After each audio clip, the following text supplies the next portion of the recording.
Hello and welcome back to our channel. If you enjoy our content, don't forget to like and subscribe. Now, let's begin. Ash took his hat off for a moment, wiping off the small beads of sweat that were beginning to form on his brow, as he took a moment to take in the view and digest what had just happened.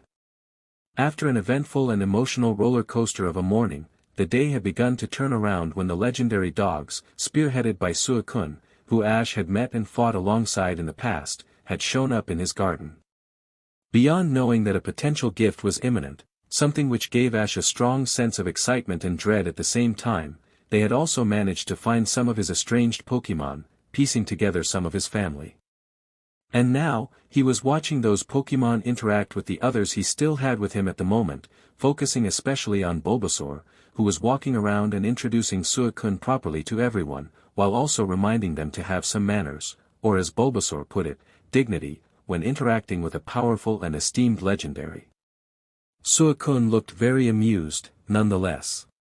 As Ash looked over the vast group of Pokémon, he began to frown, and turned toward his house and walked into the kitchen, where his mom and the two professors were currently talking about something over tea, something about observation skills and crushes. Ash wasn't really listening. He quickly rummaged in one of the drawers and found his mom's notebook, and quickly flipped it to a new page as he walked outside. He began counting the Pokémon he had present with him that were his, writing their names down on the page to keep track. After adding all the Pokémon present, all 17 of them, to the list, he then began mentally recounting all the other Pokémon he currently knew the whereabouts of. Sceptile was leading a small group with Blaziken to Pewter City where they were going to try and get Brock to safety. Sceptile was with Greninja and Primeape, so that was another 3 of his Pokémon. Mew and Poipole, who Ash was still trying to believe had let him catch them, had gone off somewhere without telling him, but were still apparently nearby so were safe. Ash didn't know what to think about Poipole, what with her being an Ultra Beast. From watching her interact with Mew and how she seemed to idolize him, according to Meganium who had seen them playing together before Ash had arrived, Ash decided that she wasn't a threat. But that didn't mean her presence, and his recent capture of her, didn't weigh heavily on his mind. Latios, Talonflame, Heracross, and Rowlet had been sent to the airport to meet Iris, who had discovered some of his Pokémon wandering near the peak of Twist Mountain and was now flying with them to Kanto so they could be reunited with him. According to Iris, with her were Charizard, Eevee, Duat, Mook, and Crocodile. That brought the total number of his Pokémon he knew the whereabouts of to 31. Ash also knew he had sent his Tauros herd stampeding across Kanto. They had, by doing the same thing throughout Johto, managed to find a good 20 or so people, including himself. While Ash doubted that they'd be as successful in this attempt, he figured it'd be worth it just for the simple fact that they might find someone. Besides, he knew that the Tauros enjoyed going on stampedes, so this was a good opportunity for them to stretch their legs. As Ash added Tauros to the list, simply writing it once and adding a little X30 for convenience's sake, he flipped over to a new page and began writing all the Pokémon who weren't accounted for. While Ash had taken his time writing the first list, this one took only half the time, even with the large number of names to add onto it. And once he was finished, he began counting the names, a somber look becoming more and more prominent as he continued to count. 27. 27 members of his family were unaccounted for. 27 Pokémon who had had a responsibility to care and look out for, were currently who knows where and, for all he knew, were in major peril or seriously injured, and he couldn't do a DMN thing about it. Including Pikachu. Pikachu, Ash's first partner, and best friend, was currently lost in the world, potentially alone, and possibly still injured from the fight with the Ultra Beasts. Guilt began to pang in Ash's heart, as he realized just how bad the situation was. And here he was, having spent the last 12 hours either sleeping or training, and he was no closer to finding him. Ash didn't even realize he had scrunched up the piece of paper until he felt something tugging on his trouser leg, bringing him out of his internal despair. And when Ash glanced down, that despair temporarily faded to the back of his mind. Looking up at him with curious eyes, which Ash noticed had the same hue as a freshly bloomed rose, was the recently hatched Mawile.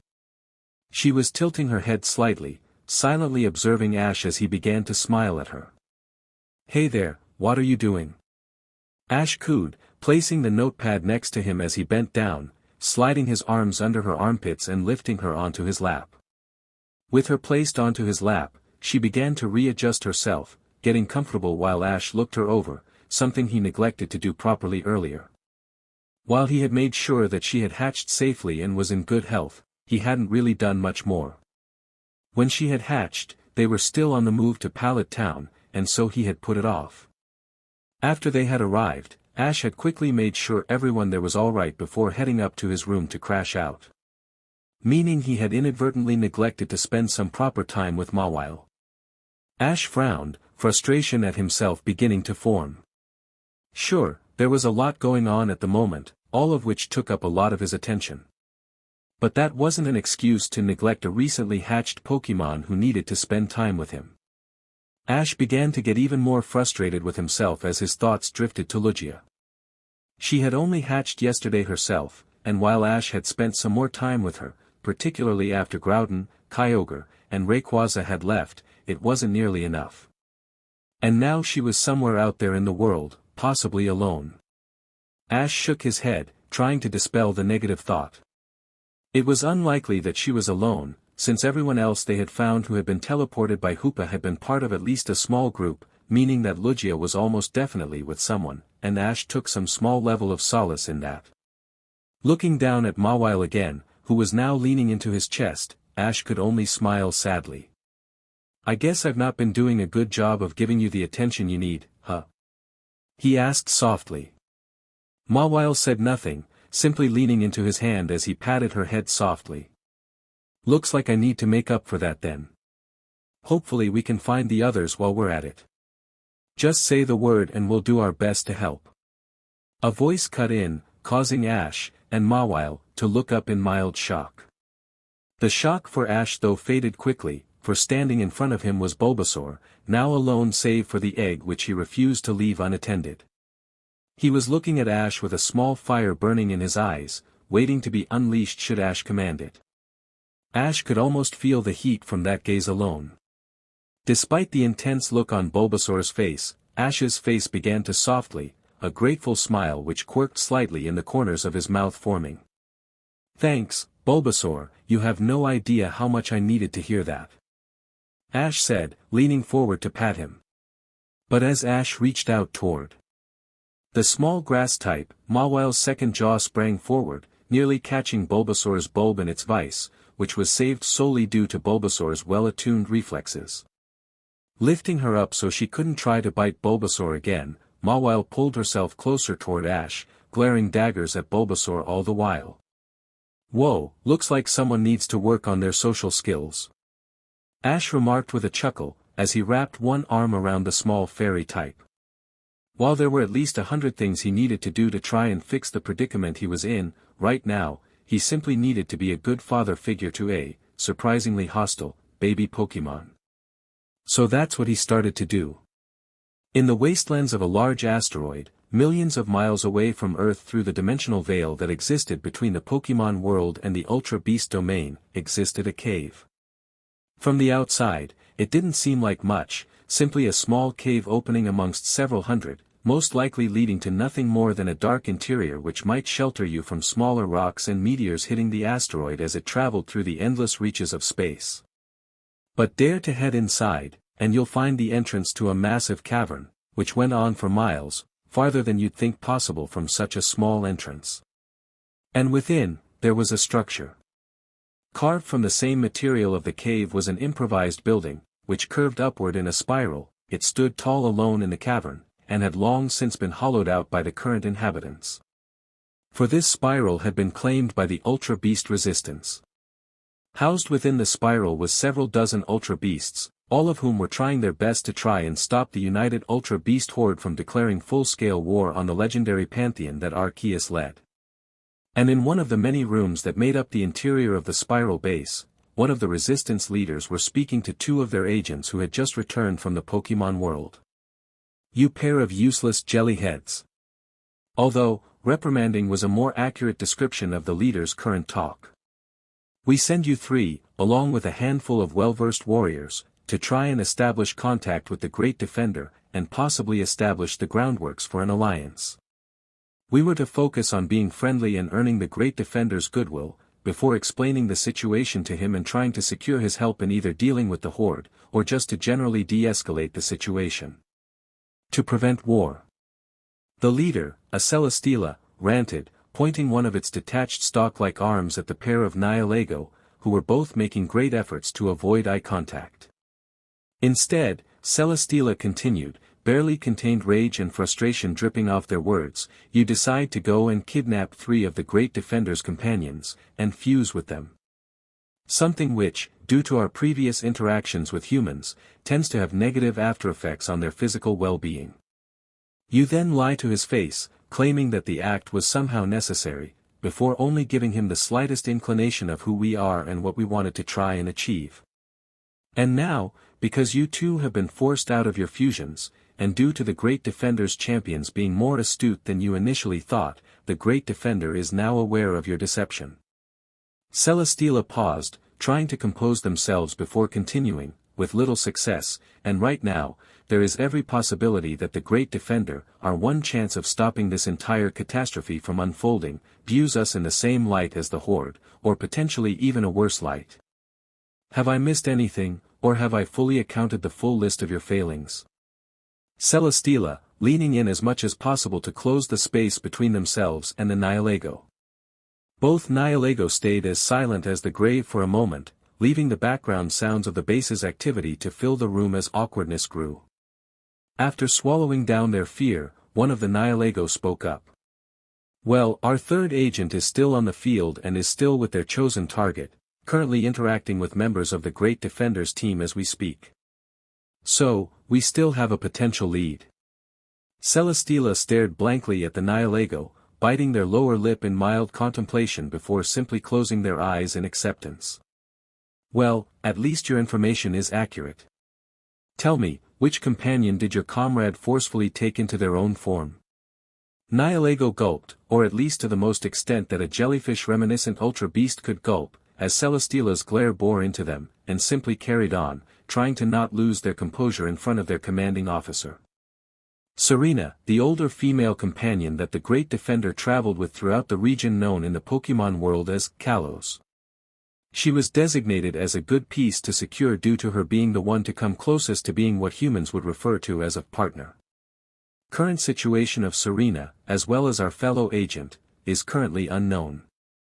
Celesteela nodded, still trying to glare into the Nihilego's soul when a Pheromosa, another agent of the Resistance, burst through the door. The blinding one is awakening.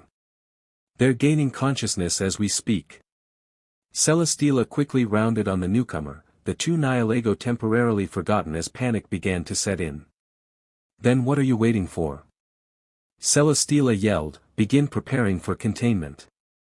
So long as we draw a breath, the blinding one cannot reach Earth.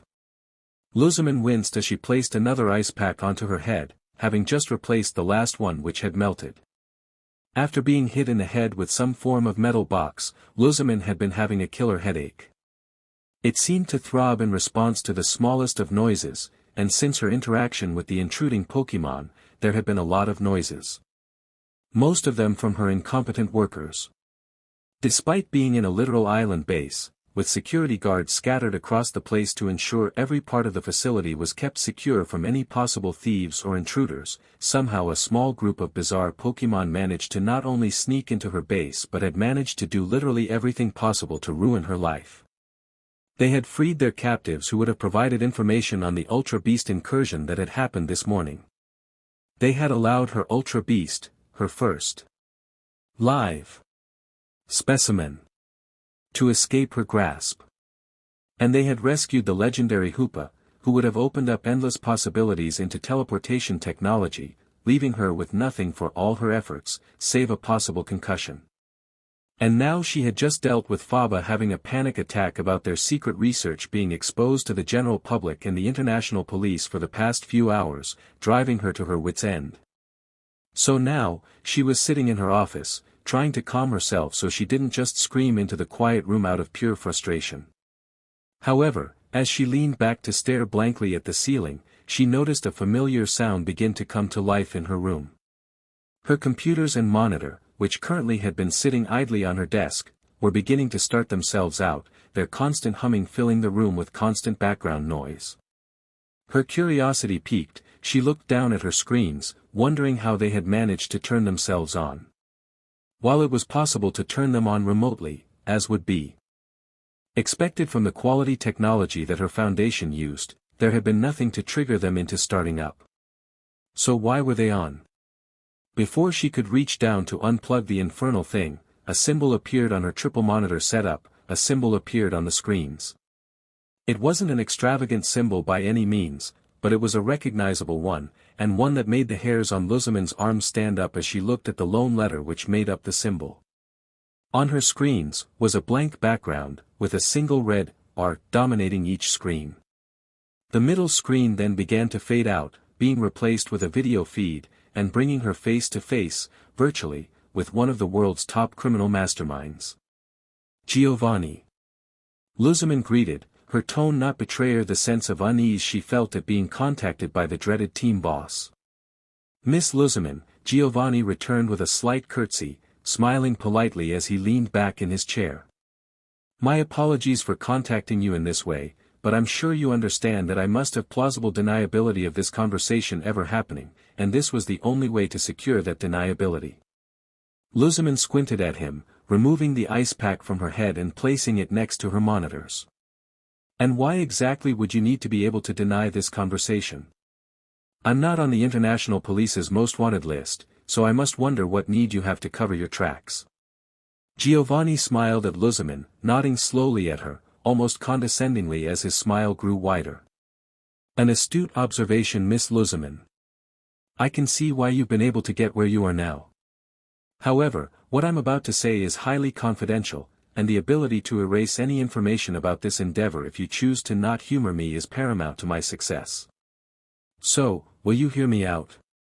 Luzaman pursed her lips slightly, instinctually despising the man due to his arrogant nature, but, despite her better judgment, she couldn't help but be curious about what it was he wanted to say. All right, I'll hear what you have to say. And if I don't like it, then I'll simply broadcast this link to the International Police so they can trace your signal and arrest you. So, keep that in mind. Luzaman threatened, a confident smirk on her face. But Giovanni kept smiling regardless. Oh, will you now? See, I don't think you'll want to do that, not since I'm currently looking at a screen with all the illegal experiments you've done on Pokémon behind your Ether Foundation front, and am currently just a button press away from sending it to the same International Police, who will then be able to shut down your entire organization in one fell swoop. And we don't want that, now do we? Luzaman felt her smile disappear, being replaced by a glare. What do you want?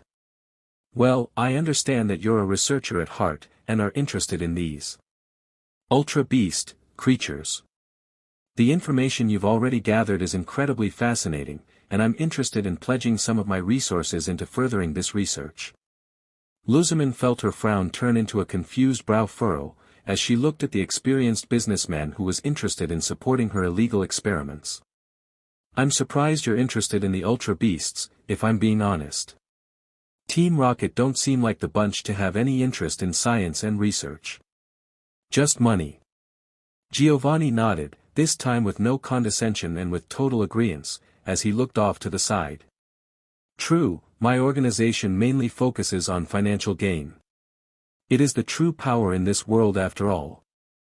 However, I firmly believe that there is a good deal of power to be found in knowledge, so I try and invest my money into endeavors which will allow me access to this power. So, you want the power of the Ultra Beasts for your own then? That's your reason for financially supporting my research? Luzaman questioned, which Giovanni shook his head at. Not exactly. While there is truth in that, it's more complicated. I'm sure you're aware of the multiple legendary appearances in Alola as of late. He questioned, which Luzaman nodded at, prompting him to continue. Well, I wish to acquire the power of the legendaries, something which will give me unchallenged power throughout the world. However, I worry that the power of Team Rocket alone won't be enough to secure it, leading me to the inevitable conclusion that, simply put, I need outside help. So, here's the deal I wish to propose. Your research into the Ultra Beasts has prompted several developments into technology which could, if adapted properly, contain and HRNSS the power of the legendaries. So, I want you to focus your efforts on making those developments, and I want you to use your connections with Team Skull, are they called? Luzman balked at this, her eyes widening in shock. How do you know about them? She questioned, causing Giovanni to chuckle. I have eyes and ears everywhere, even out in Alola. I'm well aware of your connection to a certain Mr. Guzma of Team Skull, and your agreement with him. I can appreciate the use of external thugs for your heavy lifting. Crude, but highly efficient, so I commend you for that. But I want you to use your band of thugs to test these developments on your local legendaries. Once we know they work, I'll have these shipped out to my men to begin capture of other legendaries. Luzman considered this, as the implications ran through her mind and she weighed up her options. She needed to make the most of this situation, no matter what. And beyond financial support, what can I expect in return? Because I'm sure you have something more substantial to offer me than money. Giovanni smirked, this time in victory. He had her hooked, and they both knew it. Well, as I said, my interest is in the legendaries. So in addition to the financial support of Team Rocket to further your research, any Ultra Beasts we secure will all be the property of the Ether Foundation. They're undoubtedly an interesting avenue to explore, but I've got my sights set on a larger prize. Luzman felt her hand twitch at the offer, as realization hit her. Team Rocket, for the most part, was renowned for being able to secure all kinds of Pokémon. She remembered seeing in the news that, in Unova, they had managed to secure 4 legendaries.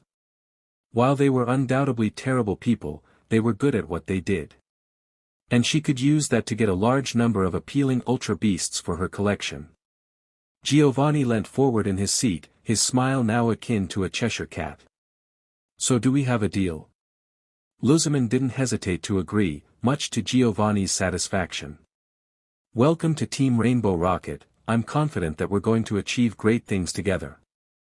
Ash smiled as he watched Mawile sitting with Bulbasaur, who was busy showing her several different household items with his vines. After a little bit of reassuring, Ash managed to convince Mawile that Bulbasaur was a friend, and that he wasn't going to take Ash away from her. While she wasn't the most outgoing Pokémon, being rather shy around the other Pokémon, Bulbasaur's patience was able to allow him to find something that allowed the two of them to bond. And that was human items, surprisingly. After walking past one of the plant pots that Ash's mum had placed in her item, Bulbasaur had began to show her plenty of human items, all of them catching her attention entirely. After being shown a fork, she had refused to let it go, much to Ash's amusement and Bulbasaur's, and Delia's, chagrin. But regardless, Mawile had begun to open up to Bulbasaur. She was still somewhat hostile to other Pokémon, but she was no longer attacking them, not after Ash had scolded her for nearly attacking Bulbasaur earlier. So that was an improvement. As Ash watched the two shift through the human items that Bulbasaur had gathered to show her, something in him told him to watch out. It was something deep in his gut, telling to duck into cover, but he couldn't figure out why. As Ash dwelled on this, he completely missed the shadow that had began to form above his head. And the fact that it was slowly growing larger by the second. Before Ash could even figure out what was happening, he was suddenly glomped by Mook, his entire body smothering Ash as he was given a massive bone-breaking hug. Mook? Where did you come from? Ash half shouted as he tried to maneuver himself a little bit and give him some air, only encouraging Mook to hug him harder. Did you honestly forget that you sent us to get picked up? Are you an idiot or something? A female voice shouted from above, who simply stopped struggling against Mook and chuckled to himself. He then looked up and saw the massive aerial party that had just arrived. Above him were roughly half a dozen flying Pokémon who were all coming in to land, with at least half of them with a passenger on their back. And leading the flock was Iris, riding on the back of her Dragonite with a cocky smile on her face as she dismounted, dropping about 10 feet before landing in front of Ash. Finally releasing him from his hug, Mook allowed Ash to get up, who then looked Iris dead in the eyes with a blank face, with her returning the look. Iris. Little kid. After a few seconds, they both burst out laughing, before closing together for a hug. It's good to see you, Ash. Iris admitted, pulling away from their embrace. Same here. Especially since you've helped me out massively. Ash replied, as he watched Crocodile, rather humorously, try to climb off the back of Latios, the only one strong enough to carry him. A thud from behind him prompted Ash to turn around, only to be greeted by a stream of flame and a deep, hearty laugh. Ha! I've missed that. It's good to see you, Ash, especially in one piece. Charizard greeted, with Eevee being held protectively in his arms, who was wagging his tail happily as he watched the interaction play out. However, when the flames died down, Charizard was, mildly shocked to see that Ash was perfectly fine. Didn't even have any soot on him. Okay, what is this? I don't like it. Charizard questioned, causing Ash to smile. NTI came and gave me a fire-resistant shirt. It protects me from most fire attacks. Neat, huh? Ash explained, causing Charizard to frown. I'll repeat, I don't like it. Ash just shook his head, before he stroked Eevee on the head. Good to see you too, mate. Ash said tiredly, as he turned to watch the others land. With the new additions to the party, everyone was now crowding around the landing zone, greeting the new arrivals or checking in on the returnees. Iris had, somehow without Ash seeing, made her way to the other girls who were present, who were all relaxing on Ash's back patio, greeting Misty and May jovially, and introducing herself to Annabelle and Lana. And this interaction was also being watched by both Paul and Sophocles, who had, rather surprisingly, been getting along well with each other, having what Ash assumed were smart debates about Pokémon training and efficiency. As Ash watched everyone interact, his attention was drawn away by a slight tapping on his shoulder, and he turned to see a familiar blue legendary hovering behind him, looking rather somber and apologetic. Hey Azelf, what's the matter? Azelf simply looked at Ash, taking a brief moment to compose herself before speaking. I'm aware that everyone is not yet here, but I cannot wait any longer, for I fear I may take the opportunity to be a coward if I do. She started, causing Ash to tilt his head at her, confused even more than usual. Azelf steeled herself again, before looking Ash dead in the eye. I'm going to tell you why the Ultra Beasts are declaring war on the legendaries. I only ask that you try not to hate us once I do.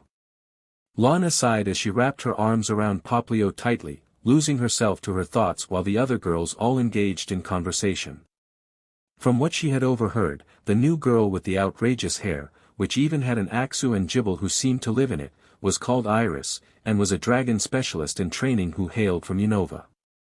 The girls who had traveled with Ash prior had started up a conversation with her fairly quickly, leaving Lana to assume that they had spoken before in the past. Ash had said a while back that he tried to keep in contact with all his friends from other regions, maybe he meant that in more than a digital sense. That sounded like fun. Regardless, while Misty, May, and Iris were all sharing their frustrations with legendaries with each other, Lana was left to her own thoughts. Annabelle, the frontier brain and clearly very talented trainer to Lana's eye, had walked inside to inform Ash's mum that they had some new arrivals. Sophocles had made a friend, if you could call them that, with the grouchy rival of Ash's, the two last seen arguing about the merits of evolving Pokémon quickly or waiting, with Paul taking the position that evolving earlier was more beneficial to the power boost they received, with Sophocles arguing the point that unevolved Pokémon picked up new moves quicker. Which left Lana alone to think. Which she didn't mind by any means. Everyone had been very nice to her so far, with Misty, who Lana had been ecstatic to find out was a water-type gym leader when they first met, being very open and receptive to her, even making a point to try and help Lana through the craziness that had been happening when she could. May, once she had recovered from the poisoning that the Nihilego possession had left her with, was also very friendly with her, and had even given her a few tips to balance elegancy and battle power. Annabelle and Paul had been less open to conversation, but were still accommodating, which Lana could appreciate. She could tell they were less social than Ash's other friends, but based on how Paul was more than willing to try and protect their group when they had been lost in the forest, and how Annabelle had silently been watching over the group to make sure they were coping fine, Lana could tell they still meant well. But right now, everyone else was clearly busy with other things, which meant that they couldn't keep Lana involved at the moment. If their thought patterns were at all similar to Ash's, either Misty or May would realize that they hadn't introduced her yet to Iris and get her involved. But for now, Lana was glad for the moment to think, as she took a step back from the group. She needed some time to digest. Ash's life was absolutely unlike anything she had ever seen or even heard of before. The fairy tales she was told by her mother as a young girl couldn't even stand up to the things that had happened to Ash. And while she had seen her fair share of weirdness with him while they had been in Alola, she had never imagined something like this happening to her. But now that it was happening, Lana realized how useless she had been the entire time, a bystander while extraordinary things happened. Back in Alola, when they had been warned of an imminent attack, Ash had gone out of his way to try and keep her and the others safe, and she had never felt more like a liability in her life. The worst part was that, despite being a trainer herself, she couldn't have contributed even if she had the guts to try. Misty, a very powerful and talented trainer, a water-type trainer as well mind you, had been clamoring to get back into the fight, and had the battlers to back up her resolve. And Lana had just been scared. She took a minute to breathe and collect herself a little bit. Maybe she was being harsh on herself. After all, Kiawe had been the best battler in her social circle before she met Ash, and even he looked scared during that entire ordeal. So maybe her criticism of her fear was a bit unfair. However, Lana knew that this wouldn't be the last time something like this happened. Arceus, they were still dealing with the fallout of that battle in that very moment, and if there was one thing that she knew, that was the fact that this wasn't over. And she did not want to ever experience that feeling of uselessness again. A bark drew her attention from her thoughts, bringing her eyesight down to the seal Pokémon currently in her arms.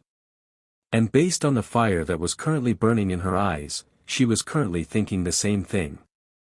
Their shared moment of resolve was interrupted by a nudge to her side, causing Lana and Poplio to turn around. And for both of their jaws to drop. Sitting next to them, somehow managing to get there without either of them noticing, was Suicune, who was observing them with a critical eye. Though there was a slight smirk on her muzzle from Lana and Poplio's reaction.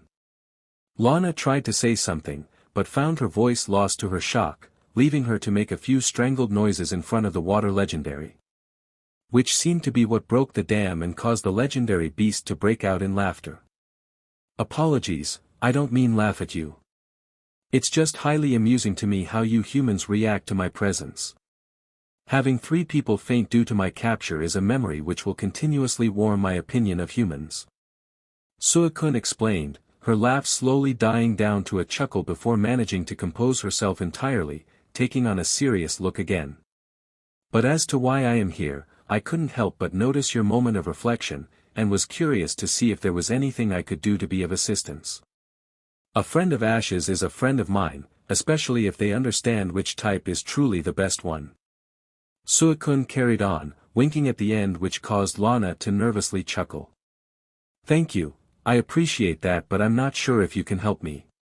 This is something I need to do myself, Lana responded, before Poplio barked at her. With Poplio, of course. She corrected, causing the seal to nod confidently.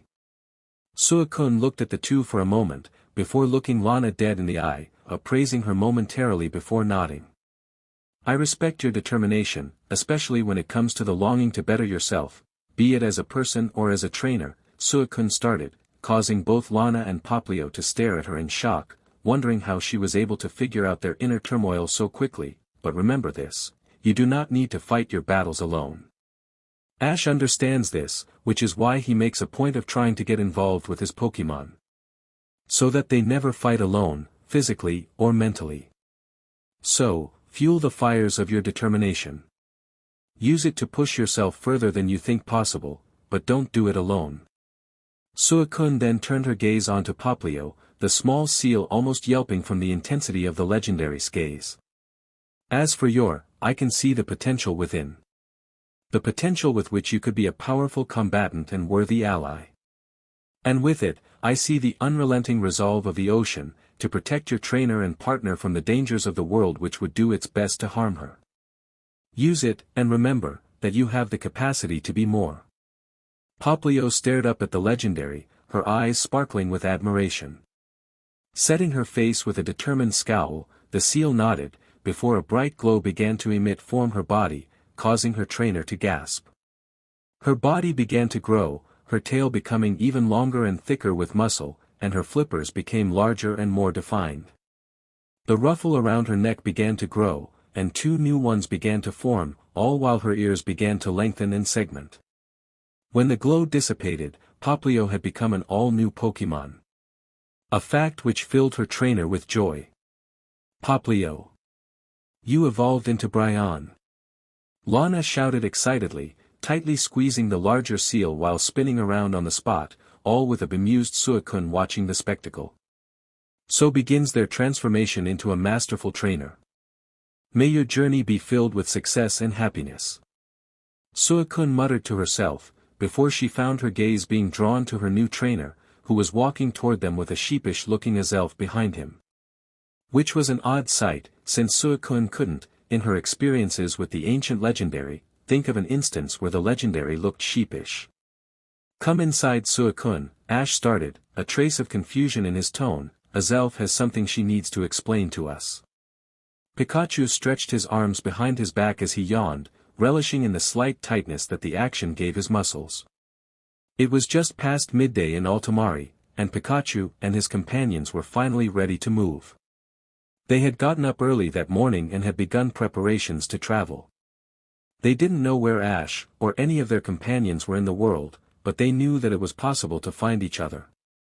Their current group had started as 3 smaller groups due to Hoopa's interference, something which had seemed impossible at first. All they needed was some determination, clever thinking, and patience. With those, they'd be able to reunite themselves with their family. The teleportation orb from Giratina was also helpful. But for the past few hours that had made up their morning, the group had been stocking up on what they thought they'd need on their travels. The Altamari natives had been very helpful in that regard, showing them where they could get items and helping them get all the supplies they could need for their adventure. It was also helpful that the one human who would be traveling with them, Lily, had a very large bank account to buy all their supplies with. Incredibly helpful, really. As for the Pokémon in their group, they mostly spent their morning preparing themselves mentally. With the humans and Latias, who wanted to spend some more time with Bianca before leaving, getting the items, they were left to prepare for any fights they would find themselves in. And all of them were expecting a fight. Even Snowy, who had never really been involved in battling like the rest of them, was preparing herself for a battle, growling to herself as she practiced her powder snow attack on a tree. Pikachu smiled at the young ice type, the sight of a young Pokémon becoming dead set on becoming stronger and practicing their admitted weak, attack in an attempt to become stronger, reminding him greatly of himself, way back when he was a little Piku who only knew Thunder Shock. Good times. Pikachu then turned toward his own pup and smiled as he watched her sit silently in the shadow of a tree. Absol was naturally powerful, something which Pikachu was very proud of. However, her disaster sense meant it was easier for her to become distracted or disoriented during a battle if caught off guard. So currently, she was quietly meditating, or doing something similar to it at least, before throwing herself into something which could definitely count as a disaster. As Pikachu nodded to himself, counting her off his checks, he turned to where Mutwo currently was actually meditating. The psychic legendary, who still gave Pikachu a weird sensation of rage and sadness which he couldn't quite explain whenever Pikachu focused on him, was hovering above the small pond that took up the middle of the hidden garden, eyes closed as the water beneath him rippled. Pikachu nodded, happy that the legendary was also taking preparations for the journey ahead.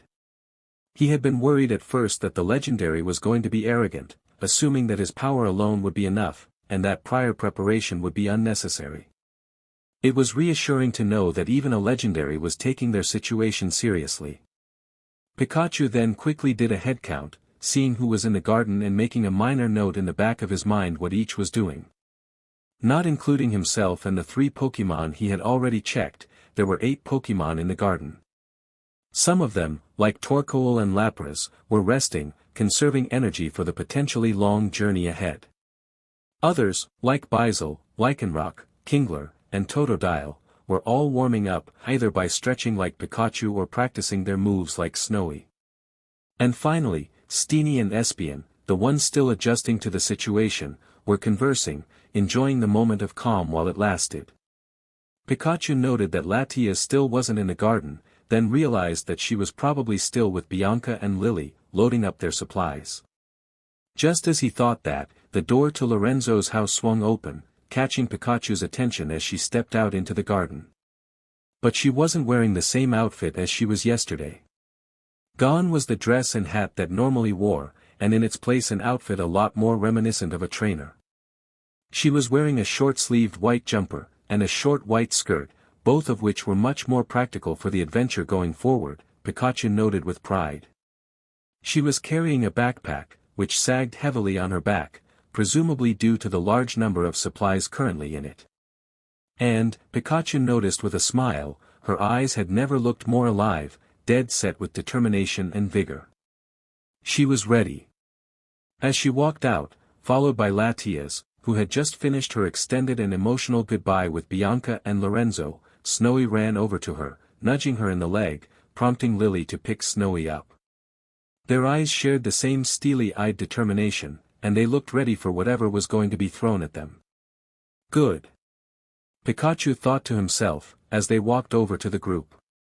With everyone now present, everyone began to gather around to him, ready to begin their journey. Mutwo floated over to Pikachu, and nodded a quick greeting, before setting down next to Pikachu. With everyone gathered, Pikachu cleared his throat and began speaking. Alright everyone, listen up, we're gonna start trying to find Ash and the others. We're going to be using this orb thing that Giratina gave us to travel through the distortion world. And we're going to be going to places which hold some significance to Ash and seeing what we find. Any questions? Totodile raised one of his short arms, waggling it about before Pikachu pointed at him. Why those places? Why not places which is significant to Hoopa? Because we have found 3 groups after being teleported away from Alola, and all of us were in places somewhat significant to Ash. My group was in Gracidia, Lycanroc's group was in the Hidden Village, and Mutwo's group was here, in Altamari. Based on that, we can assume that we're gonna find more of us if we head to places that share that theme. Any objections? Everyone shook their heads, satisfied with the explanation and not seeing the need to question further. But before Pikachu could use the orb, Mutwo raised one of his hands to capture his attention. Apologies, but before we begin our journey, may I request that we make a small stop? If we are going to find Ash, I would like to be prepared properly beforehand. Pikachu raised an eyebrow at Mutwo, as he began to play with the dark ribbon that was tied to the crystal, as he gazed at the taller legendary. Oh, and why is that? What do you need to be prepared to meet Ash? He asked, causing Mutwo to sigh. When I was summoned earlier, I was in the middle of my preparations to deal with Ash. The only reason I abandoned it was because I was informed that Ash's life was in danger. However, I've just been informed that those preparations have now been completed, so I wish to have that ready for Ash before we find him. Would that be acceptable? Pikachu kept a level face for a moment, seemingly mulling it over. After about a minute, he held out the orb, allowing Mutwo to grab it. Sure, we can do that quick. Any gift from you is sure to be helpful, so we'll take it. I'm also quite curious to see what you have cooked up. Mutwo smiled slyly at him, before holding out the orb in front of him, allowing it to activate and pulse in his grip, opening a rippling portal in front of him. He then motioned everyone to come closer to the portal. I'm going to use my powers to carry all of the Pokémon, if you consent. If we do that, we'll be able to travel at higher speeds within the distortion world. And for our human companion, Latias, would you be able to take her? He asked, with Latias nodding as she dropped her disguise. Are there any objections? No one voiced them if they had any issues, and Lily, still carrying Snowy, wordlessly mounted Latias, with everyone else waiting patiently for Mutwo. He then lifted his other hand, causing a blue glow to encase all of the Pokémon. Satisfied, Mutwo turned back toward the portal. Let us begin. And with that, the group flew through the portal, with Latias throwing a quick final wave to Lorenzo and Bianca before the portal closed behind them, leaving them in the distortion world. In the distortion world, they flew through the various floating islands, all of them having warped and discolored landmarks from their world jutting out from each of them. They flew quickly past, not sparing the landmarks any additional attention as they headed in what seemed like an aimless direction but was very intentional. The orb, somehow, seemed to know exactly where the holder wanted to go, and did its best to guide whoever was holding it to the right location in the distortion world to open it, so that they ended up in the right place in the real world when they opened another portal. As of right now, a faint glow was emitting from the crystal, which would either increase or lessen as they went certain directions. After a few minutes, the orb was glowing bright like a star, and that prompted them to land on the nearest island. Once they landed, Mutwo held the orb in front of him again, opening a second portal, which they all walked through. They found themselves on top of a mountain, something which seemed to confuse Pikachu more than the others. Is this Mount Quina? What are we doing here, Mutwo? Pikachu asked Mutwo, who was scouring the landscape, looking for something. This is the meeting point, he said, before smiling as he spotted something. Everyone soon started looking in the same direction as Mutwo and were mildly confused by what they saw. But Pikachu understood, and his surprise was palpable. The other clones, he gasped, as the new group walked closer to theirs. Walking toward them, having emerged from a nearby bush, was a wide variety of Pokémon, all of whom had slight markings on them which didn't look completely natural to their species. In the group was a Pikachu, a Meowth, a Vulpix, a Scyther, a Rapidash, a Seadra, a Hitmonlee, and a Gyarados, which made them the second most mismatched-looking group on the mountain. After all, it's not like they could match or excel the weirdness of the group which had just traveled through the distortion world like it was a casual occurrence. Mutwo nodded at him, a small, somewhat sad, smile on his lips.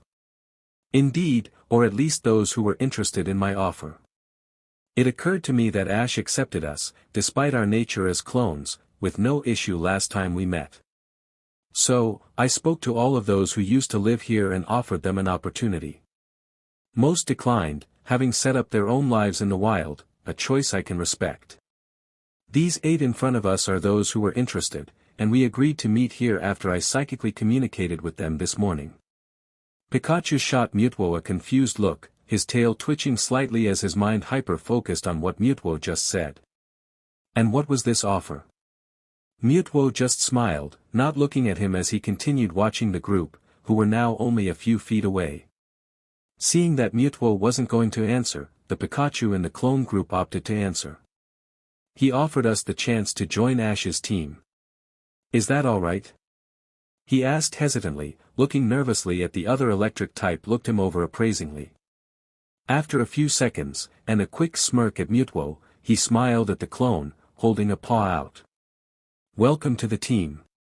Ash did a head count as everyone began to settle down, a lot of murmuring and whispering to one another happening while Ash checked over everyone. With Azelf seemingly set on telling Ash the truth behind the Ultra Beasts, Ash decided that he wanted everyone, or at least everyone that was currently here, to hear it as well, since they would need the information as well. This decision seemed to make Azelf a little uncomfortable, but she didn't object. Ash didn't like how the reveal of this information, whatever that information entailed, was able to make the embodiment of willpower itself hesitant to commit, but he couldn't spare Azelf from the situation. He needed to know what was going on. And he reasoned that, since it involved everyone else as well, he had begun to gather them, making everyone gather in the immediate garden to his house so they could listen to whatever it was Azelf had to say. Everyone was currently settling down, sitting next to people or Pokémon they got along with so they could, most likely, whisper to one another. Ash noted that even Looker was listening in, though for some reason that Ash wasn't aware of, he was keeping his distance, just at the edge of hearing distance from the group. With everyone gathered, Ash nodded at Azelf, who simply took a deep breath before speaking, causing everyone to go silent as she did. Before I begin my tale, I have a small request: save your questions toward the end. It is a long story, and one which I imagine will entice some strong emotions from various members of this group. So, to ensure I can get this story told quickly, I kindly ask if you could wait until the end. Everyone hesitantly nodded at this, a general sense of unease in the group. Ash quickly walked over to Suicune, who was sitting next to Lana and Bryan, before whispering a question to her. "Do you know what Azelf's about to tell us?" She simply shook her head, before replying. "I'm afraid not. I'm much too young to have been present for these events, and I've never been told the story. I imagine it's one that isn't discussed often." Ash nodded, before taking a seat next to his mum and Misty, who were both paying apt attention as Azelf started her story. This tale begins at the CNCPTN of this world. As I imagine you know by now, this world was created by Arceus. But this is not the only world she has created.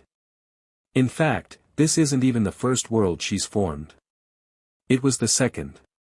Her first world was made hundreds of years beforehand, far away from here in a different galaxy orbiting a far-flung star.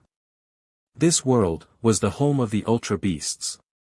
Everyone tensed at the mention of the Ultra Beasts, with a few growls sounding out to underlay the tense atmosphere, but no one said a thing.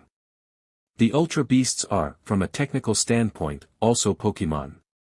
Arceus wanted to create multiple forms of life, and have them populate various worlds in the universe, and the Ultra Beasts are simply other creations that were formed and changed by the environments that they lived in. They were originally not too different from Pokémon but did not have legendaries to help form their world into the appealing place that this world has become.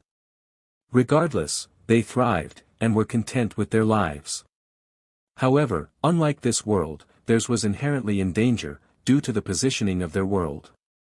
Their orbit put their home planet in the path of an asteroid field, as well as other cosmic threats.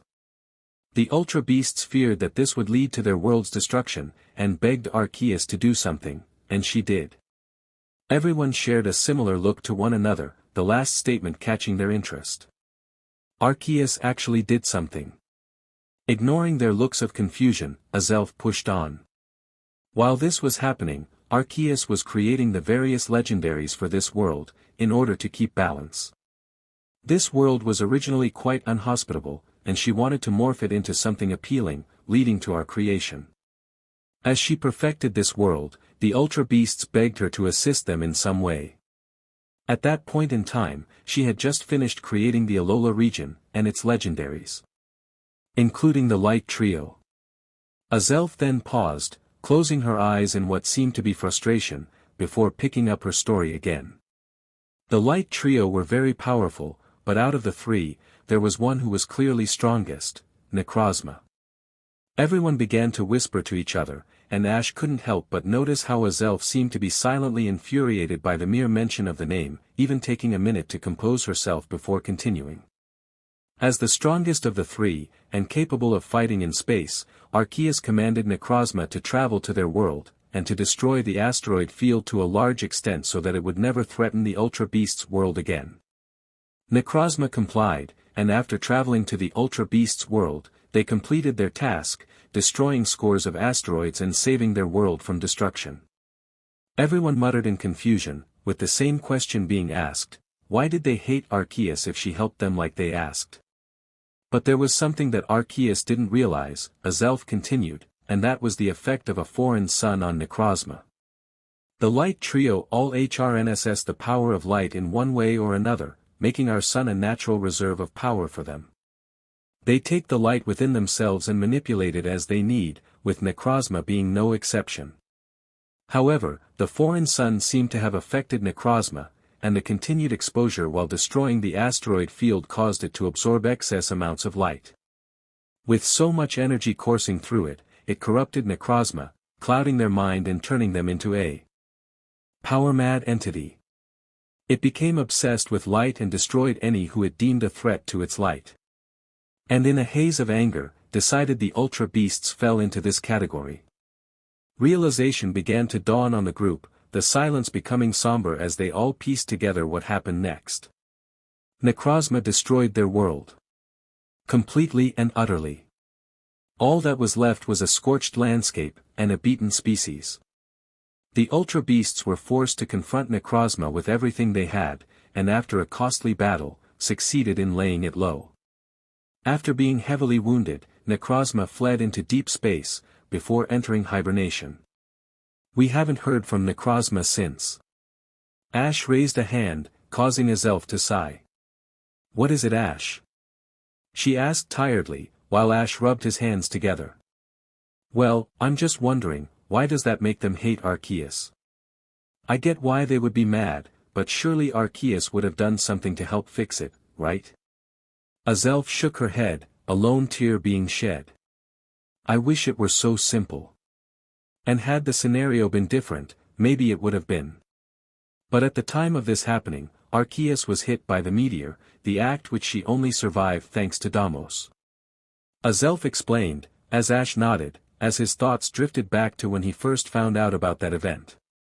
Arceus was too wounded to do anything, so when the Ultra Beasts tried to contact her, pleading for help, she was unable to even respond. By the time her strength returned, the Ultra Beasts had grown angry, and attacked her in a moment of blind, thoughtless rage. Arceus, not knowing of what had happened to them yet, summoned the power of the existing legendaries and laid waste to their armies, further diminishing their few resources. By the time Arceus was informed of what happened, it was too late. The Ultra Beasts had been ravaged, and their survivors were forced into hiding. Arceus, her pride too high to admit she had committed a serious mistake, simply left the survivors to their own devices, and then commanded those present, myself included, to never speak of the incident again. And now, thousands of years later, they have finally regained their strength, and they never forgave what we did. How could they, when they could not forget what atrocities had been committed to them? Everyone remained silent, the shock they felt being almost physically tangible as they sat there in utter silence. After a few minutes, and a constant layer of silence which was almost suffocating, Ash finally spoke up. Then what does this have to do with me? He asked, causing Azelf, who was now on the verge of weeping, to force a smile. Arceus is still deliberating on what to do in this situation, without causing further damage to their world or this one. And while she contemplated this issue, she came to a realization: if they came to this world, you would end up involved. Ash, and everyone present, frowned at this, while Azelf looked wistfully in the air. Even if they weren't planning on attacking you like they had, such an event would undoubtedly end up catching your attention and putting you right in the line of fire. And Arceus refused to allow that to happen. So, she conjured up the legendaries and put forth the idea that it was about time that you received gifts for your work as the Chosen One. For those who didn't know about the Ultra Beasts, it was a good opportunity to thank you for what you had done. For those who did, it was a plot to either protect you or distract you from the conflict, keeping you safe, one way or another. She then scoffed, as she shook her head disapprovingly. As you can tell, we weren't very successful. She muttered quietly, more tears falling down her face. Everyone sat quietly, not sure how to follow up what had been revealed. Some people tried to say something, maybe crack a joke, ask a question, or simply fill the silence. But no one could find words to speak, and instead just sat there silently. Ash, thinking over everything he had been told, just sat there, staring into space. The Ultra Beasts weren't bad guys. Neither group were. They were just a species who had been put through terrible events, and were expressing their anger in ways that, honestly, Ash could understand. And he felt awful. Which was when he decided what he was going to do. He stood up, and walked over to Azelf, who was still crying to herself as she hovered there, her twin tails heavily drooping. When she noticed Ash standing in front of her, she flinched, before looking up at him. Ash looked down at Azelf, his face utterly unreadable to the blue legendary. She tensed her entire body, expecting Ash to explode in front of her, and she tried to prepare herself for what she rightfully deserved. But to her surprise, Ash just threw his arms around her, squeezing her tight. Thank you for telling me. I know it was hard for you, and I appreciate you filling me in. But if you still feel guilty, you can make it up to me by helping me fix this situation. Azelf looked up at him in shock, as did everyone else who had overheard him. Turning on the spot, Ash clenched his fist and looked back at everyone. Guys, I know it's not going to be easy, and that we're most likely going to have to knock some sense into both sides, but how about it? Let's go end this war, once and for all. Everyone then voiced their agreements, with these agreements ranging from a simple nods and simple voicing of their support, to full-on shouting and whooping, with a few attacks being fired into the air for good measure. Happy with this, Ash spoke up. This isn't going to be easy, as we're likely going to have to deal with irrationally acting Ultra Beasts and stubborn legendaries, so we're going to need to get everything ready. We'll get some training done and get the whole team back together. Once we've done that, we can figure out what to do from there. Everyone agreed to this again, this time with extra grit locked into their eyes and stances, something which gave Ash more confidence as he felt the wave of fiery determination wash over him. Boldened by this, Ash smiled and turned his hat backwards. Let's get started. Solgaleo yawned as he stretched his legs, before plopping his body on the ground as he curled up on himself. Must you do that? Lunala asked incredulously, as she gazed through an orb that allowed her to observe Alola. Solgaleo simply shrugged, as he continued to make himself comfortable. I figured since we're here to have a discussion, that we were going to be here for a long while. So, I'm getting comfortable. Fight me. Solgaleo explained, causing his counterpart to shake her head in frustration. The two had met in a small secluded dimension in Ultra space, which they had deemed a neutral space where they could converse and relax with one another whenever they got the opportunity. However, they didn't get many chances to do so, due to the constant requirements that managing both Alola and Ultra space had for the duo. While having the guardian deities watching over Alola meant that they only needed to check in occasionally, they still had their hands full. But they had made an exception for this occasion, as the two had decided that they needed to discuss the latest presence in Alola, and what they should do, if anything, about it. That presence was the current chosen one, Ash Ketchum. Which led us to the current moment. Solgaleo, from his spot, gazed over some of the small orbs which were scattered in their secluded space, all of which containing snippets of events that had happened in Alola, all of which involved the chosen one. And they were rather impressed with what they saw. From how he helped Pokémon and other trainers, to his unwavering determination, and even his straight-up goofiness, the trainer from Kanto had managed to bring a smile to the two legendaries, as they amusedly watched his adventures play out. You know Lunala, Solgaleo started, if those humans were to turn the adventures of this lad into a show of some sort, I think it'd be very successful. Lunala shook her head in exasperation, even if inwardly she agreed. She had just finished watching said chosen one help a Litten through his PRD of grief and had found herself slightly moved by the compassion shown. He really was a remarkable human. Before Lunala could say anything, the world around them began to distort, the orb that made up the walls of their dimension beginning to crack and creak, as if something was placing tremendous force against it. The two sprang to their feet, eyes darting around the world to find the source, before homing in on a particular spot. This particular spot was much more cracked compared to the rest of the miniature dimension and was beginning to distort and bend from whatever was trying to force its way into the dimension. Before either of them could act, a massive pillar of light pierced through, blasting the pair of them away as the attack caught them off guard. Lunala took more of a direct hit, being flung back all the way to the other end of the dimension, crashing against the dimension's walls and adding new cracks to the already fractured edge of reality. Solgaleo, having only been grazed with the move, managed to catch himself with his paws, slowly himself down before coming to a halt, and unleashing a roar at whoever fired the attack. But halfway through the roar, he saw the one who had attacked them, and the roar died in his throat, turning into nothing more than a whisper. Necrozma. Holding open the hole that had been created by the photon geyser, was Necrozma, his massive claws steaming due to the massive amount of energy coursing through it. Its entire body seemed to course with unnatural light, and was convulsing, almost as if Necrozma was about to look sick. But the part of Necrozma's body which really shocked Solgaleo was its eyes, which once were filled with mirth and wisdom, but were now hollow of that, and left with only rage and a hunger that couldn't be filled. In all his years of existence, Solgaleo had never seen anything so terrifying. Taking advantage of this lapse in concentration, Necrozma forced itself through the hole, and began darting toward Solgaleo.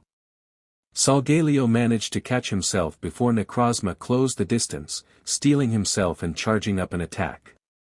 Just as Necrozma came into close proximity, Solgaleo launched himself forward, striking Necrozma with a point-blank Sunsteel strike, the resulting explosion filling the space with dust and dimensional fragments.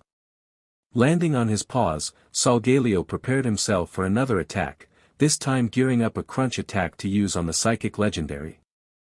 Much to his, and the recovering Lunala's, shock, Necrozma had closed the distance, and grabbed the Sun Pokémon, preventing him from moving.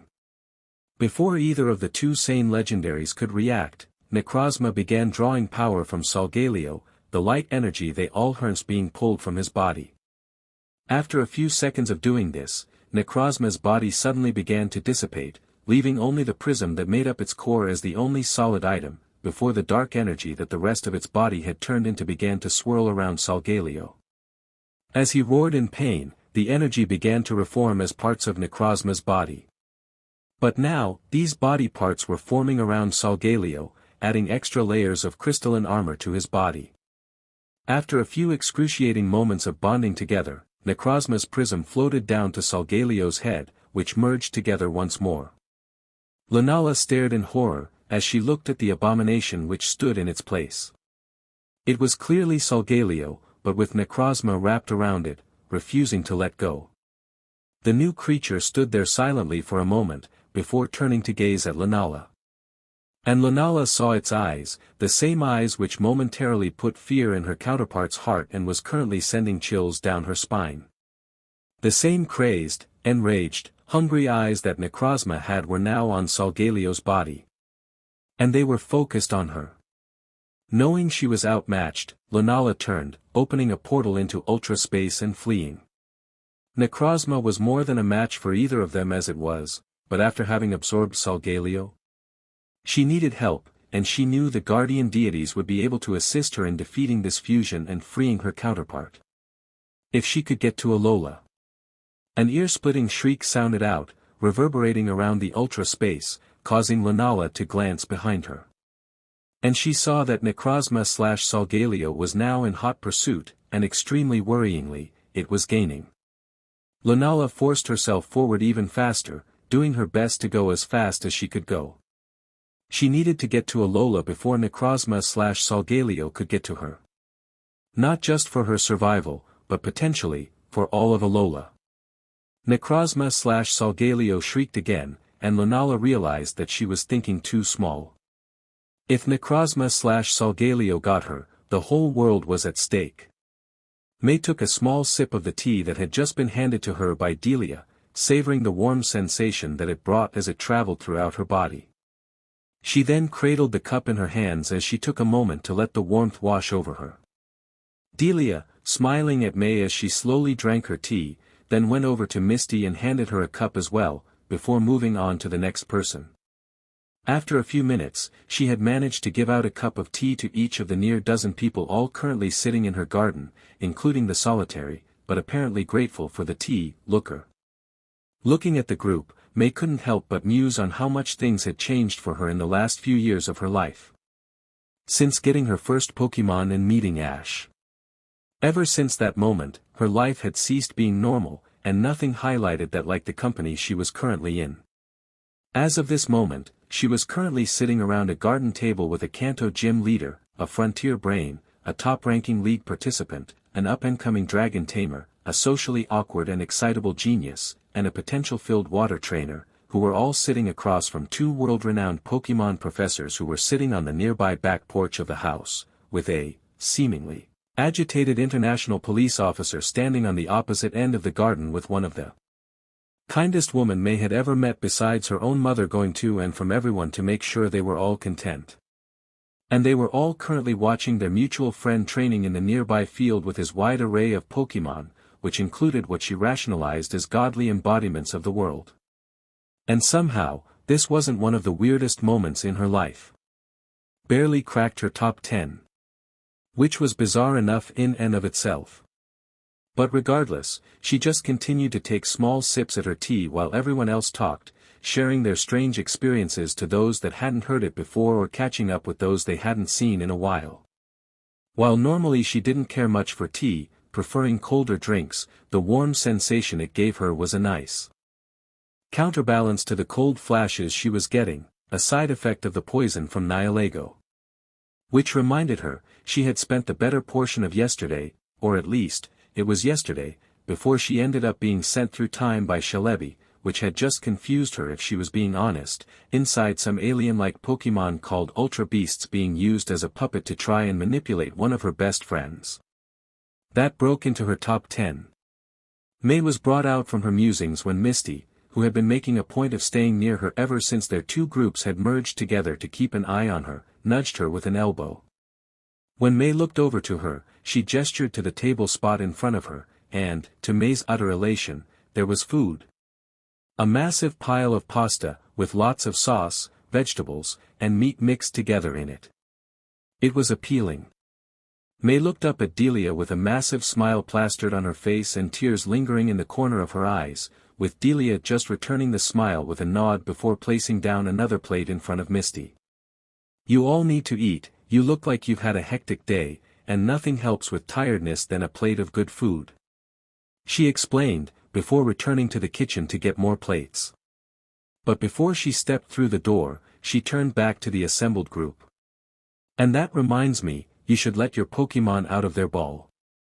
They could probably do with some fresh air and food as well." Not needing any more prompting, everyone began reaching to their belts, and began to release Pokémon after Pokémon, adding to the already large group in the garden, which didn't even include the couple of dozen or so Pokémon that were with Ash in the field. Soon, the garden was filled to the brim with Pokémon from across the globe, from Kanto to Alola, Hoenn to Sinnoh, and Johto to Unova. There were big Pokémon who lumbered into a sitting position, and small Pokémon who clamored all over the place in excitement. Though May didn't want to linger on that in all honesty, there were more important things on her mind. So, the moment her last Pokémon, her Skitty, popped from her Pokeball, she grabbed her knife and fork and began devouring her pasta. While she did this, she felt a hand be placed on her shoulder, causing her to look up with a food-filled mouth at Annabelle, who was looking from side to side as she waited for May's response. "MMPH." May murmured through her food, causing Annabelle to laugh awkwardly as she wrung her hands together. "I was wondering if I could borrow you for a second, to discuss something," she asked, as May chewed through her food. May looked from her to her plate, contemplating her decisions, before having to lift her plate up when a stubbly arm appeared to try and grab her plate. Recognizing the arm as belonging to her resident glutton, May batted away the short arm with her fork, before lifting her plate up and taking a step toward Annabelle, gesturing with her head to lead the way. Nodding her thanks, Annabelle turned and began to walk to the small gate at the edge of the garden, which allowed you to exit the small yet pleasant garden that Delia had made an effort to maintain, before walking to the side of the large White House, leaving the large crowd of conversing people and varying eccentric Pokémon behind till it was just the two of them. Standing in the shadow of the house with the faint sounds of training and socializing fading into the wind. "Before I begin, I'd like to thank you for obliging to my request. I understand you're not feeling in peak condition right now, so I was worried you'd deny me outright." Annabelle began, which May simply waved her hand to in dismissal as she swallowed the mouthful she had. "It's no problem," May began as she placed her fork on her plate to free her hand up, "because truthfully, I'm not feeling too bad. I get occasional bursts of chills throughout my body, but I think that's just the side effects fading off or whatever. At this point, it's hard to get worked up about it anymore. I mean, it's not the first time I've been absorbed by a bizarre creature after all." Annabelle nodded sagely at this, before she realized what May had just said. "Wait, what?" "Not important," May dismissed, taking another quick bite of her pasta before she carried on, "So what was it you wanted to discuss?" Annabelle stared at her in disbelief for a second, before shaking her head, muttering something about Ash's weird friends before she cleared her throat. Discuss might be the wrong word if I'm being honest, since what I really want to do is warn you. May raised an eyebrow at this, pointing her fork at herself in confusion. Warn me? Warn me of what? Looker. May's eyebrow dropped from its raised position into a deep frown, as her eyes almost instinctually darted to the side, going in the general direction that she knew Looker was in. The police officer? Why? Is he a threat? May asked, grip tightening on her fork as she began mentally going through her present Pokémon, quickly trying to buttes who'd best be able to restrain the grown man. Her first thoughts were either Venusaur or Glacian, the two being easily capable of binding him with little issue. But before she could give the matter more thought, Annabelle shook her head. Threat may be a strong word, but he certainly isn't to be trusted. He knows more about the Ultra Beasts, I know he does. Especially about my own run-in with them. You've dealt with Ultra Beasts in the past? May asked in a harsh whisper, eyes widening at this revelation. What happened? Well, that's the issue I have, Annabelle admitted, I don't know. I was knocked unconscious one day while training in my battle tower, and when I awoke, I was in an international police base, with Looker having apparently saved my life from the Ultra Beast that attacked me. Annabelle paused for a moment, her hands beginning to grip tightly at the helms of her suit jacket as her whole body began to tense. But that's all I really knew. The only other information I got given was that the Ultra Beast was dubbed Yubi, Symbiont, and that it had come from another dimension. It was why I joined their Ultra Beast department in the first place, to try and get more information on what happened. But to this day, I still don't know what happened. And that scares me. Annabelle paused, taking a moment to breathe before looking at May dead in the eye. So there's something else going on, there must be. I don't know what, but whatever it is, Looker knows. And now he is fully aware of not only Ash's direct involvement with the Ultra Beasts, but that you had been possessed by one. I have no idea what that means to him, or what it might prompt him to do. So please, whatever you do, don't take your eyes off him. May stared at her for a second, her appetite momentarily gone. Her breathing became slightly ragged as she tried to process this. But just as quickly as it came, it passed, before determination set in. Why don't we just tell Ash this? With the amount of backup he has, and the determination to solve this entire situation currently fueling him, he'd be more than willing to force Looker's hand. Arceus, with the amount of legendaries here, Looker wouldn't dare try anything against Ash. Which is exactly why we're not going to mention it to Ash. Annabelle interrupted. Ash is focusing on the Ultra Beast problem, which means if Looker was to do something, it'd be now. And as much I hate to be in this position, I need to see what it is. So please, I need your help. May stared at Annabelle, her breath temporarily gone. She took a moment to gaze at her food, her appetite now gone as she smacked her, now dry feeling, lips together. After a few seconds, she took a deep breath with her eyes closed, nodded, and then looked at Annabelle dead in the eyes. Fine. You're right, we need to catch him in the act. But we're not doing it alone. She said with finality, causing Annabelle to raise an eyebrow at her. And who exactly have you got in mind? Oh, I've got a certain redhead in mind, May smirked, as she turned back to the gathering behind them, a redhead who already doesn't trust him. Sceptile pushed off another tree, launching himself through the canopy as he approached the outskirts of Pewter City. He, along with Blaziken, Greninja, and Primeape, had been traveling through the vast forests of Kanto, including Viridian Forest, for the past few hours. With Ash's express orders of making sure that Brock was safe, the quartet had gone with all the speed that they could muster and bombed toward the location of Ash's first gym victory. The journey had been hard, especially since they had to cover several miles of terrain in as little time as possible due to the ever-present threat that loomed over all of them now due to the Ultra Beasts. But they had carried on, unfazed by this daunting task, instead devoting all of their energy and focus into keeping up the intense pace. Their muscles burned and their breaths were short and ragged, but they had managed to make it, Pewter City Gym. They did have to maneuver around the edge of the town to get to the gym, since 4 fully evolved and very powerful Pokémon just sprinting through the main public area of Pewter City wasn't the best idea. But now, staring at the building that resembled a large boulder, they knew they had made it. Now, it was just a case of actually finding the rock-type gym leader. The 4 of them were sitting on a stronger branch, currently looking at the building while they took a moment to catch their breaths and allow their muscles to rest momentarily. However, despite there being nothing to visually indicate anything being out of the ordinary, they were all in silent agreement without so much as sharing a look. Something was off, majorly off. "Where is everyone?" Blaziken asked, scratching his chin as they observed the area. And it was a valid question. Pewter City Gym was quite popular in Kanto, due to many trainers who had recently started out viewing it as a good gym to start their journey on, due to the many weaknesses that the rock type had. However, despite being just after midday and a perfect time for someone to be trying to challenge the gym, they couldn't see a single soul in the surrounding area. And it was way too quiet for a battle to already be in progress, since even a simple battle would be audible to the group even from the distance they were sitting at.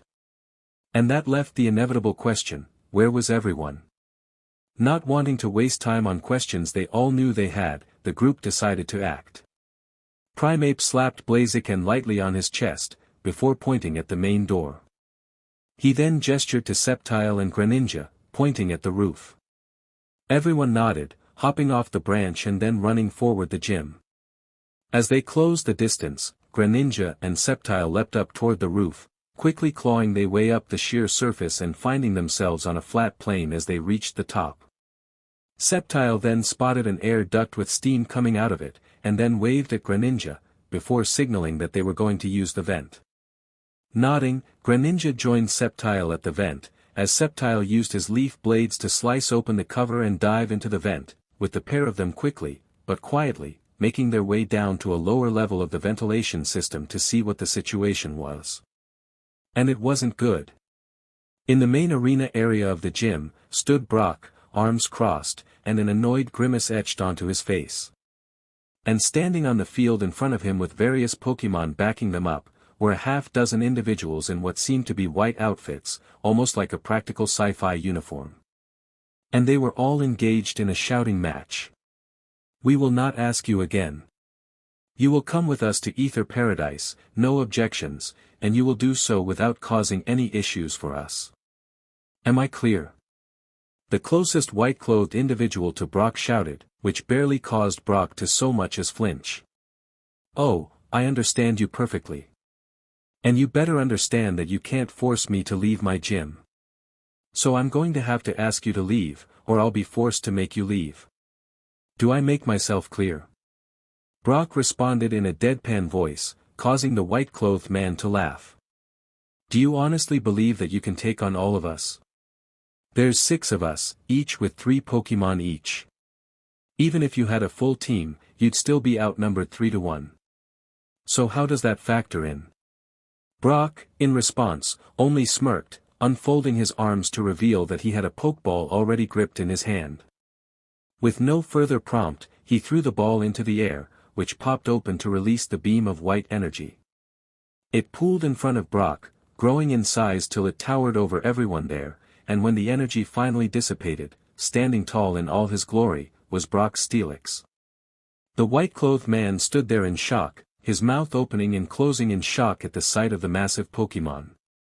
But he then set his jaw in place and raised his hand, signaling all of the present Pokémon under his command to begin getting into battle positions.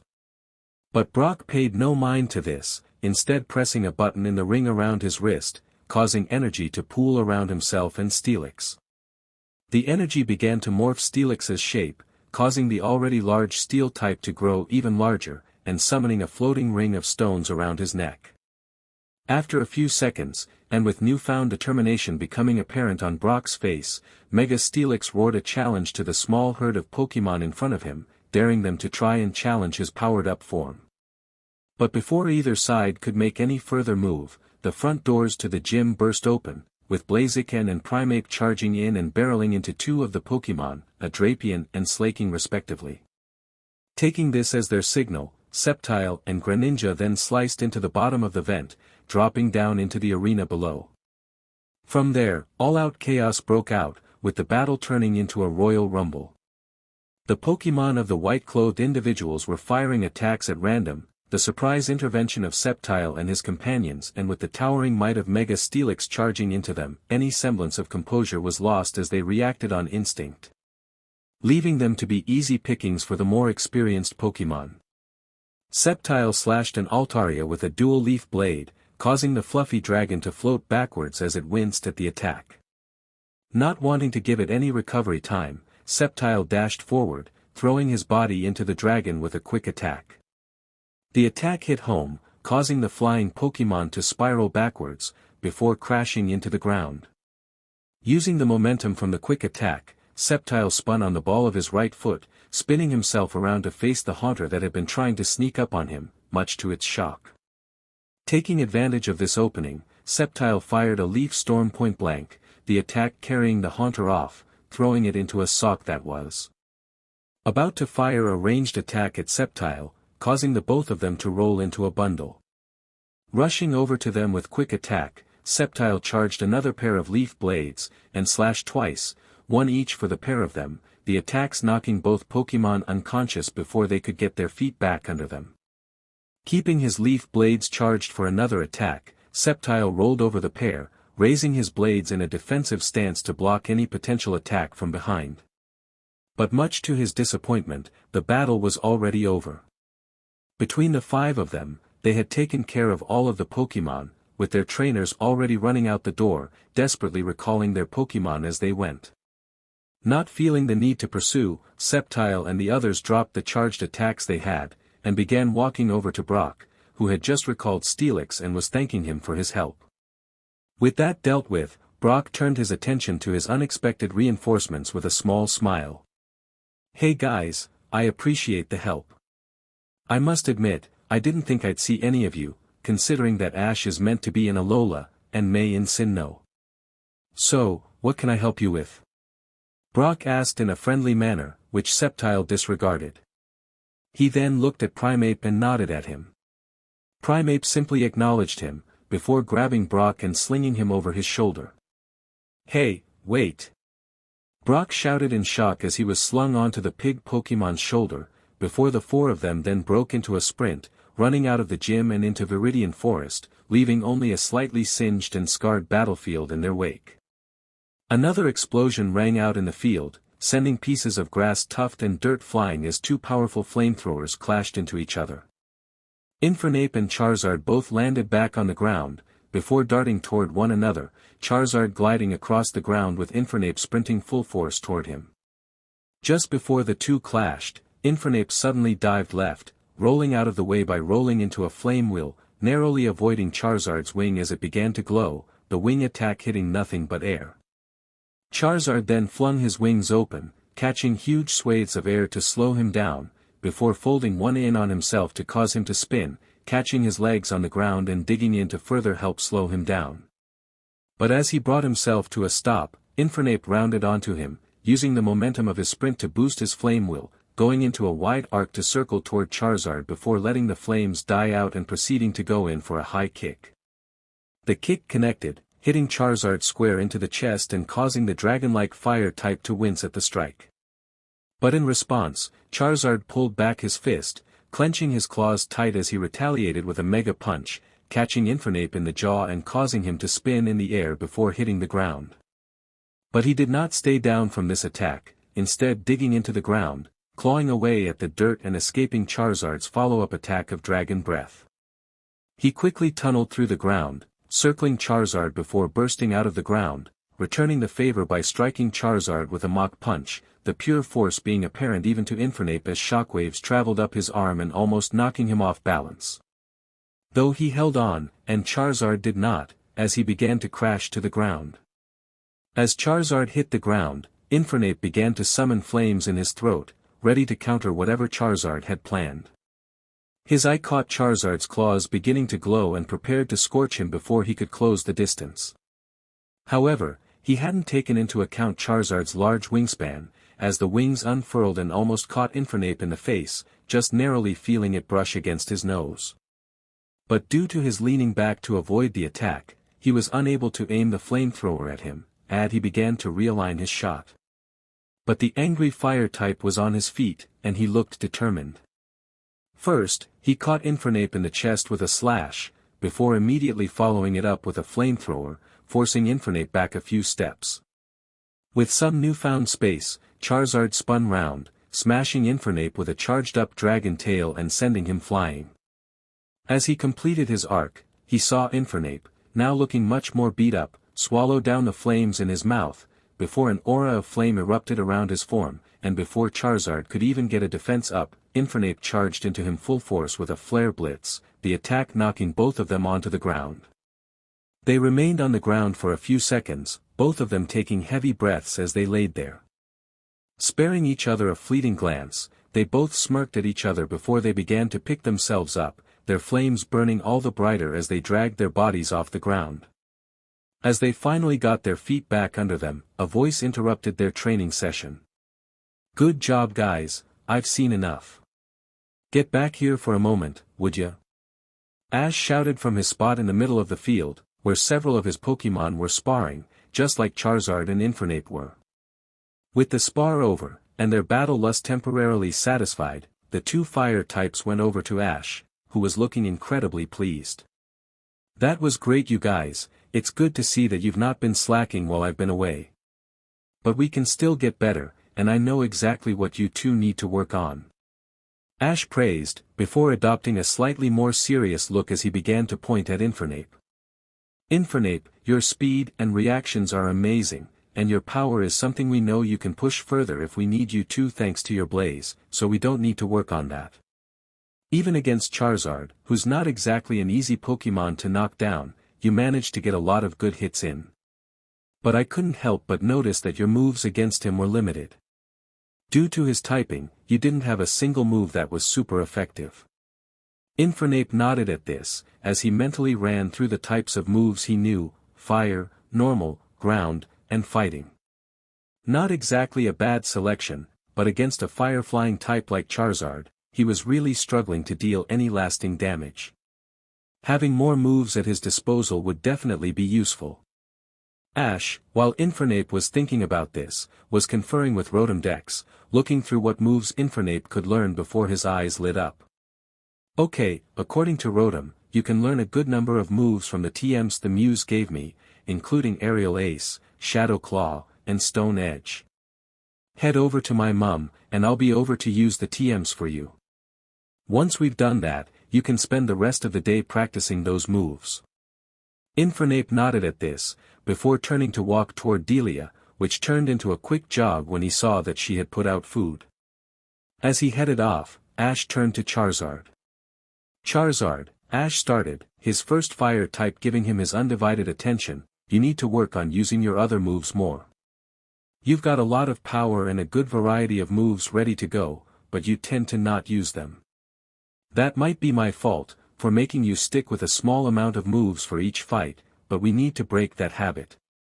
I know you've got the adaptability to match your power, so we'll work on quickly switching between your moves. That way, you can be ready for everything." Charizard smirked at this, giving Ash a quick thumbs up, before his smirk turned sinister, and before Ash could question it, he fired a flamethrower straight at him. But he was rewarded for his effort with an untouched Ash, his blasted NTI shirt still managing to protect him.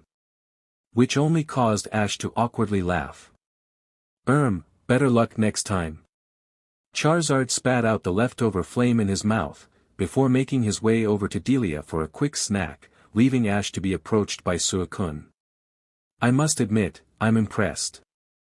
I knew you were a competent trainer, but I wasn't expecting this," she admitted, which Ash just shrugged at. "Honestly, I don't think I'm usually this good. Normally I only do this kind of dedicated training to deal with specific situations. Usually rematches or upcoming battles with my rivals. My normal training isn't this intense," Ash admitted, causing Suicune to raise her brow at him. "Is that right?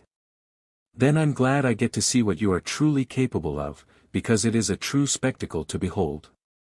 Ash nodded, before something sparked in his eye, causing his excitement to spike as he suddenly turned toward Suicune. "Hey Suicune, do you want to start your training?" he said giddily, taking Suicune aback slightly. "My training?" she questioned, which Ash nodded excitedly to. "Yeah.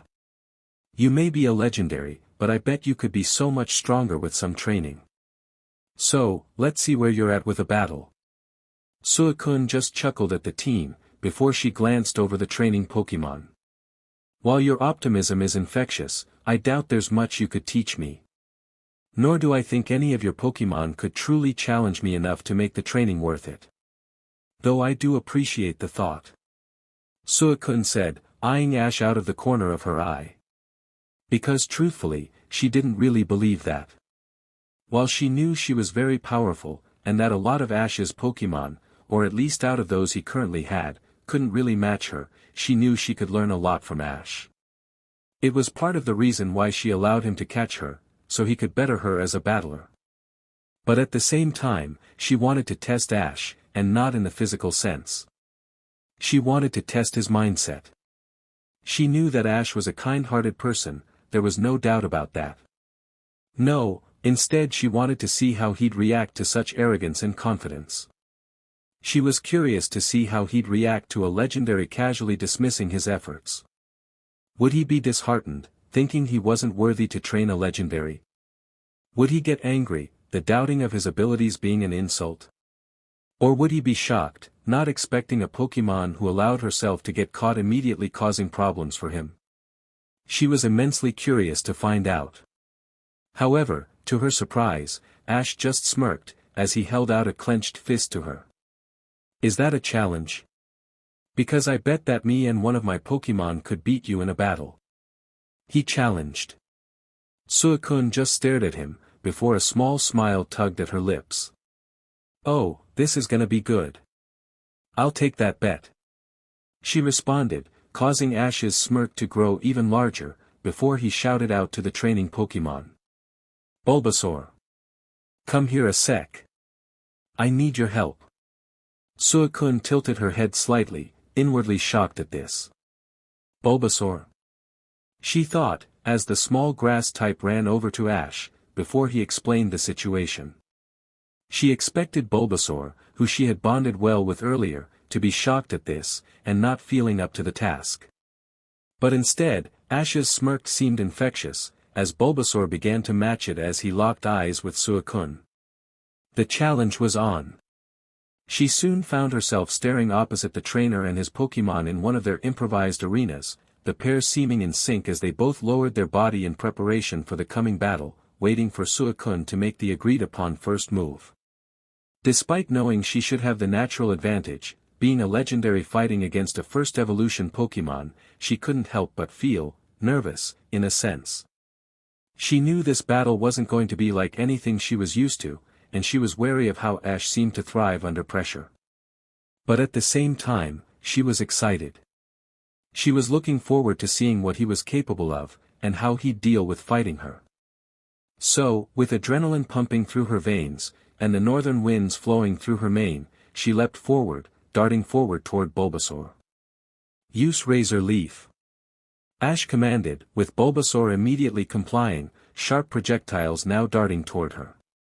Suicune seemed confused by this, but casually sidestepped the attack regardless, her attack run now off course but completely clear of the attack. Why would Ash order such a simple attack? Unless he was starting out slow. Big mistake. She grinned to herself, before Ash shouted out another command, causing her moment of satisfaction to completely disappear.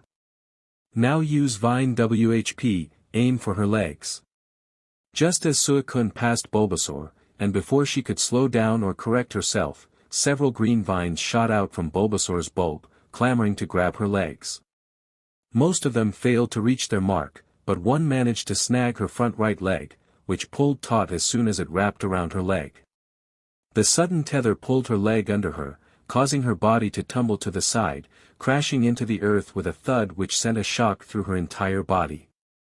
For a brief moment, as her body continued to plow through the earth with little sign of slowing down, everything else faded for Suicune except for one feeling. Exhilaration. She had been outplayed from the get-go, and she should have seen it coming. Her gift to Ash had given her main strategy away, allowing Ash to already plan a counter to it. Cause her to abandon her attack run before knocking her off balance and allowing physics to take care of the rest. She should have seen it coming, but at the same time, how could she? It was brilliant. She was beginning to see why so many respected him.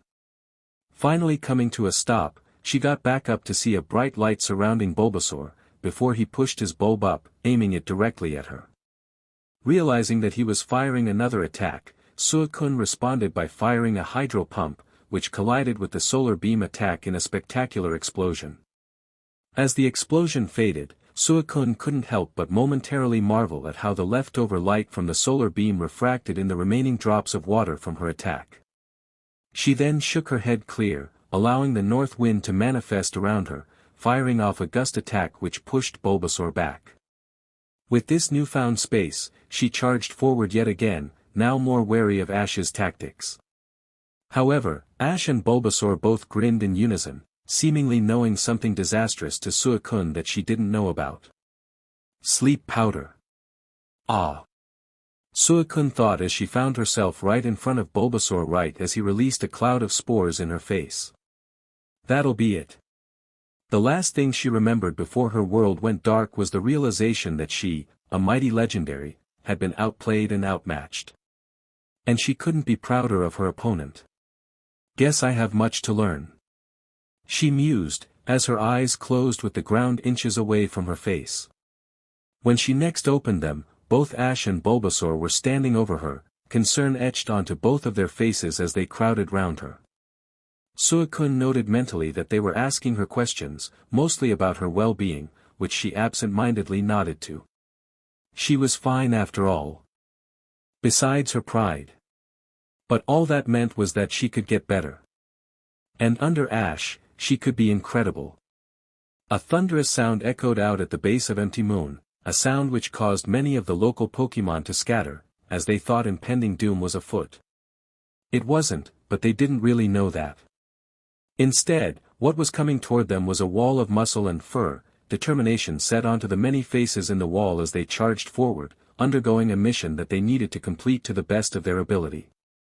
However, they slowly began to slow down, and the herd of Tauros took a moment to collect their breath. Before they started shouting. We've found no one. We've traveled the whole region for nothing. We've been wasting our time. We've not been seen for about 6 chapters now. This is disgraceful. The herd kept on venting their frustration at no one in particular, their annoyance of not being able to help Ash, their trainer and spiritual leader of the herd, beginning to get to them. But after a few minutes, they managed to calm down, before the leader began to take control of the situation. Alright boys, listen up. We've not done a great job, if I'm being honest. We've not found anyone, and we've searched the whole region. If there's anyone in Kanto who we haven't found, then we need to accept that there must be a reason for that. So, here's the plan. We're gonna head back to Pallet Town. We're gonna have lunch. And then Ash will tell us what to do next. The herd erupted at this, before a chant began to sound out. Lunch. Lunch. Lunch. Lunch. Lunch. And with their chant agreed on, the herd began moving again, with a new destination. And plenty of shenanigans to be had. Tapu Koko blitzed through the air, finally arriving at the altar of the moon. The altar of the moon was one of 2 altars that existed on Pony Island, each existing for one of the 2 powerful legendaries that watched over the Alola region. While the Tapus would watch over the individual islands for day-to-day problems, they were just part of the protection for the region which existed.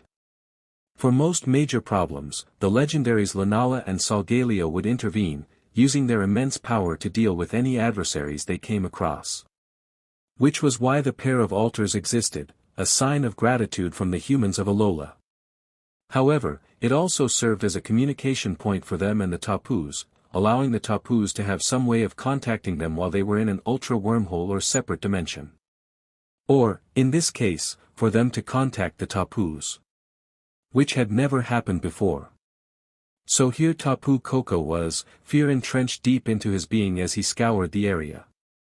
After finding no sign of Lunala, the one who had sent the message which had instilled the fear into him, he glanced over at his companions, who were also keeping an eye out for the moon Pokémon. Suddenly, a hole in the sky opened up, and tumbling out of it came a mass of light and energy, crashing straight into the altar and devastating it with the shockwave alone. When the dust cleared, Lunala was there, and she was struggling with. What was she struggling with? It looked somewhat similar to Solgaleo, but Solgaleo didn't have dark armor plates covering his body, looking more like a creature of war than a guardian of light. And it seemed to be blasting Lunala point blank. Not wanting to waste any more time on questions, Tapu Koko fired a thunderbolt, with Tapu Lele backing him up with a quick moonblast, and the two Genesect firing a pair of hyper beams at the creature. The attacks hit home, causing a massive dust cloud as it kicked up some of the rubbery in the surrounding area. But when the cloud cleared, the creature seemed unharmed. Though now its attention was on them.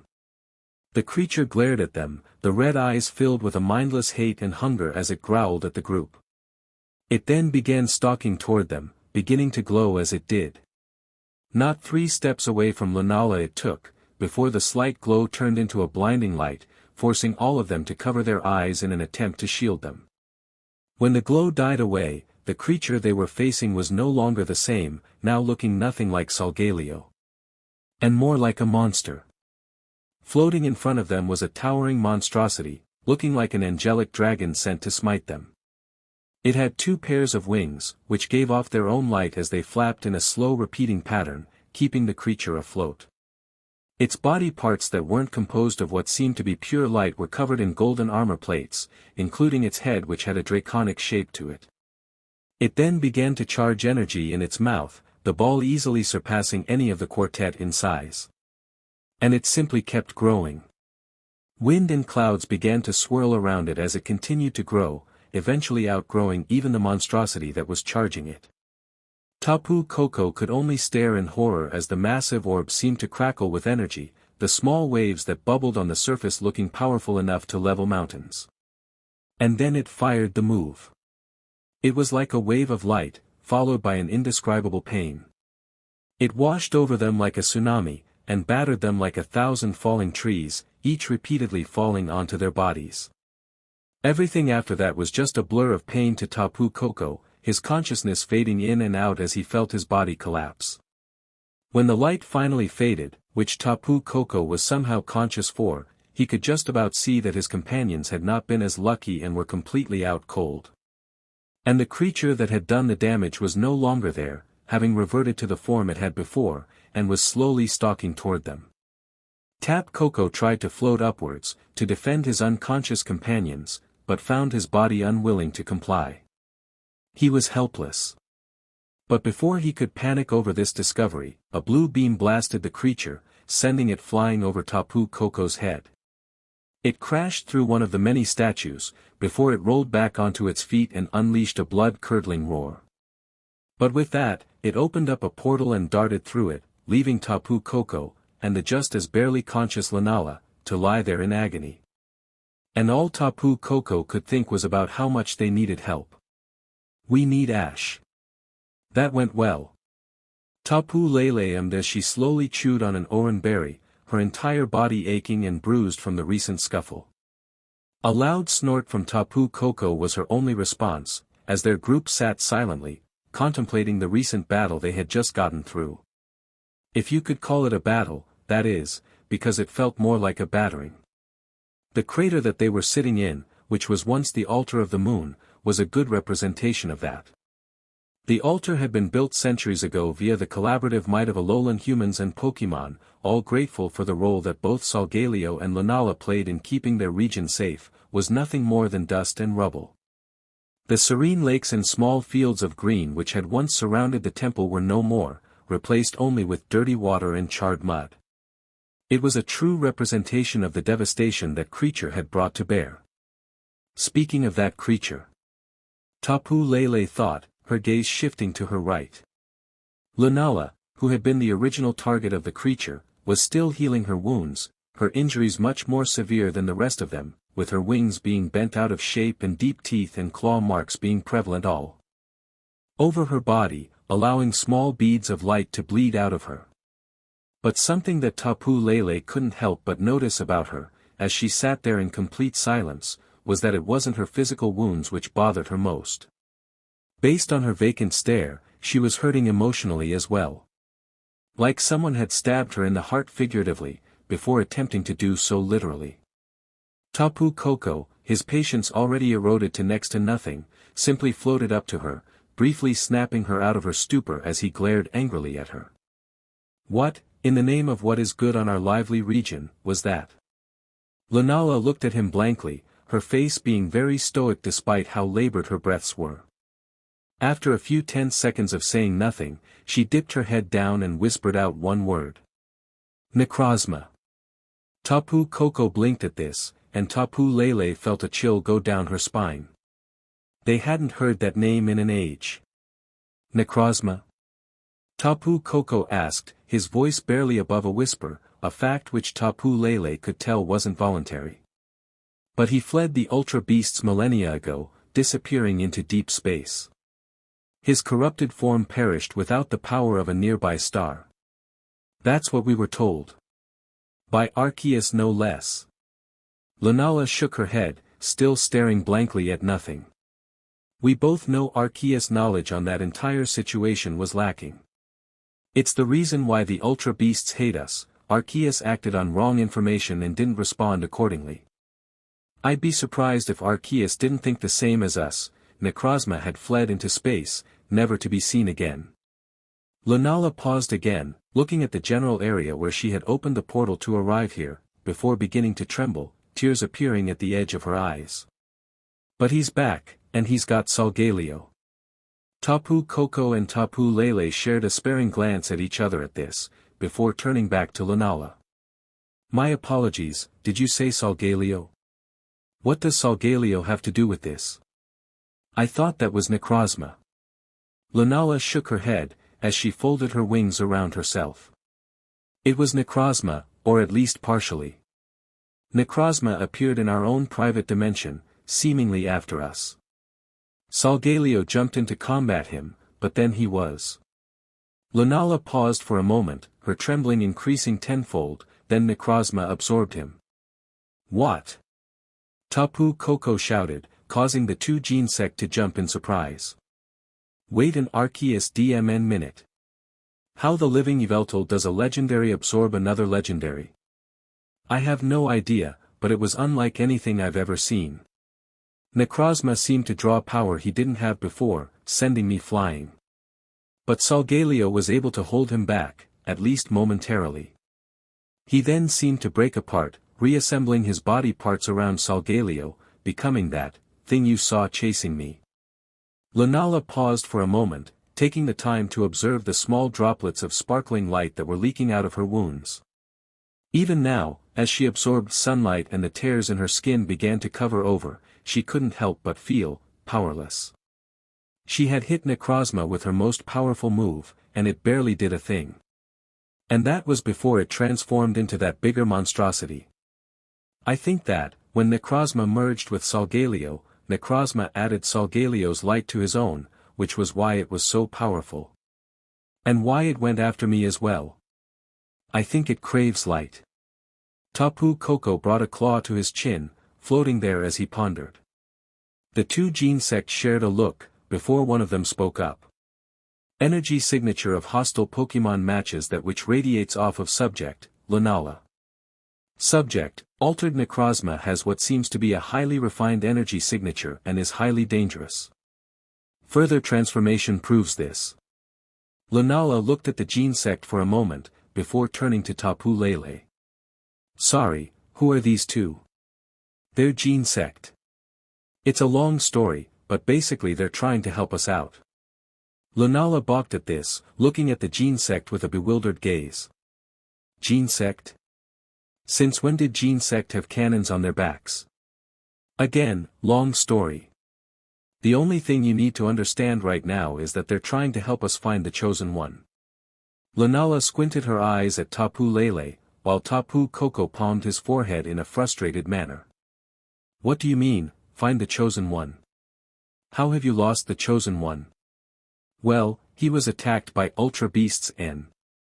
Why are there Ultra Beasts in Alola? They came to attack the chosen one. What do you mean they came to attack the chosen one? Why wasn't I informed about any of this? Lunala shrieked, causing the two Genesect to cower slightly as she threw her wings open. It's complicated, and we've had our hands full, Tapu Koko interjected, causing Lunala to spin round to face him, but basically, Hoppa got involved during the battle and teleported both the Chosen One and his cohort of companions and Pokémon across the globe. So far we've had no luck in finding the Chosen One. Lunala nodded at this, before she closed her eyes, allowing a field of energy to begin coating her form, causing the area to be shrouded in darkness, and for the light of the moon to appear over her. In the middle of the day.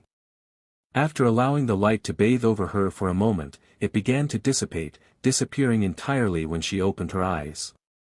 Hoopa is still in Alola, she announced, shocking the group as she turned her head northeast. He's in Hawali City. His energy is weak, but slowly growing stronger. He must have been wounded. She then flung her wings open, causing a portal to open in front of her, causing the wind around it to fluctuate as it was pulled into the portal. Come, for it as you said Tapu Koko, we need the Chosen One's aid. And our only lead right now is Hoopa himself. So we travel to Hawali City and see where that takes us.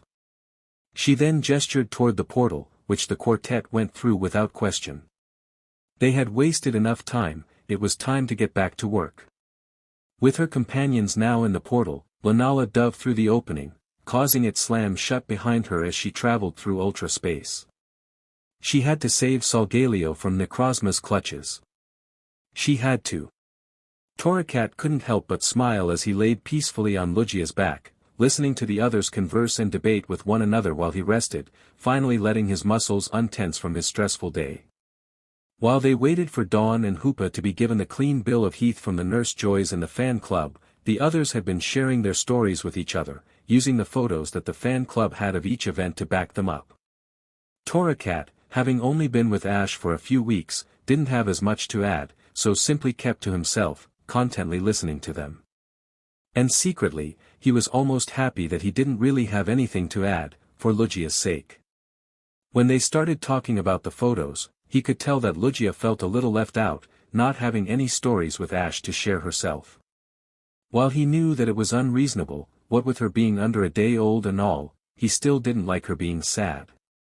So, while he did have a few odd stories he could probably share, even without photographic proof, he chose to abstain, saying that he mostly just followed Ash to school and watched him struggle with that. And with her favorite older brother not being able to add anything either, Torracat could tell she felt much better, now happily listening to the stories like a child at bedtime. Arceus, he was getting soft. Shaking his head at his own internal monologue, he tuned back into the story which Squirtle was telling, which involved him, Ash, and the rest of the team Ash had at that time escaping from a sinking ship. Torracat shook his head, closing his eyes as he nestled into Lugia's back. From what he had heard, despite her already being big enough for him in his new larger body for him to easily lay on her back, she was going to grow much bigger. Which was both daunting and reassuring. It was daunting because the idea of her getting bigger meant that her hugs were going to be even more painful in the future. But at the same time, he was going to be able to rest easy at the idea of her getting stronger, strong enough to look after herself. Although, despite the fact that she was going to grow up to be an incredibly powerful legendary, capable of watching over the very world they lived in, Torracat couldn't help but think he was always going to worry about her. Torracat opened his eyes at this, having a rather shocking epiphany. When did I become the older brother to a legendary? But before he could dwell on that for much longer, the sounds of screaming and panicking caught his attention.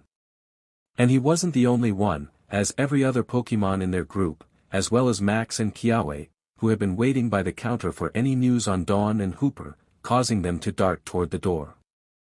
As they barged through the door, they were immediately stopped in their tracks by what was waiting for them, and the reason why everyone was in such a panic. Why is everyone running away? I thought I was revered, unless I've missed something. Lunala asked, causing Tapu Lele to snigger as she as the two Genesect who were floating behind her shrugged at Lunala's outburst. Tapu Koko, on the other hand, just seemed exhausted. It's been a long day for them, Tapu Koko tried to appease, I know the feeling. He added under his breath, turning his gaze toward the group pouring out of the fan club building, and his eyes widening slightly. Oh look, it's some of the Chosen One's Pokémon. Progress. He said in a deadpan, before suddenly zipping round to the two Genesect. Now, you're not going to do anything stupid again. Are you? He asked aggressively. The two bug legendaries, to their credit, didn't react too badly, just shaking their heads while avoiding eye contact. Whatever story was behind that, Torracat didn't want, or need, to know. Instead, Lunala's eyes widened as she looked at the Pokémon, lowering herself to look at them more intently. So these are some of his Pokémon. I was unaware he had a Lugia. Is this one of his? Did you call them gifts, Koko? Tapu Koko nodded, causing her to smile at the young legendary. Wonderful. It's been an age since I've seen a Lugia be born. And I'm happy to know they'll be competent at battling. Too many young legends are undertrained for my liking. Lugia shuffled nervously, causing Torracat to reflexively start stroking her back with his paws, with Squirtle waving his glasses at the giant bat-like legendary angrily. Oi, stop ignoring us. What do you want, you overgrown bat? We've got enough problems as it is without more legendaries. He shouted, causing Lunala to chuckle at him and the rest of his group to slowly turn and glare at him. You must be the Chosen One's Squirtle. I must admit, I'm a fan. You're very entertaining to watch, and those glasses are to die for. Lunala said, causing Squirtle to tilt his head in confusion. Wait, you've watched me? How? Do legendaries just constantly spy on Ash now? No, but thanks to the ingenious developments of human technology, we're able to watch replays of his league attempts. Squirtle didn't respond at first, but after having a few seconds to process what he had just heard, he simply bobbed his head slowly. Taking this as a cue that he was done arguing with immensely powerful legendary, Glalie floated forward. So what can we do for you? I imagine that this isn't just a coincidence. Lunala shook her head gravely, with Tapu Koko floating forward to answer. We're here to speak with Hoopa, and to find the Chosen One while we're at it. The group all looked at each other, before gesturing toward the building. Join the club. Hoopa's inside being healed, and we don't know where Ash is. You're more than welcome to help. The group of legendaries sighed heavily, a low groan echoing out as they realized the situation they were in. After expressing their frustration, they simply floated to the ground, and started nestling in what could be considered, for the non-humanoid-shaped legendaries at least, a sitting position. Then we will wait. And while we do, I'd like to ask some questions, Lunala informed, causing the group to go on edge as she looked at them with an incredibly serious glare. How does the Chosen One always get lost? He can't be that directionally challenged. Needless to say, that got a resounding laugh from the group of Pokémon, with Max and Kiawe just staring at the interacting group in utter shock and confusion. Look at that. So many legendaries. And they seem to be looking for the twerp as well. The twerp? Why would they want to find him? Do they need his help again? Maybe they're making another movie.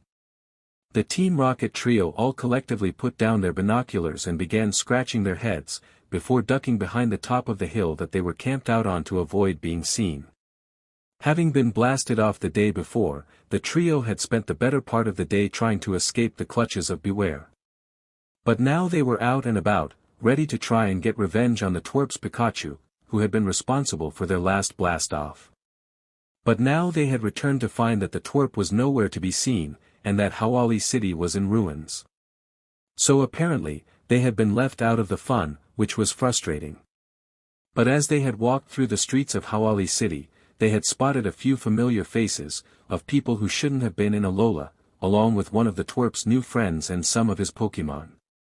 So they started to follow them, trying their best to stay out of sight and figure out what was going on.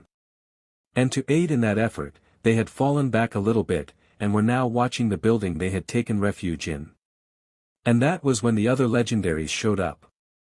As they kept their heads low, James' pocket began vibrating, catching all of their attention. As he pulled the offending object out of his pocket, their communicator they used to receive orders, it flashed into life, as a familiar voice spoke to them. A voice who hadn't taken the time to personally speak to them in who knows how long. "Hello agents," Giovanni greeted, his voice sending chills down the trio's spine. "I trust you are working hard to further the agenda of Team Rocket." "Absolutely, boss." Jessie screamed into the communicator, making Giovanni grunt in annoyance at her high-pitched tone. "As we speak, we're currently chasing up a lead which could give us loads of really powerful Pokémon. Is that right?" he asked, his voice level and giving away nothing of his true thoughts, causing James to jump in. "We've got them in our sights and are currently planning how we're gonna get them.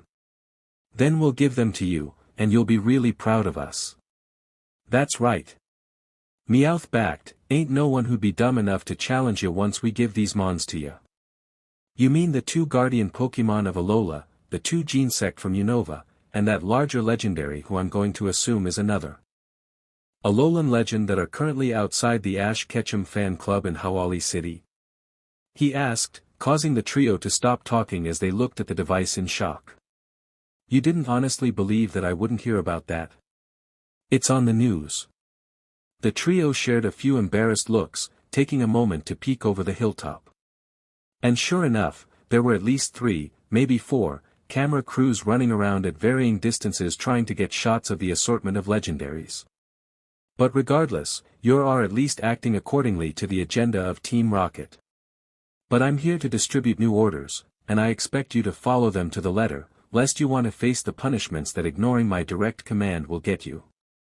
"Of course, boss, what did you want us to do?"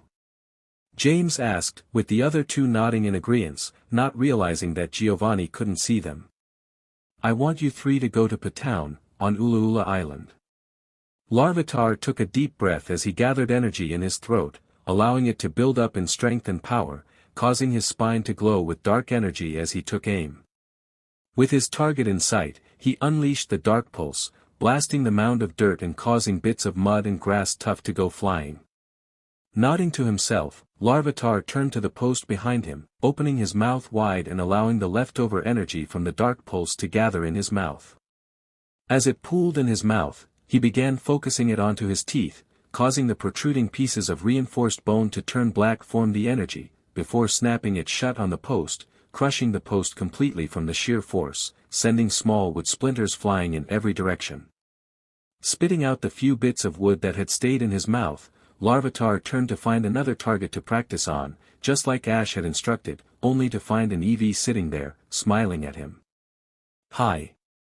Larvitar tilted his head, taking this chance to rub at his mouth as he cleared his face of wood splinters, before waving slightly. Hi. You're one of Ash's recently hatched eggs, right?" Larvitar asked, with Eevee nodding excitedly. "That's right. I'm Charizard's pup, and I was born yesterday. And I haven't had the chance to meet everyone yet, so I'm trying to meet all of my dad's friends while I can." "I don't think I've met you yet, were you in Alola?" Eevee asked rapidly, causing Larvitar to blink at the speed at which he was speaking. No. I actually only got caught by Ash yesterday, though I did meet him a few years back. Decided to finally join him in his adventures. So far, it's been pretty crazy, wasn't expecting this many legendaries." Larvitar admitted, while Eevee's eyes began to sparkle in amazement. "Whoa, you've known Ash for ages. Was he as awesome back then as he is now? Has he become a better trainer now or was he always just that good? Who did he have in his team back then? Was my dad in his team? Did you ever see him battle? Was he awesome?" "Hey, chill with the questions would ya?" Ralts interrupted, walking over to the pair along with Mawile, who was currently pouting, saving Larvitar from the barrage of questions. Larvitar silently mouthed, "Thank you," to Ralts, while Eevee then bounded over to her, getting up in her face as his tail wagged excitedly. "Hey! You're one of the other eggs who hatched yesterday, right? Like me. That means we're siblings." "Hi." Ralts smiled at him, patting him on the head as she finally closed the distance. "Hi, nice to meet ya. And you're right, I guess you are my brother. And that makes her," she jabbed a thumb over her shoulder toward Mawile, who still had her arms crossed as she pouted, "also our sister. She's Mawile, by the way." Mawile rolled her eyes, only briefly lifting a hand as a brief wave at the pair, causing Larvitar to raise an eyebrow. "What's with you? Why are you in such a bad mood?" he asked, causing her to pout even harder. "Don't mind her, she's just upset because Ash isn't giving her 100% of his attention while he's training." Ralts explained, with Mawile sticking her tongue out at the other fairy type, causing her to laugh. Turning back to Eevee, Ralts smiled at Eevee, who was still looking at them with a massive smile on his face. "Don't worry about her, she'll be fine. But speaking of siblings, if you were to evolve into a fairy type, we'd all be fairy siblings." She joked, while Eevee's eyes widened. "That's a great idea," he shouted, before a glow took over his body, which began to grow larger while the three Pokémon stared at him, utterly gobsmacked. Two bows began to appear, one of his left ear, and another around his neck, with the end of each bow having a pair of feelers, which looked very similar to ribbons. His legs began to slim down as they grew longer, and his tail became less fluffy. When the glow dissipated, standing in front of them, with pink and pale cream fur. "Now we're fairy siblings," he shouted, causing the others to sweat drop at his expense. "Wow. I didn't know it was possible for someone to evolve that quickly. How did you manage that?" Mawile asked, finally contributing, causing Sylveon to giggle. "It's really easy, I just think of what evolution I want to turn into and then I turn into it. Nothing to it," he explained, with Larvitar putting a hand to his chin as he considered this, Ralts looking at Sylveon in bewilderment. "I refuse to believe it's that easy. I simply refuse," she said blankly, with Larvitar holding up his arm in protest. "Now hold on, it's not impossible for it to be like that. I mean, my mum used to say that evolution needed you to be ready mentally and physically. If Sylveon is already physically ready to evolve, which, considering you were eggs that were given to Ash from Xerneas herself, means he might be on to something. Which reminds me." Larvitar then took a deep breath, clenching his fists and allowing himself to get lost within himself. As he let out the air from his lungs, he began to glow, much like Sylveon did a moment ago, and began to grow. And grow. He began to tower over the trio of fairy types, as he first turned into a floating shell, with spikes dotting the top of his head, before he grew even larger, the spikes shifting down to his back as he continued to grow. Arms and legs jutted out of the shell, and a massive tail began to grow, digging up dirt, and it began to swing round aimlessly. From the top of the shell, where the spikes were before moving down to cover his spine, a head formed, and as the glow began to fade, his new mouth opened, unleashing a massive roar which shook the nearby trees. Taking a new breath in his new form, Tyranitar looked down at the trio, a massive grin on his face. Though the grin was mostly because of Ralts' flailing arms. "How? How did you do that? That's not possible. Evolving once, just for the thrill of it, is hard enough to believe. But twice? How do you even do that?" she practically screeched, causing Tyranitar to chuckle, a deep rumble coming from his throat. "I've been training with my mum for years, waiting for the time when Ash would come back for me. I would have evolved a year ago, but I held back. I kinda wanted to impress Ash." Larvitar, now Tyranitar, admitted with his new voice, now much deeper and baritone than it was a moment ago. "What? Larvitar evolved? That's awesome." They heard from the distance, as they heard Ash shout in shock as he caught glimpse of Tyranitar. "I think that did the trick. Mawile admitted, jealously tinting her words, causing Sylvian to giggle as he glowed again, returning to being an EV again. Much to Tyranidar's shock. Wait, you can change back? He asked EV, who simply shrugged. Of course. Can't you? Looker took a sip of his flask as he walked away from the house in Pallet Town, sighing heavily as he felt multiple pairs of eyes on him, observing him from a distance. Looker knew who it was, since it wasn't exactly difficult to figure out. He knew it was Annabelle, who had made a point of letting him know that she didn't trust him, and Ash's other companions, who had most likely been roped into watching him for suspicious activity by Annabelle.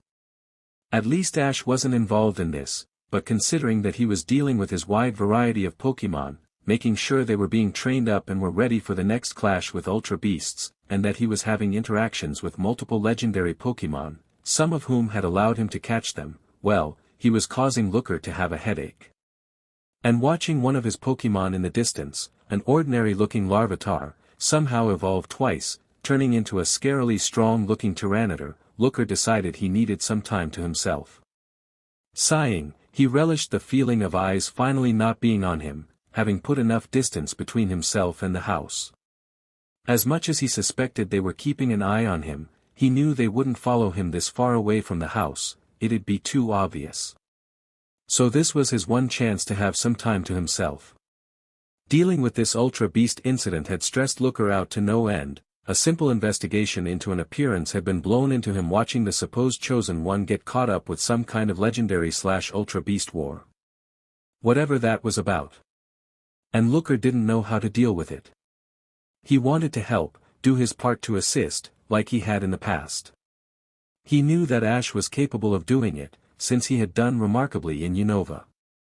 But there wasn't much he could do. And with Annabelle there potentially souring the relationship between him and Ash, he didn't know what to do. Sighing, he ran his hand through his hair. He didn't blame Annabelle, he couldn't. She had every reason to not trust him, so he couldn't really blame her. But that didn't make it frustrating to deal with. To add to his frustration, his pocket started vibrating, his phone ringing from deep within one of his trench coat pockets. Fishing into the pocket to get the phone out, Looker cursed when he saw who was calling him. He didn't need to deal with that right now. Knowing he couldn't just ignore the call, he pressed the answer button, and brought the phone to his ear. Looker speaking. Looker. The voice down the phone replied curtly, causing Looker's grip to tighten. For all the times he'd spoken to these people, he'd never been formally introduced to any of them, having to simply interact with them as expected regardless. We've been trying to locate you for the past 24 hours, what's your location? Pallet Town, Kanto. Looker replied, looking around to see if he was being eavesdropped. When he was sure no one was within earshot, he carried on. I've had an interesting day, been to 3 regions since being dispatched, but I guess that isn't why you're calling? Looker asked, knowing that they wanted something else from him. He had already reported to his superiors at the International Police about his location, and he knew they had access to that information. No, it is not. We are looking for an individual. An individual you had brief contact with on the beach of Mele Island in Alola yesterday. Are you familiar with the trainer, Ash Ketchum? Looker immediately bit his lip, drawing blood. That wasn't good. Yes. Looker replied begrudgingly, setting his gaze forward as he shut his eyes in frustration. I'm currently at his house in Pallet Town, with him also being present. Long story, but we've both ended up at that location. The person on the other end of the phone was silent for a moment, making Looker feel uneasy. They had never been shocked into silence before. After a minute of Looker's stomach rolling uncontrollably, they finally responded. He's in Pallet Town. They asked quietly, with Looker quickly confirming it. And he could almost hear the satisfaction they had from this. I see. Well, that is an unexpected, but welcome, outcome. Thank you, Special Agent Looker, ICUP appreciates your assistance. The phone then hung up, leaving Looker alone to stand there, contemplating what he had done. I need a drink. Ash wiped his forehead clean of sweat with a towel, as he watched Pidgeot and Staraptor have an aerial spar. He had been having a busy day, a productive day, and Ash felt proud of the progress he had made. Between the training of his Pokémon, organizing the use of TMs to increase their move pools, and analyzing each Pokémon that he currently had and helping to increase their effectiveness, Ash felt that he had been doing good. And it showed. Between his immensely powerful Pokémon getting better moves at their disposal, like Infernape and Charizard, and his less powerful but more skilled Pokémon showcasing their abilities to help those with potential improve, like Bulbasaur showing Suicune that power alone wouldn't cut it, and even Larvitar evolving twice somehow into a mighty Tyranitar, progress had been made. But despite that, Ash couldn't help but find his mind wandering to his other missing Pokémon, and whether or not they were okay. While he trusted them to be able to look after themselves, he still couldn't dispel the heavy stone-like feeling that he had in his stomach, making him feel sick. He wanted more than anything to be able to find them, but he couldn't think of any way to search for them. He had the Tauros herd looking throughout Kanto, but those were slim odds. He was drawn from his thoughts where he noticed a swirling cloud in the distance, ominously floating towards him. That didn't look good. As Ash looked at the cloud, he noticed that the cloud wasn't natural, or at least, he thought so. He wasn't exactly the smartest person, but he was pretty sure a storm cloud didn't move like that. And at the same time, it seemed to have 3 rings of energy flowing through and around the cloud, each ring being made of something else. One seemed to be entirely electrical, coursing and sparking as it pulsed around the cloud. The second one seemed to be a pillar of flame, which snaked in and out of the cloud like a snake. And the final one was, made of snow. Ash couldn't quite tell, but it seemed to be a moving ice sculpture, but was moving like it was made out of snowflakes rather than solid ice. Weird. As he watched the cloud, Ash's confused look slowly turned into a concerned one, as a key detail about the cloud became more and more apparent. It was getting closer. Could clouds stalk people? Was he being stalked by a cloud? I can assure you, you're not being stalked by a cloud. But given your past experiences, I can see why you haven't ruled that out. A Zelf said from behind Ash, causing him to jump out of his skin and nearly fall over. Taking a few rapid breaths, Ash calmed himself down, slowing his heart rate to normal, before taking another look at the cloud. So what is it then? I believe you have more guests. A Zelf replied, a small grin on her face. Though I will say this, we're going to have an interesting interaction with these 3. These 3. Ash repeated, before the 3 pillars broke off from the cloud, coming straight toward Ash. And just before they crashed into him, they rapidly stopped, causing the electricity, fire, and ice to disperse, revealing the ones within them. In each of the 3 pillars was one of the titans of Shamudi, the legendary birds, Zapdos, Moltres, and Articuno. They floated in front of him, looking regal and poised as they stayed level, eyeing up Ash critically. For all of 5 seconds before they started bickering amongst themselves. I want to give him my gift first. No, I'm giving him my gift first. His starter matches my type, so it makes sense if I go first. Both of you can wait your turn, I'm going first. I even have the number 1 in my name, 1 for first, so get in line. Oh shut up Articuno, we all know you ain't number 1. You're the only one out of the 3 of us who are weak to both of the other 2 type Ys. Pipe down Moltres, you're only saying that because you've only got the number 3 in your name. Oh, like 2 is much better.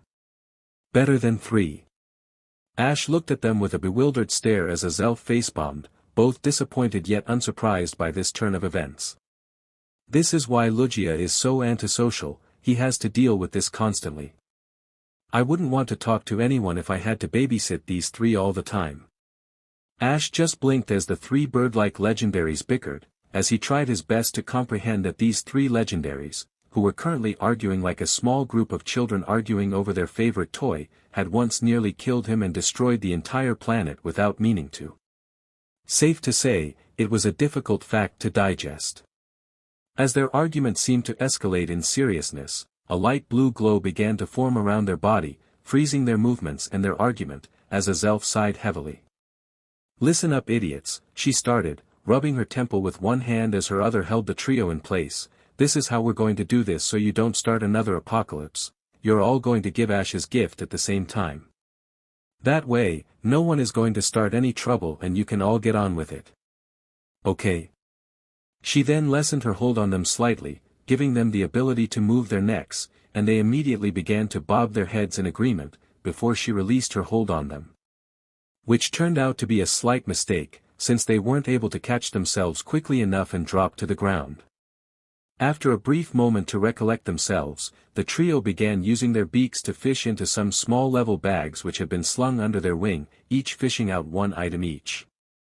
Without a word, but with all the gravitas that such gift-bestowing should possess, they each handed over a single glass orb to Ash, who held his hands out to hold the ball. The ball looked unremarkable to Ash's eyes, as they were literally just glass orbs, each one being just big enough to sit comfortably in the palm of Ash's hand. It was completely see-through and looked like they were made of glass. As Ash inspected the orbs, the three birds shared a quick look, before Zapdos and Moltres both nodded at Articuno, who simply took a few steps forward and raised his head higher, clearing his throat. "As the best speaker of my brothers, allow me to explain our gift to you.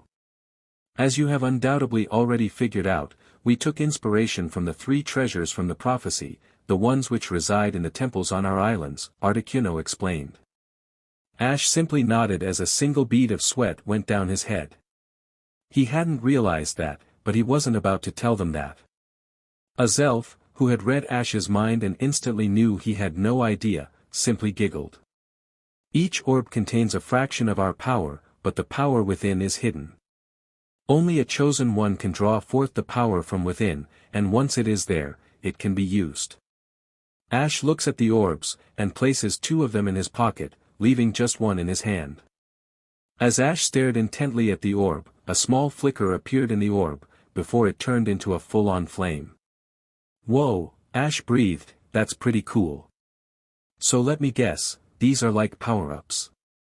I give them to one of my Pokémon and then their moves of each of your types get stronger?" Ash asked, but only got a trio of confident smirks as a response. "Not really, no. Why don't you point the orb at that tree and focus for a moment?" Zapdos requested, the smirk never leaving his face.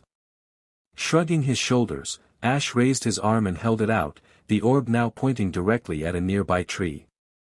As Ash began to focus on the tree, the flame within the orb began to grow, going from a flickering candle flame to a fluctuating inferno, before it glowed red and spat out a massive fireball.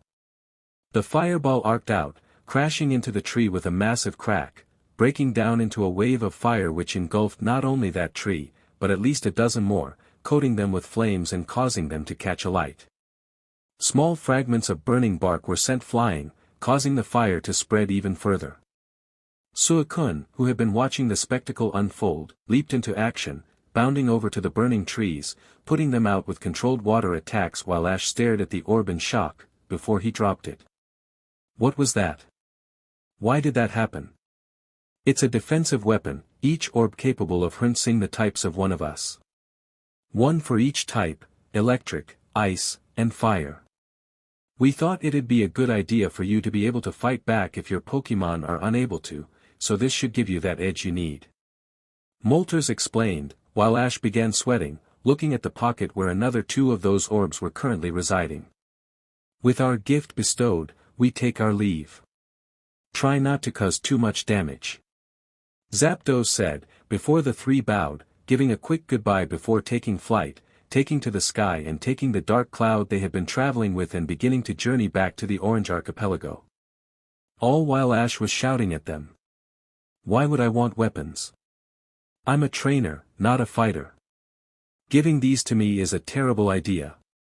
Azelf, who had picked up the dropped fire orb and was now inspecting it, simply shook her head, as she watched the fire that was inside start to dissipate, returning the orb to its prior harmless appearance. Well, this just made things more interesting, and dangerous. This ought to turn out badly. I can't wait. A figure walked down the worn path toward Pallet Town, a road they had walked many times during their adventures, stopping when they reached the peak of the hill overlooking the town, taking in the view and admiring it. The figure took a deep breath, relishing in the clean air going through their lungs. After releasing the breath, a loud explosion sounded out in the distance, and the figure saw a small plume of fire appear in the far distance near the tree line. "Well, come on then, Ashy boy, what trouble have you gotten yourself in this time?" "More. I need more." "Got light?" "Have light. Light is good. But more is needed. To stop the pain. Light is needed." "Why?" "Light has been taken, surely that is enough." "No, never enough. Not with this meager source. More must be obtained. The other source, it escaped. Interlopers. They stopped the light from being obtained. That light, it's needed. INEEITNEED. ITNO. Ash picked up a TM, looked at the name printed onto the disc, before looking up at the person sitting opposite to him, staring blankly for a few seconds at them, before shaking his head. "Nah, I don't think rain dance is the move for you," Ash said, causing the mirror match figure in front of him to nod his head in agreement. "I agree. I don't even know any water-type moves." Latios agreed as Ash placed the TM to his left, picking up another one to consider. The pair had been doing this for the better part of an hour, Ash taking the chance to catch his breath from some of the more intense training he had helped with during the day without feeling like he was wasting time. Out of the several dozen TMs that he had been gifted from the trio of Mews, who Ash was convinced stole these TMs from somewhere, they had only managed to pick a few they both agreed on, their differences on battle tactics beginning to show. Ash actually found that, although Latios was similarly inexperienced to battling as Latias, he had a pretty strong opinion on how to approach battles, hitting the enemy as hard as possible, Arceus permitted. While Ash appreciated this view, he still preferred having a balance between speed, power, and improvisation, which led to him and Latios spending most of the previous hour arguing about which moves to use. At some point, Professor Kukui had gotten involved and everything turned into chaos. The two managed to come to a consensus, with Latios agreeing to stick to Ash's battle style if the moves Ash taught him were primarily heavy-hitting ones, something Ash was more than happy to agree to. As a result, the only TMs they had managed to agree on were Ice Beam, Thunder, and Solar Beam. And now the two were sitting together at one of the tables in Ash's garden, with Mawile sitting in Ash's lap and Azelf watching the interaction with mild interest as he picked up another TM. "Oh," Ash cooed as he read the name of the latest TM, his eyes lighting up, "I think you'll like this one, Shadow Ball." Ash read out, with Latios smiling in his Ash disguise. "Oh yes, that's a wonderful choice, I appreciate the variety. Not only that, but it gives you a counter to ghost types if you ever come up against them." Ash stated proudly, crossing his arms with a confident smirk as Latios grinned in agreement. "Okay, I thought at first I knew which Ash was the real one, but then you went and said something smart and I'm back to being unsure." A voice said from behind Ash, causing Latios, still in disguise, to jump and clench his fists, claws as he glared at the newcomer. "State your purpose here, before I'm forced to act." Latios stated in a firm voice, with Azelf darting out of sight as the newcomer chuckled at Latios. "You definitely act like Ash, even if you don't talk like him. What a tough choice, smart Ash or linguistically gifted Ash. Can I go with option C where I say you're both fakes?" Ash burst out laughing at this, before he finally got to his feet. "There's only one person I know who's that full of himself, Gary Oak," he said with a massive smile on his face as he turned around to face him, where he was standing with an equally large grin. "Ashy boy!" Gary shouted, throwing his arms out as he walked up to Ash, hugging him tightly as they patted each other on the back. "I hope you're the real Ash, 'cause it'll be really awkward if I'm hugging a stranger right now." Ash just laughed again, more lightly this time as he waved a hand at Latios. "You can drop the disguise, he's a friend. I trust him, even though he annoys me to no end." Latios, finally unclenching his fists/claws, nodded, as his body began to glow and shimmer, his humanoid shape distorting before returning to his original shape, hovering calmly on the spot. Something which left Gary standing there incredibly wide-eyed as he looked at the legendary.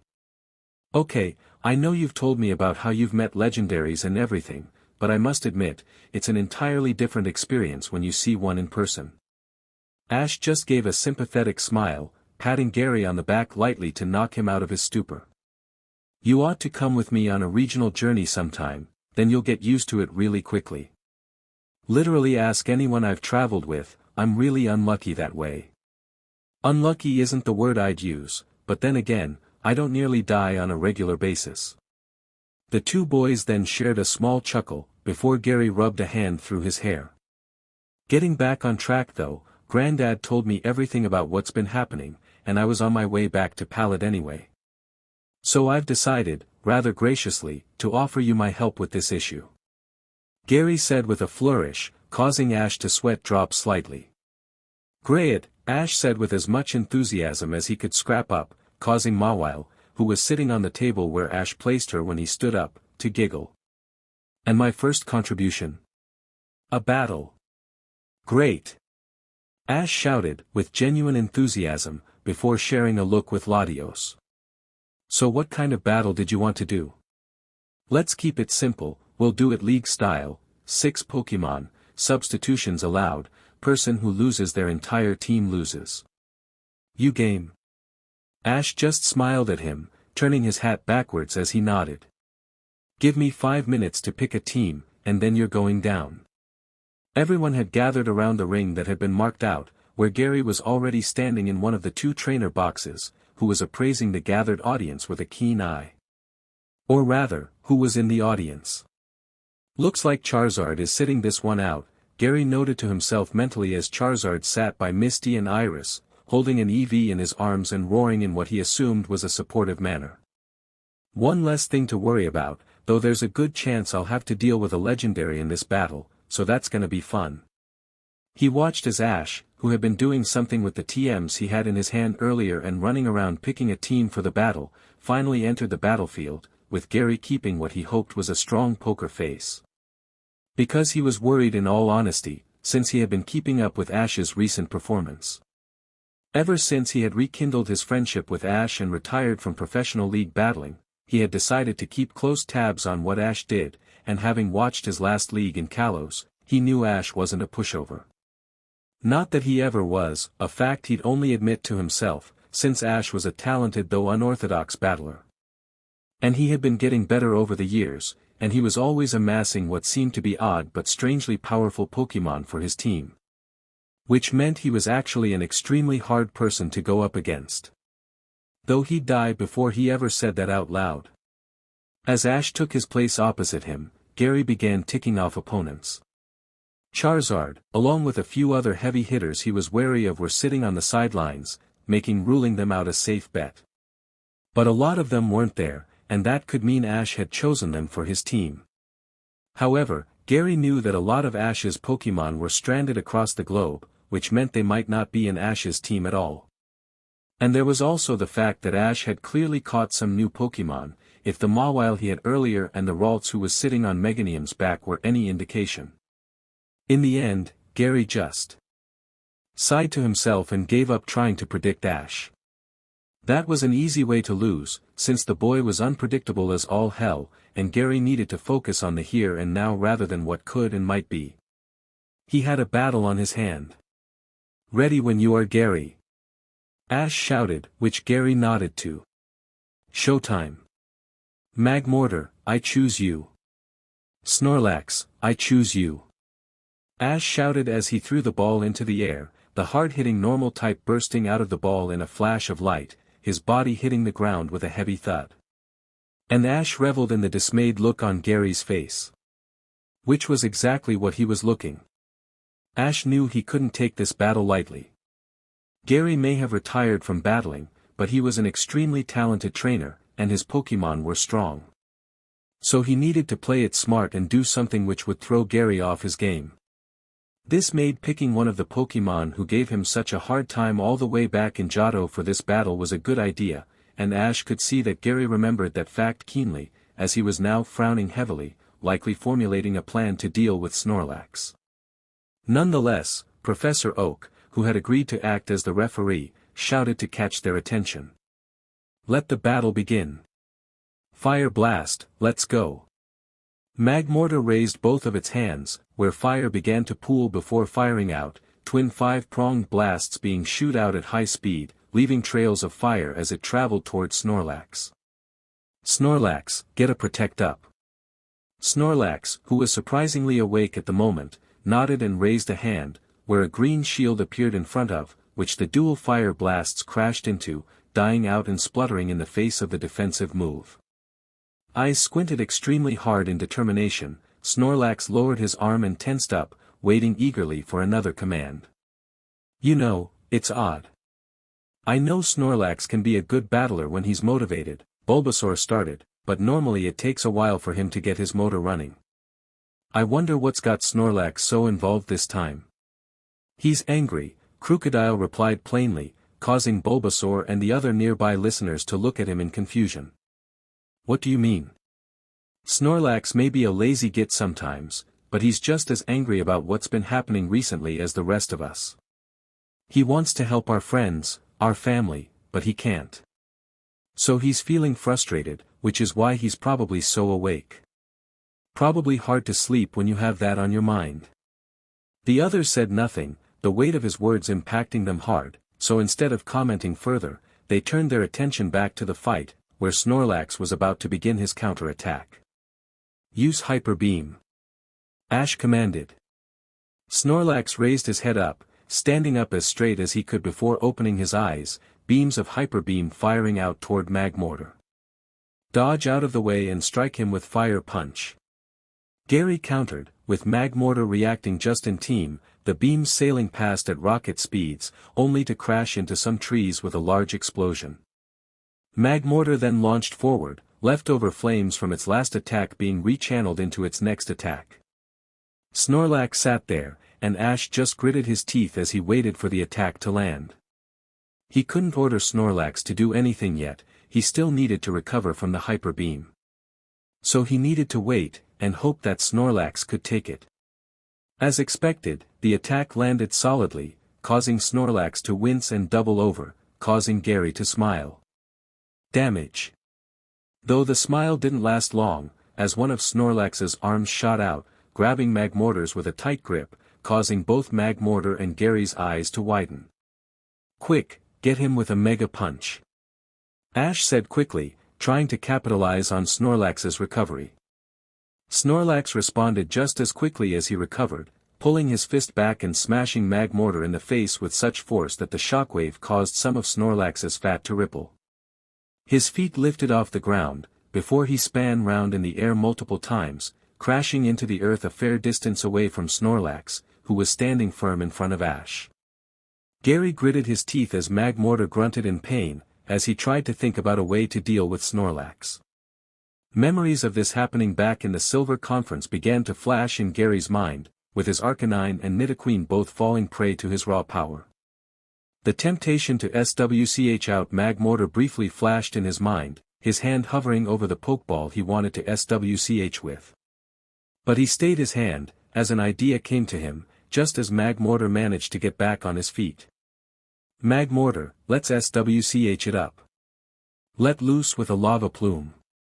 Magmortar nodded in agreement, as his body began to glow with a barely contained power, the flames on his body beginning to intensify, before it exploded outward, a wall of fire blasting out and igniting everything in the vicinity.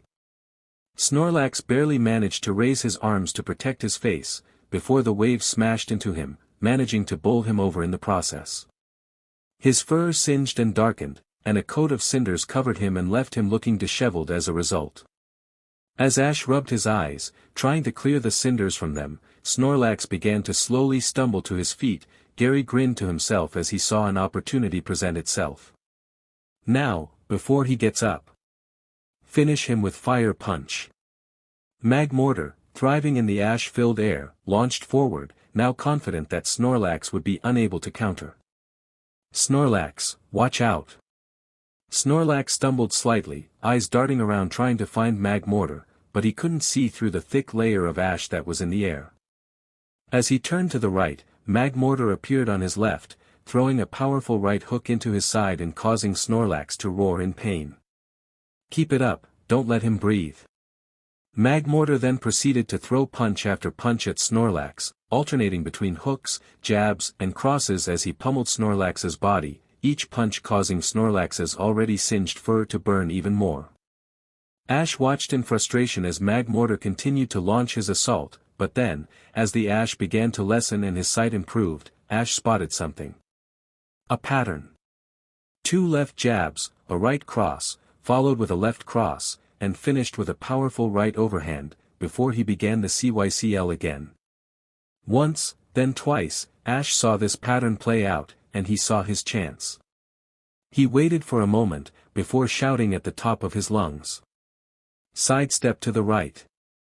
Just as Magmortar began the CYCL again, Snorlax heeded Ash's command and stepped to the side, the punch barely grazing him and causing Magmortar to lurch forward. "Now, use Mega Punch."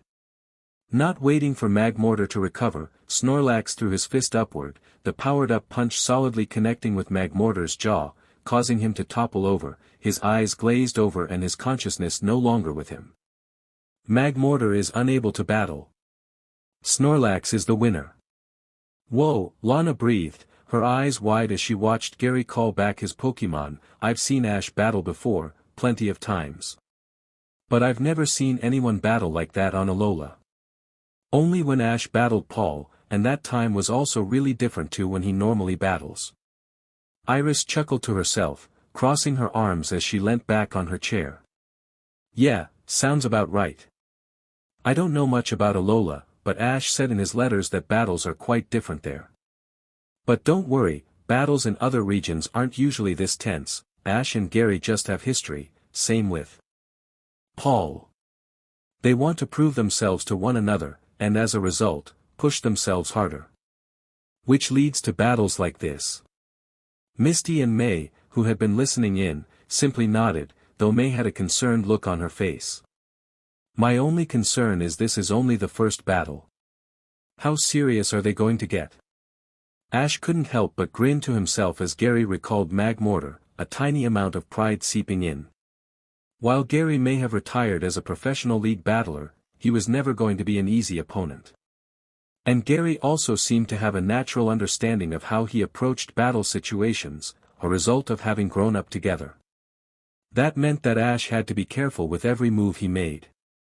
And looking at Snorlax, Ash could see that he wasn't being careful enough. Snorlax was in bad shape, his fur singed and burned in large patches, and his breath was incredibly labored as he plopped down, taking his weight off his legs. Ash took a slight breath, before raising the ball in his hand. "Thanks Snorlax, take a breather." Snorlax returned to his ball, which Ash pocketed as he stared Gary down. Snorlax definitely wasn't out of the fight yet, but Ash knew better than to let him battle in that state. A quick rest would do him wonders and allow him to get back into the fight later on. But for now, it was someone else's turn to battle. And it was someone who Ash was eager to battle with for the first time. Soon, Gary had a Pokeball selected as well, and the two of them called them out at the same time. "Tyranitar, let's go. Golurk, time to battle." The two towering Pokémon materialized in front of their respective trainers, before they began to stare each other down, a show of power and dems from the two. After a few tense seconds, Professor Oak broke the silence. "Let the battle commence. Use Crunch/Heavy Slam. Let's go." The two shouted, their commands almost merging together. The two titans strode forward, moving as fast as their massive frames allowed, before crashing into each other. The ground cracked from the impact, as they locked arms with each other, pushing against one another and trying to overwhelm the other. Though Tyranitar had one advantage over Golurk, he still had his teeth. With dark energy coating his teeth, Tyranitar bit deep into Golurk's shoulder, causing the ghost type to release a deep which caused the spectator's teeth to vibrate as a result. "Quick, get out of there with earth power," Gary said, desperate to get out of this tricky situation, which Golurk fulfilled almost immediately. Raising a foot, Golurk then stamped down, causing a pillar of fire and dirt to erupt underneath Tyranitar, the ground exploding from the attack. The force knocked Tyranitar away from Golurk, sending him tumbling to the ground and giving Golurk the space it needed to recover. As Tyranitar's heavy body kicked up a massive cloud of dust, Ash responded with another snap command. Keep Golurk away with a dark pulse. Dark energy began pooling at the end of Tyranitar's tail, lighting up the spike jutting across it and traveling up his spine before arriving at his mouth. With the energy now gathered, Tyranitar fired the beam, which crashed into Golurk and splashing him with crackling dark energy. Tyranitar, slowly getting his feet under him, kept the beam consistent, forcing Golurk to hold its ground and give him the time he needed to recover. With his feet under him again, he began closing in on Golurk, shortening the distance while still keeping the beam firing. As the beam finally began to die down, Tyranitar dropped the attack, letting Golurk try and counter with a shadow punch. But as it took a few steps forward, Tyranitar then span round, slamming his tail into Golurk's side and sending it rolling away. Eager to finish this battle before Golurk could get a second wind, Ash gave another quick command. Keep him down with Earthquake. Finish it. Nodding, Tyranitar span round, his tail curling around as he did, and as he finished the rotation, he brought it crashing down on top of Golurk with a mighty thud and crash, sending dirt everywhere. When the dust cleared, Golurk was unconscious, and Gary was gritting his teeth together, not once breaking eye contact with Ash. Golurk is unable to battle, which makes Tyranitar the winner. Professor Oak announced, which made Ash's heart leap over the moon. Great job Tyranitar. Ash congratulated, which Tyranitar absorbed with a smug look, you good to continue? Tyranitar gave a thumbs up, before turning back toward Gary, who was eyeing up Tyranitar with an appraising eye. And Ash's good mood began to vanish as Gary's inquisitive look turned into a smirk, and Gary picked another Pokeball. Okay then, let's get serious. Nidoking, let's go. The ball popped open and revealed the poison and ground type, who stared at the taller opponent unwaveringly. While standing a fair bit taller than Gary, Nidoking barely came up to half of Tyranitar's height, but was unfazed by this. Which meant Nidoking, and by extension Gary, had a plan up their sleeves. Deciding that he would risk it, Ash waited for the go for battle. Commence battle. Use Dark Pulse. Tyranitar charged up another pulse of dark energy, firing it at full force toward Nidoking, who still seemed unfazed. Circle. Gary commanded calmly, which was when Nidoking broke into a sprint, narrowly avoiding being blasted by the beam of malicious energy. Nidoking then began running around Tyranitar, who simply kept tracking him with his beam, trying to realign the attack and catch him with the pulse, but couldn't seem to keep up with Nidoking's surprisingly agile sprint. Eventually, Tyranitar's beam gave away, dying out as the charged-up energy Tyranitar had gathered ran out, leaving him gasping for air after sustaining the attack for so long, which was when Nidoking stopped sprinting, skidding to a halt before spinning to face Tyranitar. Now! Gary shouted, causing Nidoking to throw his head back. When he brought his head back down, a ball of energy was hovering in front of his mouth, arcing out with shocking speed and slamming straight into Tyranitar's chest. What was that? Ash shouted as Tyranitar crashed down, causing Gary's smirk to widen. A well-timed hyper beam, Ashy boy. All I had to do was wait for Tyranitar's attack to drop and I knew he'd be an easy target. And now, while Tyranitar lumbers to his feet, Nidoking has all the time he needs to recharge from the attack. Ash growled as he watched Gary's situation played out exactly as he described, with Tyranitar slowly getting to his feet and Nidoking luxuriously taking his time to recover, leaving Ash to ponder how they were going to bring this back. Deciding to take a risk, Ash shouted out to Tyranitar. Hey, don't fight him from a distance, get close. Use your strength to overwhelm him. Tyranitar didn't give a clear response to this, but based on how he lurched forward, he had heard him. Gary and Nidoking seemed unfazed by this, and simply waited. Use Dragon Claw. Ash commanded, and Tyranitar followed it, slashing downward with his arm. But Gary was prepared. Double kick. Just as Tyranitar closed the distance, Nidoking snapped forward and leapt in the air, spinning as he did. As Tyranitar's attack narrowly overshot, Nidoking landed 2 heavy kicks on Tyranitar, the first striking him in his upper chest, and the second arcing upward and striking him in the mouth. With the 2 super effective attacks landing home, and his injuries from the previous battle beginning to catch up with him, Tyranitar finally fell, this time for good as swirls appeared in his eyes and stayed slumped on the ground. Tyranitar is unable to battle, meaning that Nidoking takes the victory. Gary quickly recalled Nidoking without a word, swapping Pokeballs quickly, something which caught Ash's attention. Based on that action, he reckoned that Nidoking was his hidden ace, an unexpectedly skilled battler to keep an eye out for. Things were getting interesting. Ash watched as Gary tossed his next Pokeball lightly in the air, catching it and throwing it again as he smirked at Ash, waiting for him to pick out his next Pokeball. Ash, knowing that Gary was waiting for a reaction from him, did his best to keep a level expression while he recalled Tyranitar, quickly congratulating him for an amazing first battle, before suching Pokeballs and taking a deep breath.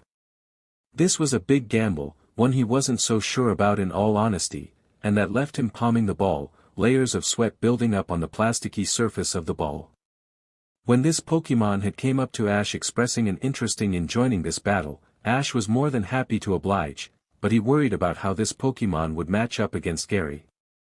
This Pokemon reminded Ash very much of how he was when he first started his Pokemon journey all those years ago, determined, hard-headed, overconfident, spirited, but ultimately needing more experience. Every battle Ash could remember with Gary where he had that kind of mentality, he lost. So a small part of him was concerned that this Pokemon wouldn't be able to deal with whoever Gary sent out. But at the same time, it was the kind of thing he needed to grow. That was how Ash grew, so having him go through a similar experience was the perfect learning curve he needed. So, although it was risky, Ash knew he needed to take it. After all, he hadn't gotten this far by playing it safe. Spinning the ball to a front-facing position, Ash threw it out, summoning out the Pokemon inside. Let's do this, Scraggy. Goggoat, let's keep up the streak. Ash raised an eyebrow at the Colosian Pokemon, surprised that Gary had managed to make his way all the way to Kalos, before he closed his eyes in realization. He knew that Gary had been to Kalos, he had mentioned it in a letter a few weeks ago, shortly after Ash had first gotten his Z-ring in Alola. He had gone to gather notes on Mega Evolution, something to do with his latest research project. Ash pursed his lips as he looked at the Goggoat, who looked raring to go. Considering that Gary was only in Kalos for a few weeks, and that he was there very recently as well, Ash figured that this Goggoat must have been a new capture. And as a result of this, not as experienced as Gary's other Pokemon. Scraggy, however, was not sharing Ash's train of thought, instead focusing on one thing and one thing alone. How he was going to headbutt this Goggoat, and how he was going to do it again. Truly a mind of many focuses. But it didn't matter, since he and Ash were on a similar wavelength in one matter, winning this battle. And that was all that mattered. Let the battle continue. Energy Ball. Counter with Focus Blast Scraggy. The two Pokemon both charged up Ball of Energy, each hovering in front of their respective mouths before being fired off, colliding and cancelling each other out with a crash of force and smoke. Goggoat, get close and use Leaf Blade. Goggoat launched forward, sprinting forward with its head down and closing the distance on Scraggy surprisingly quickly, throwing Ash off momentarily. Shaking off his surprise, Ash focused in again. Quick, hit him with Headbutt when he gets close. Ash commanded, which Scraggy happily nodded in agreement to. Goggoat closed the distance in only a few seconds, but Scraggy was more than ready, throwing himself forward head first toward the grass type. Jump. Gary then said to Ash in Scraggy's surprise. This surprise then multiplied when, just at the last millisecond before Scraggy's attack landed, Goggoat leapt upward, clearing over Scraggy and just at the last moment with his back leg kicked Scraggy in the back of his head, forcing him into the ground and giving him a mouth full of dirt. What was that? Ash heard Misty shout, and he was thankful that she said it first, because that was the exact question currently on his mind. Just a little counter for hard-headed hitters that Ash seems to attract. You know what they say, flying types of a feather flock together, and all that. Gary explained, looking rather smug with himself as he said it. Ash grumbled to himself as Scraggy picked himself up, deciding to take this battle back. Scraggy, chase him with high jump kick, don't let him get away. Scraggy shook the dirt from his head, before breaking into a sprint, leaping into the air with energy coating his foot. Gogoat didn't seem fazed by this, simply bracing its legs and leaping straight up, going several meters into the air. Scraggy, now with no target to hit, continued sailing through the air, eventually crashing straight into a tree, shattering the tree into several pieces but sending waves of pain up through Scraggy's leg. As Scraggy dropped to the floor, grimacing from the pain traveling through its leg, his moment of pain was interrupted when Gogoat suddenly landed on top of him, the bounce attack doing tons of damage to the fighting type, before he leapt away and put some distance between the wounded Pokémon and itself. Ash could feel his teeth gritting against each other, being whittled down as he looked at the battle. Things were looking bad. Scraggy hadn't gotten a hit on the grass type and was being tossed about like a rag doll. Gary was one step ahead of him, just like he used to be. Scraggy grunted as he tried to get back to his feet, with Gogoat beginning to circle him, watching with a keen eye to see if he successfully got back to his feet. With a stagger and a Scraggy managed to find his feet, one hand holding tightly onto his trouser-like bottoms and breathing heavily as he stared at Gogoat with an intense glare with open eye, as one of them was swollen shut. "Scraggy, you still good to battle?" Ash shouted out, concern etched into his tone as Scraggy turned to him, slowly throwing him a thumbs up. Nodding, Ash clenched his fist. "Then let's turn this battle around. Fire another focus blast." Scraggy, with his spare arm, charged up another focus blast, throwing the orb of energy like one would throw a baseball toward Gogoat, the attack picking up speed as it went. "Go for another attack run," Gary commanded, which prompted Gogoat to break out into another sprint, darting around the focus blast and homing in like a missile towards Scraggy.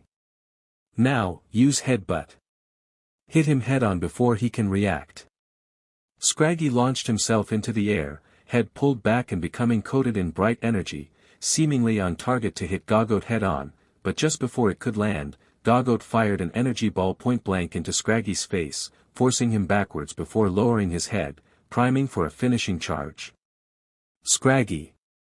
Ash cried as he bounced across the floor, before managing to right himself and land on his feet. He stood unresponsive for a moment, seemingly unaware of Gogoat sprinting forward at full force toward him. Just before Gogoat slammed into Scraggy, a bright glow overtook his body, blinding Gogoat and causing him to abandon his charge, hooves digging into the dirt as he attempted to shield his eyes. Just before he came into contact with Scraggy's glowing form. The glow concentrated into his hand, lashing out and striking Gogoat head-on, sending him flying back. The glow died out and standing in the spot Scraggy held just a moment ago was a slightly larger Pokémon. His breeds were much larger now, and he now had a red fin on his head, with a much more serious look on his head as he stared down Gogoat. "Scraggy, you evolved into Scrafty. And you learned Focus Punch," Ash said excitedly, throwing his hands in the air. Scrafty, now with a new surge of energy, smashed his fists together, Ash's excitement bubbling over into his attitude, before crouching into a stance, both fists held loosely in front of him, waiting for Gogoat to make a move. "This changes nothing, Gogoat," Gary shouted as Gogoat nodded, before pointing at Scrafty. "This ends now, use Wild Charge. Hit him head-on with Focus Punch, beat power with power." Scrafty said nothing, simply pulling back his fist and tensing up, eyes completely focused on the charging Gogoat, who was sparking with yellow bolts of electricity. The same glow from before began coating his fist, small sparks of aura bleeding out from the attack as it grew in intensity. With both attacks now charged, the two collided in a massive show of force, the shockwave tearing up the ground around them as they smashed together. The sheer power behind the attack sent both parties flying backwards, crashing into the ground in similar heaps. A few seconds passed, and neither party seemed to get up, staying curled up in two bundles. Professor Oak gave it a few more seconds before he began to raise his hand to call a verdict. But just as he opened his mouth, one of the bundles began to stir, slowly raising to their feet shakily. Scrafty is unable to battle, which means that Gogoat and Gary win this bout. Ash dropped his head in frustration, annoyed that even with Scraggy's evolution and new move that he couldn't come out on top. But he paused, took a deep breath and began slowly exhaling. The battle wasn't over yet, and things weren't as bleak as he wanted to believe they were. As things currently stood, the battle was fairly even. They had both lost 2 of their Pokémon, making things stand at a tie from a technical standpoint. But Ash knew he had a slight edge, since he'd revealed less Pokémon. Gary at this point had shown 4 members of his lineup, while Ash had only shown 3. And while they had won their respective battles, that meant they were more tired than Ash's remaining team, even if it was only by a slight margin. Nidoking was a slight concern, having only taken little amounts of damage from Tyranitar, and clearly being one of Gary's planned powerhouses for this battle. But Gogoat wasn't in as good a situation, with the few hits Scrafty managed to land on him clearly having a massive effect if the way his legs were wobbling were any indication. And although Snorlax had taken a beating, Ash could count on him to plow through still if he needed him to, making him a key ace up his sleeve. And with 3 more Pokémon to reveal, he could control the field. Returning Scrafty, he watched as Gary had a quick conversation with Gogoat, clearly checking to see if he was still capable of battling. Ash decided to take this moment to exercise some patience, something which the last few weeks at Alola had helped to build up. He knew that he needed to wait to see if Gogoat stayed on the field or not before sending out his next Pokémon, since Gogoat was a tricky fighter. Hit and run attacks were always difficult to counter, so Ash needed to have the right Pokémon on hand to deal with that. And if he sent out the wrong Pokémon, his edge would be lost.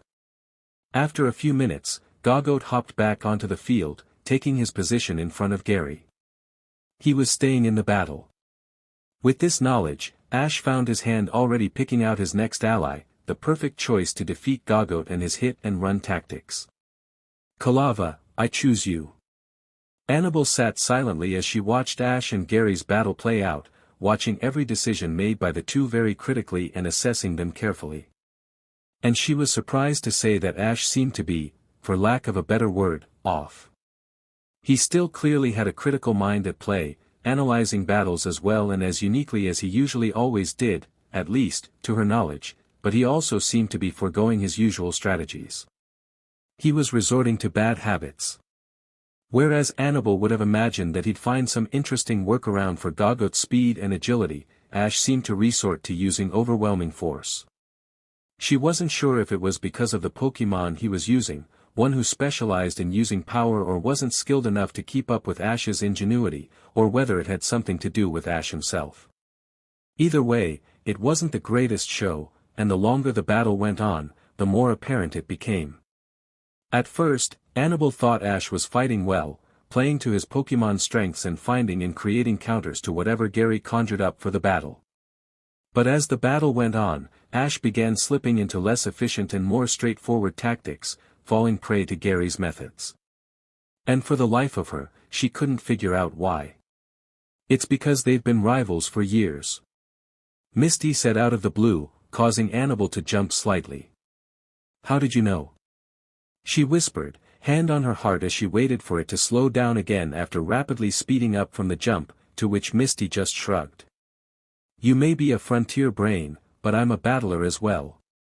So I know when someone's trying to figure out what's going on in a trainer's head, comes with being a gym leader, I guess. And Ash is slacking because he's falling into his old ways. Annabelle tilted her head at this, while Misty had a slight sparkle in her eye as she looked at nothing in particular. Ash has gotten so much better over the years, but you've only seen him from when he was pretty experienced. Still room to improve, but a solid trainer. I've known him from when he first started and let's just say that he was, bad. To put it nicely. And one area where he needed to improve was with Gary himself. Misty paused to lean back, putting her hands behind her so she could look skyward. Gary was his first rival, and he was nestled nicely in Ash's head. He knew how to wind Ash up, he knew how he approached problems, and he started out much better than Ash. But as Ash traveled, he got better. He began shrugging off Gary's insults, started coming up with more creative solutions, and worked his way to being a better trainer. Which is why Ash is probably the better trainer out of the two. If that's the case, Annabelle interjected, then why is he beginning to slip up here? Surely he knows how to deal with Gary if that's the case. Well, because Ash is still human. He may be an amazing trainer, but Gary represents something in Ash that he never can leave behind, what he used to be and what his goals used to partly aspire to, beating Gary. He may have beat Gary in the past, but every time they battle, Ash's brain will resort to that old way of thinking. Which is why he's slipping up, bad habits that he had put to bed are resurfacing because of Gary. Hopefully, this battle will highlight to Ash those problems once and for all, dealing with them and preparing him for the future. After all, with those ultra beasts out there and legendaries who need him, Ash really needs to be at his best. We all do. Kalava, use Flame Wheel. Gogoat, use Wild Charge.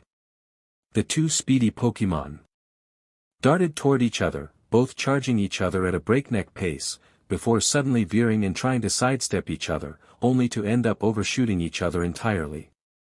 Kalava kept the attack going, using the momentum of the attack to start arcing round, another attack being lined up with the action. Gogoat dropped the attack entirely however, tensing up his legs to leap up in the air, narrowly jumping over the ball of fire at the last second. The two kept darting around each other, neither being able to land a solid blow on the other, both being too quick for the other. Again and again, the pair went in on attack runs, but they couldn't seem to break the deadlock. But Ash knew it was just a matter of time. Kalava had started this battle completely fresh, ready and raring to go, while Gogoat was still recovering from his battle with Scrafty. And considering that Gogoat wasn't an endurance battler, that meant that all Ash needed to do was wait for one opportunity. The temptation to go in all guns blazing was running high in Ash's mind, but he knew he needed to show some restraint. Gary was just waiting for Ash to do that, he could feel it. And while that might have worked with a Pokémon like Tyranitar, it would just get Kalava battered. She might still come out on top, but would be unnecessarily hurt, which Ash couldn't allow. So he waited, letting Kalava and Gogoat duke it out in their battle of speed and reflex, eyes ever watching for his ideal opportunity. And soon, he had it. Or rather, he remembered his opportunity for Scrafty's battle. He just needed to recreate the scenario. Kalava, wait. Ash then shouted, causing Kalava to stop her flame wheel to look at him inquisitively. We need to approach things differently if we're going to win this. Do you remember back in Sinnoh when you evolved? Kalava frowned at him for a moment, before slowly nodding, confusion etched into her expression. Good, Ash said, "'cause we're going to recreate that moment. Charge straight at Gogoat and wait for my signal." Kalava's eyes widened, before she nodded, this time with more certainty, having finally caught on to what Ash was planning. She span back around to Gogoat before throwing herself forward into another flame wheel, not needing to wait for the command from Ash. "Show them we mean business, Gogoat, let's go for another attack run." Gary responded, with Gogoat breaking into a sprint without hesitation. The two Pokémon charged toward each other, neither showing any sign or indication of slowing down as they thundered towards each other. Seconds before they crashed, Gary shouted out a quick command. One that had caught Ash out just a moment ago. Jump. But this time, Ash was prepared. Now. Ash shouted, prompting Kalava to break out of her attack and slam her paws into the ground, rapidly slowing her down just as Gogoat's body went over her body. Gogoat tried lashing out with one of his hooves, but Kalava was able to keep her head low, pressing it down so it was almost touching the dirt. And unnoticed by Gogoat, she had now lined up her back part of her body, where her flames were currently roaring like an unrestrained wildfire, so that it was in line with Gogoat himself. Use Eruption. Ash roared, and Gary felt a rush of dread run through his veins. With smoke billowing around her rear end, Kalava fired a towering plume of fire, which slammed straight into Gogoat's underside and sent him hurtling through the air. The tower reached higher than even the tallest tree in the nearby forest, and small splutters of embers coated the area around Kalava. A few seconds later, Goggoat crashed into the ground, thoroughly burnt and singed from the attack, and completely unconscious. Goggoat is unable to battle, making Kalava the winner of that bout. Professor Oak announced, allowing Ash to breathe a sigh of relief. He was still in this. Gary called back Goggoat and pulled out another Pokeball, but before he could call out the Pokemon within, Ash suddenly recalled Kalava. "You did great, Kalava, but for now I need you to rest. I'll need your help later," Ash explained to her Pokeball before swapping it for another. And he meant it as well, knowing that Gary still had some tricks up his sleeve. Ash knew he had more Pokemon at that point, but he wasn't out of the clear just yet. So, with a new Pokeball in hand, he called out his next choice. "Latios, I choose you. Nidoking, time to battle." I'm surprised that Ash is swapping out Kalava already. She seemed like she could still battle, so why would Ash take her out of the battle now? Sophocles wondered aloud, scratching his chin as he watched the two battlers call out their next Pokemon. Paul, who was sitting next to him, slightly raised an eyebrow at the comment. "I take it you're not much of a battler then, based on that comment," he remarked, causing Sophocles to look at him in an annoyed fashion. "And what if I'm not? I'm still a Pokemon trainer, my opinion matters," he said indignantly, while Paul just shook his head. "That's not what I meant.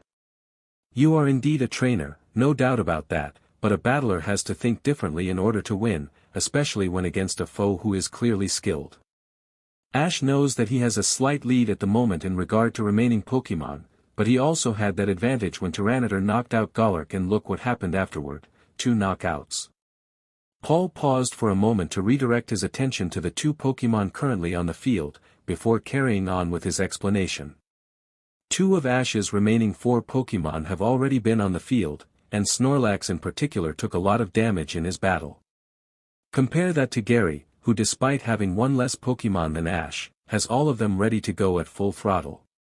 Nidoking is the only one who has experienced any fatigue, and even then, he's had ample time to rest. So Ash calling back Kalava for now is a good move. With Kalava, and Snorlax as well actually, now resting, Ash can rely on his 2 Pokemon who haven't seen battle for a stretch, letting them battle until the other 2 are fully ready for another go. Rather than letting Kalava carry on and potentially getting knocked out after being tired out by Goggoat, Ash is playing the long game. Which is surprising honestly, given how short his attention span is. Sophocles didn't say anything, instead just looking at the battle that was about to break out. With this in his mind, the next encounter could mean the difference between victory or defeat for Ash. Latios hovered on the spot in front of Ash in utter silence, with his gifted hat held in place with some subconscious telekinetic energy, and was watching the Nidoking scrap his foot into the ground, hyping itself up with growls and grunts as it stared at Latios intently.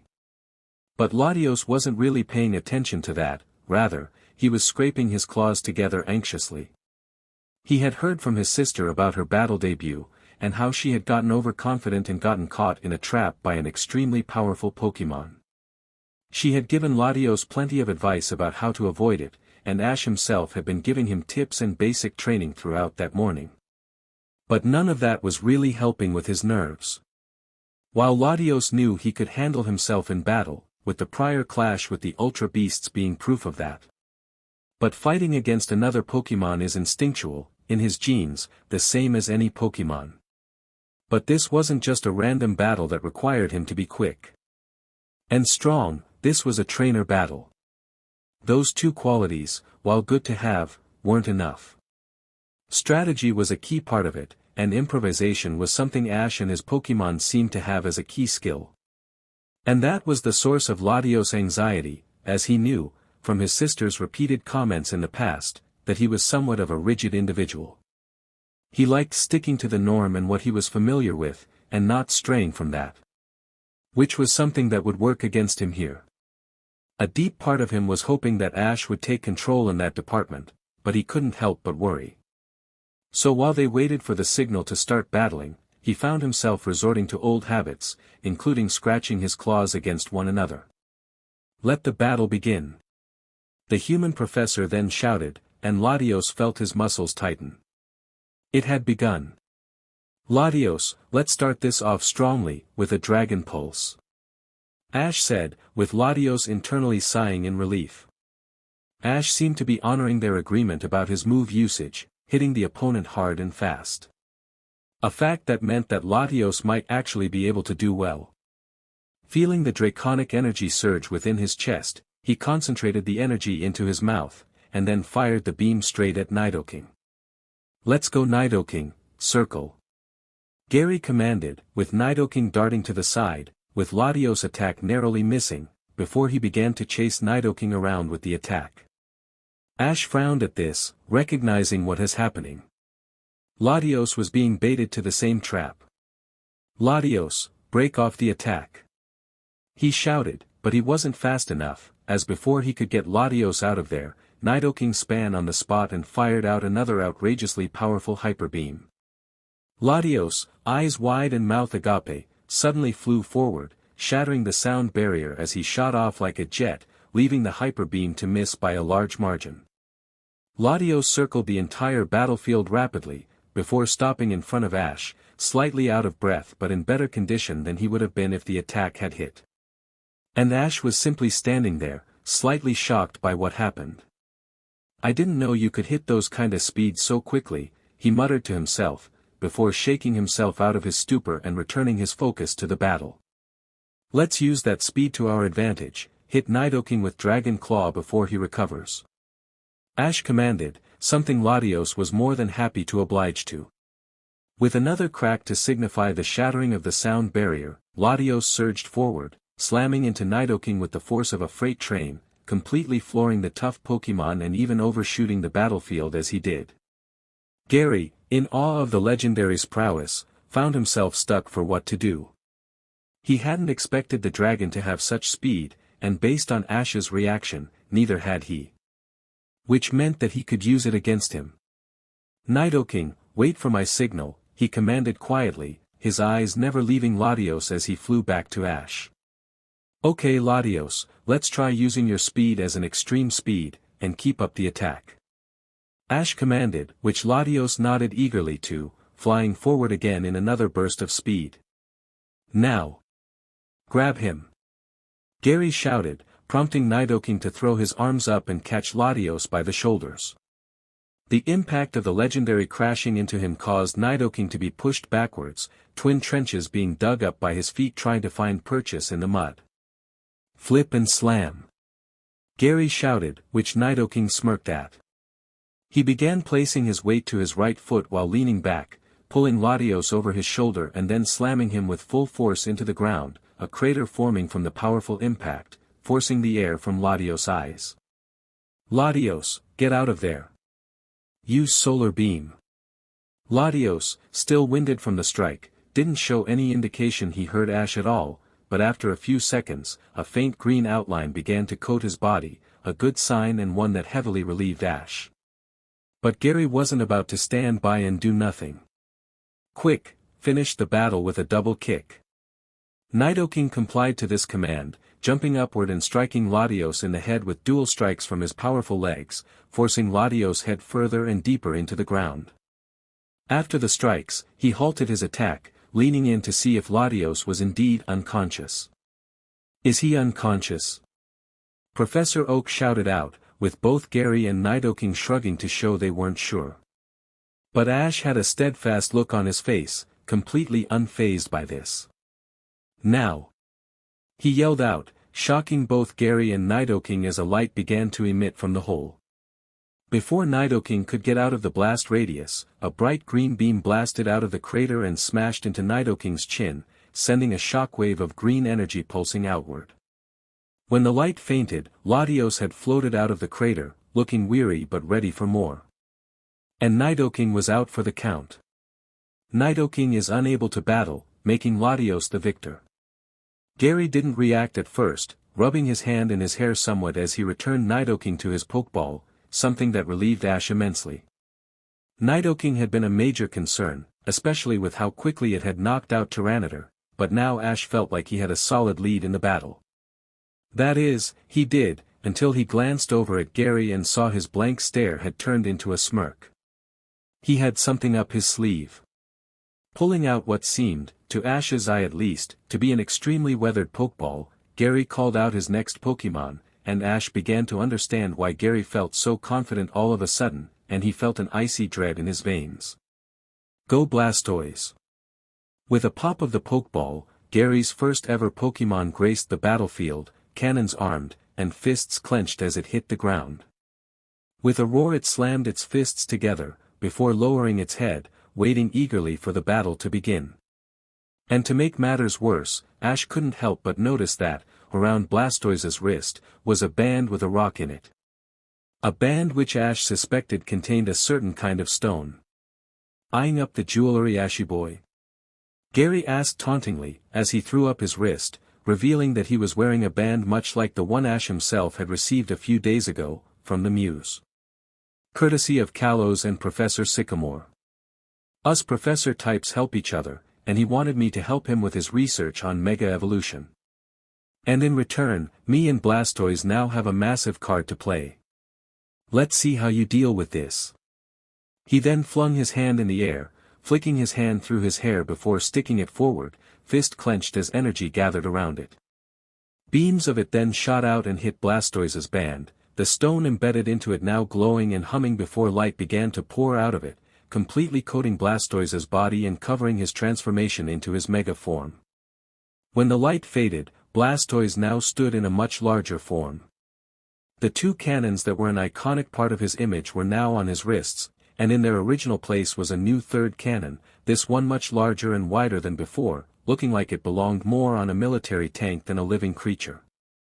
Mega Evolution now completed with a DNA helix briefly flashing in front of him, he again smashed his fists together, feeling more confident than before. And Ash felt extremely worried. Oh no! Oh no! Misty muttered, causing May to raise an eyebrow at her. Oh no! Why oh no? Misty quickly spared her a quick glance. Before snapping her attention back to Mega Blastoise, a concerned look etched onto her face. Blastoise is one of Gary's strongest Pokémon, a result of being his started no doubt. In the past, Blastoise has been able to lay out even some of Ash's stronger Pokémon with ease. The only one who has been able to properly overwhelm him is Charizard, and that was only just. Which should give you an idea of why that same Pokémon Mega evolving is bad news for Ash. Misty's face morphed into the epitome of concern, her mouth slightly ajar and her eyes drowning in worry. She could tell that Blastoise was strong just by looking at it, several years as a trainer had made it easy to do that now, but she had no idea he was that strong. Oh no! Ash could feel the sweat beginning to build up on his forehead, as Mega Blastoise stared down Latios. He knew from experience the power it had, and now it had been amplified tenfold. And he was currently using a Pokémon who wasn't incredibly experienced and had been quite injured in his last battle. Ash began to reach for Latios' Pokeball, when said Pokémon glanced round at him, firing burning in his eyes and defiance etched onto his face.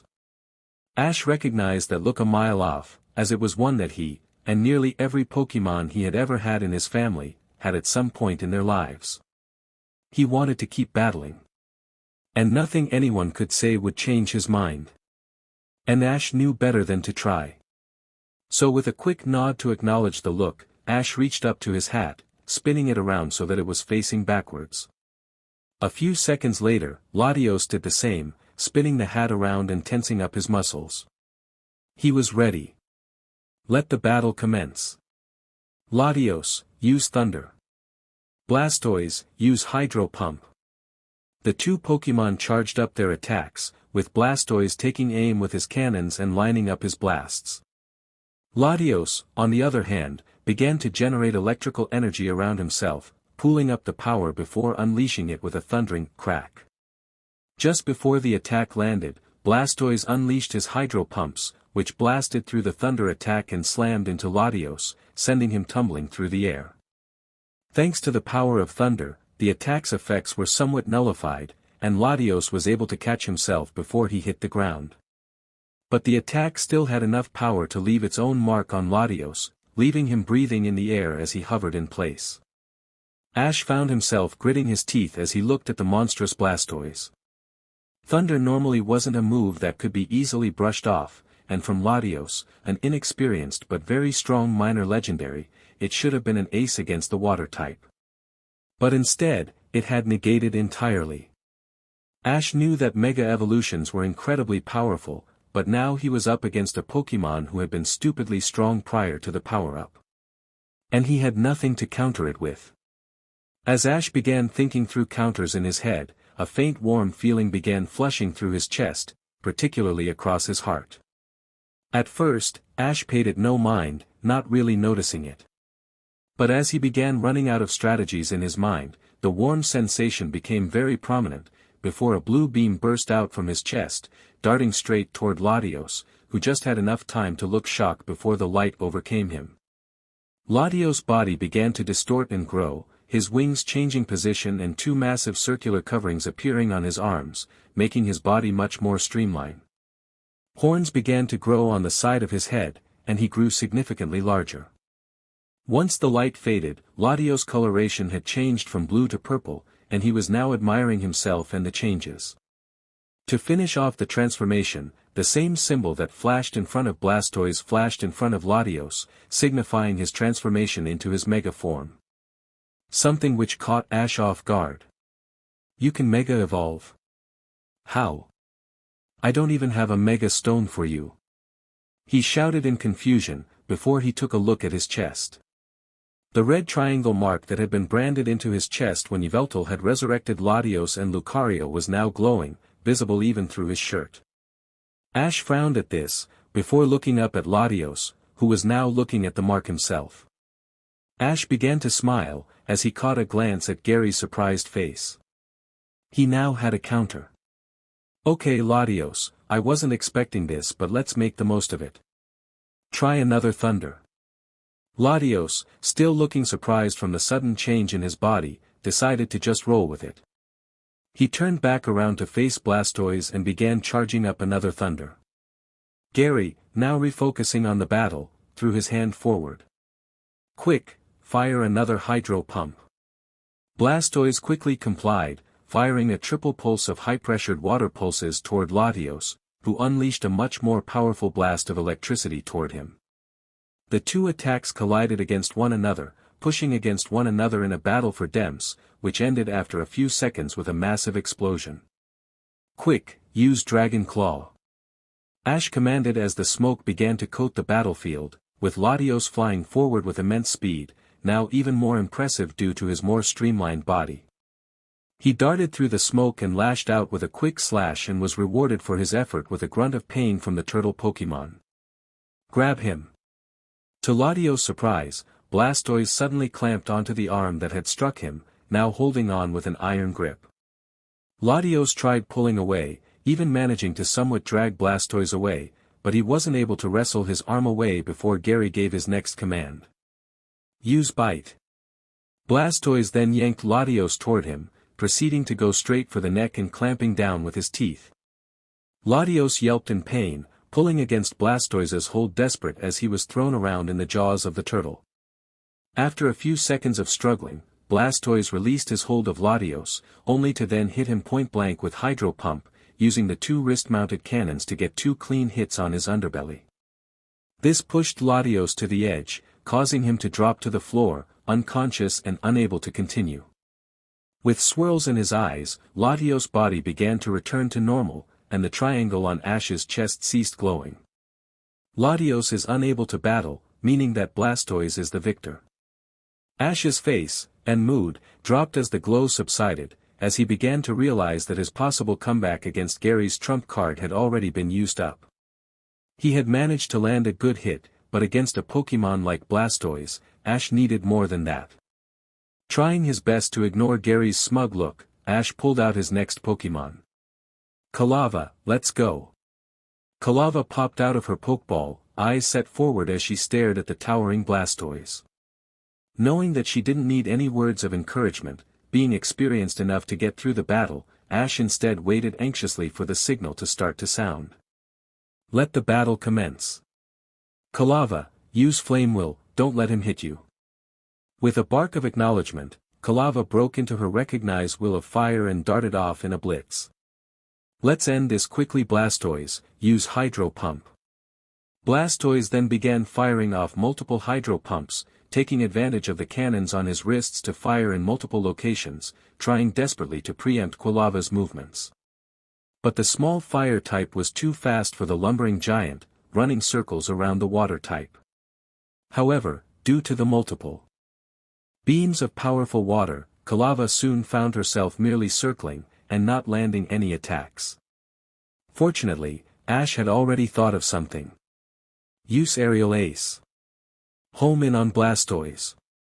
Quilava gave this a try immediately, breaking out of her wheel and using the power of Aerial Ace to strike Blastoise, moving like a heat-seeking missile and hitting him with the flying type move.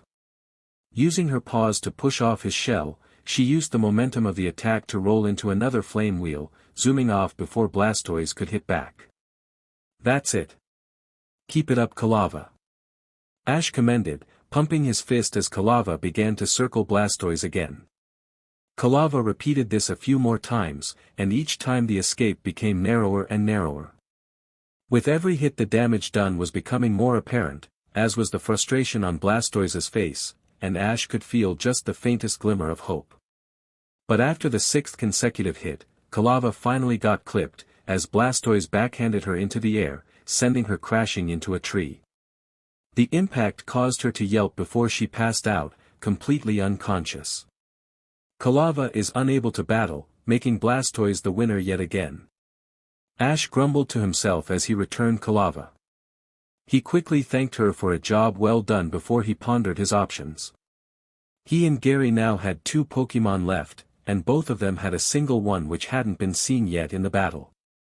Ash was tempted to call out his 6th Pokémon, but he didn't know if they had what he needed to take down Blastoise. Speaking of Blastoise, the Mega Evolved Pokémon wasn't looking fresh for battle anymore, now covered in scratches and claw marks. However, while a decent amount of damage had been done, Ash knew that he needed to hit hard. He wanted to have done that with Latios, but he had been knocked out very quickly, which left Ash with very few options. So Ash decided to go for one which gave him the best shot he had of knocking out the powerful Pokémon. Let's go Snorlax. Ash shouted as he called out Snorlax, who, while still looking somewhat singed from his previous battle, looked ready for another bout. Eager for this matchup, Gary ordered the first attack. Alright, let's keep the momentum up, Blastoise. Use Hydro Pump. Use Protect. Blastoise aimed his cannons at Snorlax and fired, the powerful streams thundered forward, before crashing into the wall of energy Snorlax had summoned. Before Blastoise could even lower his arms, Ash was shouting out more commands. Hit him with Body Slam, don't let him fight you from a distance.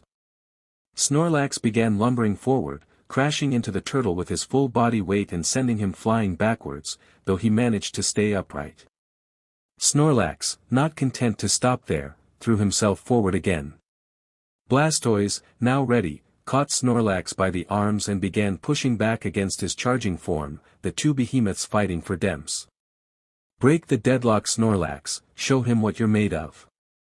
Ash encouraged, prompting Snorlax to rear his head back before launching it forward, smacking Blastoise in the face with his forehead.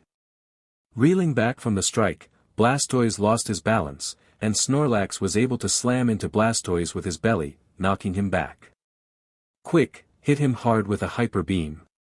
Not wasting any time, Snorlax's eyes began to glow with fiery energy, before twin beams of energy blasted into Blastoise's tipped form. Dust and dirt were sent flying by the blast, the beam itself not lasting long but hitting hard like a meteor. When the smoke cleared, Blastoise had reverted, and was now completely unconscious. Blastoise is unable to battle, which means Snorlax is the victor of this bout. Ash breathed a sigh of relief, his entire body sagging as he did so. Snorlax had come through and pulled out the win. If he hadn't, Ash was sure he'd lose the entire battle there and then. With that in mind, he immediately recalled Snorlax, who had been swaying on his feet. After 2 intense battles, Snorlax was looking exhausted. And Ash was internally hoping that he wouldn't have to call on him again in this battle, since he knew that his tank was running on empty. He was going to consume a literal ton of food after this battle, but he didn't have the energy for another battle. So, with his last Pokémon already decided, Ash called his final choice onto the battlefield, just as Gary did opposite him. Come on out, Staraptor. Gallade, time to battle. Ralts found herself perking up as the Gallade materialized onto the battlefield, arms raised in a defensive stance. She had been captivated by the battle, the ebb and flow of strength and power, the constant clashes and the mind games at work. She had once wondered why her mother spoke so fondly of battles, and how she loved the thrill they gave her. But now, after having witnessed the spectacle of battle for herself, she couldn't help but agree. And especially after she watched Tyranidar's battle, with his triumph over Golurk and his subsequent defeat at the hands of Nidoking, she wanted more than anything to try her hand at battling. And a quick glance over at her sister and brother told her she wasn't the only one feeling this urge. But as she watched the Gallade, something stirred in herself, a feeling of rightness. She knew that wasn't the right word for it, but looking at that Gallade, watching the way he moved his arms, even while standing there doing nothing, it was like something had clicked in herself. It took her slightly longer than she'd care to admit before she realized that she had begun to mimic his moves with her arms, before she held them by her side gingerly. Whatever it was that made her feel right inside watching that Gallade, she was sure that watching it battle would explain everything. Let the battle commence. Oak announced, hopefully for the last time. Ash thought to himself as he watched Staraptor push himself up into the air. He had never seen this Gallade before, not even realizing that Gary had won in all honesty, but he had battled against them before, so he had a rough idea of what they were capable of. Though he knew that this Gallade would probably be more problematic, as being one of Gary's Pokémon usually entailed. So he decided to stick to Staraptor's strengths as a flying type and make good use of his flying moves. Staraptor, start off with an aerial ace, let's go. Staraptor chirped in acknowledgement, flying up in a loop before flying in for an attack run. Gallade, use Psycho Cut. Gary ordered as a counter, which Gallade fired out with no hesitation. The psychic energy cackled around his hand as it arced round, before launching towards Staraptor. Spin! Ash shouted, prompting Staraptor to spin in the air, performing an aileron maneuver to spin out of the way. Now clear of the attack, Staraptor then hit Gallade straight on, sending him tumbling backward. Quick, before he gets away, hit him with Ice Punch.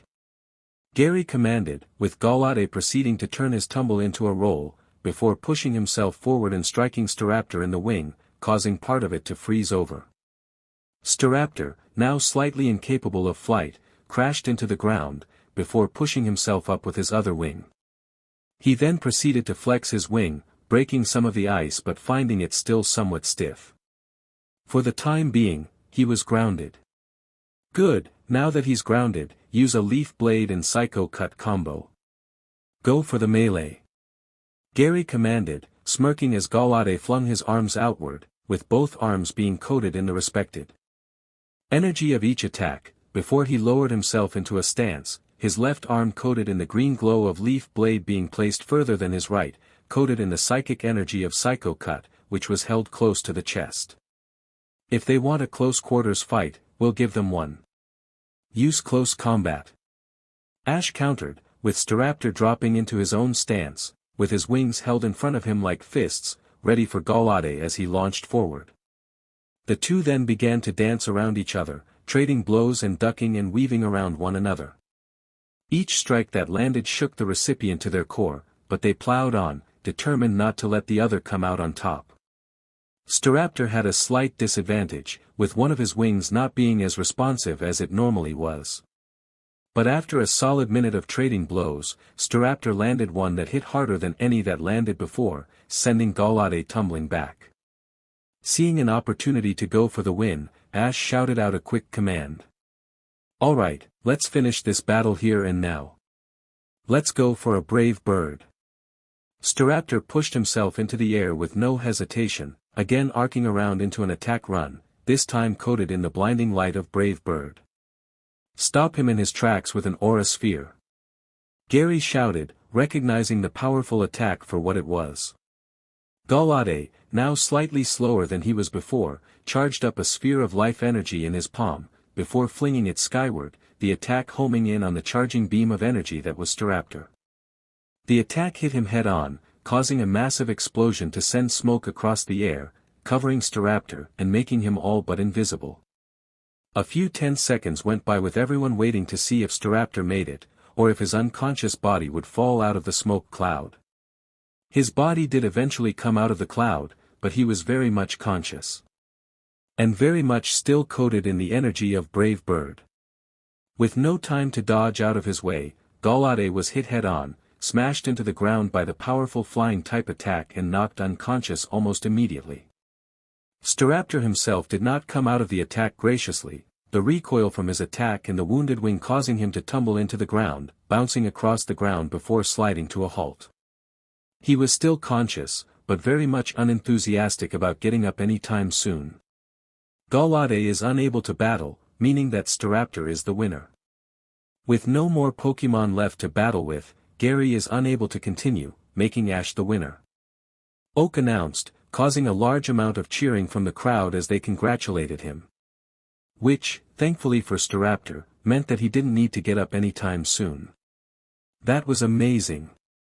Ralts shouted, throwing her arms up in excitement. I've never seen anything like it before, especially that Galade. Arceus, the way he moved, it was amazing. I want to be a Galade when I evolve. She announced, much to the shock of the few Pokémon around her. Ralts, Infernape gingerly interjected, correct me if I'm wrong, but aren't female Ralts unable to evolve into Galades? Ralts' excitement stopped in its tracks, her entire body halting on the spot, before her arms dropped to her side. Oh. She sighed, her excitement completely gone, replaced with a dreary mood. Before she could dwell on her disappointment, Meganium intervened. Maybe that's normally the case, but come on, we are Ash's Pokémon. Weirder things have happened before. And even if she can't evolve into Galade, so what? She can still battle like a Galade, maybe even better. In fact, she then stopped to generate 2 vines, which stretched out to a nearby tree, snapping off 2 hardy-looking branches and bringing them back to her, before presenting them to Ralts. Here you go, love, you can use these for now to practice. Maybe you can even manage to use Leaf Blade by using these. You can start practicing after dinner, and with enough time and patience, you'll be a better battler than any Galade, I promise it. Ralts didn't say anything, staring at the 2 sticks she held in her hands with a blank expression. When she finally looked up at Meganium, she had tears lingering at the edge of her eyes and her lips were quivering. Before she broke out into tears, she threw herself forward, latching on to Meganium's leg and hugging it for all her worth. I love you, Mum. She mumbled, causing Meganium to well up, and for the nearby Pokémon to awe in response. I love you too, Sweet Pea. Ash soon found himself gulping down copious amounts of water as he sat down for dinner. The day of hard training, and that battle with Gary, had left him feeling exhausted and thirsty. Though he was feeling good, much better than he had in the morning. While he hadn't made any progress in finding his Pokémon, unfortunately, the day had still been very productive.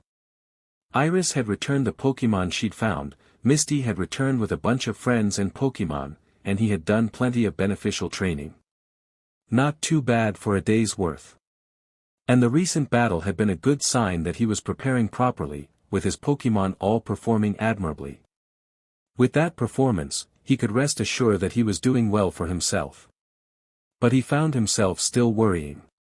His shoulder had felt extremely light for the entire day, and it just felt wrong. And though he was immensely hungry, he couldn't bring himself to properly eat, just picking at his dinner and focusing more on drinking plenty of liquids.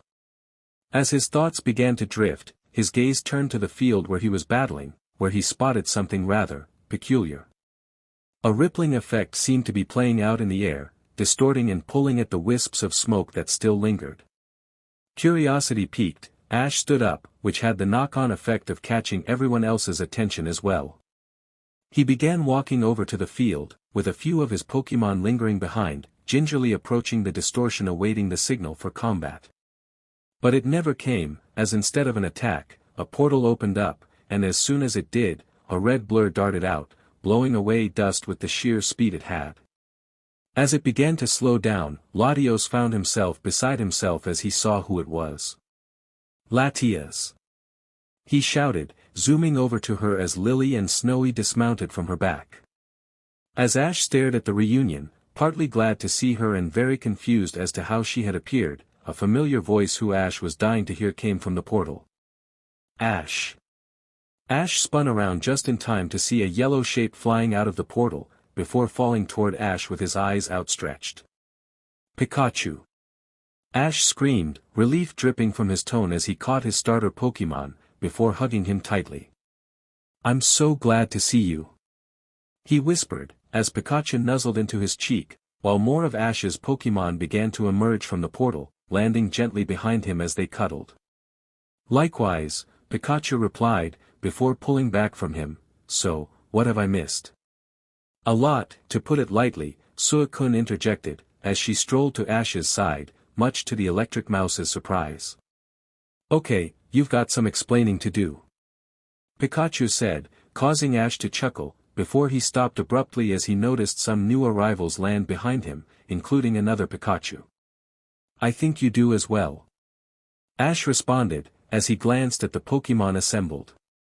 Actually, I think that's my job, a voice rang in Ash's mind, before he turned to see Mutwo float into a landing next to him, before he waved his hand toward the new Pokémon. These are some old friends of mine.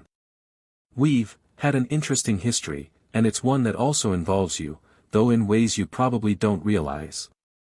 As a result, they've come to a consensus, which leaves myself the pleasure to announce what it is as part of my gift to you, a show of thanks. They wish to join your team, as aid you in any way you deem fit. Will you accept them? Ash found himself gazing over the Pokémon, quickly noting what Pokémon were there.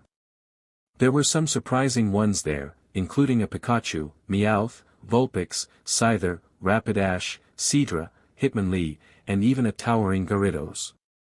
And all of them were eagerly awaiting his response. And he found himself rather shocked by it all. I mean, of course. I welcome anyone who wants to join my team. But I want an explanation as to who they are. And what happened to all of you. And when you've done that, I've got one hell of a story to tell you lot. Pikachu just smirked at him, crossing his arms. Yeah, that's fine. But more importantly, is that dinner I smell? I would like ketchup with mine. Me too. The other Pikachu added in gingerly, causing Ash's Pikachu to burst out laughing. We're gonna get along great. Lucario could feel the tension building deep within his core as the minutes went by, and he tried his best to negate it by performing some meditation, but alas, his mind was elsewhere, and he couldn't find it in himself to recenter himself. Cynthia had indeed been busy, calling all sorts of people and making arrangements with a surprising amount of clarity and precision. Although Lucario could tell she was a hyper-competent trainer, to say the least, he hadn't expected her to be so efficient at pulling so many strings. A side effect of being a region champion, he supposed. As it currently stood, their group were now waiting patiently for a cargo helicopter to arrive at their location, at the champion's request, to transport them to a location which Tobias had explained would allow them to speak with the larger organization he had spoke with. Accordingly, the man said he had traveled here on the back of a Latios, and so did not have transport for the large group of Pokémon to get there. So while they waited, the group had split apart temporarily and were doing their best to kill time. Mallow and Cynthia were conversing much like they had earlier, though now the topic seemed to have shifted to focus on Cynthia and her job, a topic that normally would have caught Lucario's interest, but alas, much like with his meditation, he found he couldn't focus on it. Tobias was sitting by the table in utter silence, typing out something onto a pad with a complete lack of emotion on his face. From a quick scan of his aura, it seemed he was doing something monotonous, not worth fully paying any attention to, so he simply did it with a cold efficiency, away from the other groups. The other Pokémon were all huddled together, talking with one another and sharing stories, with Cynthia's Pokémon regaling their rise to the position of champion and the battles they had, while Ash's Pokémon shared some of the more ridiculous adventures they had experienced. It was highly amusing watching an incredibly powerful Garchomp and Lucario's jaws drop whenever a legendary was casually mentioned. Which left Lucario alone to attempt to meditate, or rather, to attempt to meditate but instead focus on the last member of their little band, the Ultra Beast. Lucario had been uncomfortable about the entire situation with this creature, especially since the young child inside was a companion of Ash's. While Lucario knew why they supposedly did it, to enable communication between them and Ash, a vital weapon in the art of resolving conflict, that didn't offset the sinking feeling in his gut every time the creature caught his gaze.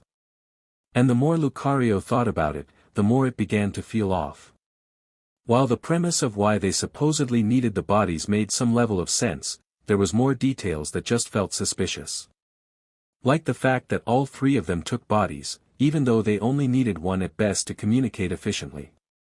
There was also the fact that, despite the time that had passed, after the beach battle had ended, the Ultra Beast that had been with them hadn't been communicating with them.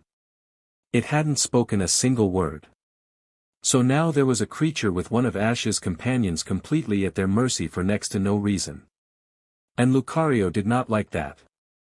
And he was not the kind of Pokémon who sat idly by and did nothing. Not when he was serving Sir Aaron, not during the war, and he won't now. Standing up, Lucario began slowly striding to the large group of Pokémon, his eyes remaining shut as he walked, allowing him to monitor the aura of the Ultra Beast behind him. It seemed that the creature hadn't noticed his movement and was continuing to idly isolate itself from the others. Which suited Lucario just fine. Reaching the group, the conversation that they were having began to die down as they noticed Lucario's presence, standing there solemnly with his eyes shut. Slowly opening his eyes, he shared a look with the rest of Ash's Pokémon, before allowing his eyes to dart to the side in the direction of the Ultra Beast. Most of the Pokémon didn't catch on to his meaning, tilting their heads and muttering a silent, "What?" in response, especially both of Cynthia's Pokémon, who just sat there looking confused. Fortunately for Lucario, one of them did. Torterra found his gaze briefly bouncing from Lucario to the Ultra Beast, and his eyes widened by the slightest margin as he began to comprehend the meaning of Lucario's gaze, and his intent.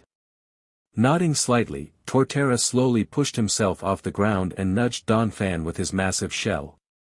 The ground type gave him an incredulous look, which Torterra bluntly ignored and instead began gesturing with his head, making an arcing motion and then nodding toward the Ultra Beast. Donphan looked at the Ultra Beast, and then opened his mouth to silently go, "Oh," before nodding and slowly beginning to walk around the edge of the house. Torterra then nudged Noivern and gestured for him to go to the right, in front of the unsuspecting humans who were too consumed in their own activities to notice their plotting, which Noivern did without question.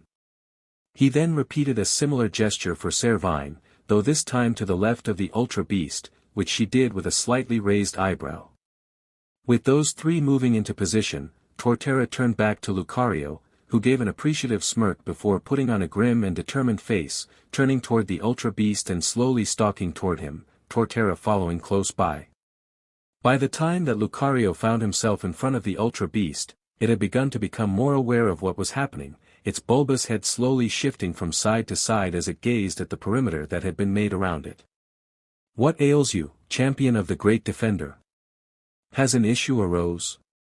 Lucario found himself glaring at the creature, the formalities they spouted only serving to agitate him further. But he swallowed down this frustration and pressed on. "I want you to spit out Ash's companion," he said bluntly, causing the Nihilego to recoil slightly. "For what reason?" it asked, tentacles held up in a seemingly defensive manner. "Surely such a request will only hinder our actions going forward.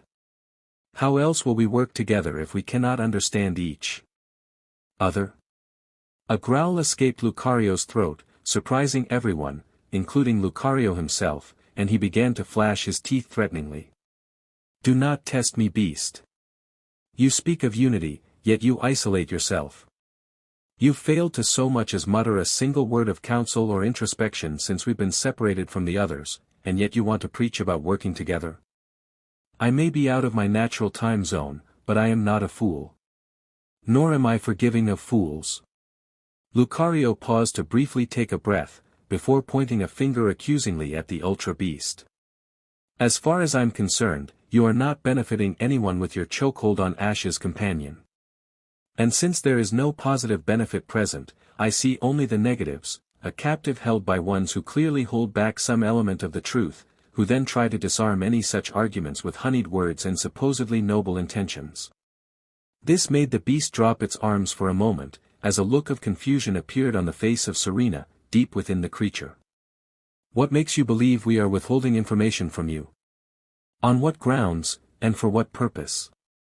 Lucario clenched his paw, having to actively make an effort to suppress yet another growl.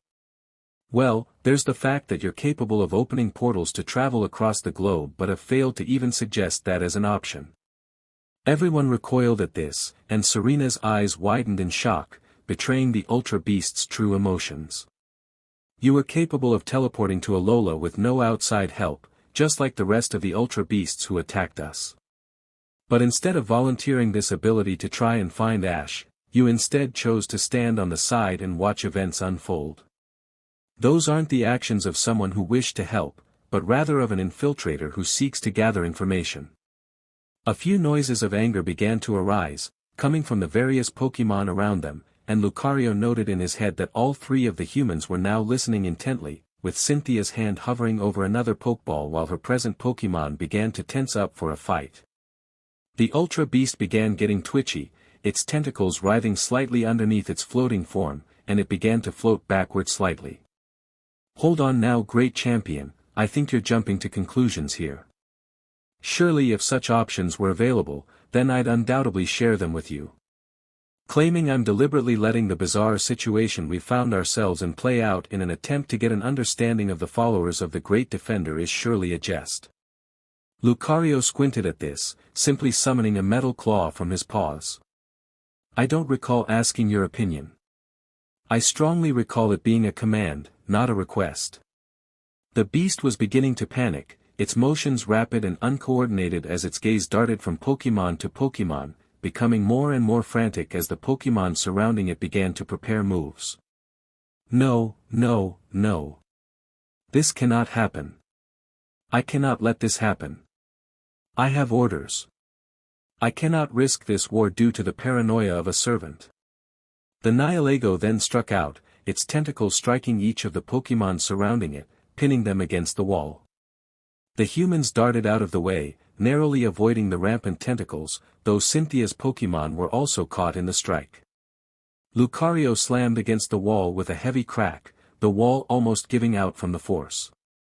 But with a grit of his teeth, Lucario slashed out with his claws, cutting the tentacle and forcing it to recede. Pushing against the wall, Lucario propelled himself forward, darting forward toward the Nihilego like a heat-seeking missile. The Ultra Beast hissed at him, more tentacles snaking out toward Lucario, seeking to bind him. But Lucario was too quick, sliding under the first wave and diving through the next, bringing him right up close to the Ultra Beast. With both arms raised, Lucario lunged at the beast, his claws biting deep into the creature's skin and causing some of the black tar-like substance to splash out onto his arms, staining his fur. But Lucario paid no mind to that, instead focusing on pushing further inward, while also being conscious of the fragile human inside. The Nihilego's tentacles rose around Lucario, purple energy appearing at the pinpricks of them, preparing to strike. But before they could, green vines appeared and snapped around them, forcing them into place. Servine grunted as she held her vines in place, commanding them while still pinned to the wall. The Ultra Beast began thrashing under Lucario's assault, desperately trying to either throw Lucario off or free its captive tentacles. A ball of energy then began pulling around its head, a desperate attempt of using Power Gem to buy it some space. But before the attack could finish charging, Torterra managed to sink his teeth into the tentacle pinning him down, and then with rapid succession firing off an energy ball which detonated the charging attack, further throwing the Ultra Beast off kilter. With this latest attack putting the Ultra Beast's thrashing to a temporary halt, Lucario took advantage of it, dropping one of his metal claws and then moving his arm into the beast. He pushed in further and further into the wound he had made, ignoring the slightly acidic sensation that he felt tingling his fur, until he felt the soft sensation of skin.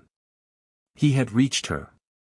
Grabbing hold tightly to the human within, Lucario began pulling back, using all of his strength to try and hoist her free. The Nihilego was practically shrieking now, and it released all the other Pokémon it had pinned with its tentacles, using the now available limbs to dart toward Lucario. But Cynthia had pulled out a Pokeball, calling out a mighty Milotic, and commanded it to use Ice Beam, freezing the tentacles in place. With this brief reprieve, Lucario uttered a brief chant of, "The aura is with me," before giving one last tug, yanking Serena clean out of the Nihilego.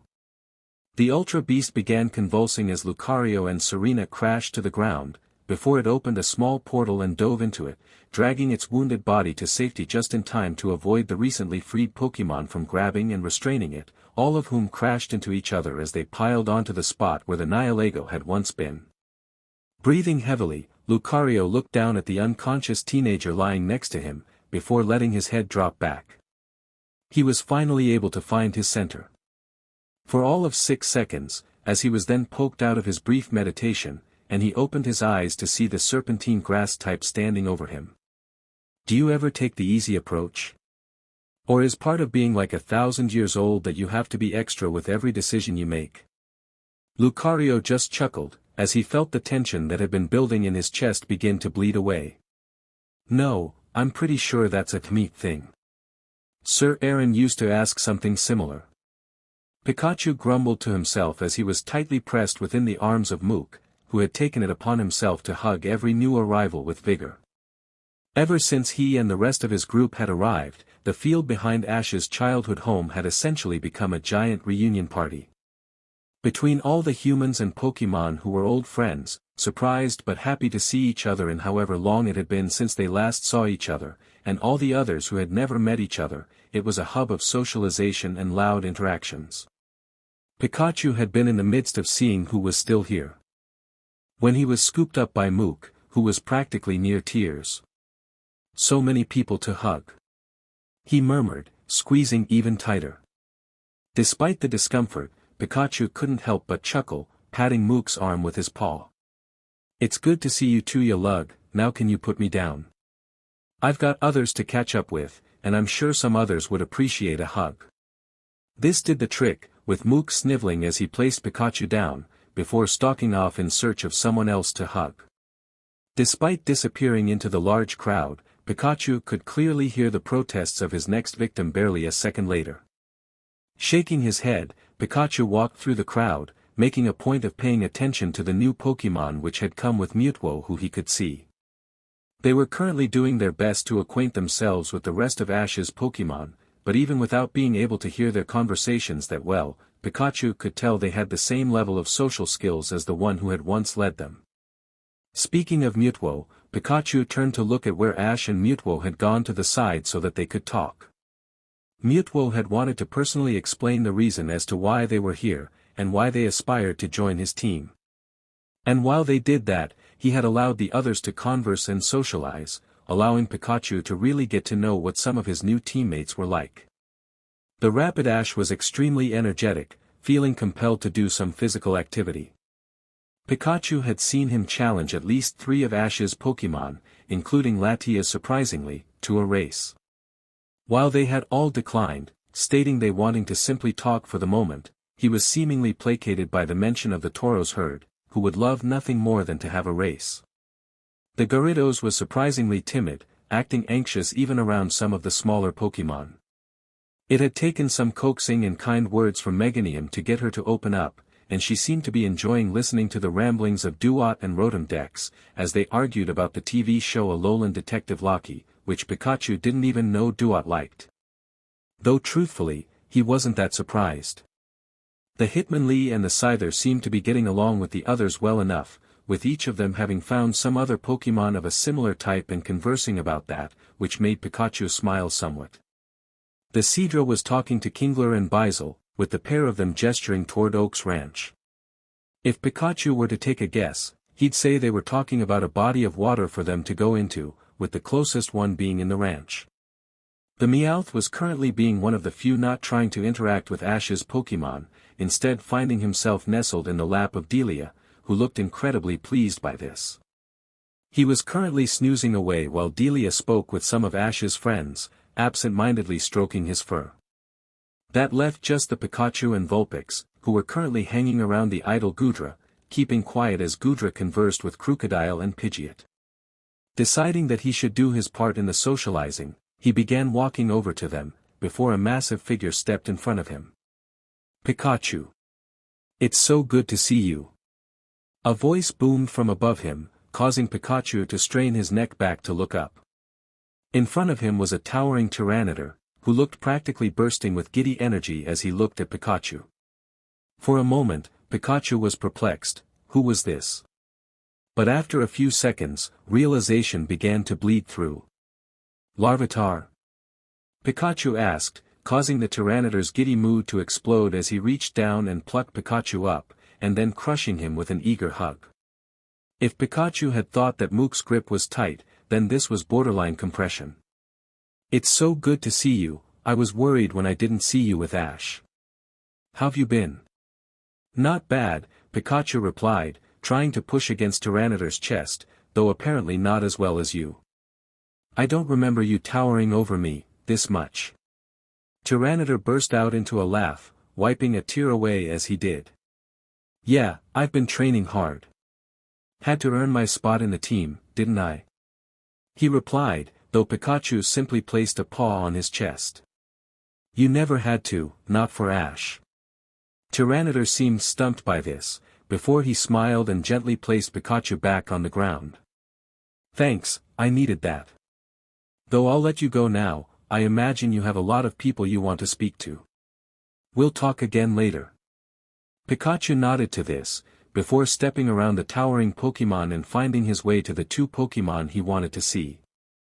Though to his surprise, they were now walking toward Ash, as was Lily, all with a determined look on their face. This I've got to see. Pikachu thought to himself, as he began making his way over to Ash.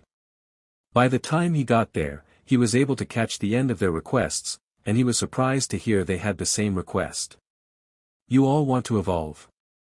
Ash asked skeptically, with Mutwo standing just behind him with a raised eyebrow. The three Pokémon, with Snowy in Lily's arms, all nodded, and Lily began weighing in as well. We want to help, but we're not very strong as we are. Me and Snowy have spoken about this a lot, and we've agreed that we need to step our game up. So Snowy has agreed to evolve, and will start seriously training. That way we can help you, and not be stuck on the side again. The other Pikachu and Vulpix both seemed to have a similar mindset, as they nodded and began weighing in themselves.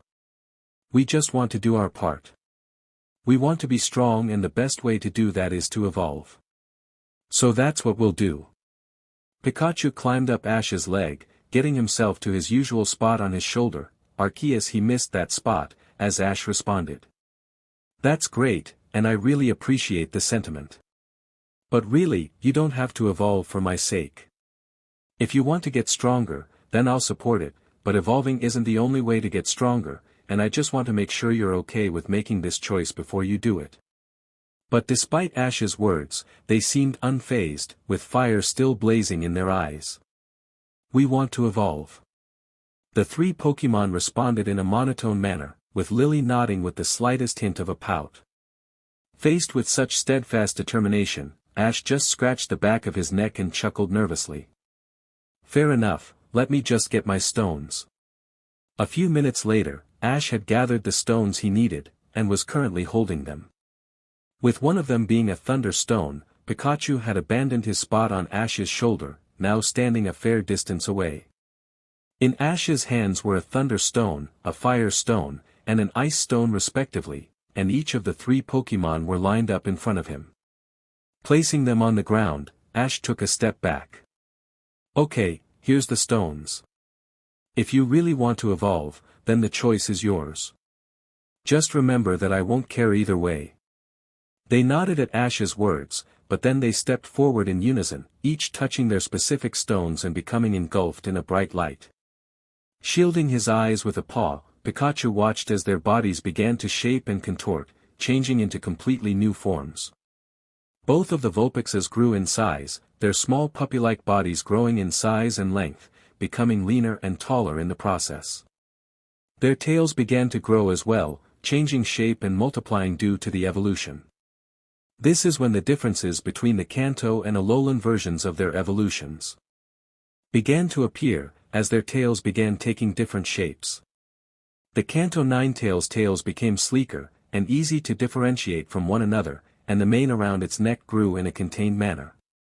Whereas the Alolan Ninetales tails became almost indistinguishable from one another, looking like a single ball of fluff and fur, and the mane being noticeably more protruding and fluffier. While they were changing, Pikachu felt shivers go down his spine as he watched the other Pikachu begin to change and distort. He watched as their tail began to grow a long wire-like extension to it, and their paws and feet becoming longer and thicker, with the general body becoming slightly bulkier as well. After a few moments, the light faded and in place of the three cute-looking Pokémon that were there seconds ago were now a Raichu, a Ninetales, and an Alolan Ninetales, battle-ready and with the power boost needed to begin wading into battle. Not worth it in Pikachu's eyes, but more power to them. Things were about to get interesting. Why are we doing this again? James asked as they walked toward the location their GPS was directing them to. "'Cause the boss said so, that's why." Meowth shouted, jumping up and slapping James round the back of his head, while Jessie just sighed tiredly. "Sometimes I wonder how we get anything done, I really do," she muttered to herself as they walked on. After another hour of walking, they managed to reach their destination, and they all paled in the sight of what they saw. Towering in front of them were the walls of a grand city, sealed off from the rest of Alola and hiding whatever was contained within, and hovering outside the main entrance was a pair of dirty grunts, covered from head to toe in purplish paint and were currently bopping to some heavily distorted music. As the Team Rocket trio approached the pair, they spotted them, quickly shutting the music off before grabbing their Pokeballs, hoisting their arms threateningly. "Oi! Who are you and what you want?" they bellowed, causing a vein in Jessie's head to throb. "We're here because we need to babysit you while you do some jobs for the boss, so if you can take us to whoever is in charge of your pathetic excuse for a gang, then maybe you might be useful." "The hell you say?" A voice boomed out from within the city, causing everyone to jump, before turning toward the gate. Walking out of the city, followed by about 24 similar-looking grunts, was a man in his mid-20s, with messy white hair and a black jacket thrown on.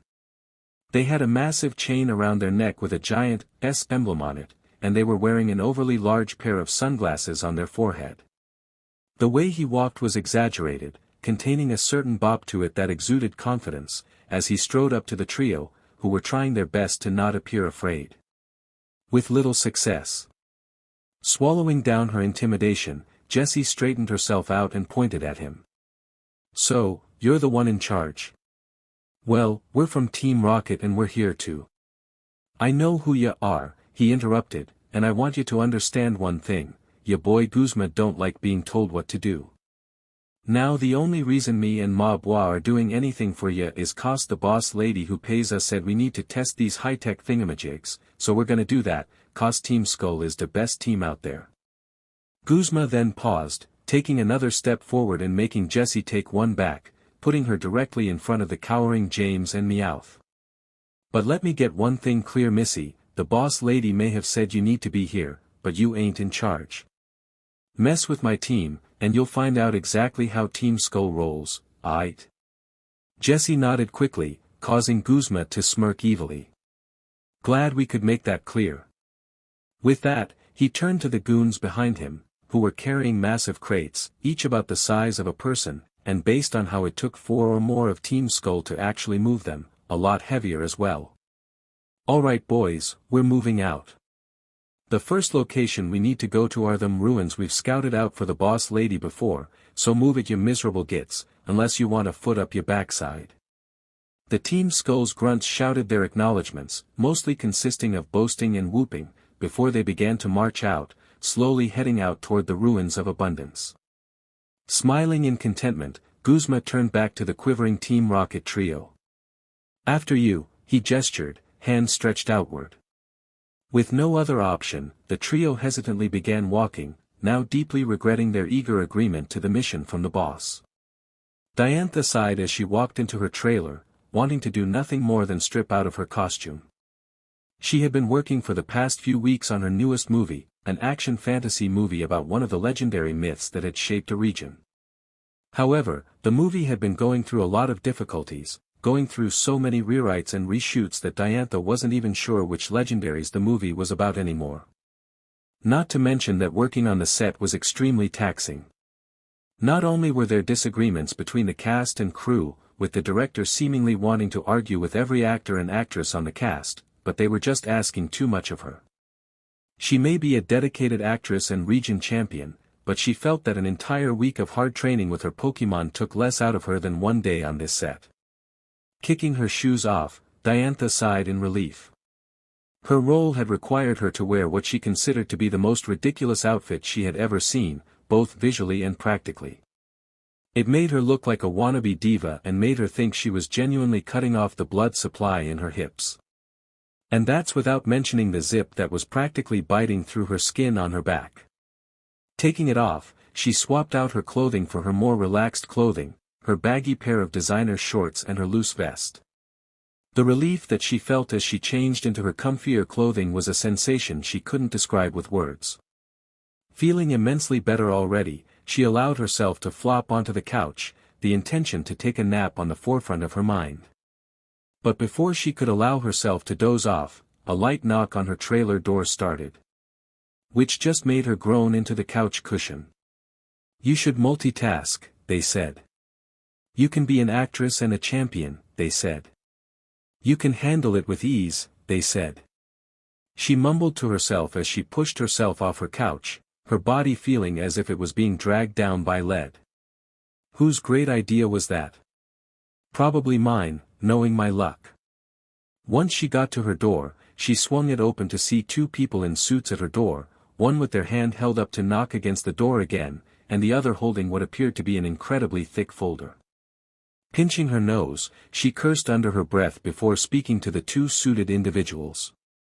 "Listen, I'm sure the brand deal you wish to propose to me is a great one, but I've had a tiring day and if you try and pitch it to me now, I'm gonna shoot it down just out of spite. So, can you come back another time please?" "I'm afraid not, champion," the first man replied, unfazed by her response, "since our being here is not something that can be postponed. Time is of the essence, and we need your assistance." The second man stepped forward, flipping open the folder to the first page, a single picture. It's about a young man by the name of Ash Ketchum. Any sense of weariness or sluggishness was suddenly washed away, and immediately replaced with a wave of dread and fear, causing Diantha to stand up straight and get a serious glint in her eyes. "Tell me everything." Ash smiled as he stroked Pikachu behind the ear, watching over the mass of Pokémon interacting with one another. The arrival of Pikachu, Mewtwo, and the others had certainly caught Ash by surprise, but it was a welcome one, nonetheless. Especially since Mewtwo had come with his own gift, a number of Pokémon who were eager to battle. While Ash didn't particularly care if they were battle-oriented or not, he wouldn't deny that having like-minded Pokémon made for an easy friendship, especially since he'd love getting to use them in battle. He had said that they, much like him, felt they owed a great debt, one which they wished to repay by fighting by his side and aiding him in his goal and longing to become the greatest Pokémon trainer there ever was. While Ash wasn't completely sure what he had done to earn such a debt, especially from them, he appreciated the sentiment regardless. He had just assumed that they were also at Mount Quina when he helped Mewtwo with Team Rocket. Regardless, he watched the interactions which were happening with a massive smile.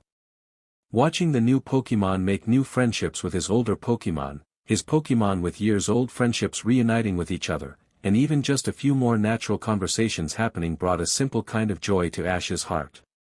And while he wouldn't admit it to any of the others, seeing Latias and Latios happily cuddling each other while sharing their stories of the day pulled at his heartstrings.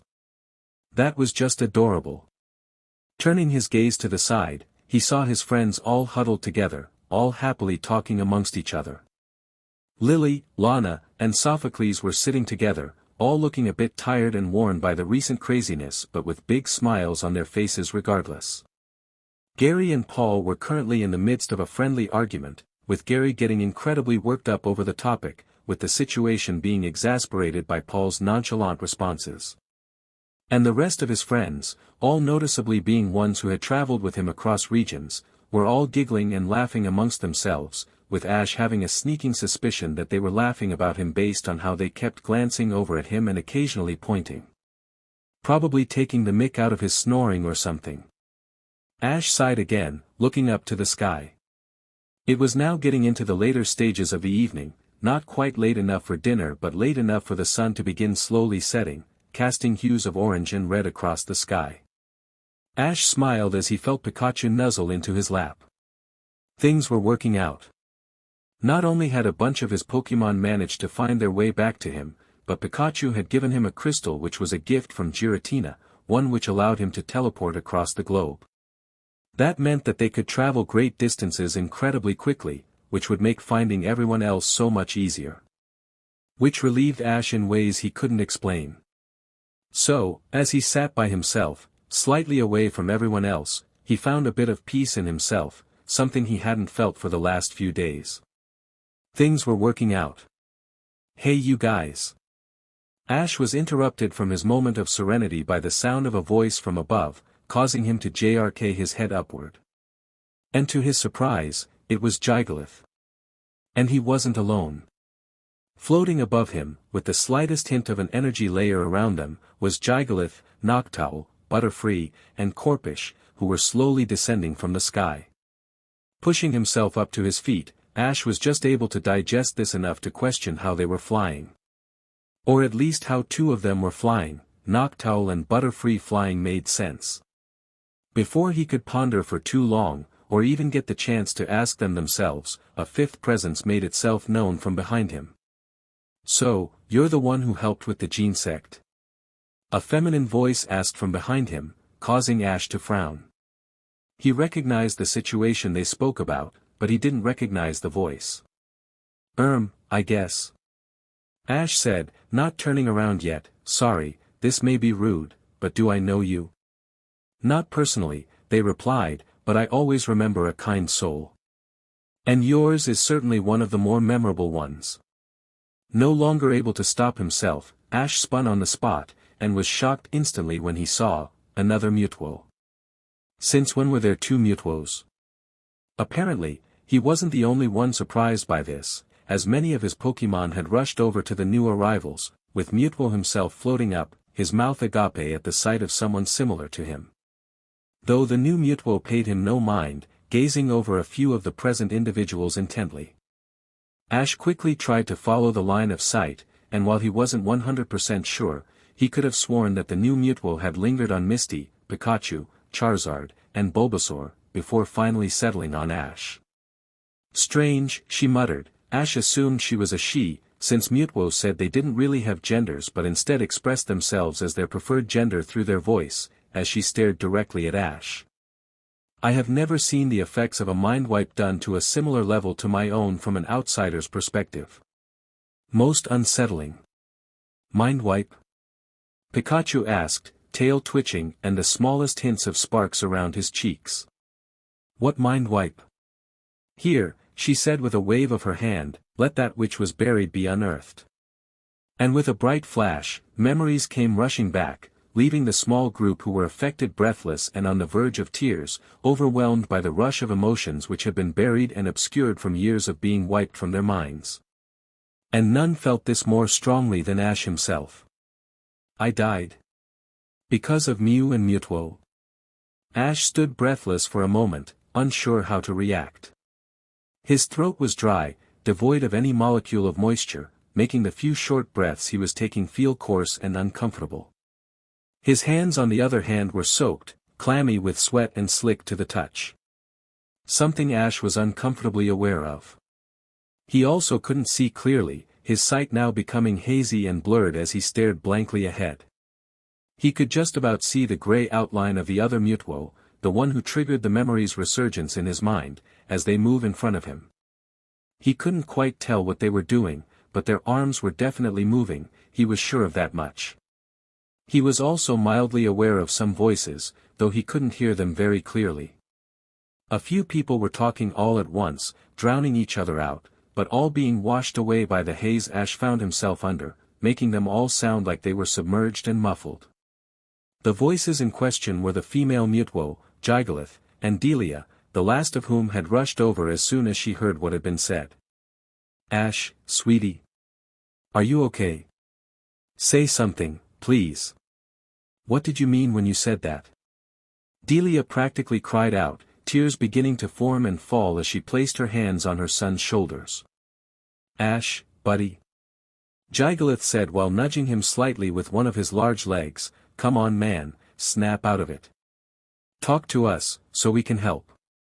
While Gigalith and Delia were heavily concerned with Ash's well-being, the female Mutwo was distraught by this development, hovering over the boy unsure of what to do. I don't know what happened. Is this my fault? Did I bring pain to this boy? What was the memory?" She muttered aloud to herself. She was so lost in thought and confusion, that she missed a presence very much like her own appear next to her. "What did you do?" A deep voice rumbled next to her, drawing her attention to her identical counterpart, her eyes wide with shock. "What did I do? What did you do?" The other Mutwo frowned, but before he could comment, both of their attentions were brought to the crowd of Pokémon, where a commotion was beginning to build in intensity. In the crowd, multiple Pokémon were trying their best to restrain Charizard, who had tears pouring from his eyes and fire spewing from his mouth. "I'll tear him apart!" he roared, as multiple thick vines wrapped themselves around him, and Meganium, the one who summoned them, planting her feet deep into the ground. Though even with her massive bulk, she soon found herself being slowly dragged forward, unable to fully stop the enraged fire type. Mutwo sighed heavily, taking a step forward toward Charizard as Snorlax and Levany tried to restrain Charizard further. "Let him come," Mutwo commanded, raising a hand toward Charizard, making the dragon-like Pokémon thrash around even more in outrage. "I have handled this ill-tempered lizard's rage once, I will do so again." The Pokémon restraining Charizard shared a confused look, unsure of whether to comply to the legendary's request or continue to restrain Charizard. Meganium spared a look toward Ash, hoping that he'd jump in and defuse the situation, but he remained dazed and unaware, his mother's arms wrapped around him as she tried to soothe him and elicit some type of response. But before they could come to a decision, someone else made it for them, as vines suddenly sprang out toward Mutwo out of nowhere, wrapping around him rapidly and pinning his arms down and snapping tightly around him. Off to the side, with angry tears in his eyes, unhindered and unnoticed, stood Bulbasaur, teeth bared and fire in his eyes. "You took him from us." He shouted at the top of his lungs, before snapping his vines like a WHP, sending Mutwo flying into the air before careening the vines back toward the ground, smashing Mutwo into the dirt and sending dirt and rocks flying everywhere. But Bulbasaur didn't stop there, not giving Mutwo a second to react, he flung him to the side, smashing him through a tree, sending shards of bark flying as the thick oak was busted apart. He then continued arcing his captive round, smashing through tree after tree, leaving a wake of devastated forestland in his wake before throwing Mutwo into the ground yet again with a resounding crash. Before Bulbasaur could continue, a wave of psychic energy bursting forth and disintegrating the vines as Mutwo floated out of the crater, a few scratches and cuts lingering on his body. "Unexpected, but I will deal with this as well. I have long been ready to deal with this outcome, but I do what I do with a heavy heart." Mutwo went to continue commenting, but he was snapped out of his monologue by a beam of green energy blasting toward him, an attack which Mutwo just barely managed to catch with his psychic energy. Bulbasaur stood with his feet embedded deep into the ground, and with new vines anchoring him to the ground, as he fired a continuous solar beam, the attack not showing any signs of letting up. "More!" Bulbasaur muttered through gritted teeth, before a faint glow began to envelop him, growing more intense as the beam continued. "I need more." But before the glow completely engulfed him, a blue shape crashed into him, wrapping their arms around him and cancelling the attack out as an unintentional side effect. Bulbasaur, now absent of the glow, started to thrash around in Heracross's arms, who simply tightened his hold as he held Bulbasaur to his chest. "Calm down, or I will start eating your sap," he threatened, though Bulbasaur paid it no heed, continuing to thrash around wildly. Mutwo hovered in silence, watching the bug type restrain the usually calm-tempered grass type with a sad look. He lowered his arm, feeling surprisingly tired and worn by the brief engagement. But before he could begin to untense himself, a blood-curdling roar echoed out. Mutwo had just enough time to raise a barrier of psychic energy before Charizard crashed into him with reckless abandon, sending both of them tumbling to the ground. Charizard spiraled into the ground, digging up large mounds of dirt and almost crushing a wing completely with his own body. But he quickly recovered, using the momentum of the roll to turn himself upright, before pouncing forward, claws outstretched and coated in energy. Mutwo came off much better, only hitting the ground once before catching himself, using his ability to hover to upright himself, before he charged up electrical energy in his hands, snapping off a thunderbolt toward Charizard as he charged forward. The attack hit him straight on, enticing a roar of pain from the fire type, but beyond that he paid it no heed. He continued to plow through the attack and slashed Mutwo across the chest, leaving a bright red mark on the legendary's chest. Growling in annoyance, Mutwo flung both his hands forward and sent Charizard flying backwards, hitting the ground with enough force to send dirt flying up in a massive plume of dust. Now breathing heavily, Mutwo put a hand toward his chest, placing it on his new mark. The attack hadn't done too much damage, barely piercing the skin, but it was more than Mutwo had expected. Even now, it was sore to the touch, sending small jolts of pain through his chest and making Mutwo grit his teeth slightly. But as he hovered there, he noticed a slight current in the air, causing his teeth to tingle. Out of the corner of his eye he noticed the lamps that lined the road that went through Pallet, which had been idle and off just moments ago, were now sparking on and off in rapid succession, energy coursing through them intensely. Turning around, back to where everyone was dispersed, there was a single figure standing apart from the group, positioned between the group and Mutwo himself on a small mound. And for the first time in his short existence, Mutwo felt something akin to a cold dread flood through him. Streaks of lightning were sparking off of the lone yellow mouse, who stood there in a quiet rage as he passively glared at Mutwo. The yellow electricity was coursing around Pikachu's body rapidly, seemingly coating him in energy as it poured out from his check sacks. But as the amount of energy seemed to increase in intensity, it began to change. The streaks became larger, each individual one being wider than Pikachu's own frame, and the color began to shift from a bright, vibrant yellow, to a bold, sparking blue. The black stripes on Pikachu's back also began to change, now glowing the same blue as the electricity that was now coursing all around him, distorting and disintegrating the blades of grass around the mouse Pokémon. With an intense and rage-filled roar that Mutwo did not think could come from one so small, Pikachu launched himself into the air and channeled the energy into one ball before firing. Fusion Bolt. He then fired all the energy at once, with it being so large that it completely blotted out Pikachu's view, filling Mutwo's vision with nothing but blue lightning.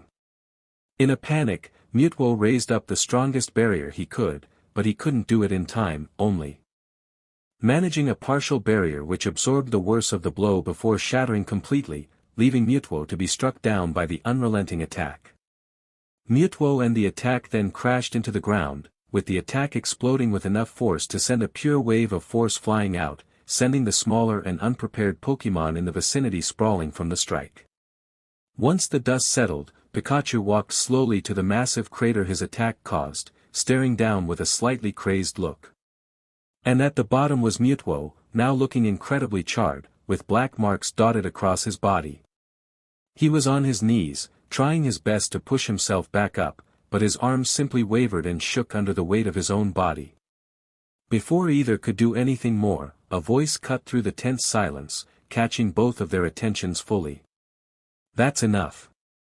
Standing there, with a less vacant but still clearly not fully present gaze, was Ash. He walked slowly toward Pikachu and scooped him up into his arms, slowly stroking him in a slow and rhythmic pattern. It's okay. I'm okay. Look, I'm not dead, I haven't been for a while. So please Pikachu, calm down. Pikachu looked up at Ash for a moment, before turning his gaze back toward Mutwo, though this time devoid of the anger and malice that was present moments before.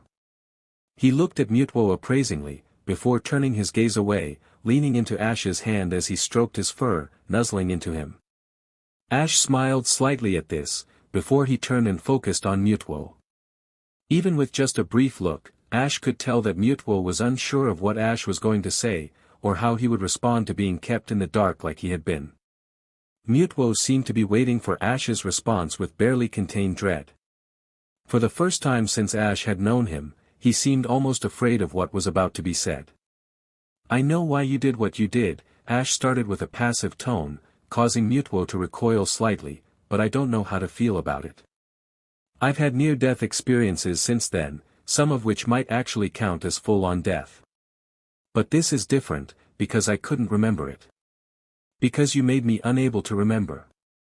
And I don't know what to think of it. Ash then turned around and started walking away, but briefly paused before he left Mutwo's earshot. I think I might be able to forgive you. I've forgiven others for much worse, and I know you didn't do it out of malice or to hurt me. But I'll need time. Time to process everything. And with that, he continued walking away, leaving Mutwo alone in the crater, thoughts heavy with lingering regret and doubt. Mallow stood nervously next to Cynthia as the woman began tending to the unconscious girl that the Ultra Beast had spat out, holding open a med kit for her so she could have easy access to what was inside. After the fight with the Ultra Beast, everything had calmed down, and everyone was now resting and recovering from the brief scuffle. Lucario, the one who had confronted the Ultra Beast, was now meditating, seemingly unaffected by the blows he took from the crazed beast.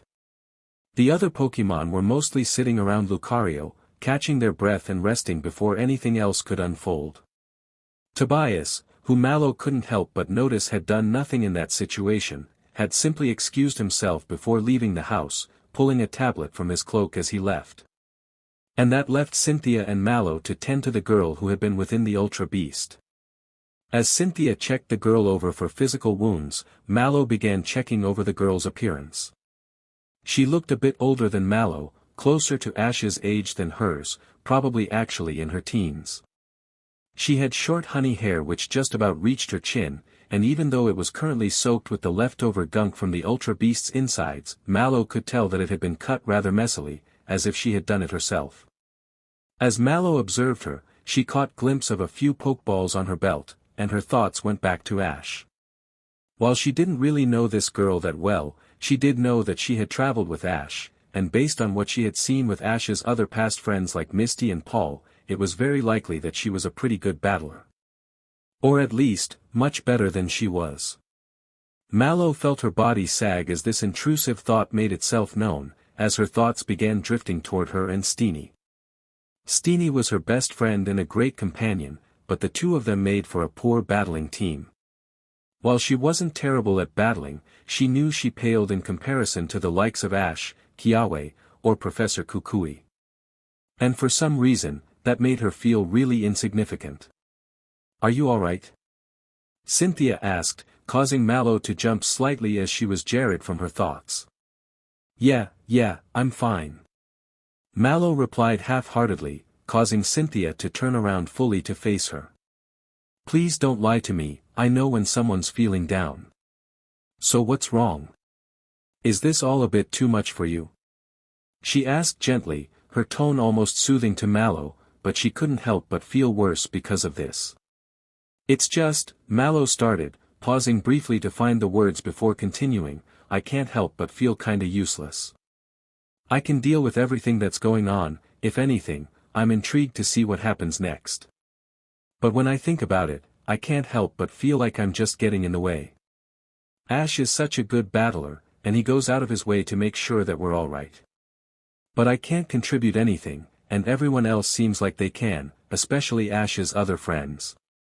They seem so competent and skilled, like they could fight off powerful Pokémon and trainers single-handedly, and all I can do is cook.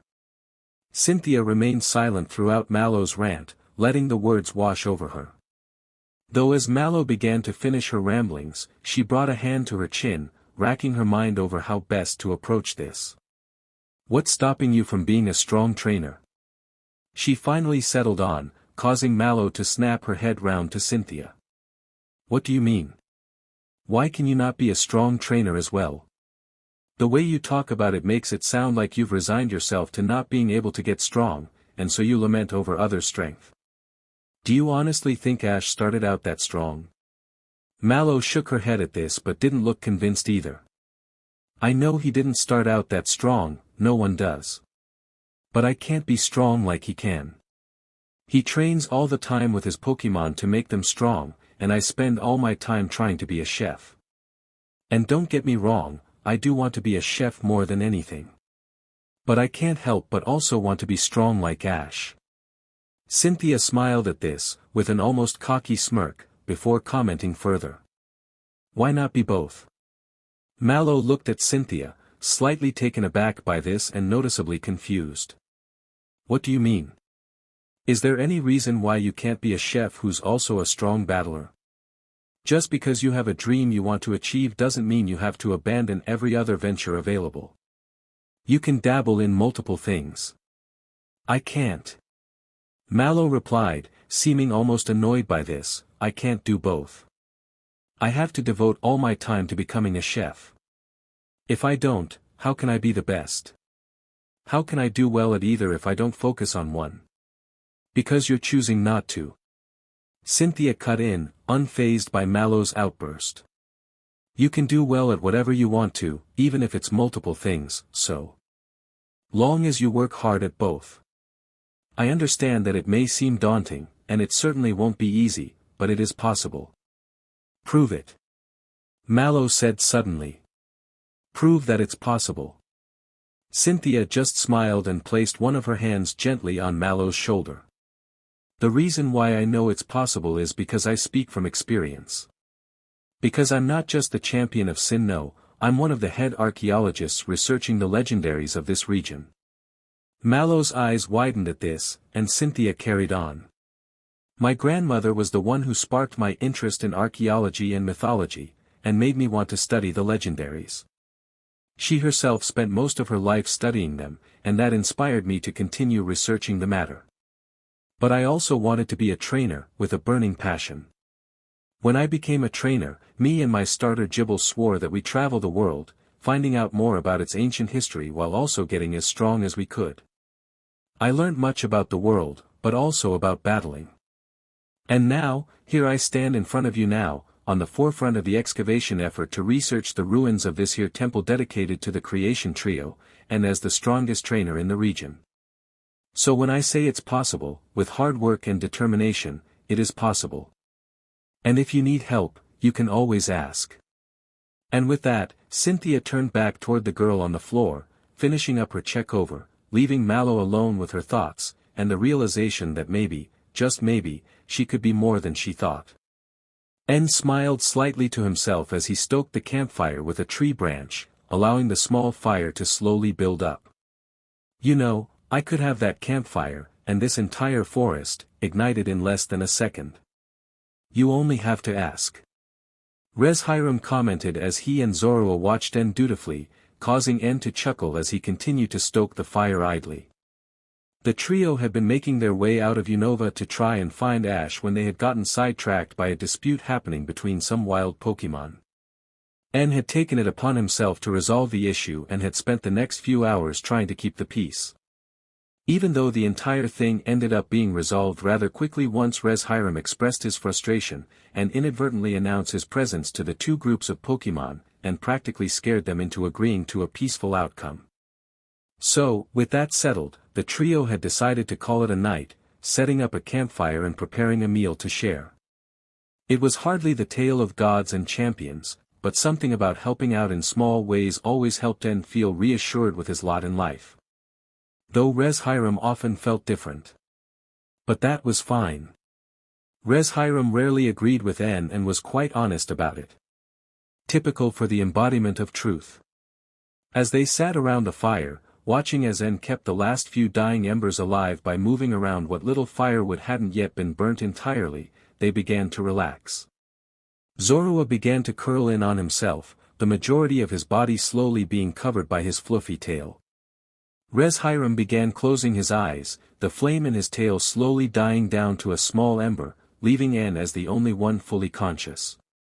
Staring into the fire, N found himself reflecting on his past interactions with Ash, and what he had learnt about the boy from Reshiram.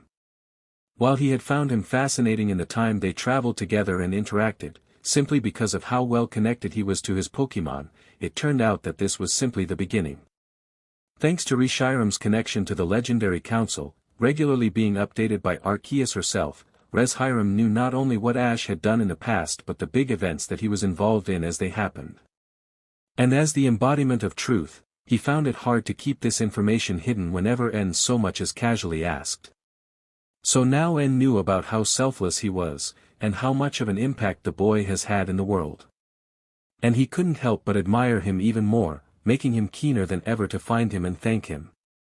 Even though he personally didn't have much of a gift to give him, he still wanted to express his gratitude in some form. While he mused quietly to himself, he failed to notice as a new presence walked toward their campsite, casually plopping themselves down by the fire. They sat there in content silence, basking in the dim glow of the dying fire briefly before making themselves known to N. "You're a difficult man to find, Mr. Gropius," the man said in a monotone voice, causing N to jump as he was stirred from his thoughts. "And I must ask, which name should I call you by? Mr. Gropius seems far too formal for this encounter, and calling you by your full name just seems awkward." N stared at the man, eyes darting from him to the still slumbering Reshiram. Reshiram was not a heavy sleeper, and had quickly woken up in the past whenever someone has tried to hunt down either himself or N. Though he seemed undisturbed by this man's presence, which made N feel somewhat curious. He couldn't have been a threat, or at least not one which Reshiram could detect. And that would have to do. Readjusting his hat slightly, N finally responded. "Just call me N. I much prefer that to my full name." The man nodded, a small smile on his face as he made the motion. While he remained silent, N finally took the time to take in the man's appearance.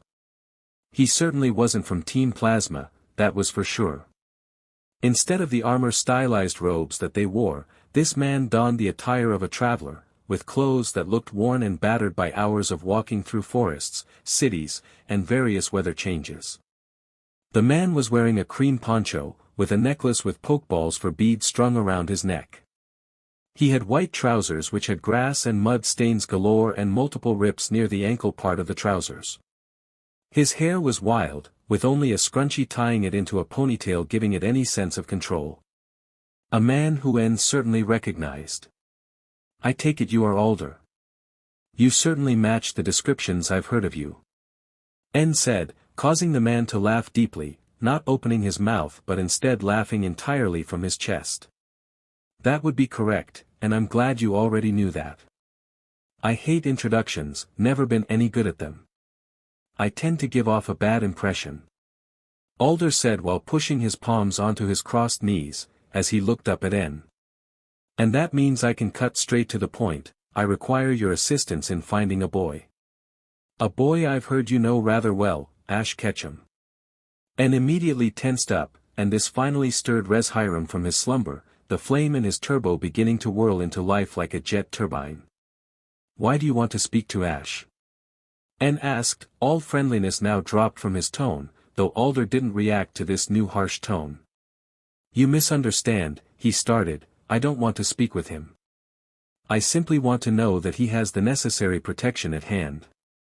N squinted at him, causing him to run a hand through his wild hair as he turned his gaze back to the dying fire. "I was recently contacted by the Unovan League," he began explaining grimly, "and according to them, a pair of suited individuals from an organization called ICOP came asking for me. Apparently, they needed my help, but they had difficulty tracking me down." He paused for a moment, taking a moment to allow his words to sink in, while N and Reshiram shared a concerned look. Now, I'm not one for politics or business, which is why I prefer to only do league work when my involvement is absolutely crucial. And just based on how they've tried to contact me, I have reason to distrust them and cause to question why they need my assistance, he continued solemnly, but I'm going to return to them and offer my assistance. That way I'll be privy to what they know and what they intend. And felt a wave of confusion wash over him as the champion said this, quickly glancing over to Reshiram to see if he had detected any trace of a lie. Though when he saw Reshiram stoically watching over the champion, his confusion only amplified. I'm sorry that I have to ask, but for what purpose? If you do not trust them, why give them your aid at all? Because it's the only way I'll know for sure why they want to find Ash Ketchum. A cold wave of dread washed over N, sending goosebumps down N's arm, and causing a slight growl to emit from Reshiram's throat. Though before they could bombard the champion with a wave of questions, he interrupted them with a wave of the hand. Before you start, I don't know why they're interested in him.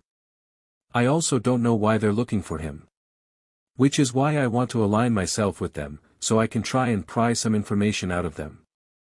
But I also worry for Ash. I don't know who they are or what resources they have, but if they can summon the likes of me, chances are they've done the same in other regions. That is, most concerning.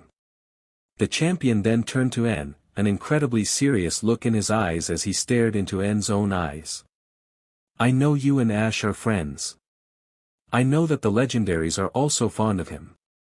I'm not as unaware of your actions as you may believe, and I suspect that you have ways of tracking him down, am I right? N remained silent, as he knew that last question wasn't directed at him and waited for Reshiram to speak. I can. Reshiram said in a quiet voice, his deep voice almost taking Alder by surprise as he spoke for the first time. Ash is a chosen one, a champion in his own right. While N is my champion of truth, Ash is one for both truth and ideals. While myself and my counterpart Zekrom have our own individual champions, we both recognize him as a representation of what we used to be. Which means that, out of all the legendaries, the two of us can most easily track him down. We always know where a potential champion awaits choosing. Alder nodded at this, crossing his arms and rubbing them against each other, as the dying fire finally gave out and allowed the cold of night to set in. Very good. While I do what I can with these ICOP people, he said with disgust dripping off the name of the unknown seekers of Ash, I needed to make sure he was protected. I don't know if I can properly protect him, so I had to make sure someone could.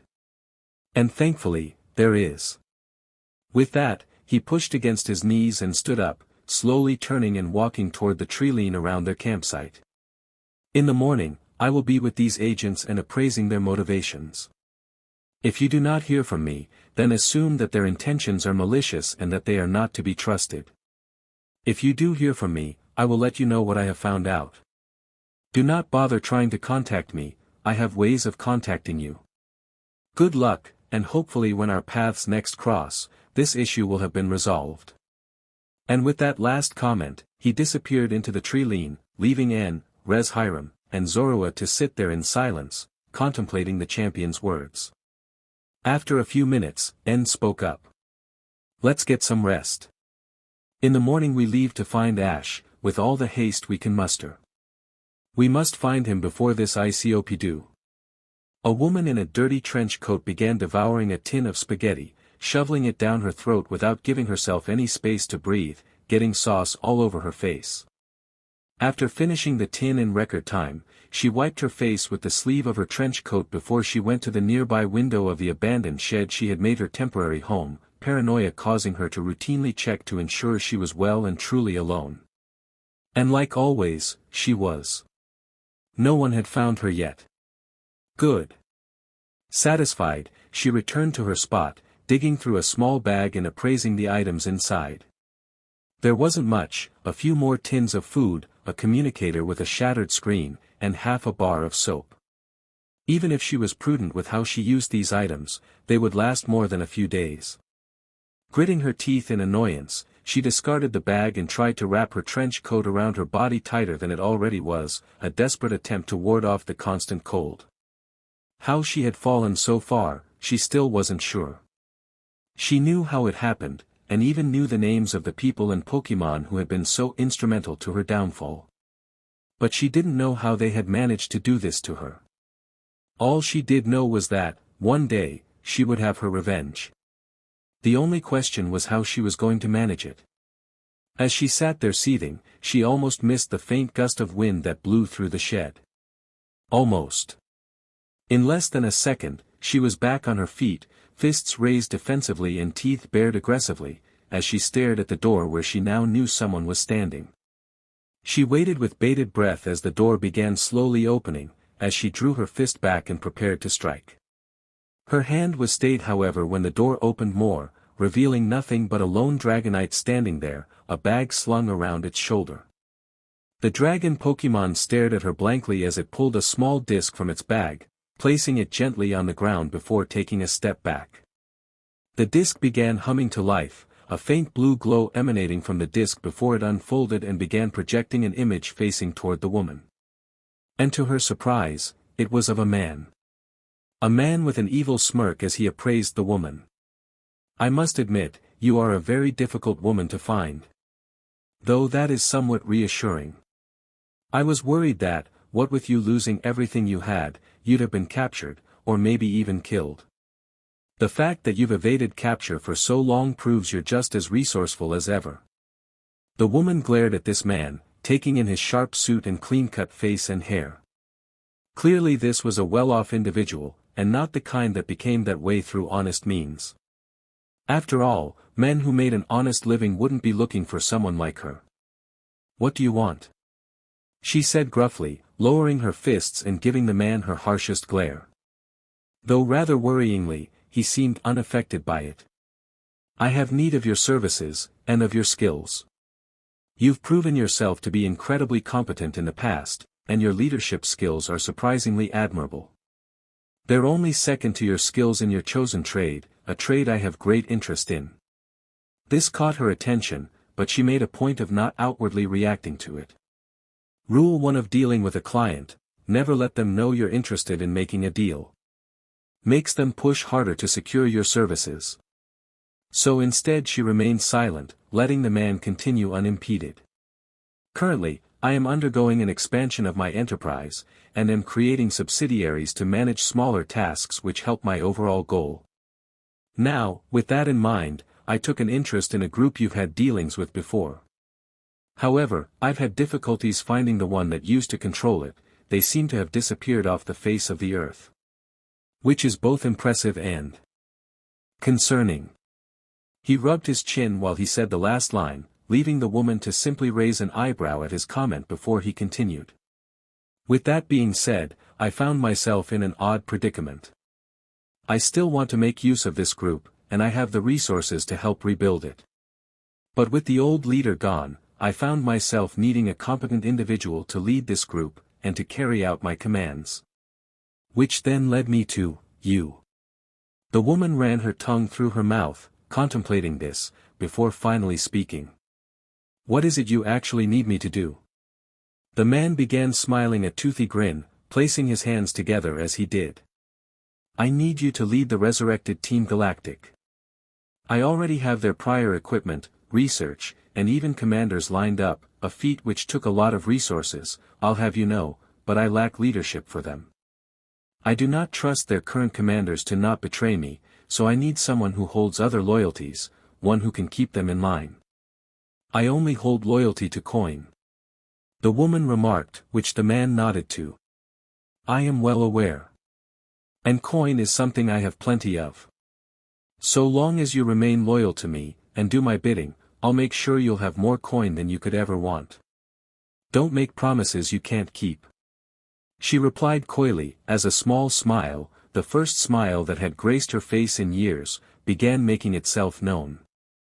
"I take it your commands will be along the lines of capturing legendaries for your own use, correct?" she asked, causing the man to nod. "Like I said, I had need of your particular talents. Not many can capture legendaries, even with an entire organization at their back. What do you say?" "I have one condition," she said suddenly, taking the man aback slightly. I want revenge on the ones who made me end up like this. She said with disgust while gesturing to her current outfit, something which made the client smirk. I'll leave that to your discretion. So long as you deliver those legendaries and keep Team Galactic loyal to me, you're free to do to those individuals whatever you please. Then I accept. The woman said. Something which made the man very pleased. Welcome to Team Rainbow Rocket, Hunter J. Halt. The lead Tauros roared to his herd, causing them to stop dead in his tracks as they broke clear of the tree line. While traveling across the plains and forests of Kanto, the Tauros had been unable to find any of Ash's other Pokémon and were feeling incredibly frustrated as they continued on their journey. And now, to further add on to this frustration, their stampede was being interrupted by a wall of Exeggutor. And they seemed angry. Hey! What's the hold-up? One of the Tauros yelled, though they were ignored by the group of tree-like Pokémon, something that angered the bull Pokémon even further. Oi! Don't ignore us. Another Tauros yelled, but yet again they were ignored. Eventually, even the patience of the lead Tauros was worn down, as he strutted toward the back of one of the Exeggutor. And proceeded to use horn attack into the back of one of them. The Exeggutor in question spun round, ready to shout angrily at Tauros. Though the red in his face quickly paled away as he saw the entire herd of Tauros staring back at him with enraged eyes. Now that I have your attention, the lead Tauros said in a worryingly calm tone, can I ask why you're blocking the main road? We're in somewhat of a hurry. The Exeggutor took a deep gulp, worry flashing through his eyes as he stared at the bull. Well, we were dealing with some pests, and only just managed to corner them. We're nearly done, don't worry. Tauros raised an eyebrow at this, before proceeding to take a peek behind the Exeggutor. And he saw red. In the middle of the group of Exeggutor, was two little Picus, who both looked bruised and battered, with the Exeggutor trying to fire attacks at them as they darted around. Enraged by this, he snorted through his nose, and started barking out orders. Boys! We've got ourselves some bullies. Let's show them what we think of bullies. Aura! The Tauros then charged forward, and in an extremely one-sided contest, chased away the Exeggutor. And good riddance. The Tauros herd shouted out, before turning to the two Picus and checking them over. Are you alright? The lead Tauros asked in a gentle voice, to which the Picus nodded. We're fine. A little sore, but we've been through worse. What did you do to aggravate those Exeggutors? I didn't know they could even get that angry. Another Tauros asked, walking up alongside the lead Tauros, while the Picus began blushing. Well, it was all a big misunderstanding, you see. The first Picus said bashfully. You see, we didn't realize they were Exeggutors. We were just foraging for food. The second Piku added, rubbing the back of his head with an embarrassed grin. Don't tell me you tried picking their heads. The lead Tauros said in disbelief, and both the Picus erupted into hysterics. We didn't know they were Exeggutors. Yeah, we just thought they were some weird fruit trees. How were we to know that they were easily angered Pokémon? The lead Tauros stared levelly at the two, before turning around to the herd. They began discussing in hushed tones amongst themselves, quickly coming to an agreement before the lead Tauros turned back around. You two are troublemakers. He said plainly, before bending down and scooping them both up with his horns. So we've decided to take you two under our wing. We can keep you out of trouble that way, and you won't have to scavenge for food from Exeggutors. The two Picus shared a confused look, before massive smiles broke out on their faces and they quickly scampered up into Tauros' mane, getting themselves secured in the thick fur. Content with this, Tauros turned back to the herd. We ride. And with two new additions, the herd charged off, preparing to finish their journey before beginning their return to Pallet Town, and to rejoin Ash at his side. Bulbasaur seated silently as he glared at Mutwo, though he restrained himself from acting out like he had just moments ago, a level of composure having come over him. That, and he knew he'd be quickly restrained by Heracross and Infernape, who had been assigned to keep him under control. Heracross was eyeing Bulbasaur intently, just looking for any reason to act out his threat of skiing the sap out of the bulb on Bulbasaur's back. And Infernape was cradling Bulbasaur's egg for him, watching the small grass type with a look of both worry and concern. Though that didn't really matter to Bulbasaur, who was just watching Mutwo dutifully, as the legendary isolated himself from the massive group, an intense look of hurt and regret lingering on his face. Good. Bulbasaur thought resentfully, before finally breaking his gaze and looking over the rest of the group. Pikachu and Charizard both, like Bulbasaur, had small teams of bodyguards surrounding them, to prevent them from acting out again and attacking. Pikachu's group seemed more made up of people who were able to influence him emotionally, as he had his daughter Absol curled up next to him, as well as Espeon and Raichu sitting next to him, who seemed to be offering words of counsel toward the small mouse. Charizard on the other hand, had a full group of muscle to restrain him if need be, with Goodra, Crocodile, Snorlax, and Tyranitar all standing at the ready in case he exploded again. Yet the only thing that seemed to be keeping him calm was the young Eevee currently in his arms. It almost insulted Bulbasaur how much smaller his group of bodyguards were in comparison to the fire types. But regardless, he circled his attention round to the only person who really mattered at that moment, Ash himself. As it currently stood, Ash was in the midst of consoling his mum, and was informing everyone who hadn't been there, which was a fair majority of the group, the story he had only just regained the memories of. And as he spoke, a somber silence hung over the group, hooked on every word that came out of his mouth. As Bulbasaur watched over the group, his focus was shattered by the arrival of another Pokémon, causing him to snap his head over to the side. And sitting next to him, not making eye contact with him and instead staring over at Ash, was Suicune. Heracross and Infernape shared a look with one another, and after a wordless discussion, nodded in mutual agreement. The only action they took before leaving was when Infernape passed Bulbasaur's egg to him, before they walked off silently, returning to the main group which had amassed around Ash. The grass and water type sat in silence for a moment, neither having much to say to the other. Bulbasaur simply cuddled his egg with a multitude of vines, while Suicune continued gazing at Ash stoically. It was a good while before one of them broke the silence. "While I knew you were capable in battle, our little spar proving as much, I didn't think you were capable of such reckless rage," Suicune said, earning a deep sigh from Bulbasaur as an initial response. "Truthfully, neither did I," Bulbasaur replied, looking down at the ground as he spoke, his eyes glazing over as the recent battle played over in his mind's eye. Suicune looked at the Kanto starter with a sad look, before she continued speaking. "If my eyes weren't mistaken, which they haven't been in many years, I could have sworn to Arceus that I saw the glow of evolution from you. Would you like to speak about it?" Bulbasaur just chuckled bitterly, shaking his head. "No, not really. I'd like to forget it almost happened. But I don't think you're the kind of Pokémon to just drop those type of topics, are you?" Suicune merely shrugged as she began to lower her body, so she was laying down, making herself more comfortable as she continued to speak. "Truthfully, the topic of evolution is not one I have much interest in. A product of not being capable of doing so and not often associating with those who could. But I'm aware of what it is and its implication to a Pokémon. When I first heard of you, a Pokémon who was part of the Chosen One's first team, and yet had remained unevolved, I assumed you were the sort who preferred your current form. An uncommon, but not unfathomable principle.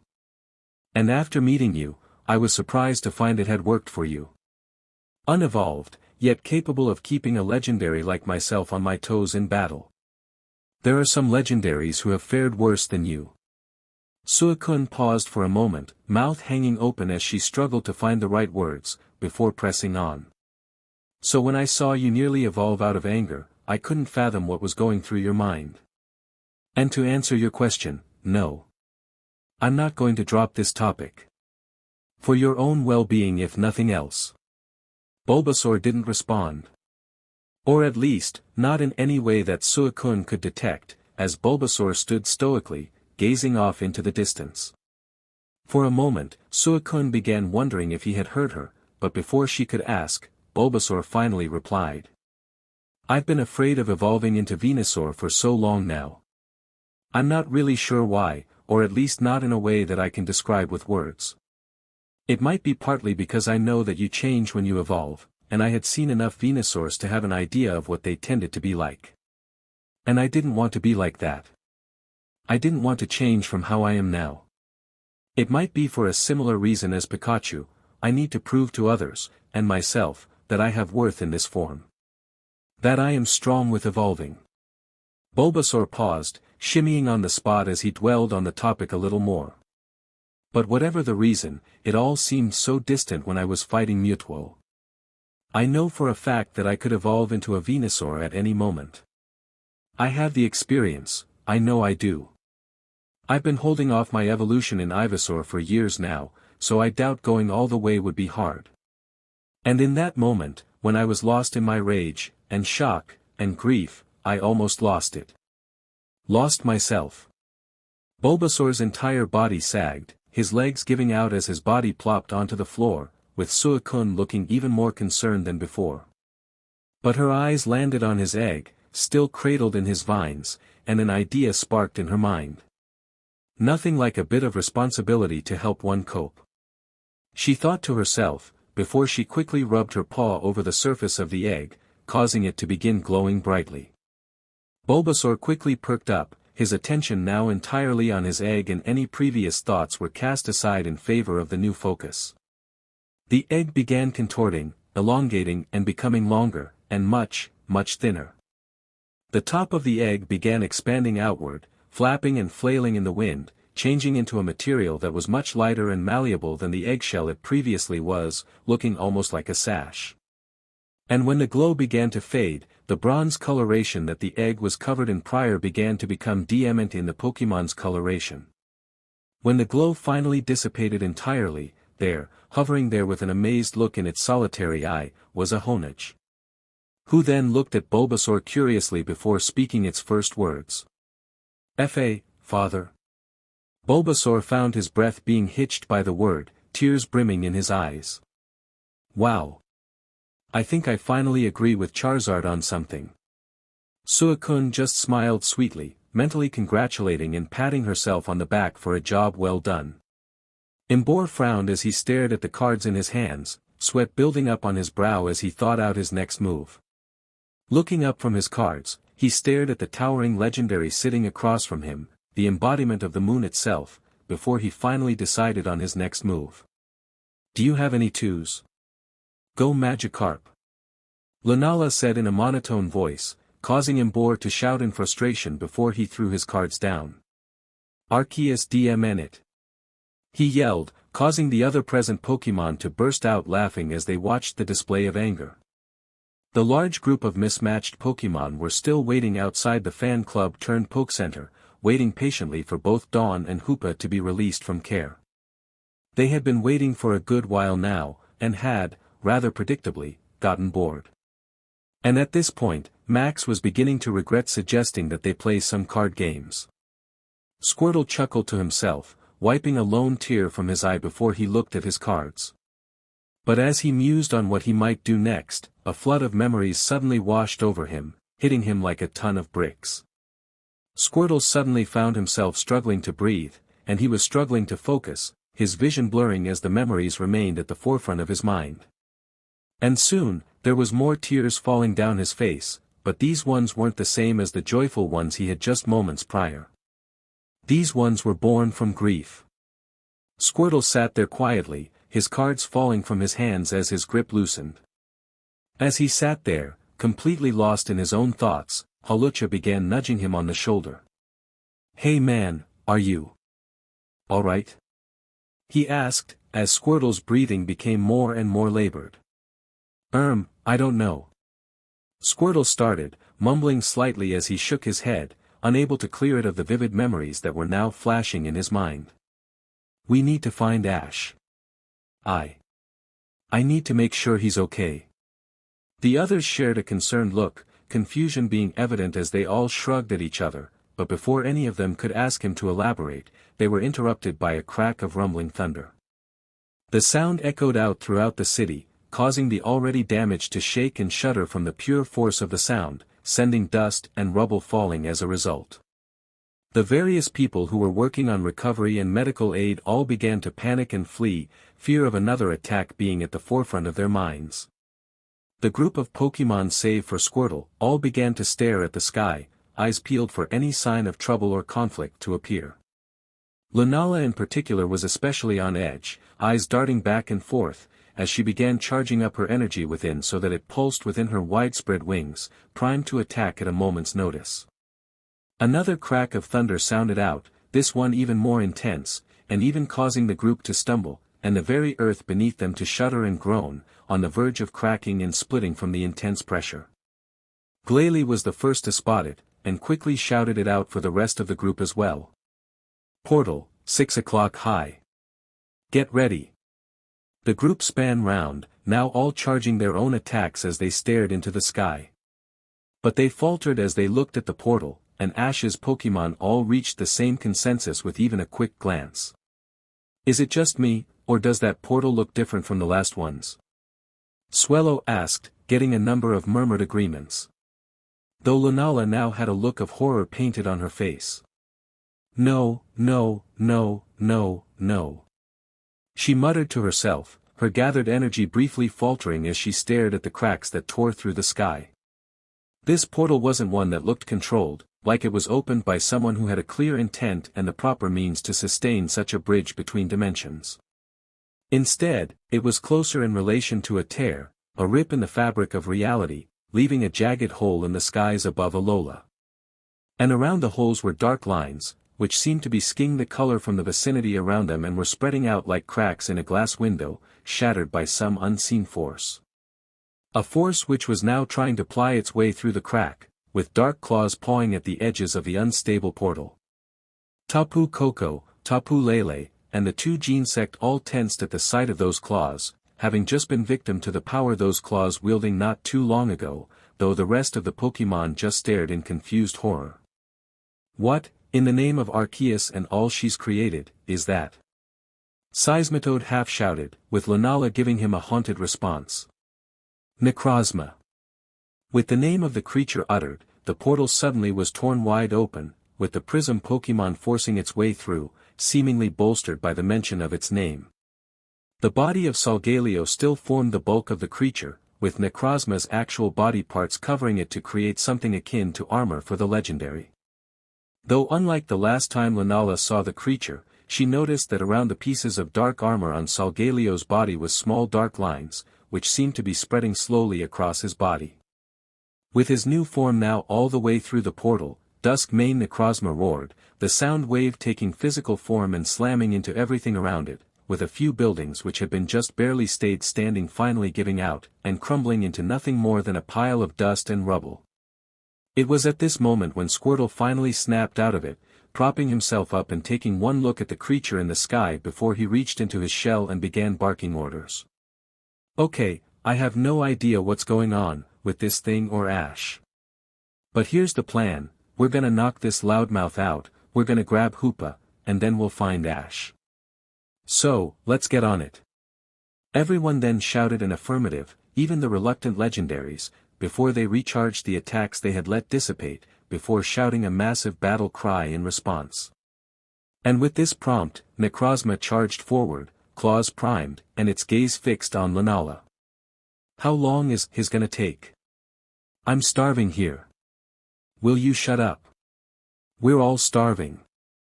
Guzma felt his eye twitch as he listened to the Team Rocket trio bicker about food, the temptation to smack them causing his entire body to twitch impulsively. He and his boys had traveled dutifully to the ruins of Abundance, the place where one of them island deities were said to sleep. When they'd gotten to the ruins, they'd set up the pieces of tech they'd carried there in the crates with minor difficulty. It had taken a few smacks from Guzma to get his boys to stop being so thick, but they had managed to set them up, and now half a dozen of the gizmos was positioned around the ruins. Staring at the advanced pieces of tech appraisingly, Guzma just smiled widely. The boss lady sure was good with this technology thing, and these gadgets were the perfect proof. Standing at nearly double his height, and looking like miniaturized pylons, they cackled with electricity, especially at the tip of the rod that jutted out from the top, which sparked ominously. Apparently not ominously enough, as Guzma had already been forced to yank the ears of some of his boys who had been about to touch it, like a bunch of idiots.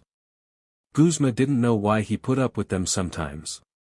Though despite their questionable stupidity, his boys had done their jobs. They'd done all the heavy lifting, they'd managed to get the machines all set up, and now they were lying in wait for the legendary to show itself so they could spring their trap. So Guzma couldn't really find it in himself to be too angry at them.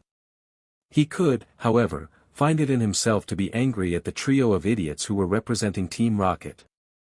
Quite easily as it happened. The trio had been nothing but incompetent the entire time and were driving Guzma insane. During the long walk to the ruins of abundance, they had done nothing but and complain, all of which they sent his way. What, did they think they were special? They were all tired. Shut up. And when they had finally gotten there, they had decided to just arguing amongst themselves, hurting Guzma's ears and distracting his boys as they tried to set up the machines that the boss lady had given them. The only time when they weren't bickering was when their interest had been caught by one of the machines, which they then proceeded to nearly break. Luzaman had said these three were meant to be good with machines. But from what he had seen, it didn't seem likely. And now they were miming about food, and all Guzma wanted to do was smack them to next week. Repeatedly. Oh wait, I just remembered. I packed myself some lunchies. Joy. Oi James, you better share that food, or I'll scratch your eyes out. Not if I beat you two at furball. He really hated this trio. Guzma's attention was then drawn to a few small specks in the distance, just at the edge of what his vision could make out. They seemed to cut through the air like rockets and were steadily growing larger. Like they were traveling towards him. Showtime. He thought to himself, as he spun around to his boys. Aight you gits. Hide. They're coming. The Team Skull members all began diving behind various pieces of cover, doing their best to hide their bodies from the incoming creatures. The Team Rocket trio on the other hand. This smells so good. Let us have some James. Yeah, sharing's caring, now share with those who want it more. Guzma just growled as he ran toward them, diving at them and knocking them to the ground behind a slab of rock, before he rounded onto them. Can ya idiots focus for 2 minutes? What's the matter with ya? Though they didn't pay him any mind, with James in particular checking over his container of pasta, sighing in relief when he saw it was fine. Oh good, I didn't drop it. Shut up. Guzma ground out, slapping the container out of his hand and causing its contents to go everywhere. My pasta. James whined, just as the legendaries flew into the vicinity. Tapu Bulu fumed silently as he and the others flew to his temple. They had spent the last day heading to multiple locations across the globe searching for Ash, trying locations that had some significance to him. Some of the locations included Alamos Town, Petalburg City, Twin Leaf Town, the Village of Dragons, Stridon City, Vaniville Town, Lumio City, and even Altamari. That last location was particularly frustrating since apparently some of the Chosen One's Pokémon had been there, but they had missed them. Which left only Kanto and Johto left to be properly searched for signs of the elusive trainer, and it was decided that their party would rest briefly in the ruins of Abundance before taking the long trip, something that Tapu Bulu was more than happy for. His companions flew quietly behind him, all feeling the same frustration that was plaguing Tapu Bulu, even though he was the only one who was physically showing it. Tapu Fini was gliding through the air with the same grace she normally had, though she was doing so while encased in her shell, shielding her body from the intense winds that were being generated by their high speed. Something which, Tapu Bulu knew from experience, was a sign that she was seething but didn't want to show it. The 3 gene sect were quite difficult to read, due to their robotic nature, but Tapu Bulu could tell they were just as annoyed. The amount of times they'd reanalyzed the list of potential locations where Ash had been, doing it again after every location they successfully checked, just reeked of aggravation and frustration. So they could all deal with a break. But as they flew through the desert which surrounded the ancient structure, for reasons that he couldn't explain, he felt like he was in danger. Before he could ponder on this feeling for long, 6 bolts of blue electricity suddenly cracked into existence, shooting up from the ground and ripping through the air toward the group of flying Pokémon, with a crackle and an ominous hum as it traveled. Tapu Bulu didn't have time to react, getting hit by 2 of the bolts straight away, causing him to spin wildly out of control and crash into one of the pillars that still stood, sending chunks of rock crashing down, and he collapsed into the ground. The other bolts each began tracking one of the other legendaries, breaking off and homing in on one each. First to be hit was Tapu Fini, having been flying right behind Tapu Bulu. The bolt smashed into her shell with enough force to send her flying backwards, causing the Genesect to dive out of the way as she spun wildly in the air.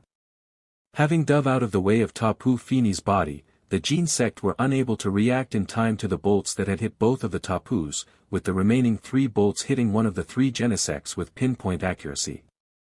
The bolts caused the 3 bug legendaries to convulse in the air, the voltage running through their bodies causing immense pain and damage. 2 of the Genesect were quickly knocked unconscious, the surprise attack being too much for them to shrug off, and soon their unconscious forms were dropping toward the ground, their dead weight crashing into the ground with immense force that kicked up a cloud of dust. The 3rd Genesect, the red Genesect, stayed suspended in the air, resistant enough to retain consciousness, but now trapped as the bolt persisted, causing his muscles to spasm in the air and his train of thought to be filled with nothing except the overwhelming indication of pain running through his body. Tapu Fini managed to recover, opening her shell and catching herself in the air, before she began scanning the environment with keen eyes. She wasn't able to look for long, as she managed to catch a glimpse of 6 glowing points in the distance before another volley of lightning bolts were fired, coursing through the air toward her. She shot forward, flying up toward the red Genesect with as much speed as she could summon, crashing into it with her own body and knocking it out of the bolt that had held it pinned. Now freed, the red Genesect quickly charged up an attack in the cannon on his back, but Tapu Fini quickly flew to his side and placing a hand on his side.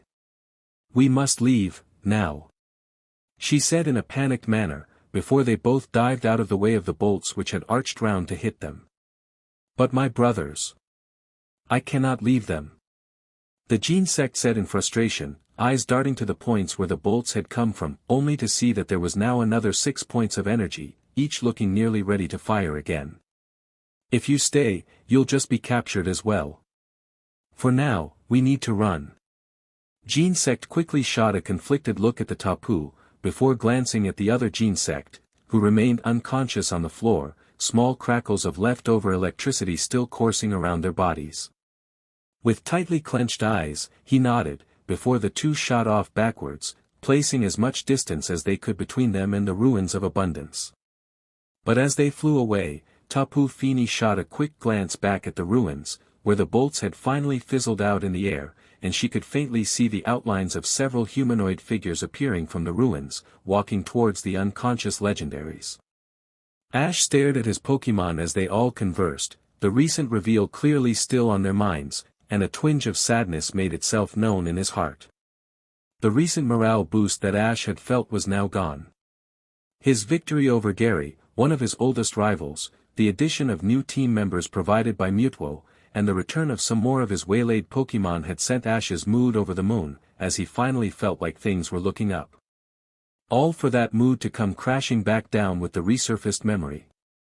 And that had clearly spread to his Pokémon as well, as the happy interactions and mingling between his Pokémon had completely stopped, with his Pokémon breaking off into smaller groups and refusing to interact with others. The clones that had joined his team with Mutwo had been completely isolated, and were now sitting off in the distance isolated, and looking glum. Ash then looked to his human companions, who had also adopted a rather somber mood. When Ash had explained what had happened to trigger all of this, it had hit all of them hard, with varying reactions from pure shock, tears, to stress eating, and even a few surprise hugs. Though none of them had been hit as hard as Misty. Once the battles had been resolved, Misty had broken down into tears, throwing her arms around Ash and clinging onto him tightly, the bottled-up grief all spilling out at once, and it had left Ash completed floored. What had made it worse was when she punctuated this grief with her talking about all the near misses with death that Ash had experienced with her, and with each one she retold, her crying only intensified. And Ash couldn't say a word to console her, since he didn't know what to say. He was still in shock. The memories that had been restored were still constantly replaying in Ash's mind, and Ash was still analyzing these memories with as much focus as he could muster. He replayed the journey to New Island, and how he and his friends had almost drowned. He rewatched the events of his battle with the clone Charizard, and how outmatched they had been. He remembered the despair as he chased after the Pokeballs that had taken his friends, stolen from him, and how he had refused to let them take Pikachu. He remembered leading the liberated Pokémon to fight against Mewtwo, and how the fight had escalated to a point of no return. And how he had thrown himself in the middle of the fight with Mew and Mewtwo. How he had died. Waking up again to all the Pokémon crying their eyes out, and with Brock and Misty on the verge of a breakdown. To Mewtwo giving up his goal of global extinction and the creation of his super race. Ash's eyes widened as Mewtwo's revelation on life played through his memory, before his last words before leaving became the prominent focus. I see now that the circumstances of one's BRTH are irrelevant. It is what you do with the gift of life that determines who you are. Ash looked at Mewtwo, and he began remembering the other times he had encountered Mewtwo, and how much he had changed. How he had changed from being destructive and vindictive to protective and measured. And the fact that when his life had been in danger, under threat from the Ultra Beasts, it had been Mewtwo who had saved him. With this in mind, Ash turned to Misty and placed a hand on her shoulder, catching her attention and flashing her the most reassuring smile he could manage. He wanted to say something, but he decided not to, knowing that he'd probably botch it somehow and make it worse. So he just continued to smile, lightly rubbing on her arm to try and reassure her. Somehow, it was starting to work. Misty slowly began to stop crying, and with a few snivels, she was soon smiling back. She leant forward, placing her forehead against Ash's as they sat in silence. I'm here, Mist, and I'm not going anywhere. Not that you'd let me. A slight giggle came from Misty, before she quickly stopped herself, causing Ash to break out into a full-on laugh. That never happened. She said seriously, with Ash just continuing to laugh and placing a hand over his heart. Before she could back up this statement with a threat, a small group burst from the tree line, for shapes quickly bouncing through the field before landing in front of Ash. Standing in front of Ash was Sceptile, Blaziken, Greninja, and Primeape, and slung over Sceptile's shoulder was Brock, who wasn't looking very pleased. Okay, we're here now. Can you put me down now? Sceptile obliged, huffing slightly as he did, placing Brock down in front of Ash. Realizing where he was and who he was in front of, and with tears lingering at the edge of his eyes, he stepped forward and flung his arms around Ash and Misty, hugging them tightly. This is nice.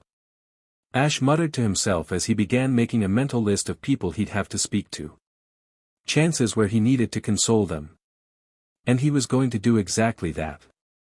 The sound of constant rumbling and thunder broke the silence at the lakefront, as the Tauros herd charged into view. The herd came to a stop by the lakeside, before the leader of the herd stepped forward. All right, boys. Drink up. This'll be the last stop for a while, and we don't want to waste time. So hurry it up. The herd began to comply, all lining up along the lake and beginning to take in as much water as they could with big gulps. While they were preoccupied with this, the two Picus jumped off the back of the lead Tauros, both stretching their limbs as they did. What should we do? Wanna grab some fruit? With a motive quickly figured out, the two began wandering over to the nearby trees, eyes peeled for any tasty-looking fruit. After a few minutes, they found a few pieces of fruit which had fallen off the branch of one tree and were sitting there, ripe for the taking. Fruit! The two yelled excitedly, running towards them. But just as they were about to grab the sweet treats, a large claw scooped it up, causing the two to stop in their tracks. What do we have here? The Ursaring who had scooped up the fruit said haughtily, taking a bite out of the fruit as he spoke, causing juices to run down his face. Looks like troublemakers to me. A Pangoro added, cracking its knuckles as it walked.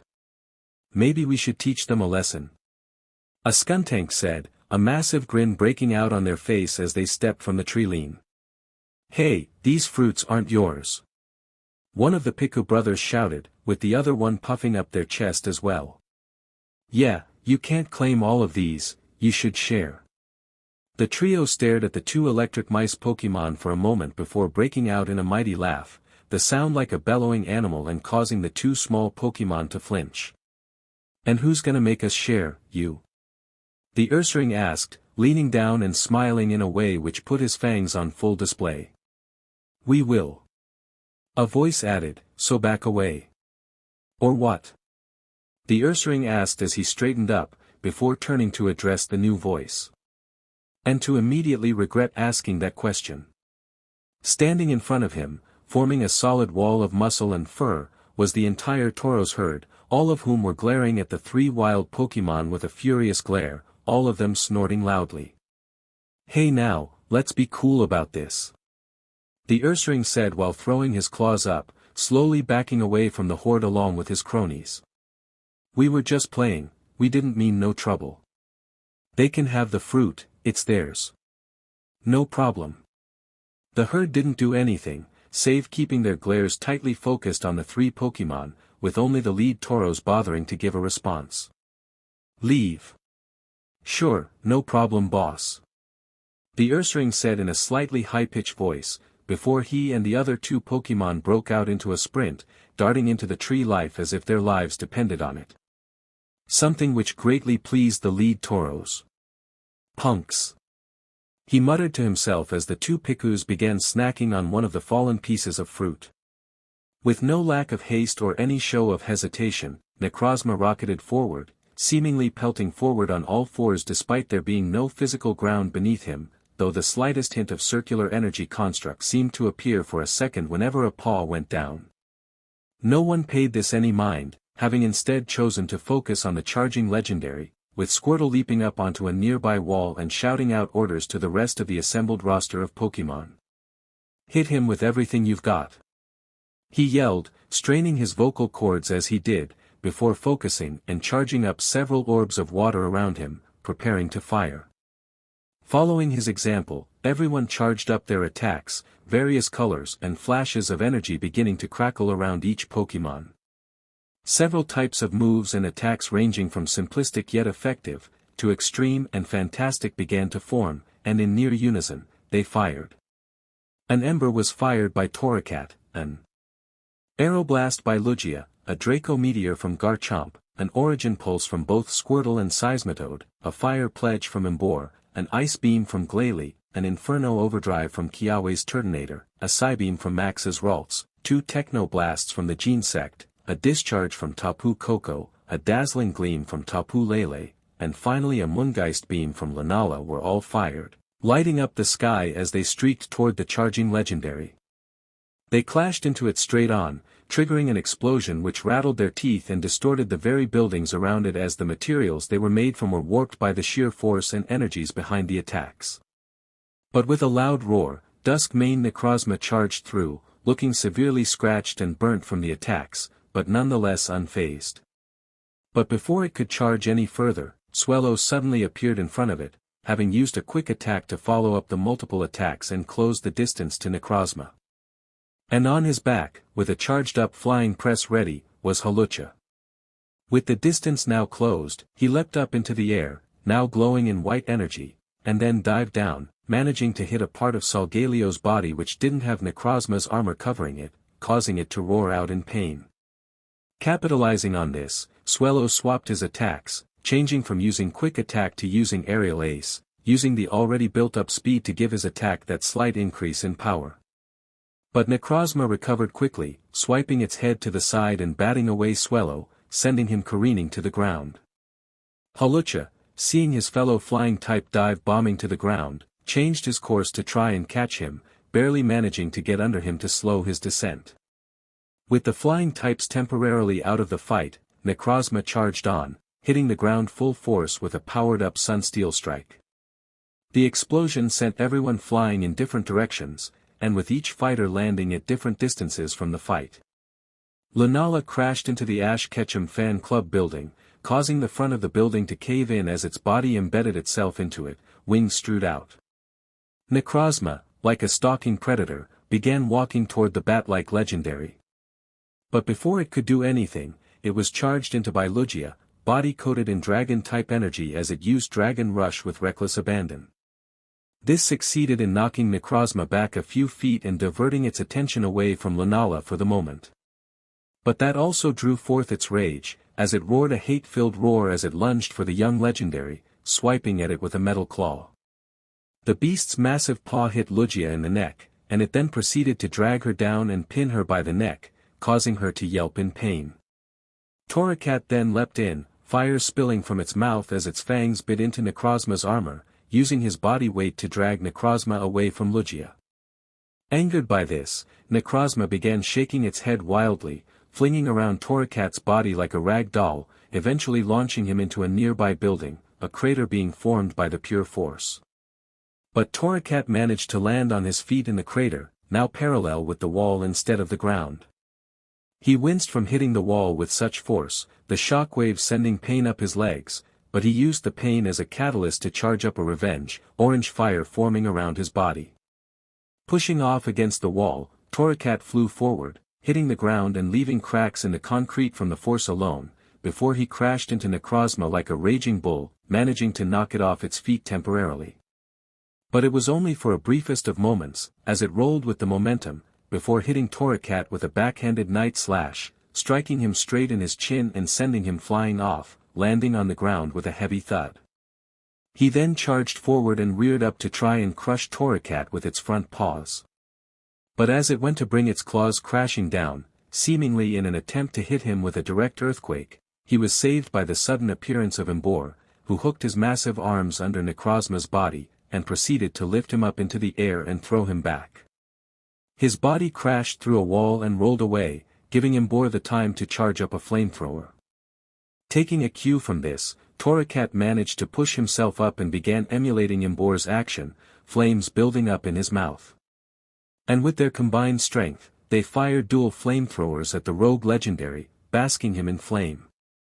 A growl escaped the powerful legendary, before it suddenly fired a beam of light, smashing into the two fire types and knocking them out almost instantly, the attack being too much for the pair. With that present threat dealt with, Necrozma went to turn back to Lunala, before it was suddenly struck again by a rock smash from Garchomp, followed quickly by a headbutt from Glalie, the two working together to push Necrozma back, step by step. Garchomp quickly fired a Dragon Pulse, but the hasty nature of the attack meant it was rather lacking any power, with Necrozma shrugging it off. Though fortunately, two Techno Blasts were fired by the Gene Sect, who had finally recovered and were returning to the fight. The dual attacks hit it in the side, but Necrozma simply leapt forward, ignoring the damage. It hit Garchomp in the belly, pushing it back until its back crashed into a building, knocking the dragon collapsing through it as rubble buried its body.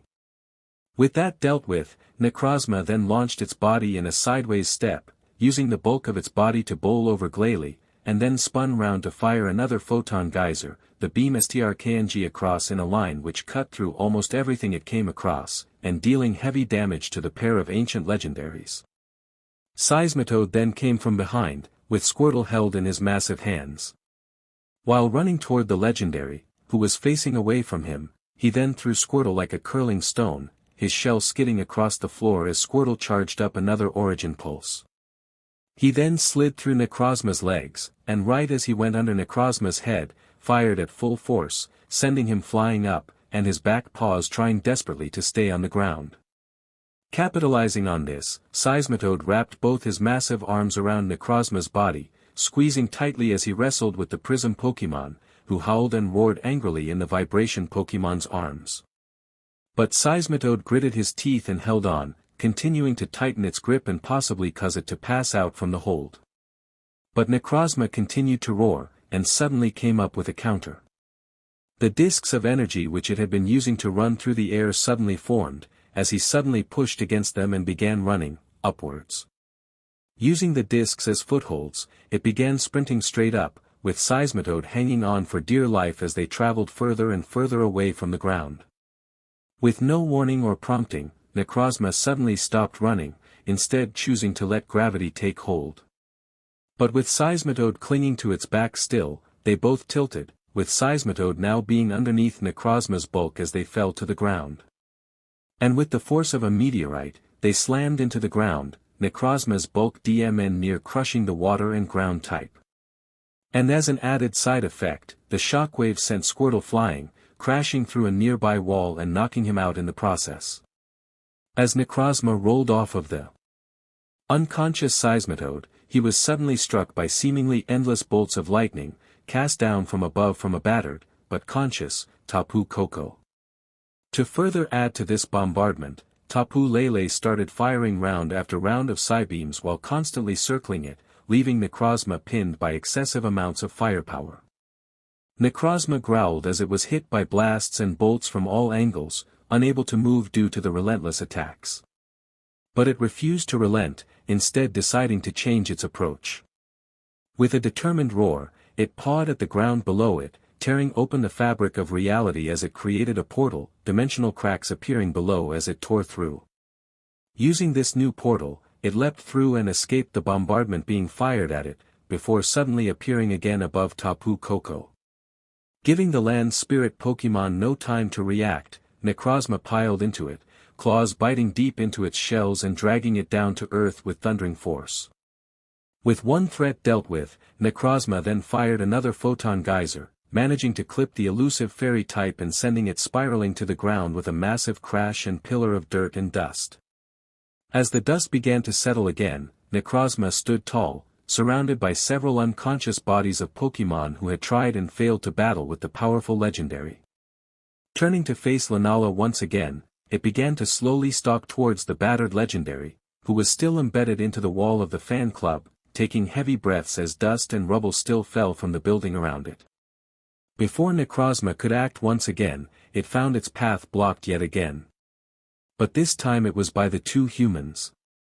Battered and covered in dust, they stood, with their respective Pokémon standing defiantly in front of the towering legendary, tired but ready to do battle. A frustrated growl escaped Necrozma's lips, and it began to charge. The two Pokémon standing in front of it began to tense in preparation, eagerly awaiting commands from their trainers. But they were all caught off guard when, not far from Lunala herself, an undamaged part of the fan club's wall was suddenly plowed through by a hulking mass of muscle and dark fur, its charge spearheaded by two pristine white tusks, which crashed into Necrozma's underbelly, being lifted by the hulking Pokémon and thrown back. Turning back to the destroyed wall, Kiawe and Max saw who the trainer of the Mamoswine was and were shocked to see Dawn standing there defiantly. Her legs were shaking, and her breaths were incredibly labored, but she was gritting her teeth and holding another Pokeball tightly in her hand, ready to continue the battle until the end. And joining her in a daring last stand were a few of Ash's Pokémon, having managed to find their feet again and pushing up to battle yet again. So far, only Lugia, Torracat, Swellow, Hawlucha, and Emboar had managed to get back up, and they were all one attack away from being knocked back down, but they were ready to battle nonetheless. Suddenly, with a thundering boom, more portals popped open, though these ones seemed to be more sustained, not appearing with cracks around them like Necrozma's. And pouring out of them were a few dozen Ultra Beasts, spearheaded by a Celesteela. The group began firing attacks, and Ash's Pokémon all tensed in an attempt to try and weather the coming barrage. But to their surprise, they weren't hit by a single attack. Instead, every attack homed in onto Necrozma, battering the legendary with attack after attack. Finally, this seemed to break Necrozma, sensing for the first time that it might be outmatched. With an echoing roar, it then tore open another portal and dove through it, escaping the barrage and disappearing to who knows where. But that didn't seem to deter the small horde of Ultra Beasts, who simply summoned forth more portals, seemingly in pursuit, and flew through them, disappearing without a trace. With those portals quickly closing after them, the area was left in utter silence, save for the troubled breathing and groans of the battered Pokémon and people, and the occasional clatter of falling rubble. Now able to relax again, everyone dropped down, regaining their strength as they did. They had survived the battle, but the relief that washed over them was quickly washed away by a wave of dread, as they all came to the same realization rather quickly. Necrozma hadn't been defeated, only held at bay for the moment. And while it may have been chased away by the Ultra Beasts, they had the sneaking suspicion that they wouldn't be any more successful than they were. Which meant it'll be back. And if they didn't reunite with Ash soon, they weren't sure if they could survive another bout with the rampant legend. Archie watched with a keen eye as the various workers labored away, restoring the long-abandoned base he had once used as the headquarters for Team Aqua. Ever since Giovanni had sprung him from jail, he had given him a substantial amount of money and several resources to kickstart the revival of Team Aqua. With this in mind, Archie had made a beeline for the ruins of his old base, having since been left to gather dust after he had been arrested by Lance.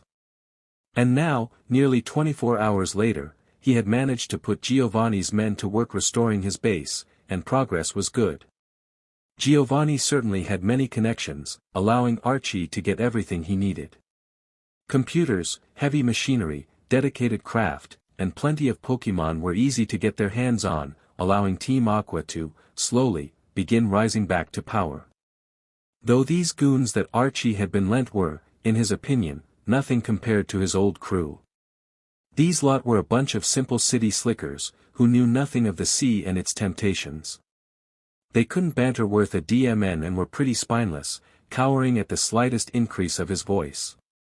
So, in the back of his mind, Archie determined that his next priority would be to try and gather his old crew, starting with Shelly, and then he could say proudly with his chest that Team Aqua was well and truly back. But for now, he had a more pressing matter on his mind, as his former rival-turned-colleague had just arrived, so they could combine their resources and solve the issue they encountered last time. As he walked into his still-under-construction laboratory, he found red-haired rival standing there, mulling over some papers and dressed in the garments adorning the Team Magma symbol. But also plastered onto his clothing, was a multicolored R, which sat plainly on his right shoulder. The same place where his symbol sat, and although it was simply stitch work on some clothing, to Archie, it felt like someone had branded the symbol into his skin with a branding iron. It made him sick, but he swallowed it down reluctantly.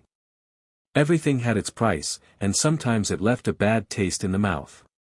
His rival finally noticed his presence, and gave him a begrudging nod, before returning to his notes. He gave them a quick glance over, before throwing them down and spreading them out, allowing Archie to clearly see what they detailed.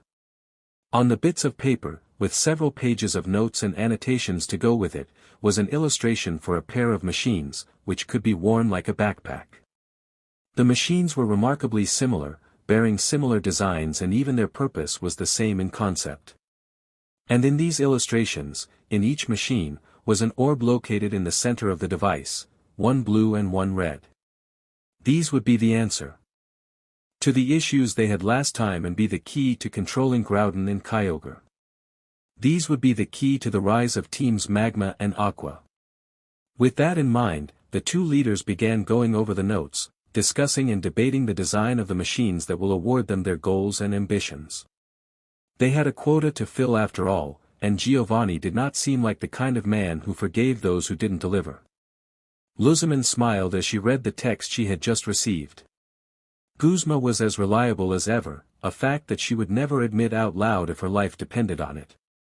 He had delivered yet again. Guzma and Luzman went back years, having met through their mutual acquaintance of Professor Kukui. Guzma was an old rival of the young, move-obsessed professor, and Luzman had often worked together with the professor to help rehabilitate Pokémon, as well as occasionally ask questions about her daughter's progress in school. Guzma had given Luzman a distinct impression of bitterness, something which had settled deep in his heart due to some past infraction or argument with Kukui in the past over something related to the trails. Luzman had never cared enough to press the matter further, since she only saw one thing when she looked at him. Someone worth manipulating. At this point in time, he had only just started his little gang, but they were proving to be surprisingly effective, with Guzma spearheading that strength. He alone was strong enough to match several of the trial captains, some of the strongest trainers in the region, which inspired his followers to try and match that strength. They usually failed spectacularly, but the mindset was there. All they needed was a boost.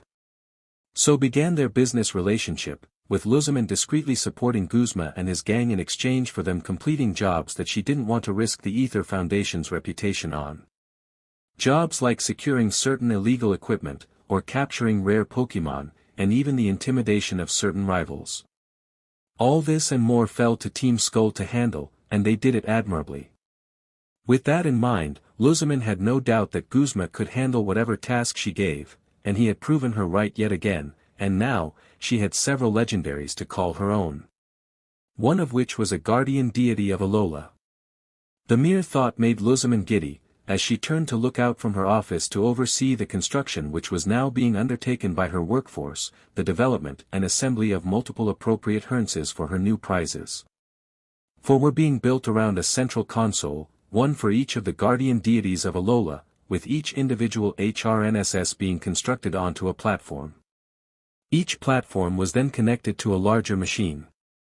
This machine was a massive contraption, one which had been created with another purpose in mind but had been amended recently after some input from Giovanni's top scientists. While Luzman despised, on both a personal and professional level, the fact that they had butted in on the research she had spent years of her life on developing, she reluctantly had to admit that their input was necessary. This machine was designed to complete a very specific task, and while the general process of what was being done by the machine had remained the same, the desired result had now changed. And in that regard, she needed their input to ensure nothing went wrong. She couldn't afford for the machine to malfunction and potentially explode in the middle of Ether Paradise, causing millions of $dollars in damages and irreversibly ruining the Ether Foundation's reputation. So, with apt eyes, she surveyed the work being undertaken. She watched as they installed the pistons and hydraulics which would enable the machine to move as desired, and the various electricians connected the wiring which would feed the machine with the immense amount of power that it would need to function at all. Soon, she would be able to make full use of the machine and summon for her own collection the immense power of one of the lunar trio. And with that power secured and placed firmly in her pocket, she would be able to move on to her actual goal, the acquisition of her very own Ultra Beasts. With that in mind, she went off to arrange some temporarily holding pens for the other legendaries that Guzma had managed to obtain for her.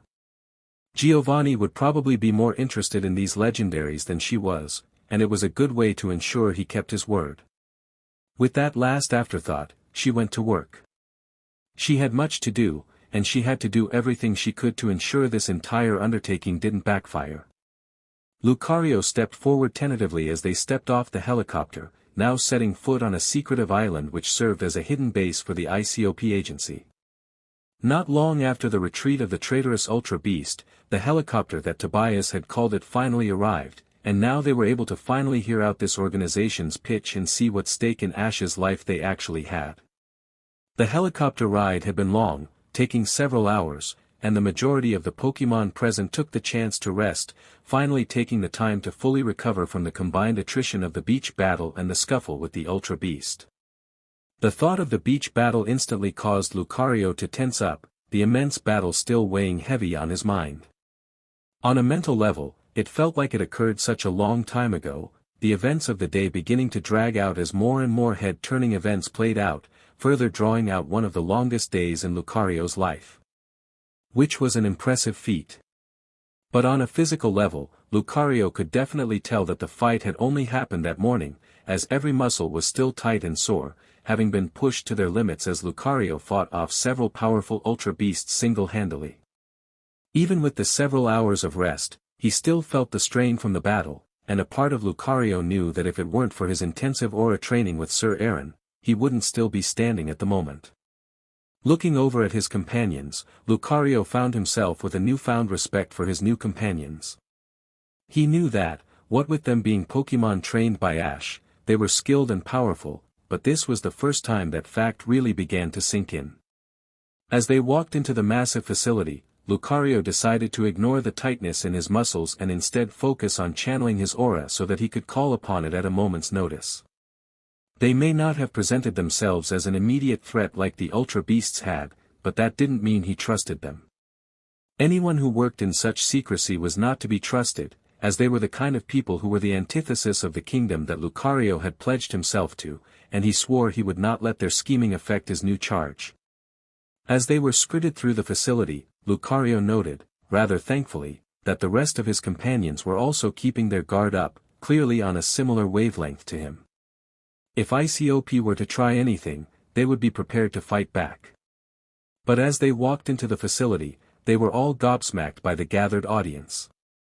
In what could only be described as a converted auditorium was several dozens of men and women in suits in the higher rows, all holding notepads and pens as they waited in silence, staying stoically still as statues. And in the lower rows were some surprising faces, based on the reaction of the other Pokémon and the few present humans. After quickly asking for context, he was shocked to find that they were the various champions of the world's regions. There was Lance of Kanto and Johto, with one of his Dragonites sitting next to him glaring at any agent who tried to approach him. In an immaculate suit glancing over some form of report was the Hoenn Region Steven, who was completely engrossed in the document in front of him. Fiddling with the various Pokeballs hanging around his neck and looking like the most uncomfortable human being in existence, was Alder of Unova. In the corner, rubbing her eyes and trying to get rid of the last remnants of room from them was the star champion of Kalos Diantha. And with Cynthia finally here and taking a seat along with the ensemble entourage that had followed her here, it seemed like they had a complete cast. Though there was one outlier, one that none of the Pokémon seemed to recognize, so Lucario pressed the question to Cynthia herself, and she eyed the man, who was wearing a massive rug-like cape which was completely adorned with logos and brand labels, with a wary eye. That would be the champion of Galar, and one of the most powerful trainers ever according to the officials. According to rumor, he's never been beaten in battle, a fact I want to one day challenge. But that is neither important nor necessary to take into consideration at the moment, since I have a rather pressing question on my mind: why is he here? Lucario nodded, snout twitching as he mulled it over. It was a valid question, and one he had no answer for. Instead, he stared at this man, and wondered just what reason he could possibly have for being here. And what interest he had in Ash. But before he could give it any real thought, an official-looking member of ICOP walked into the room, and quickly approached Tobias. The two quickly exchanged some words, with the newcomer quickly sparing a glance at Cynthia, and his eyes briefly lingered on Lucario and his companions, eyes briefly lighting up when they glossed over Serena. With a quick nod to Tobias, he stepped into the center of the auditorium, allowing Lucario to fully take in his attire. It was quite brazen, to put it lightly, as he seemed to be wearing some form of approximation of a regal outfit, with robes that seemed to go on and on and on, following behind him at a great length. It seemed so lengthy that Lucario would wager that he could walk into a room, exit the same room into another room, all before the end of the robe would enter the room, dragged behind him and making it seem like he had a carpet attached to his shoulders. And to make it even more audacious was the fact that it had a popped-up collar which completely circled his neck, framing his head and making him look like a preen peacock. Lucario had no idea what kind of man would wear such an outfit, but he knew one thing: he was immensely curious to find out. Clearing his throat, the standout leader of this mysterious organization began to speak, his voice booming at a much louder volume than Lucario would have guessed that someone of his skinny frame would have been able to manage. Gathered champions and allies to the ICOP movement, I welcome you to our facility. I trust that our various agents have filled you in on the basics, but I will recap them for you, to serve as a refresher. We are an organization whose sole purpose is to protect the various chosen ones who have cropped up in history. From ensuring their identity remains hidden to covering up the various activities involving these individuals and the legendaries who watch over our world. But today, we find ourselves faced with a great challenge, and for the first time in the many centuries our organization has existed, we've reached out our hand in search of help. The current chosen one, as ordained by the Shimudi prophecy, is currently under siege from a threat we have never encountered before. A threat which has managed to force him, an individual who never backs down even in the face of overwhelming odds, to go into hiding. Through one of our many contacts, we have managed to find the location of the chosen one, which we have decided to keep under warps for his own protection. But instead, we wish to plead to you to assist us in our current objective, to protect him from the next threat. The ones responsible for forcing the Chosen One underground are still at large and could strike at any moment. And from what our reports say, they are powerful. Which is why we've called upon you, the strongest trainers across the globe, to aid us in this mission. Champions, please, help us save Ash Ketchum. With that final declaration, a hologram of Ash's face appeared, and the multiple agents began shouting and cheering in response, a thunderous uproar which shook the walls with its intense volume. But the various champions, as well as Ash's prior companions and Pokémon, all stared in bewilderment, unsure of what to make of the near fanatical response. And Lucario himself just focused on the leader of ICOP, both unnerved and unsettled by the man as he bathed in the sound as it washed over him. There was something that felt off about him, and the way he never broke eye contact with Serena, eyes sparkling in fascination. So Lucario watched in return, vowing silently to himself to not let his guard down for a moment. Something wasn't right about this entire scenario, and Lucario would be loath to admit that he felt threatened by the man's demeanor. And as the veteran, and the one brought back with the sole purpose of protecting Ash, and by extension his Pokémon and friends, Lucario put it upon himself to protect his ragtag band of companions.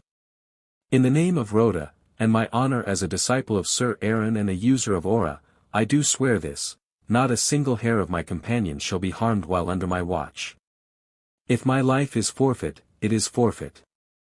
But they will not suffer at the hands of this man. Lucario pledged in his mind, the briefest flash of aura in his eyes as he marked the man as a target. He was not to be trusted. As Ash finally finished his hug with Brock, he gave the older boy a sincere smile before patting him on the back. Brock, briefly pausing to wipe his eyes, just gave a sigh and a smile, before firmly gripping Ash on the shoulder and a strong nod, before stepping back and taking a moment to breathe.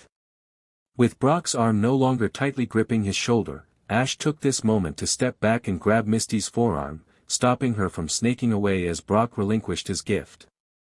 Brock quickly realized what Ash was trying to do, and gave an approving nod before he began walking off to the mass of humans in the distance, keen to rekindle old friendships and make new ones with the various people there. Ash, on the other hand, simply led Misty away, not looking at her as she looked at him in silent bewilderment, but not resisting. He led her a fair few meters away so that they weren't in hearing range of the others, allowing them to have a private talk. Turning to Misty, he saw the redhead looking at him curiously but also with a surprisingly soft look. Something that was rare from the gym leader.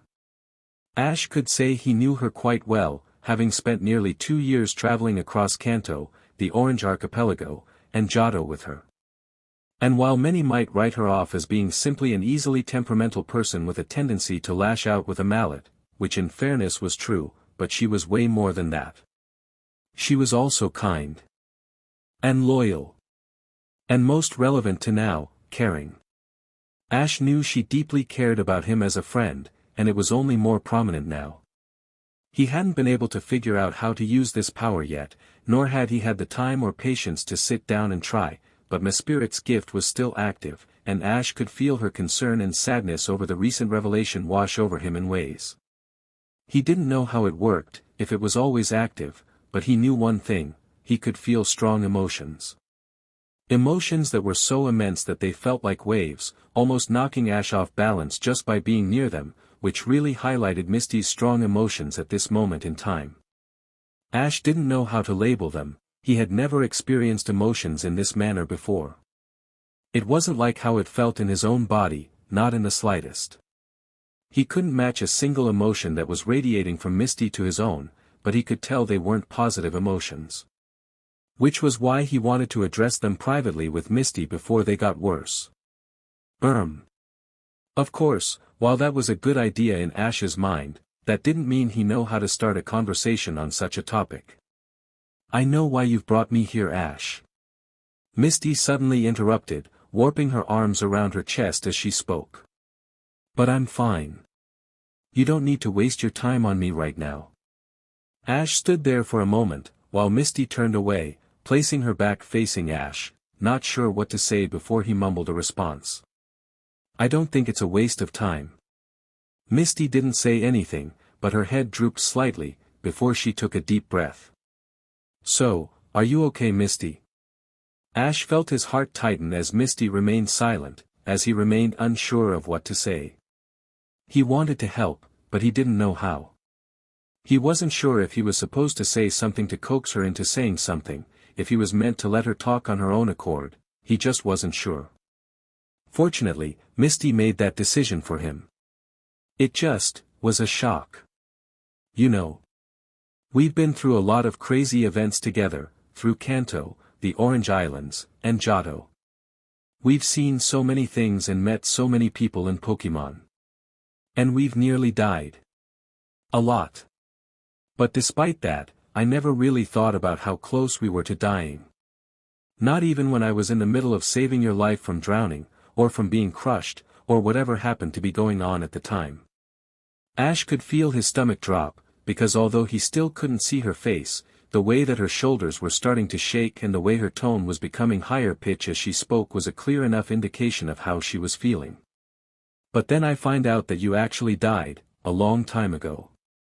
And all I can take away from that new memory is how helpless I've felt. I couldn't save you, nobody could. Watching Pikachu try to shock you back to life killed me, but not nearly as much as the idea that you were gone.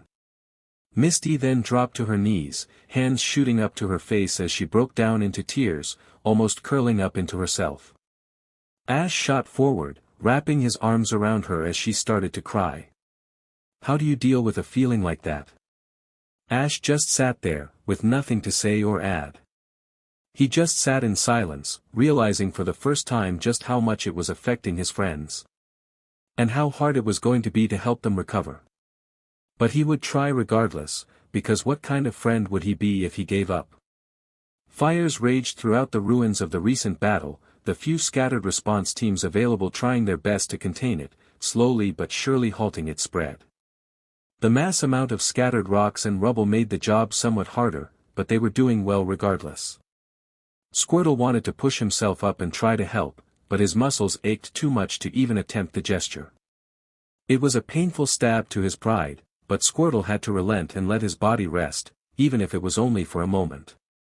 That recent battle had been too close for Squirtle's liking. Squirtle had been in many tough battles before, ones that he had come out on top before and ones that had left him feeling the harsh sting of defeat. But he had never been in a fight so intense where one wrong mistake could have left him dead or dying. Or at least, that's what he had thought earlier that day. But now all that was running through Squirtle's head was memories of a battle against himself, and not in a metaphorical sense either. As in a Pokémon that was more than his equal, more than a fair match, but his exact mirror image, created and fighting for a legendary he had no memory of ever meeting before. A Pokémon that had killed Ash. Squirtle frowned to himself, his sore body tensing up and shooting more pain through his body. Whoever that Pokémon was, whatever its deal was that had led it to wanting to destroy the world, and wherever it was hiding now. Squirtle was going to find it. But that could wait, since there were literally a dozen other things that were infinitely more important than this. And most of them revolved around him getting the others and finding Ash. These memories, that intruded his current thoughts and refused to give him clear clarity, were clearly from so long ago, from before they ever attempted a league if Squirtle's newfound recollection was right, and Ash clearly recovered even in these new gazes to the past, despite it being because of the tears of himself and others. So it would wait, until Squirtle had the time to properly make sense of it. Able to now think of the others, Squirtle tilted his head as much as he could, seeing the group of wounded and exhausted Pokémon all around him, skiing in wind much like he was. A few of them had managed to find their feet, shaky though they may be. Squirtle couldn't help but chuckle as he saw Torracat, who was standing with trembling legs as he stood over Lugia, refusing to let his guard down. He was a good kid. And having someone to help open him up was never a bad thing. Squirtle then noticed the scattered legendaries, who were all struggling to get back on their feet just as much as the rest of them. Which was somewhat reassuring for Squirtle's pride. He had never actually fought a legendary in a proper battle before, something which was both a relief and a source of frustration. But nonetheless, Squirtle knew one thing about them: they were inherently strong. Even the weaker members of their kind were much stronger than most Pokémon. So to see them wounded and exhausted as well meant that this was most definitely a challenging battle, which made their near defeat easier to accept. But pride aside, Squirtle knew they needed to get out of there. They were now in a much worse condition than they were after having escaped from the Ether Foundation, which was saying a lot. Half of their collective strength from then had been held captive and hadn't recovered from their battle with the Ultra Beasts that morning, and then they had to fight their way from that. The appearance of the legendaries was at first reassuring, but apparently it meant nothing since they were beaten aside as well. And somehow, despite their combined strength, they still needed an outside rescue from Ultra Beasts of all things to get through the day. What a strange day. But now that was behind them, and they needed to focus on what came next, which seemed to present itself to them front and center when one of the nurses who had been working in the, now barely standing, Ash Ketchum fan club walked out anxiously. Just to inform you all. The Pokémon you brought to us earlier is now feeling better. They said, before they were suddenly knocked aside by said Pokémon bursting out from the building. Are you surprised? Hoopa asked, a massive grin on his face as he spread his arms out, only to sweat drop at the large group of wounded Pokémon, who did not look the least bit impressed by his theatrics. A collective groan was shared by the legendaries, with Tapu Koko even trying to facepalm, only to falter when pain shot through his arm. But Squirtle smiled, as he realized exactly what this meant. They had a mode of transportation. Hey Hoopa! He yelled, grabbing the smaller legendary's attention. You good to open some portals? We need to find Ash. A massive smirk broke out on his face, before he flicked one of the rings off his wrist into his hand, twirling it around on the tip of his finger. To help Ash can. Easy. Where we going? Before Squirtle could say a location though, the two present Tapus suddenly snapped to attention, their gaze suddenly on the horizon with concerned looks plastered on their faces.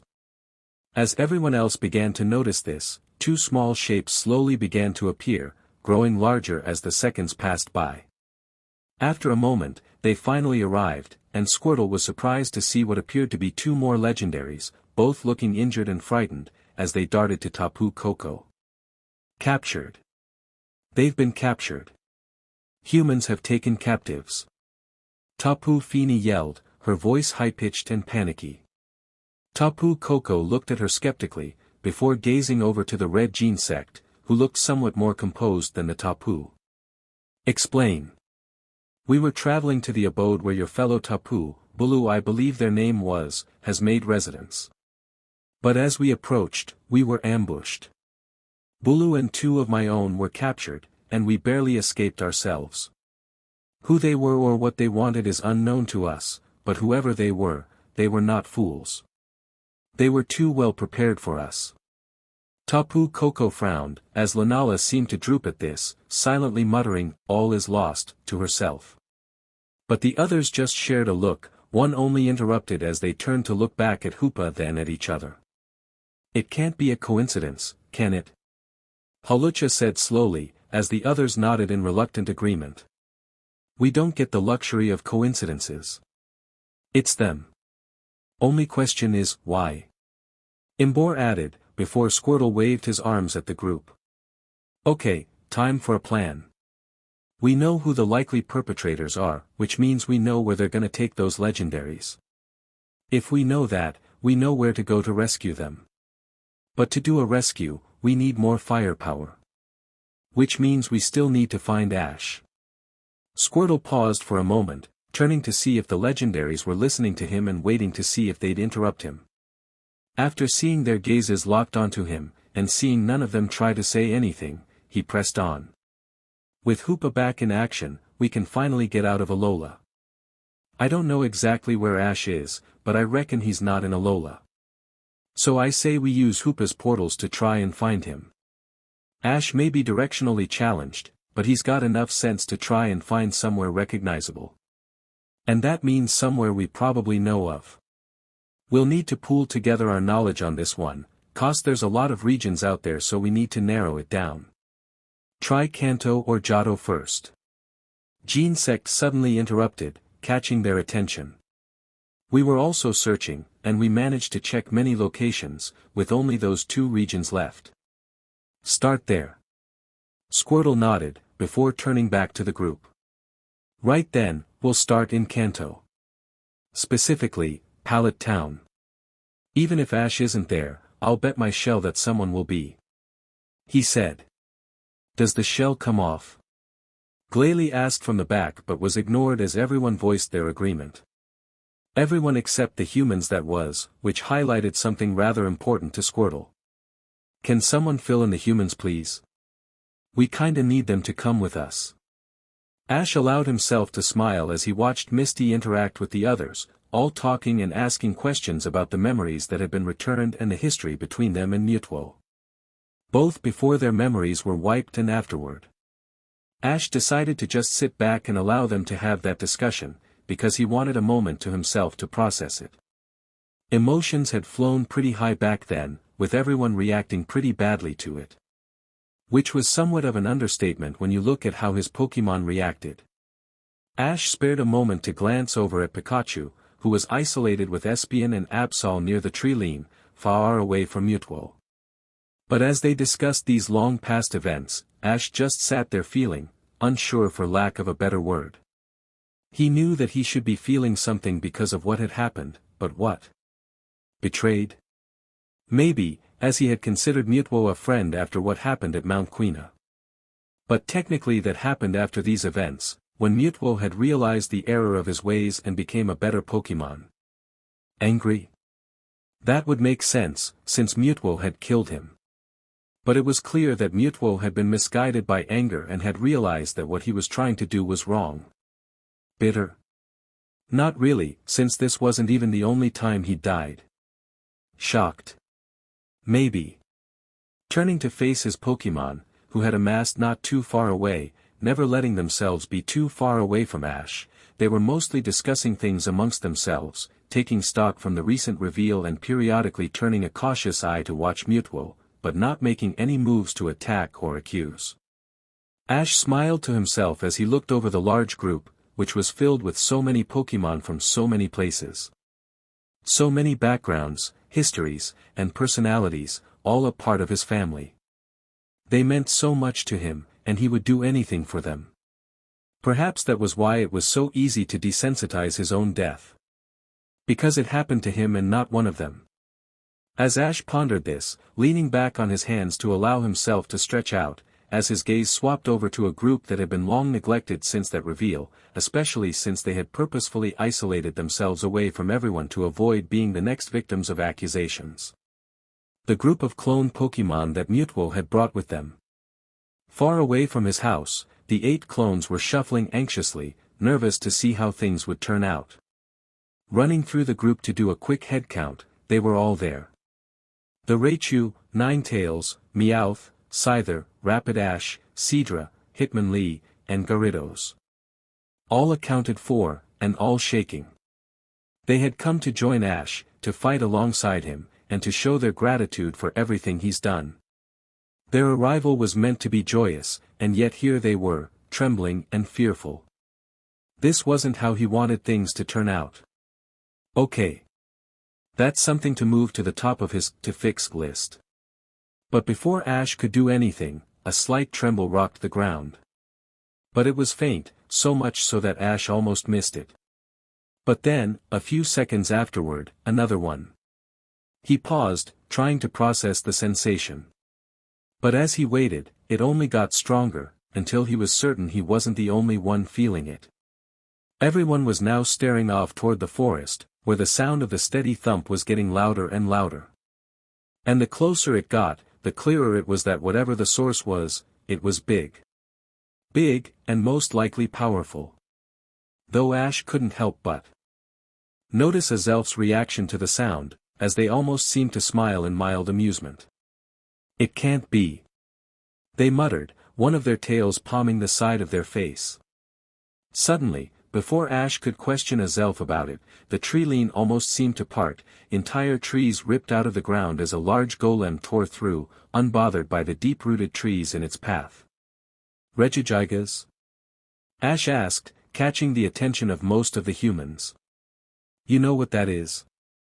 Gary shouted, sounding both surprised and annoyed by the revelation. Yeah, they're an old friend.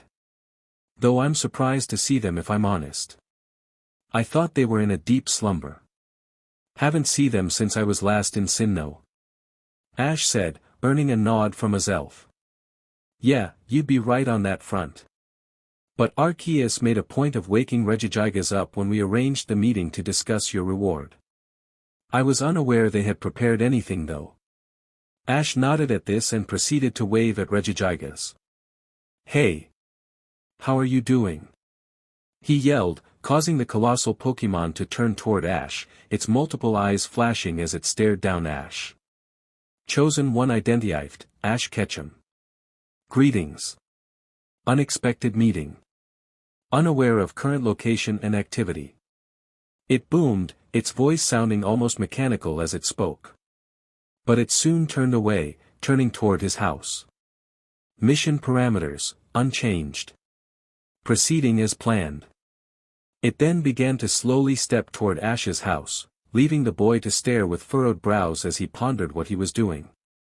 Hello. I'm here. What are you up to, buddy? Ash asked, slowly walking after Regigigas before Suicune stopped him. I don't believe that its intentions involve you, Ash. She started, as she watched the pale giant curiously. It came here being unaware that you were here at all. And from what it said, I don't think it was looking for you. So, whatever their plan is, it's best to just wait and see, so that the gift may present itself. Ash nodded slowly, as he watched the lumbering giant close in toward his house. But near the edge of his garden, a few meters from the white picket fence that marked it out from the field behind his house, he paused. He then raised up one of his hands and began channeling energy into it. As Ash watched, he spotted that it looked like a basic version of Iron Ball, consisting of the same steel-type energy but in a more primal state. With the energy now in its hand, Regigigas then used its other hand and moved it into the ground, grabbing a massive handful of dirt and raising it up, its claw holding the clump of dirt together. With a fairly deep hole now ready, it lowered the other claw, allowing the steel-type energy to be placed within the hole. It then returned the dirt to where it belonged, planting it and patting it down before it moved on. He then strolled around the house, circling it before stopping yet again. It then repeated the process, this time charging up what appeared to be ice-type energy. It planted this energy and then finished the same process. Once it had done this, it moved on, repeating this process a third time with rock-type energy. As they watched, Azelf found herself smiling, having figured out what Regigigas was doing. Or, she thought she had. For a brief moment, she was completely certain of this, until Regigigas began to repeat the process for a fourth time. This time with electric-type energy. That completely threw her off, and when he repeated the process for a fifth time, this time with dragon-type energy, she was completely baffled. Ash, meanwhile, had no idea what Regigigas was trying to do. After the fifth time doing this process, Regigigas finally seemed content, slowly marching back toward Ash as he stared in awe. Mission status, completed. My gift has been awarded. For services toward myself and the earth I once shaped, I thank you. Regigigas boomed once again, before turning back toward the house. Sorry. Ash said, waving his arms as he walked in front of Regigigas, catching the legendary's attention. But, if I can ask, what exactly is your gift? Regigigas was silent for a moment, his eyes all locked with Ash's before they flashed, in what Ash hoped was understanding. Inquiry, your gift. As chosen one, you are both hero and worker. Entrusted with much, you are still but mortal. Human and Pokémon alike must rest, and to rest, one must have a safe place. As I have my temple, you have your home. And now, I shall ensure its eternal protection, in honor of your deeds. Regigigas then rose both of its arms, and the earth itself began to tremble, with such an intensity Ash worried that his house may collapse. But instead, the trembling suddenly ceased, as 5 pillars of light burst from the ground, shooting upward and piercing the sky. And each beam was different, composed of the same elements that had been placed in the ground. The lights began to recede, and as they burrowed back down into the ground, they collapsed inward, leaving 5 holes around the house. And from those holes, rose 5 Pokémon. 3 of them Ash recognized, having met and tangled with them before. The 3 legendary titans, Regirock, Regice, and Registeel.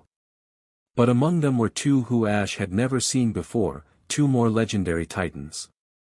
One was an electric type, with the only part of its body seeming to be entirely solid being its central body. Its arms and legs were entirely composed of electrical energy, crackling away like crazy, while the 3 prongs of electrical shapes that made up its legs seemed much more solid. The other was clearly a dragon type, if the dragon skull that its arms made up were any indication. It seemed like if it closed its arms around itself, it was become an actual skull. Which left everyone, including the ancient and near-omniscient Azelf, in a total state of shock. "What are they?" Ash asked. "I have no idea." Azelf replied. The 5 seemed to be in a trance, before Regigigas began to beep incomprehensibly, and the 5 began to seemingly activate, stirring to life silently. After they've activated, they began to patrol, circling around the house with an eerie silence. Regigigas then spoke again, this time addressing Ash directly.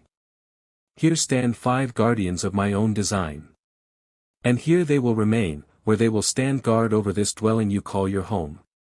So long as they stand, this place will remain safe. Rest well now, chosen one. Your trials are not yet over, and you will need your strength yet." Once finished, Regigigas turned back to the forest from whence he came, slowly lumbering away with little more to add to the matter. "Is he going to come back to Sinnoh?" Ash asked as they collectively watched him walk away. "I imagine so. That's where he came from at the very least. Probably spent the last few days doing that as well. And the next few will be spent of the return trip. Fun." Bulbasaur smiled proudly as he probed the young Honedge with his vines, gently checking the newborn steel ghost type over. "You seem to be in perfect health. I can't say I'm overly familiar with the Honedge line, but I've interacted with enough steel and ghost types to know how to care for them. Your metallic components are completely rust-free and fully solid, and the sash that seems to be linked to your ghostly energy has a nice ghastly complexion. So, how do you feel?"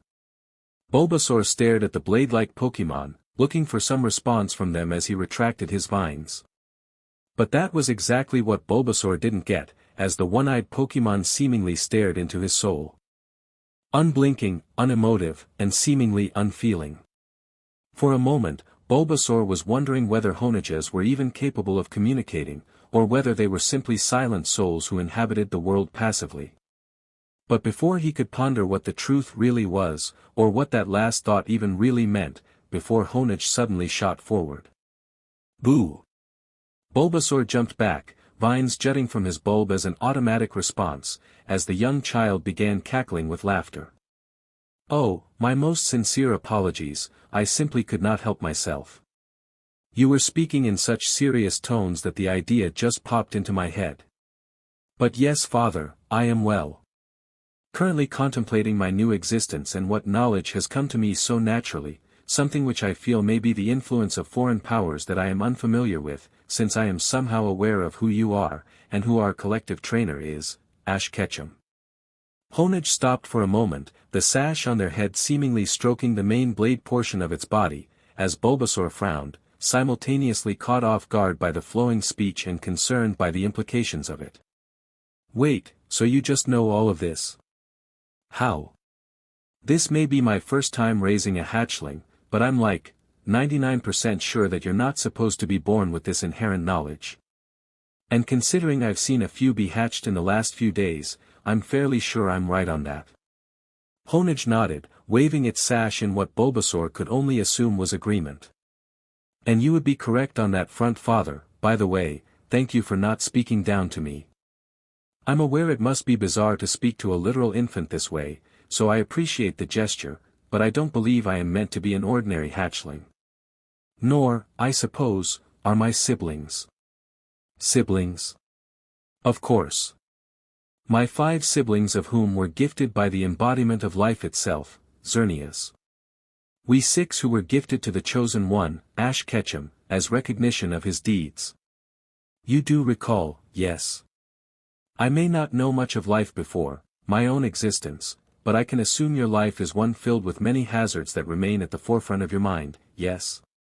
Honage asked, earning a nod from Bulbasaur. Excellent. But yes, we are 6 who are blessed. 6 who are born above others of our kind. Maybe not in raw strength, since the Chosen One has a certain level of respect for earned strength, but we are born different nonetheless. Different how? Bulbasaur gingerly asked, as he listened with a great intensity, hooked onto the trickle of information that was being revealed. Different in that we each are unlike any Pokémon who came before us. Let us go through my many siblings, so you can grasp exactly what has been gifted to our trainer through our existence.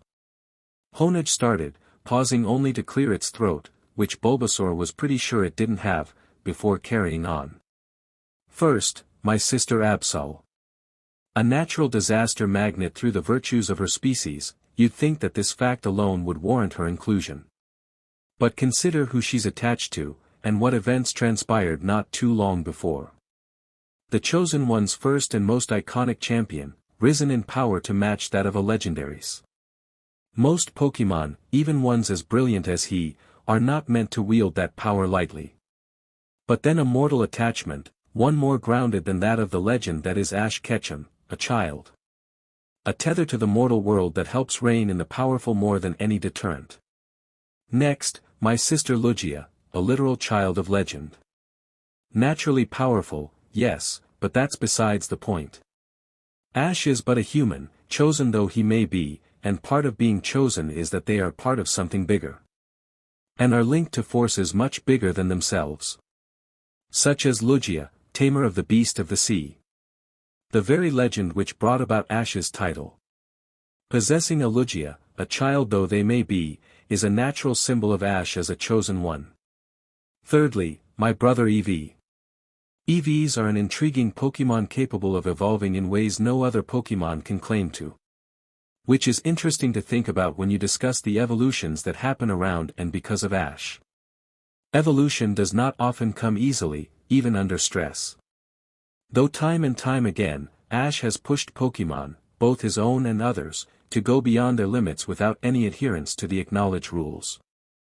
So it is only appropriate that he procure an EV, a literal embodiment of this adherence, which can further distort the rules of evolution.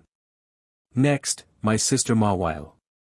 The only one of the 6 who has formed an incredibly emotional bond with Ash himself. Coincident? There is no such thing. In a world where the Chosen One must endure trial after trial, his mental health must be taken into consideration.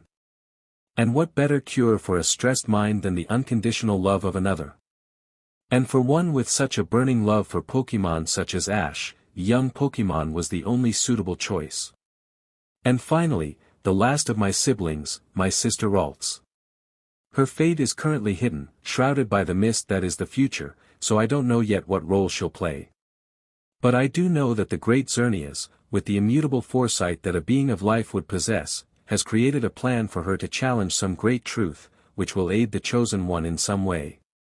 And you? Bulbasaur finally asked, shifting the focus back to the present. What of your own differences? Isn't it obvious? Honage asked, their eye lazily gazing over to his father. My intellect. I cannot say for certain where this has all come from.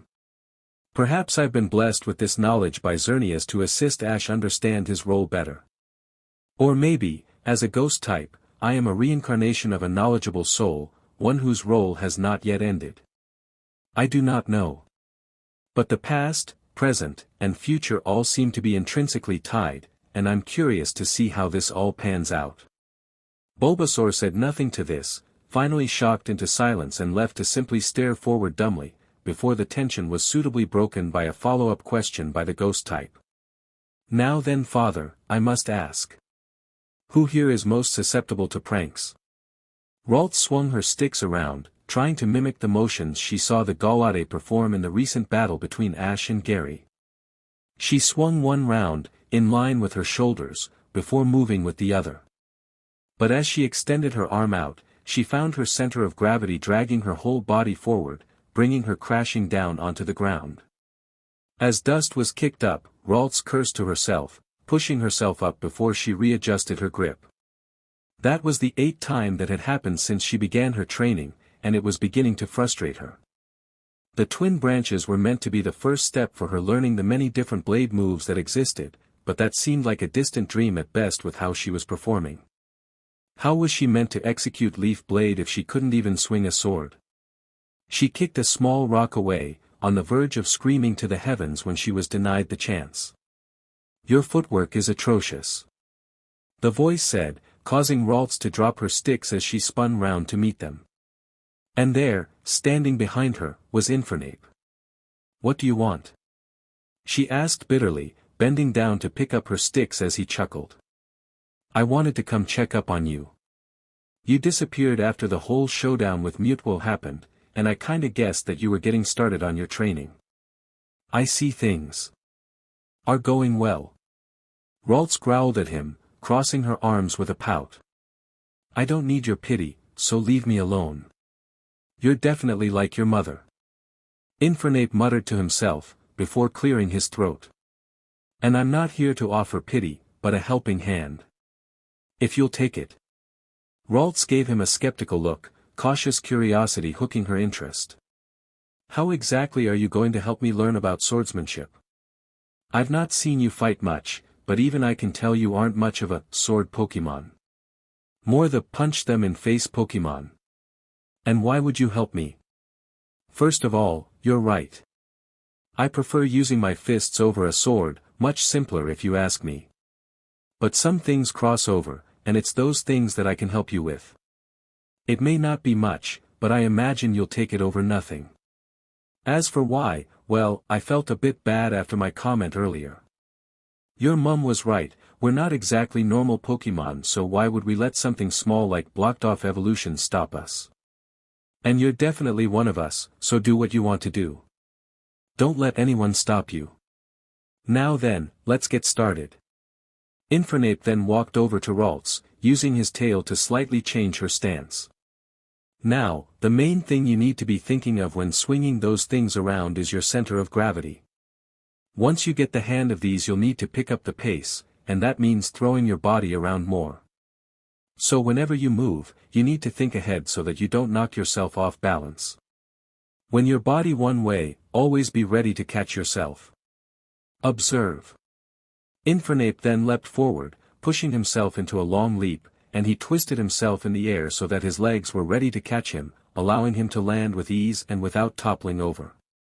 All while Ralts watched with wide eyes. Something which made Infernape brim with pride and chuckle awkwardly. "Don't worry, I won't be making you leap around like that just yet. For now we'll work on footwork. But once I'm done with you, you'll be leaping and gliding through the air like a flying type." Ralts stared at the fire type for a moment, before a massive grin broke out on her face. "Great." Necrozma ran through the Ultra Space Tunnel, fleeing from the pursuing Ultra Beasts as fast as it could. It had nearly won. The stubborn Pokémon that were stopping it from getting more light were on their last legs, and all it would have took was to knock aside those last few fighters, those fighters who could barely even stand, and it would have had it all. But no. That wasn't how it played out. At the last moment these interlopers intervened, bombarding it with dozens of attacks, draining it of its limited power.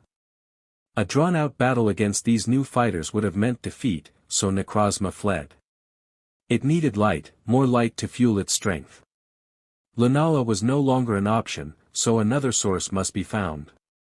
And then, it would destroy these interlopers for their heinous crimes, for denying Necrozma what was rightfully theirs. So now they would run until they secure more light. Necrozma could be patient, so long as it meant it'd get its reward. And it would. One way or another, Necrozma would become whole. The Hall of Origin was filled with activity as the various legendaries of the Pokémon world waited patiently for the abrupt meeting to begin, having been summoned rather suddenly by Arceus. Most were complaining about this, the call to her plane of residence having interrupted many of their plans and arrangements, including many revolving around gifts for the chosen one as arranged during the prior meeting. Others were more subdued, concern encroaching in as they dwelled on what possible reason Arceus could have for summoning them with no obvious cause. This was eventually worsened when the meeting was finally called, despite the fact that not every legendary was present. Unlike the prior meeting, one that was arranged, planned, and had a clearly defined topic, this one was for every legendary in their pantheon rather than for ones who had interacted with or owed a debt of gratitude to the chosen one, Ash Ketchum. But despite that, the meeting was still being called prematurely, with multiple legendaries noticeably being missing. While for some this was a minor relief, with very few missing Hoopa's annoying voice, for most this was deeply concerning. Lunala and Solgaleo were not often absent from these meetings, and their ability to travel through ultra space gave no obvious reason as to why they were unable to attend. The four guardian deities of Alola, the Tapus, were also absent, meaning that not a single legendary assigned to the Alola region were in attendance. To make matters worse, others still were missing. Regigigas had yet to show its face, though that was easily brushed off by many as the lumbering legendary being late, the old powerhouse often arriving during the middle of meetings in the past. Also missing were a number of the legendaries that had been present only days ago for the meeting about the chosen one, such as Azelf, Mutwo, Latias, one of the Muse, and Suicune. So as the legendaries began to fill the court in which they'd be hosting this meeting, many of them were apprehensive, filled with concern and dread over what may be happening.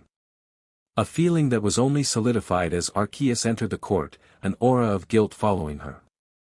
Though no one said a word, only sharing a few looks with one another as Arceus cleared her throat and began addressing the present Pokémon. Esteemed legendaries, I apologize for the abruptness of this summoning, but I assure you I only do so for the most critical of reasons. And the first amongst them is that I owe you all an apology. The legendaries all began mumbling amongst themselves, the various deep and powerful voices still being audible despite being their attempts to keep their tone subdued. Nearly all of them participated in this, save for Giratina, who simply gave an approving smile under his golden crown. Many of you, I am sure, are familiar with the Ultra Beasts, Arceus started, effectively silently all but the youngest of the Pantheon, leaving only stunned silence to linger in the air heavily as Arceus continued. And you're probably aware of the conflict we had eons ago with them, due to the actions and involvement of Necrozma. It is not something we often dwell upon, but as I'm sure you're all aware, the threat they posed has long since dealt with. Many of the legendaries gave a hearty agreement, which Arceus allowed to play out and die down before she spoke again. You are all mistaken. This silenced everyone, leaving many questioning glares aimed at her. The Ultra Beasts have been building their strength for the past few centuries, filled with a lust for revenge against me and my actions against their people. And now, they are ready. I've been keeping this secret from you all, desiring to keep the matter under wraps so I can deal with it myself. Which is what led to me calling the last meeting. I ordered the commission of various gifts and presents for the chosen one to ensure that he remained neutral in the conflict, staying out of my way and keeping him safe. Though by doing that, I have been lying to you all, keeping you in the dark about the truth and fooling you all. And for this reason, I must apologize. I had little faith in you all, feeling like I had to shoulder the burden alone, refusing to acknowledge the mistakes I've made or the assistance you all have offered. You all are much more deserving of respect, and so, I am. Truly, from the bottom of my being, sorry.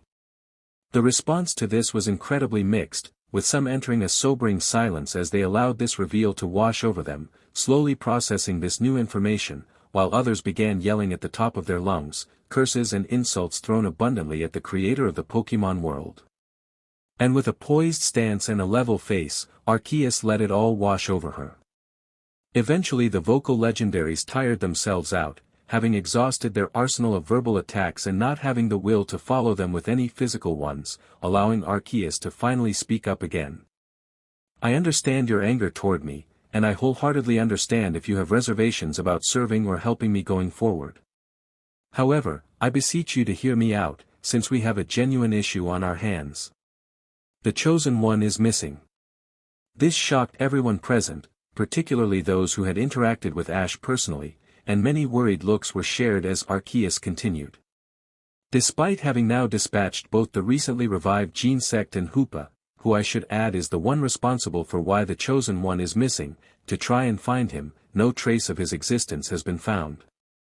And with the imminent threat of the Ultra Beasts looming above our heads, we cannot afford to leave him unprotected. So please, I beg of you, help me. Help me to find him, and if you are already arranging him gifts, try and use everything in your power to ensure he receives them. He'll need them now more than ever. And to those who have no prior interaction with the Chosen One, I ask the same. Please help him, since he will very likely be crucial in the coming conflict, and he will need as many tools at his disposal as possible to help him in his trials. I am counting on you all. No one said anything at first, the air hanging heavy with the guilt of someone who had made so many mistakes, while also being entwined with genuine remorse of someone who was trying to make it right. And it was this secondary feeling that was mixed in which eventually enticed a response from the gathered legendaries. We're in. With just those two words, the court was in uproar, shouting and bellowing their support for the Chosen One, before they broke off from the court entirely, returning back to the normal plane of existence and beginning to undertake the necessary preparations. Not a single one of them pledged their allegiance directly to Arceus, something which irked her to no end, but she dismissed this with a deep sigh. They were going to help Ash, that was all that mattered in the moment. Soon, she was left all but alone, with only her first three children, Palkia, Dialga, and Giratina, and a trio of Pokémon that had been explicitly summoned on a separate order. And it was these three that Arceus decided to address first. I thank you three for waiting behind. I know you aren't particularly attached to me or this pantheon, especially given some of your histories with members of it. She addressed the three, prompting them to float to the center of the court so that they were in the center of Arceus' vision. But now I must ask a favor of you that will most likely prove to be highly dangerous. So if you have any objections to my request and refuse to do it, I will understand. The three didn't say anything to this, instead just hovering there with passive stares as they waited for Arceus to carry on. The only reason I ask you three for this task is because, save for the other individuals in this room and the remainder of the Light Trio, who I am reluctant to ask this of, you are the only ones who can travel through space, which makes you ideal for this task I have in mind. The three nodded at this, before the lead of the trio finally spoke, their tentacle-like arms writhing as they did. We understand. What task would you have us do? The Deoxys said in a sing-song voice, the melodic tone echoing in the massive chamber, which greatly relieved Arceus as she responded. I need you three to send a message to a group of Ultra Beasts. Everyone was staring at the 5 new legendaries that were now circling around Ash's childhood home, marching silently and solemnly along, either unaware or simply uncaring of the many eyes that watched them. Ash in particular was fascinated by this, unsure of how he felt by this new development. The very fact that Regigigas had traveled all the way to his home to administer his gift was a rather concerning development, if only because it implied that the legendaries were well aware of where he lived.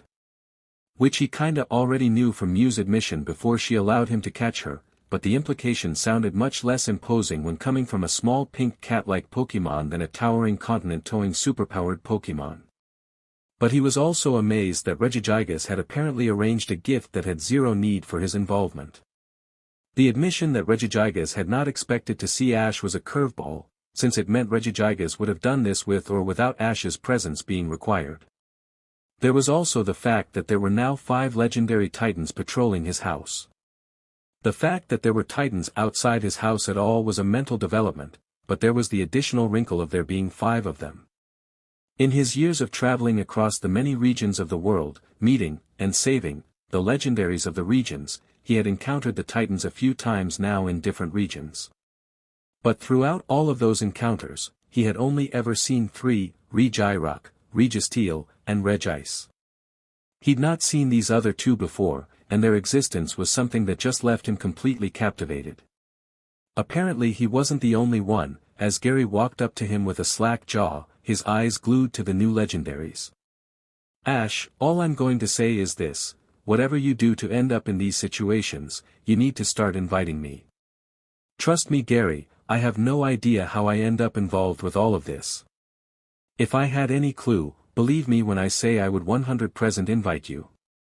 All of this just kinda happens, Ash responded, earning a dry chuckle from his ex-rival. One of the new Titans was now closing in on Ash and Gary's current position, though it made no sign of wavering from its patrol, not even sparing a glance in Ash's general direction.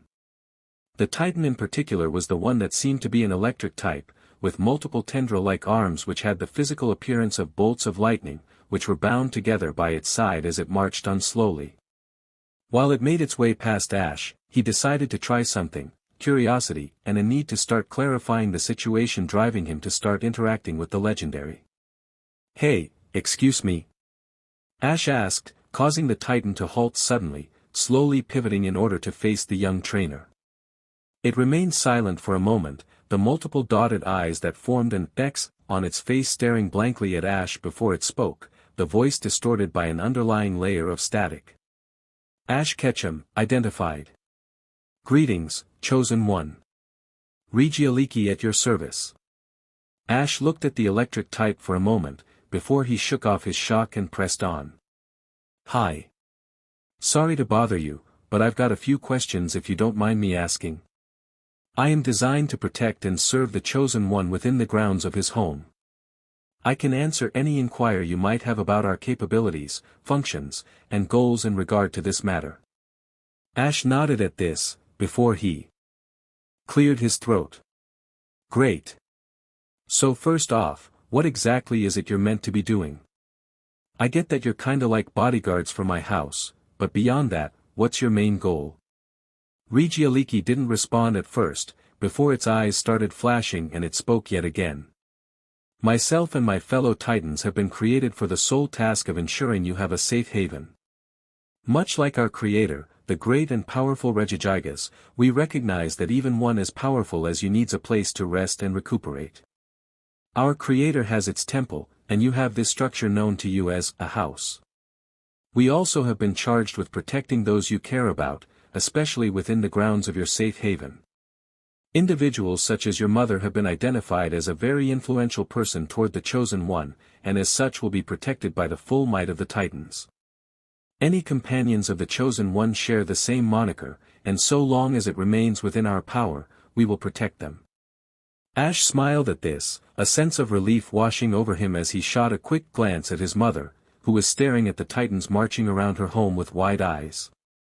"That's great," he sighed, "thank you for that. My next question is about how many of you there are. I'm not going to pretend I'm an expert, but I could have sworn that there were only 3 of you. Was there always 5 or are you too new?" This time, Regialiki responded much quicker, and if Ash didn't know better, he would have said that he could hear a sense of pride in the deep mechanical voice. "No, our creator Regigigas had only ever created 3 in the past. They only had need for 3, but determined that this was not a satisfactory number for this task. So Regidrago and I have been created specifically to aid in the defense of your home. Regidrago was designed to possess the powerful energy of the dragon type, fierce and hard-hitting to destroy any threat that makes itself known. And I, Regialiki, have been designed to emulate the limitless power of the electric type, fast and precise, capable of striking any threat with near-lethal force. Combined with the powers of steel, rock, and ice, we will be adequately equipped to deal with any threat which presents itself." Ash didn't say anything more, instead just releasing a heavy exhale as he slowly nodded. Fair enough, I guess. Thank you for your service." This seemed to placate Regialiki, who simply turned back to its patrol and continued marching on, paying no further mind to Ash's presence. Gary stepped forward again, scratching his head as he walked. "Ashy boy, I have one question, are all legendaries as eccentric as that? Or is that a first?" "It definitely ain't a first," Ash replied, before he chuckled, "and I'm not so great with big words like eccentric, but I'm pretty sure if they're all like that, then you can't really call them eccentric." Gary couldn't help but laugh at that comment. "Was that Regigigas?" Mew asked as she floated through the tree line, marveling at the giant legendary as it lumbered through the woods. Shrugging it off as a slowly normalizing event that happened in proximity to Ash, she and Poipole continued their way along the tree line, going around the edges of Pallet Town to arrive in the field behind Ash's childhood home without being seen by the other remaining residents, all whilst playing tag with one another, causing the two to dart and zip through the trees with a nimble grace. After a few minutes, the two finally made their way to the field filled with Ash's friends and Pokémon, and they paused for a moment at what they were seeing. Around Ash's house there were a quintet of legendaries walking around Ash's house, circling it like a pack of mandibas. Mew turned her head in confusion, as she recognized three of them, though she didn't know why they were here of all places. She recognized Regirock, Registeel, and Regice, having seen them plenty of times when visiting her cousin at the Tree of Beginning. She doubted these were the same ones, but she also didn't know why the Stoic Defenders would be here of all places. And then there were the two that she didn't even remotely recognize, looking to be somewhat related to the Regi family. Though they seemed to be made of types that were usually unrelated to the Regis, which made Mew even more confused. But that wasn't important, she wasn't here to see the Regis. She was here to see Ash. The two then darted to Ash, who was currently walking away from his house toward one of his groups of Pokémon, a sense of weariness hanging over him as he strode across the field, saying a quick parting word to another human, Gary Oak, as he started his short journey. So with an eager energy, they zoomed in front of his face, catching him by surprise and almost tripping him up. Ash. Ash. Ash. Ash. Ash. Ash. Ash just blinked as the two floated in front of his face, waving their short arms around erratically before they began circling his head, leaving him to stand there with a confused yet slightly bemused smile. I'm Ash, yes. The two then latched onto his head, tightly squeezing his head as they playfully pushed against each other for the right to sit on his head. Ash, having no real say in the matter, just started walking again. So where have you two been? Haven't seen you all day. Mew was showing me all of her things. Yeah, including my photo albums, my memorabilia, and my collection of merchandise. Which reminds me, can you sign all of my Ash Ketchum merchandise? I have merchandise. Ash wondered aloud. The fact that he had both a mythical Pokémon and an Ultra Beast currently hugging his head while he walked between his group of Pokémon, which now included legendaries and clones, went completely unnoticed. As with many abnormalities in his life, Ash just accepted it as the new norm. I like the new look, Latias said with a smirk as she and Latios sat aside from the rest of the Pokémon, choosing to spend more time with each other in order to make up for the last 3 years. I'm surprised how much it suits you. Latios rolled his eyes, as he relaxed in his Ash disguise, making use of his temporary human appendages to adjust his hat. As much as he didn't want to admit it, he was starting to enjoy his new disguise, being much more preferable to his old one. As much as he loved Lorenzo, almost like a father, he was never overly fond of using his face in Alto Mare. But this one felt natural, faded, making it easier to remain in the form for longer PRDS. Though he would never let Latias know that. She'd never let it go. Taking a deep breath, Latios leaned up against his sister, basking in the warm air that they could feel even from the shaded spot under a lone tree near Ash's house, simply enjoying each other's company. From the point of Latios' revival, and after Latias had returned from Alto Mare, they had spent copious amounts of time questioning one another on topics as varied and nonspecific as they came, which for him were a way of catching up on events since his death, and for her, he suspected, a way to simply hear the voice of her believed dead brother. But now, they were content with the basic action of keeping each other company, no longer needing to question each other more and more. As they sat there, however, Latios had a sudden thought, one that piqued his interest as he gazed at his sister. Hey Latias, he started, getting a quiet as a response. Have you thought of changing your disguise at all? This caught Latias' attention, as she shot him a disbelieving look. No. Why would I change it? I like my disguise, it makes me feel like Bianca's sister, she said defensively, which Latios had to raise his hands defensively against.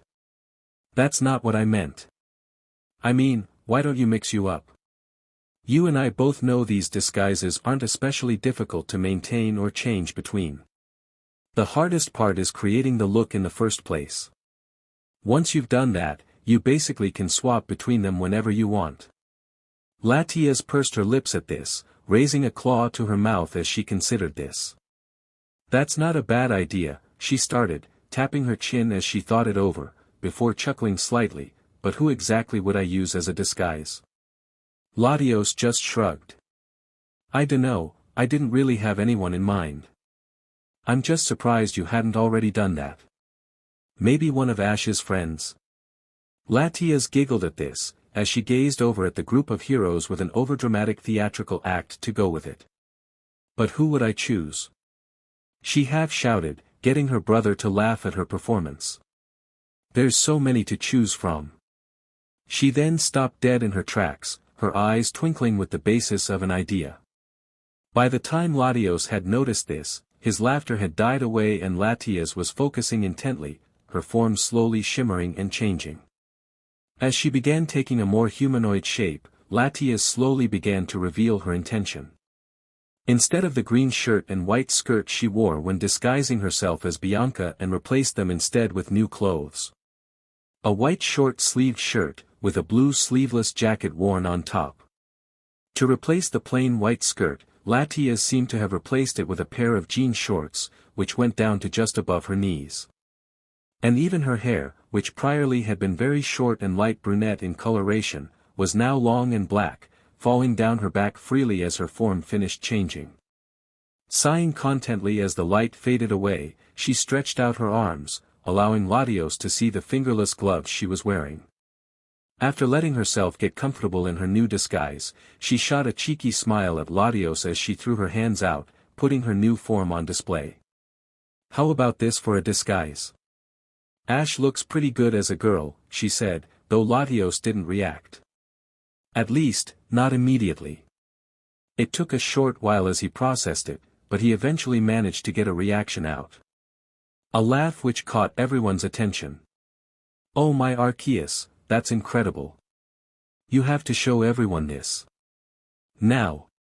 Latias tried to keep a straight face, but she didn't last long, before she finally cracked, her arms wrapping around her stomach as she burst out laughing, leaving a bizarre image to onlookers of two versions of Ash, one male and one female with both wearing similar style clothing, bent over in howling laughter. Which made it all the stranger for Looker, who was watching with wide but tired eyes. Though he couldn't pay attention for long, as his phone began ringing. Knowing who it was without looking, Looker pulled his attention away and answered, with a curt and level tone. Yes. Special Agent Looker, ICOP has a new task for you. One that will ensure the safety of our world as we currently know it. And don't worry, it's one that falls well into your realm of expertise. We are preparing to send agents to interact with Ash Ketchum. All we need you to do is keep us updated on his location. If he tries to leave Pallet Town, we want to be the first to know. Succeed, and we'll see you rewarded, generously. They then hung up, not waiting for Looker's confirmation. As he stood there, phone still held up to his ear, Looker could feel his throat go dry, his lips smacking against each other as a brief wave of faintness washed over him.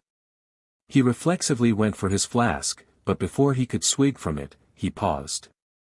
Because deep down, he knew the dryness in his throat wasn't something that could be cured with drink. Guilt never could. So instead he shot a sad look toward Ash, indecisiveness dancing in his eyes. For the first time in his professional career, he didn't know what to do. It was nearly time. Necrozma could almost feel the light, brimming in the distance just beyond its sight, but oh so close. It was only a small source of light, a meteor that had absorbed the radiation of a solar flare, leaving every molecule coated in the converted energy that Necrozma so desperately needed. Weaving through another barrage of attacks fired by the chasing Ultra Beasts, Necrozma ripped open another Ultra wormhole and popped back into real space near the targeted source of light. Seeing the meteor, Necrozma rocketed toward it, smashing straight through it. The explosion sent a shockwave which temporarily halted the group of Ultra Beasts, as it slammed into them. By the time they recovered, they were greeted with a terrifying sight, as Necrozma had transformed into something else. Something much larger and more monstrous. The next thing they experienced was nothing but blinding and agonizing pain, which crippled and knocked out the collection of ultra beasts, leaving their unconscious forms floating in space, surrounded by nothing save the remnant of the smashed meteor. And by the time any of them recovered, consciousness slowly returning to them in a slow trickle, Necrozma was long gone. Ash flipped the small pebble gently in his hand, critically analyzing it silently as he ran his thumb over the ghostly ribbon that was tied to it, a reminder of who gave him the remarkable artifact. So, this can basically take me anywhere I want, right? Just like that? Ash asked, earning a nod from his starter, who was sitting on his shoulder contently. That's more or less it, yeah. It's a little more complicated than that, because you do have to travel into the distortion world a little bit before you can use it to teleport somewhere else, something which took us a little bit to figure out, but it does work. We managed to travel across a lot of locations in the last day, from Sinnoh, to Alola, the Hidden Village, Alto Mare, Mount Quina, and eventually here. I think that's everywhere we've been with this. I may have missed a location or two. Ash whistled in appreciation, wrapping the ribbon around his finger while he nodded away absent-mindedly, shaking the two small Pokémon still clinging to his head. Though as he did the thoughtless action, his mind was running 100 miles a minute, mainly about Mutuo. The psychic legendary had all but isolated himself since the other Mutuo, whose existence was still causing smoke to blow out of Ash's ears, had reversed the mind wipe that had blocked out their first encounter, as everyone else broke off into groups. Even the Pokémon who he had brought with him, clones of both his own and other people's Pokémon that had been created with the sole purpose of replacing the current Pokémon population, seemed to have broken off into a group distant from their creator, scared of being associated with the rage and hatred directed at him. Which left Mutuo alone, seemingly stoic, but Ash could tell that deep inside, the Pokémon was hurting. Regret, remorse, and a lingering weight which was weighing him down as he sent the occasional gaze toward the other groups, a faint trace of longing present. As Ash watched the legendary, he pursed his lips as he quickly asked himself a quick question. Which after a bit of thought, led to a surprisingly quick answer. So without much need for further contemplation, he pushed himself up, pocketing the little gem. And interrupting whatever Pikachu was currently saying, much to the yellow mouse's chagrin. Though after a mild bout of protest, which was accompanied by the miming of the two Pokémon on Ash's head as they were jostled by the sudden movement, Pikachu simply bounded after him, curious as to what had possessed Ash to get up. And as Ash strode with purposefully across the field, Pikachu became less curious and more agitated by the second. Ash paid no mind to it though, and so found himself next to the legendary, who seemed to be surprised by his presence, though he tried his best to hide it. "Hello Ash, how may I help you?" Mutuo greeted, which Ash simply waved off dismissively. "Look, Mutuo, I came over to apologize," he started, earning incredulous looks from both Mutuo and Pikachu. "I'm sorry. I'm sorry." "No, I'm sorry," Ash repeated, as he frowned heavily, "because I shouldn't have let this go on for as long as I have. I know what happened now, and honestly, now that I think about it, it doesn't bother me." "It doesn't? It doesn't?" "No. Not really. Especially since I know that you have changed from the person you were during that time. I've seen how you care for Pokémon, and how Team Rocket have hurt you. And even now, you still act to redeem yourself. You saved me from the Ultra Beasts and brought Pikachu back to me. And despite being attacked by my own Pokémon, you still stay, because I need you. Which led me to asking myself a simple question: do I see myself forgiving you?" Mutuo and Pikachu paused for a moment, as Ash flashed a small smile at the legendary. "And yeah, I'm not the kind of person to hold grudges. So let's put this behind us, for good." To punctuate this point, he stuck his hand out, holding it level in front of the psychic type for a moment as he allowed him to process what was happening. After a moment, which was longer than Ash had expected, Mutuo took him up on the offer, taking his hand and shaking it, a small smirk gracing his normally blank face. "You continue to shock and amaze. If all humans were like you, the world would be a merrier place. Pikachu snorted at this, before he climbed up Ash's body and sat on his shoulder. Alright tough guy, I'll be straight with you. I still don't like you, but I trust Ash's judgment. And if he says you're alright, then we'll call it even. But I'm keeping an eye on you. To punctuate this, he pointed at his eyes and then pointed at Mutwo, glaring with wide eyes as Ash simply chuckled.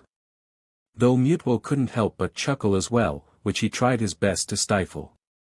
I'll keep note of that, he said, and as Ash turned around, with a massive grin on his face, Mutwo allowed a solitary tear to drop freely, before he wiped away the evidence and followed the young trainer to the other groups, eager to return to the equilibrium he had with Ash's Pokémon earlier that day.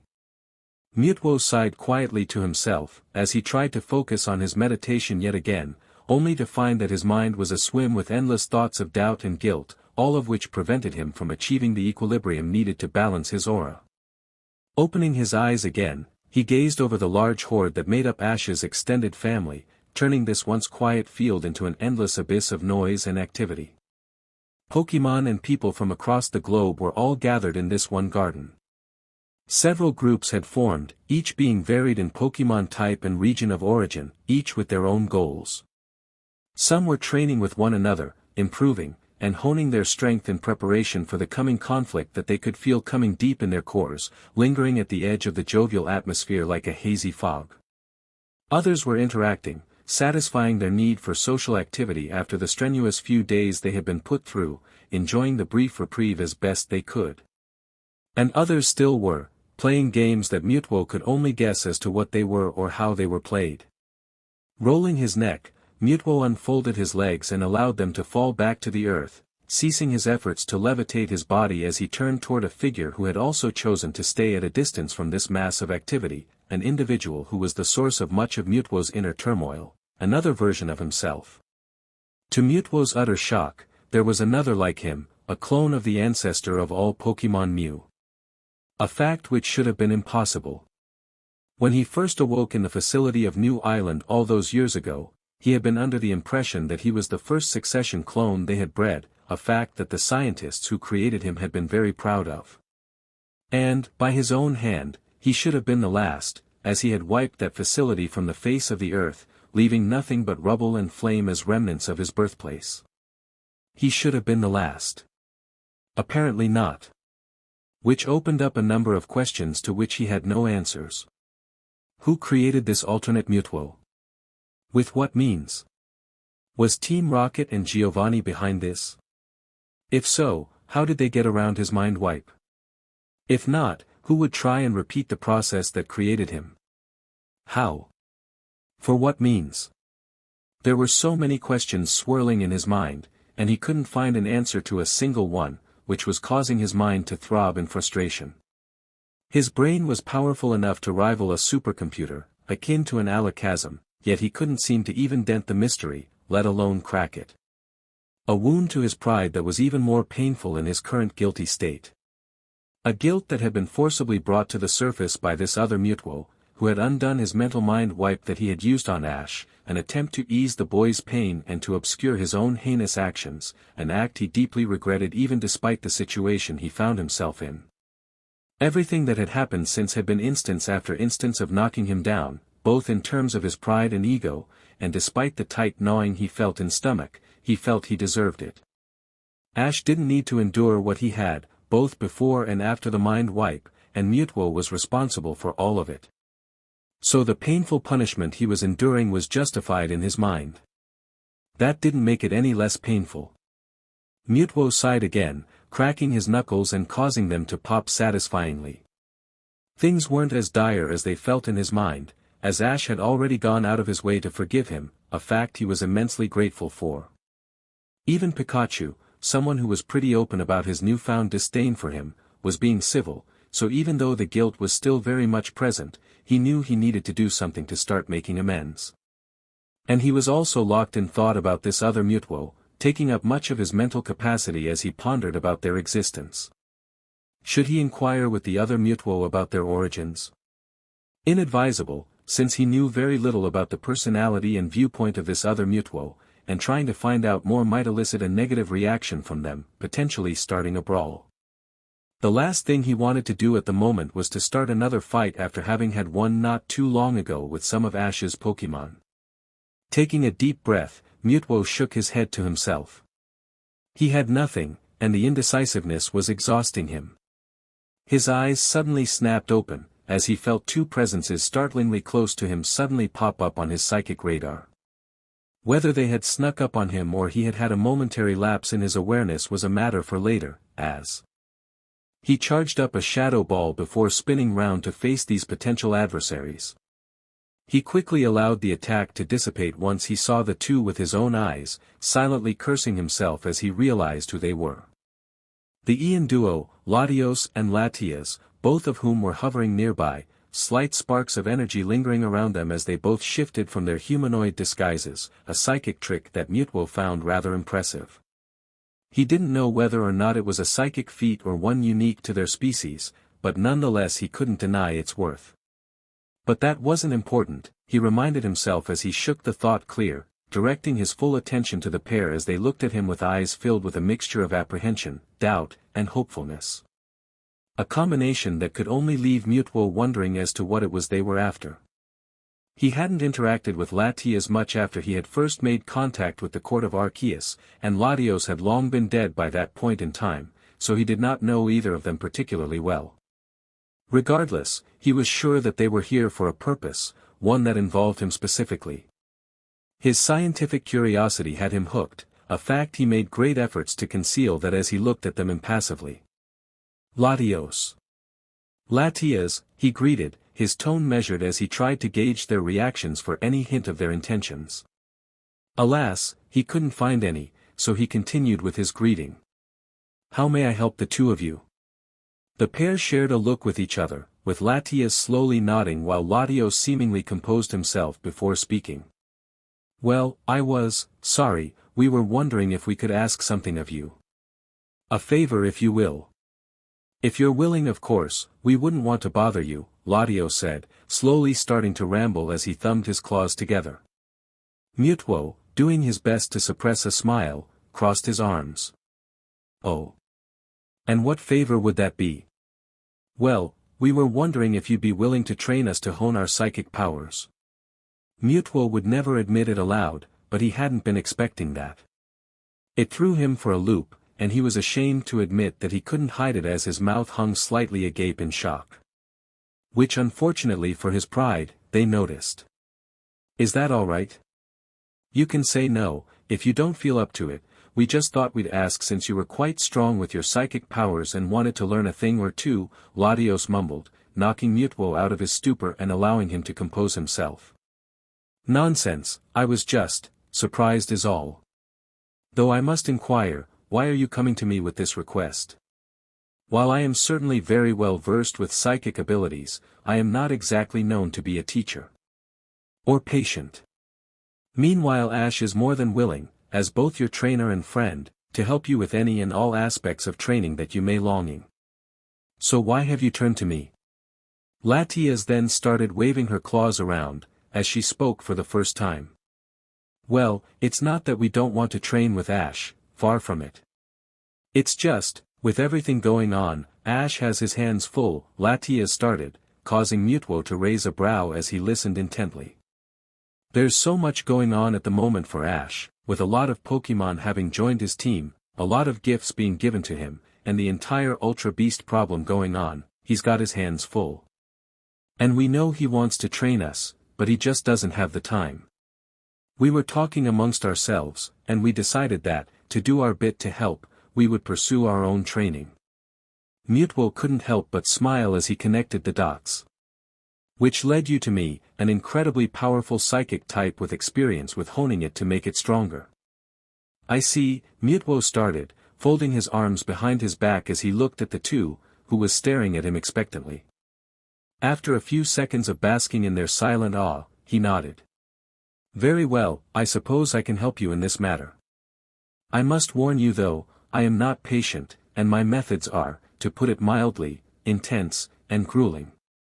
If you are really dedicated to this, I will be happy to train you, but make sure you heed my words before you decide. Truthfully, despite his tone being anything but inviting, Mutwo secretly hoped that they would accept regardless. While not a social creature, being excluded as he had been was excruciating, and helping these two young legendaries should hopefully improve his standing with Ash's more standoffish Pokémon. That, and the idea of teaching these two sounded, for lack of a better word, fun. Fortunately, his worries were quickly brushed aside as the two nodded fiercely, any lingering doubts they may have being absent from their steely eyes. Very well. Let us begin. Luzaman watched with apt interest as the boats that had just arrived were unloaded by her men, the massive cages within their cargo hulls being lifted onto transport vehicles by massive cranes that were built into the dock itself, designed to lift much larger and heavier Pokémon than the ones currently being unloaded. Though these Pokémon were much more valuable. 3 Pokémon in total, one of them being what Luzaman specifically wanted, with the other 2 being welcome but unexpected additions. Giovanni would be pleased. As she typed a few notes onto her holographic pad, she made a mental note as someone entered the balcony area she was situated in, walking up to her with a swagger that she detested. She bit her tongue however, since in this situation the man guilty of this definitely earned it, so she allowed it for this specific instance. "Sup boss lady, you like my gifts?" he asked loudly, his loud and boastful tone causing her eyebrow to twitch before she suppressed her urge to lash out at the attitude to address him more courteously. "I'm very pleased with them Guzma, thank you very much. In all honesty, I wasn't expecting such a successful first mission. The Tapus are usually solitary creatures, so there being other legendaries present is an unexpected development. I trust you can fill me in on the situation some more so I can understand how this outcome came to be." Guzma shrugged as Luzaman lowered her tablet, hands stuffed deep into his pocket as he joined her at the balcony, watching as his boys began to pour out of the boats as well, causing minor disruption as they went, much to his amusement. "Well, I'll say this, planning ain't me and my boys' strong point, but any plans we did have were binned almost immediately. It's a good thing you gave us so many of those high-tech thingamajigs, otherwise the whole thing would have been a dud." Luzaman frowned at this, crossing her arms as she listened. "Oh, how so?" "Well, for one, there were 2 Tapus who showed up, not 1. And those other Pokémon, there were 3 of them, and we weren't able to get one of them. Same with the Tapu. We got the 3 you got now, but the others made a run for it." Luzaman could feel her jaw go slack, as she could feel her blood pressure steadily increase and her eyes go wide. Her tablet, which she had been holding pretty loosely when Guzma had walked in, slowly began to crack under her tightening grip, the shards of glass causing thin trails of blood to drip down her fingers. "What?" she asked silently, causing Guzma to turn to face her with a look of amusement at her building anger. "Yeah, it was weird. Nearly had them as well, but they darted before we could nab them. Still, 3 out of 5 when we were only expecting 1, not too shabby. That's how Team Skull rolls, will always come out on top." Luzaman did not seem very impressed. "You mean to tell me that the Tapus know about our plans to capture them? You idiot!" she exploded, dashing the broken tablet at Guzma, who calmly weaved out of the way of the improvised projectile as she began yelling in his face. "Everything we're doing was reliant on the element of surprise. If they know we're coming, we won't be able to capture them. No Tapus, no power source. No power source, no portal. Giovanni will kill us if we can't deliver." Guzma chuckled at this, turning his gaze back to the boats onto 3 figures who were bumbling about by themselves. "You mean Team Rocket? Not gonna lie Taya, I ain't impressed. If they're who Team Rocket sends to watch my boys, they ain't all that. But don't you worry ya pretty blonde head, Guzma has this under control." Luzaman, her breathing still slightly ragged from her outburst, said nothing, waiting for Guzma to explain. "I may be the big boss of Team Skull, but I ain't the only competent boss. My right-hand lass has texted me to tell me that she's just so happened to see on the news that there's 2 more Tapus on Melee Island, and, with your generous donation of machines, has set up an ambush for the Pokémon there. They've just had a big old fight with another Pokémon I don't really know, so the Tapus and all their allies are proper tired, easy pickings for my boys. And she texted me just a few minutes ago to tell me that the ones that escaped my ambush have now shown up for hers. She's just waiting for the right moment to pounce. Luzman stared at him blankly, before a wide grin began to form on her face, the smile looking unnatural and horrifying as her eyes began to sparkle with an eager and malicious energy as she began to giggle maniacally to herself. Guzma, you never fail to deliver. Keep me updated on their results. DMN straight, Guzma muttered, before Luzman lifted a finger at him. Let me make one thing clear however, I expect results. If you report back to me with anything less than more successful captures, you'll find that I have ways to make you suffer. And nothing on this earth, no legendary or mob boss, will be able to stop me. She then stormed out, leaving Guzma alone to digest her words, as he began biting his lip in frustration, running a hand through his hair as he looked at his boys, only now realizing how they were surrounded by Ether Foundation grunts and Pokémon, being outnumbered at least 4-1. Causing him to sigh to himself as he dropped his head. Guzma, why do you do such stupid things? So you guys really don't hate me? Ash asked skeptically, to which Poipole bobbed her head around, causing his head to do the same as she clung to his scalp. Well, yes and no. We hate the Great Defender, since we kinda linked that title with Arceus, who we do hate, so yeah. But since the battle you had with Mr. Buzzwole, he seems to think you can be our friend. And if you can be our friend, we can't hate you. Ash chuckled at this, the friendly energy that Poipole exerted somehow managing to make the undertones of what she was saying seem not so severe. Something that wasn't true for Pikachu as he frowned at the purple Ultra Beast. You realize that this, Mr. Buzzwole, tried to kill us, right? Kinda seems like he hates us. Oh, that was before the fight. He changed his mind after you, which is why he sent me on this secret mission to befriend you. Ash and Pikachu shared a look at this, both noticing the description she used immediately. Secret mission? He asked, to which Poipole nodded. That's right. He made a big point of making me keep this secret.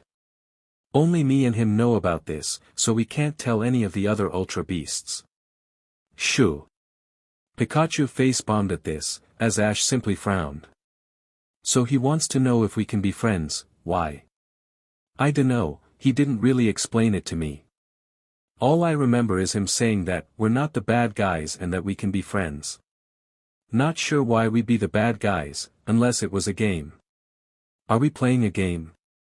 Ash clicked his tongue as he contemplated that tidbit of information. The Ultra Beasts didn't see themselves as the bad guys. If Ash had heard that a few days ago, he'd brushed it off since, of course they were the bad guys. They had attacked him unprovoked with a small army, how could they not be? But now, he knew better. Things were much more complicated than he first thought, and now he was being dragged into a massive feud that was too big for him to properly understand. Fun. Now he was unsure what to do, with an Ultra Beast apparently awaiting his reaction while they geared for a fight with the legendaries, many of whom were literally in his general vicinity. He had a growing feeling that, even if he tried to extend the olive branch, he was still going to end up fighting someone. Which was the last thing he wanted right now. Well, if it's any consolation, I'm happy to be friends. I've had enough fights for now, Ash added, causing Poipole to beam happily at him while Pikachu just sighed. Doesn't mean he couldn't try. Prison was such an undignified place for someone as regal as himself. Having spent the last year and a half in prison having been foiled in Unova, Ghetsis had seated silently in his cell, not uttering so much as a word throughout that entire time. Not to the guards. Not to his fellow inmates. Not to a single soul. Something which had massively affected his men who had been imprisoned with him. Shortly after he had been incarcerated by Looker, the rest of Team Plasma soon found themselves joining him, with his missing leadership leading to their ruin. The remaining sages were unable to prevent this, and were soon caught themselves, with the majority of their grunts accompanying them. They soon had an entire prison block dedicated to the imprisonment of Team Plasma, and while at first there had been a boost in morale when they had seen him, it quickly died again when they saw his despondent attitude. And while all this happened around him, Ghetsis could do nothing but think of two things: his traitorous son and that damnable boy who had defied him. No other thought permeated his mind, not unless it related in some way to those two and his defeat. Today was just another day to him, and he planned to spend it isolating from the rest of his group by reading or meditating in his cell, when suddenly the deafening silence was interrupted by a few loud bangs on the cell door. "Package for you," the guard shouted before pushing a small cardboard package through the slot in the door, before wandering off and leaving Ghetsis alone again. For a brief moment, he considered just throwing the package away, having little interest in the contents or its bearing on him. But yet, a small part of him was curious. Not once in his entire time here had he ever received a package, since there was no one who would send him one.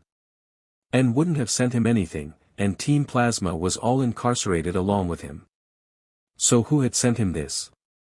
Deciding to let his curiosity rule his mind just this once, Ghetsis opened the package on his thin mattress, finding a small tablet.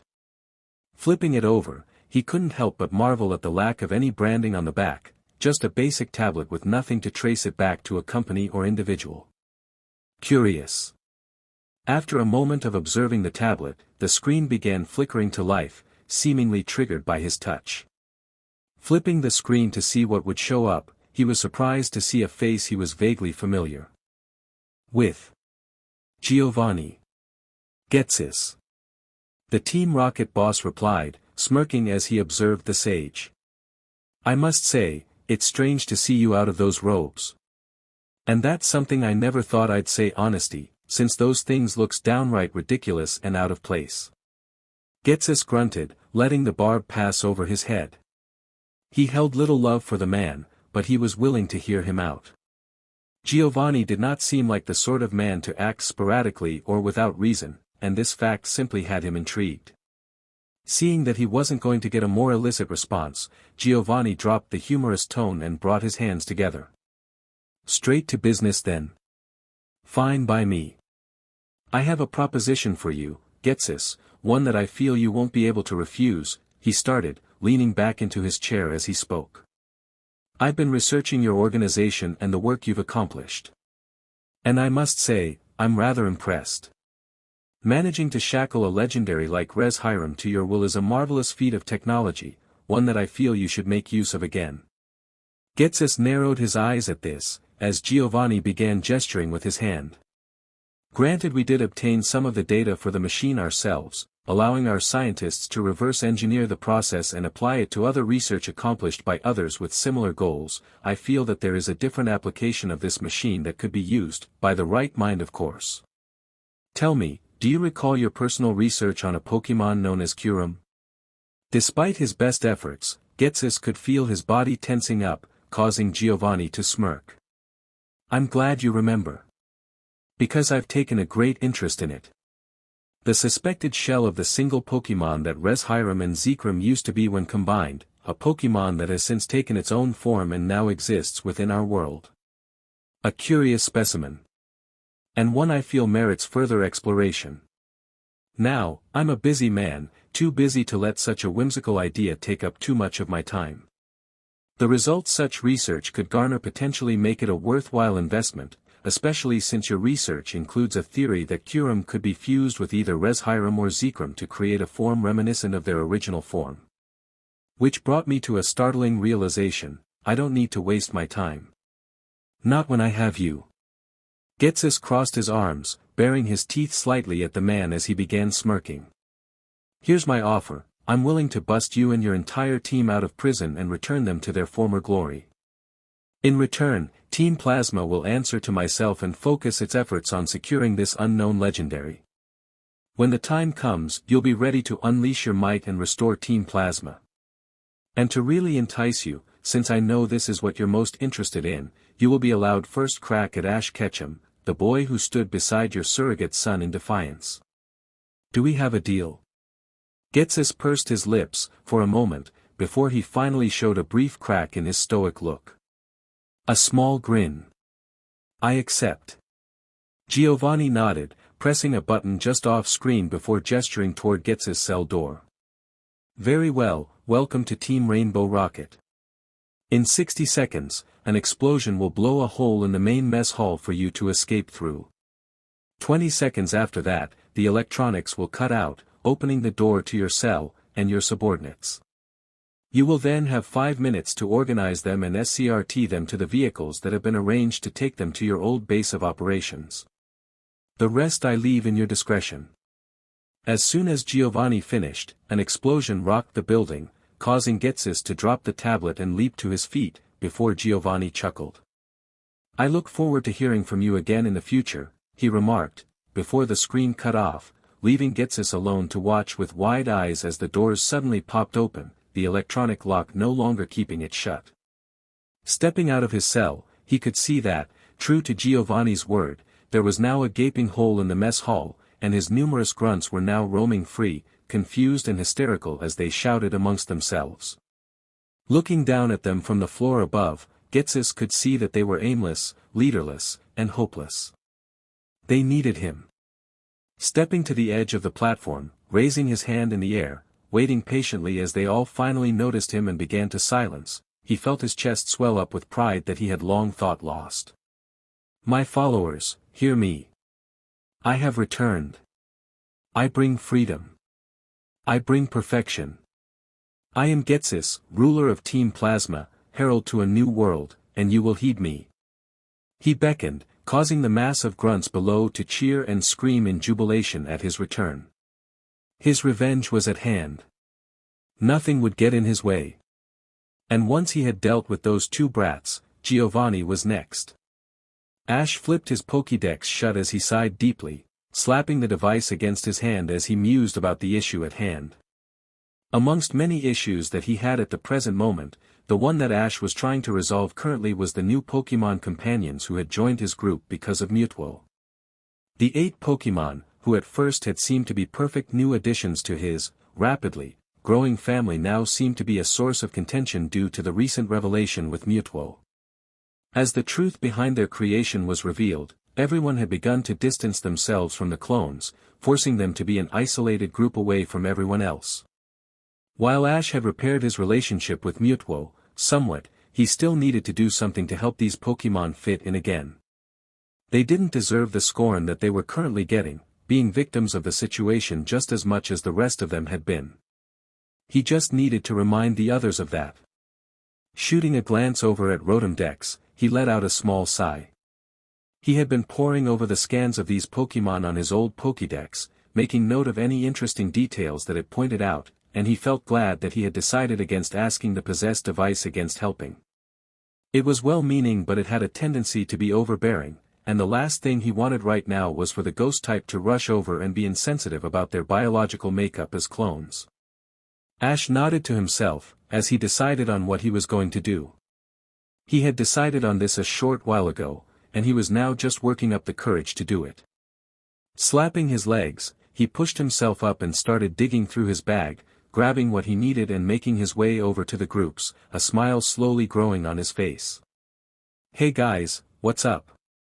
he yelled, grabbing their attention immediately. Ash nearly faltered as so many large and powerful Pokémon suddenly started gazing at him with expecting eyes, but he brushed it off almost immediately. They were his new friends, and he needed to remind them of that.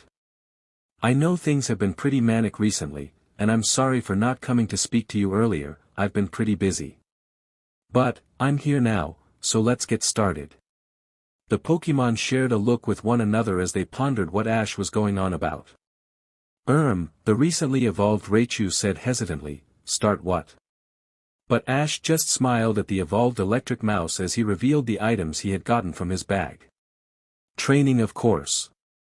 You guys are part of the team, and I'm guessing you've never done proper training before, so I'm going to help get each of you started," he said jovially, showing the Pokeballs he held tightly in his hands. Much to their joy as all 8 of them began grinning ecstatically. Which caused Ash to relax internally, as he checked that off his mental list of things to sort out. 1 down, Arceus knows how many left to sort out. "This place is a DMN maze," Lucario cursed to himself mentally, as he stalked down the dimly lit hallway, doing his best to avoid the gaze of the wandering operatives. After the worrying display that he had witnessed ICOP perform when addressing the champions, a lingering sense of dread had settled into his mind, seeping so deeply into his very core that he could feel it throwing his aura off-center. The last time such a feeling had made itself known was before the Kingdom of Rhoda had joined the war all those centuries ago. Suffice to say, it didn't leave a feeling of confidence in Lucario. The first chance he got, he had slipped away from the gathering of regional champions and green-suited agents, leaving the protection of Ash's companion in the hands of his other Pokémon, specifically Torterra. The Pokémon was just as suspicious of the group as he was, and Lucario trusted his abilities enough to entrust him with the still-recovering Serena. The others listened to him, and he was enough of a powerhouse to deal with any potential threat for long enough for him or one of the champions to aid him, leaving him free to explore this island base that ICOP had based themselves on. Although he did find himself with an unexpected companion. "What exactly are we looking for?" Servine whispered, using a vine she created to push a camera to the side gently, giving them a clear run to cross into another corridor unseen. "I am not too sure. Anything that will shed some light on this organization and their ethos. I need to know for sure what this group's intentions are." Servine nodded at this, as they darted to another corner, Lucario's outstretched paw signaling the grass type to stop.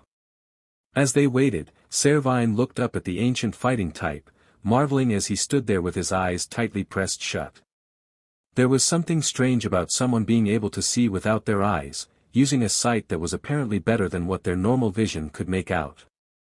It didn't instill much confidence in her, to rely entirely on some force she didn't really understand, but despite her doubts, it seemed to be working. More than once already they had managed to avoid being seen by agents just out of sight due to this ability, so she was willing to push her skepticism aside and put her faith in Lucario. After some more exploration, they soon found a massive room which looked like the center of a temple, with an altar in the middle and several rows of pews circling around it.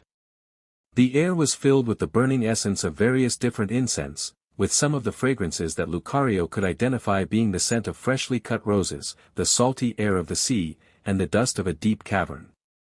Most peculiar. Carved into the wall around them were depictions of, what Lucario could only describe as, events of cataclysmic disaster, each with some form of legendary being the center of the piece. And sure enough, for each disaster that was depicted, a lone human stood ready to help. One depicted a region being frozen over, by a husk of a Pokémon if the illustration was any indication. And standing against it, armed with nothing but a torch and a fire type, stood a lone boy in a cap and a small Pokémon on their shoulder. Another had a rather worryingly accurate portrayal of a portal, with several creatures pouring out of it, only to be met by a small army of Pokémon led by the same boy with the cap and small Pokémon on their shoulder. And then there was one with 3 elemental birds circling around what could only be described as a great beast of the sea, with the same boy in the cap and companion Pokémon holding 3 orbs marked with the same elements as the birds. The 2 Pokémon stared in wonder, though Servine couldn't help but screw her face when she looked at one illustration. "Hold on," she muttered to herself, catching Lucario's attention, "I was there for that." Looking over to see what she was commenting on, Lucario began appraising the carving she was staring at. The depiction was novel in that it had another human being present, though this one seemed much more villainous with how their robes and cane were carved, being much more angular and exaggerated compared to everything else. It seemed to have a legendary shackled, if the lines coming from the machine behind the man were any indication, and the creature was roaring into the air. And off to the side, yet again, was the same boy in the cap. "You were there?" Lucario asked slowly, eyes never leaving the depiction as Servine nodded. "Yeah. That's Reshiram. Team Plasma tried to mind control it and use it to take over the world. Ash stopped it with Pikachu after damaging the machine that was controlling it. I'm sure that's what this is showing us." Lucario looked at Servine for a moment, before turning to look back at the other illustrations, looking intently at all of them. And with every passing second, he became more and more concerned. "These are all events that happened to Ash?" he asked, to which Servine shook her head. Not all of them, or at least I don't recognize them. They might have happened to Ash, but I'm sure I'd know about all the times he's dealt with legendaries. We keep each other up to speed on these things. Unless they haven't happened yet, Lucario commented as his eyes fell on the largest illustration of them all. It didn't depict much in terms of environment or scenario. All there was shown was a single towering monstrosity of a legendary, towering above everything else with ease. Despite the illustrations being clearly exaggerated for artistic purposes, there was still a sense of scale between the chosen one opposing them and the legendary. And the human standing before this monstrosity was minuscule, as if they were standing in front of a mountain. We need to warn Ash. Now. Lucario said hoarsely, fear gripping his heart for the first time. But before they could move to the exit, the door slammed shut, leaving them trapped with a familiar figure, the preened peacock who called himself the leader of ICOP. So, you found the sanctum. I wonder, do you have any implication of what you've discovered? Brock smiled as he finished his drink, looking over the large group of old friends that he was with. When he had been practically kidnapped by Ash's Pokémon, a surprising but not unexpected outcome considering it was Ash who was involved, he hadn't been expecting to see some of his oldest friends. Being able to reunite and catch up with Misty, May, Gary, and even Annabelle was a welcome change of pace to his duties as a gym leader. Though there were a few faces he hadn't expected to see. For one, Paul was present. Why? He wasn't sure. He didn't seem to be as antagonizing as he had been in the past, even being quite friendly by his standards, at least enough to exchange pleasantries with. Which was an interesting development to say the least. But more interestingly, there were some new faces that he didn't recognize, at least not by looks. He knew who they were, but only because of Ash's descriptions. Which, to put it lightly, was very underwhelming.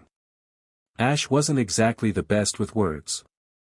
They were his new friends he had made while in Alola, something that Brock knew from his various letters that he had received from the boy over the last few weeks.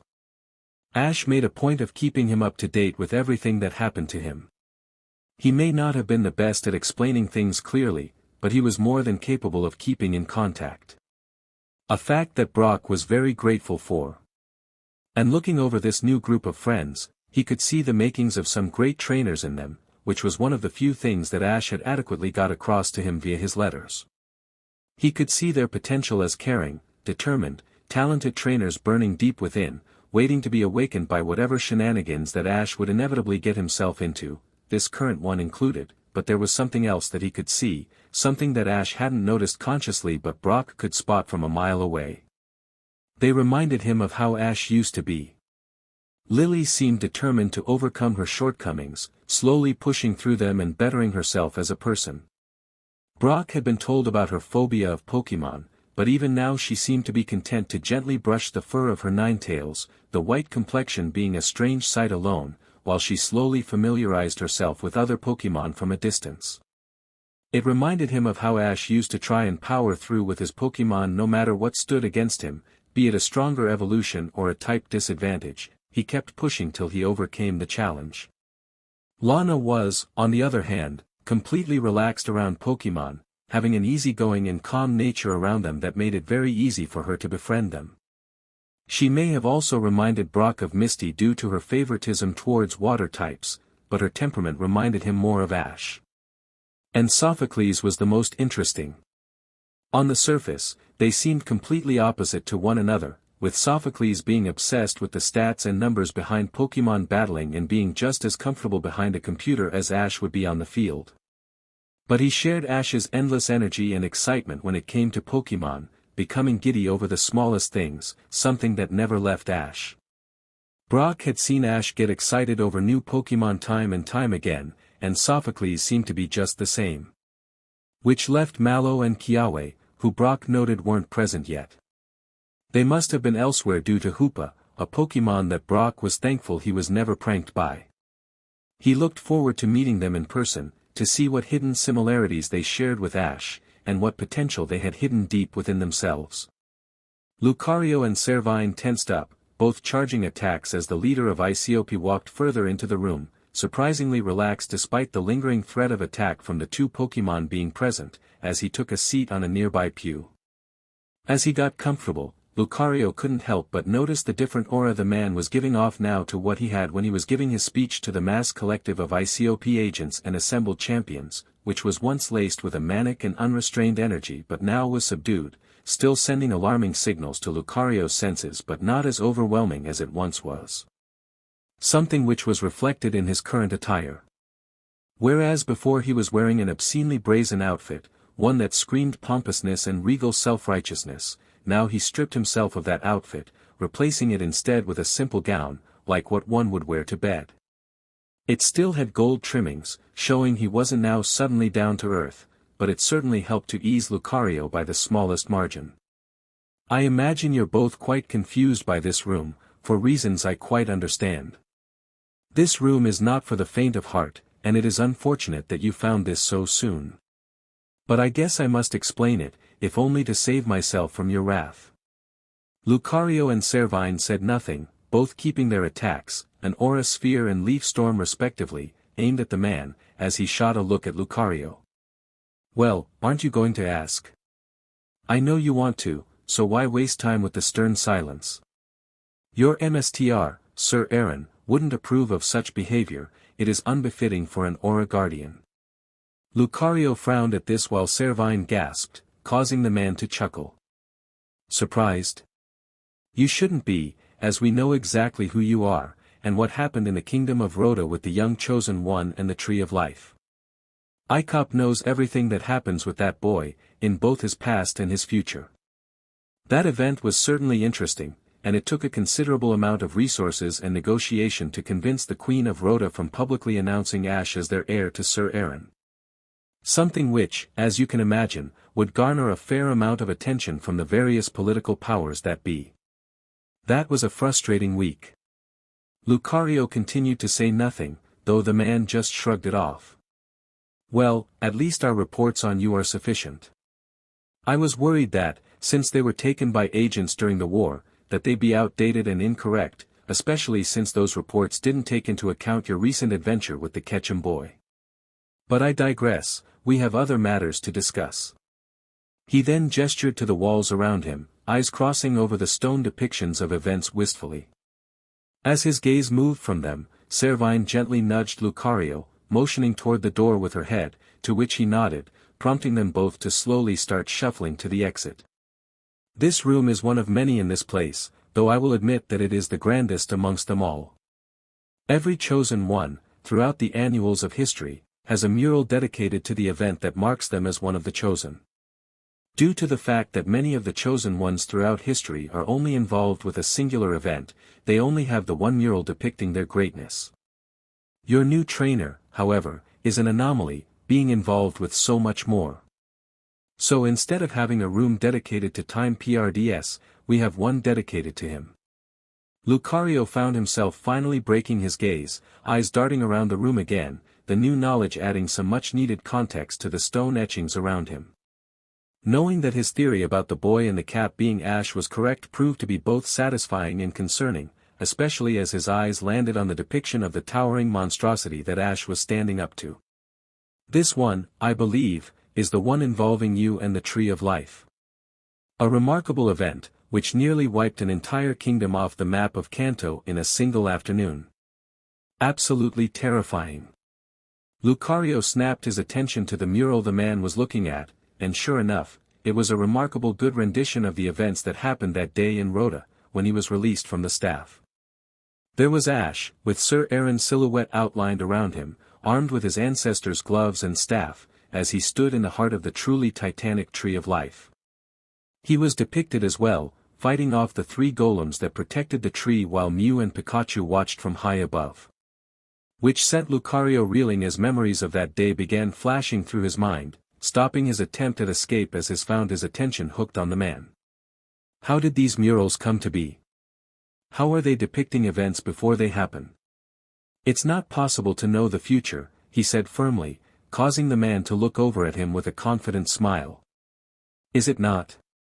He asked, before looking at another mural, this one depicting Ash riding on the back of a Legendary beast, as they charged at a man wearing a strange metal mask, with a monstrous wood creature looming behind him.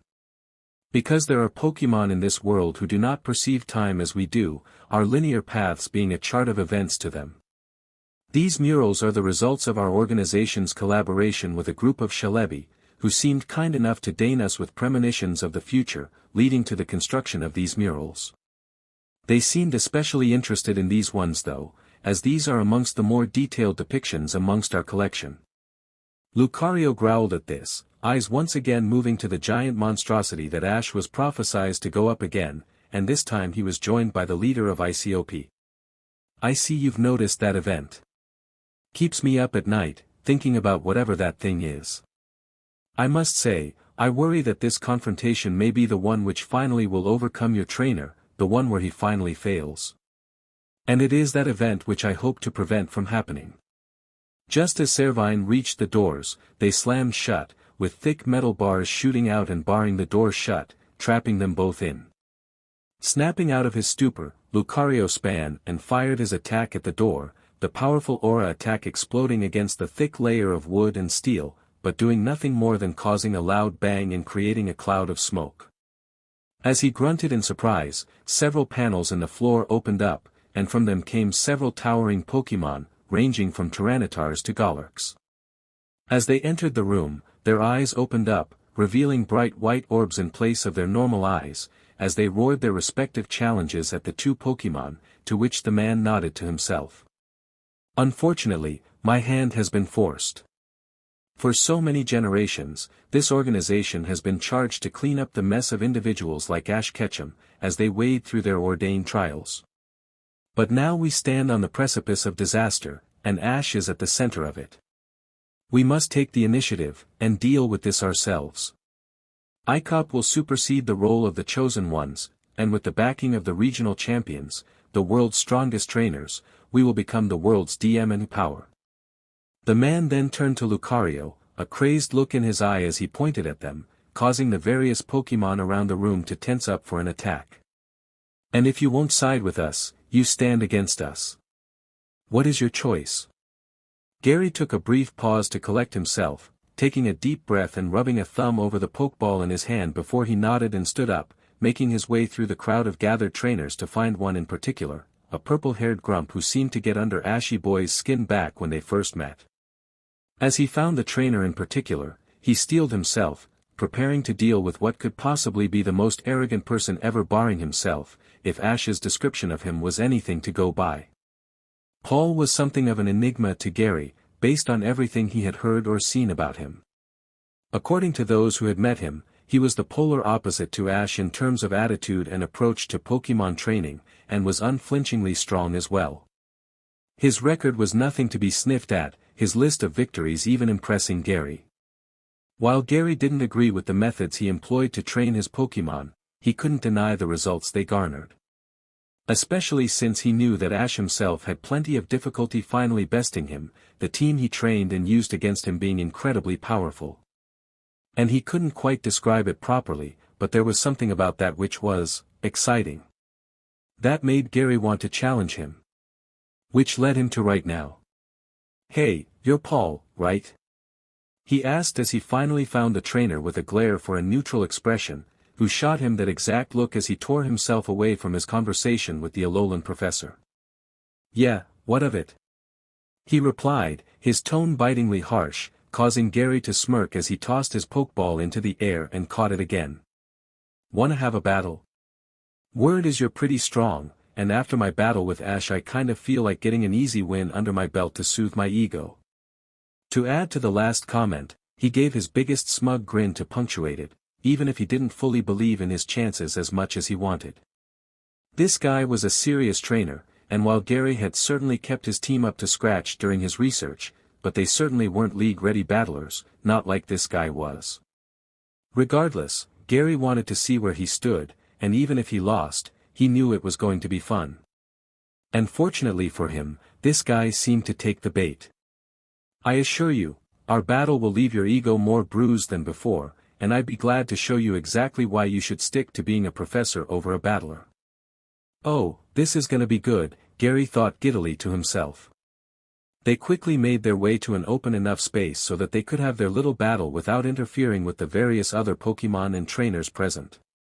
Ash was currently busy with some of the new Pokémon that had shown up with the legendary who bore a striking resemblance to Mew, and who Gary couldn't help but feel some strange sense of déjà vu and dread when he was nearby, so the pair were free to have their battle without their mutual rival watching over them.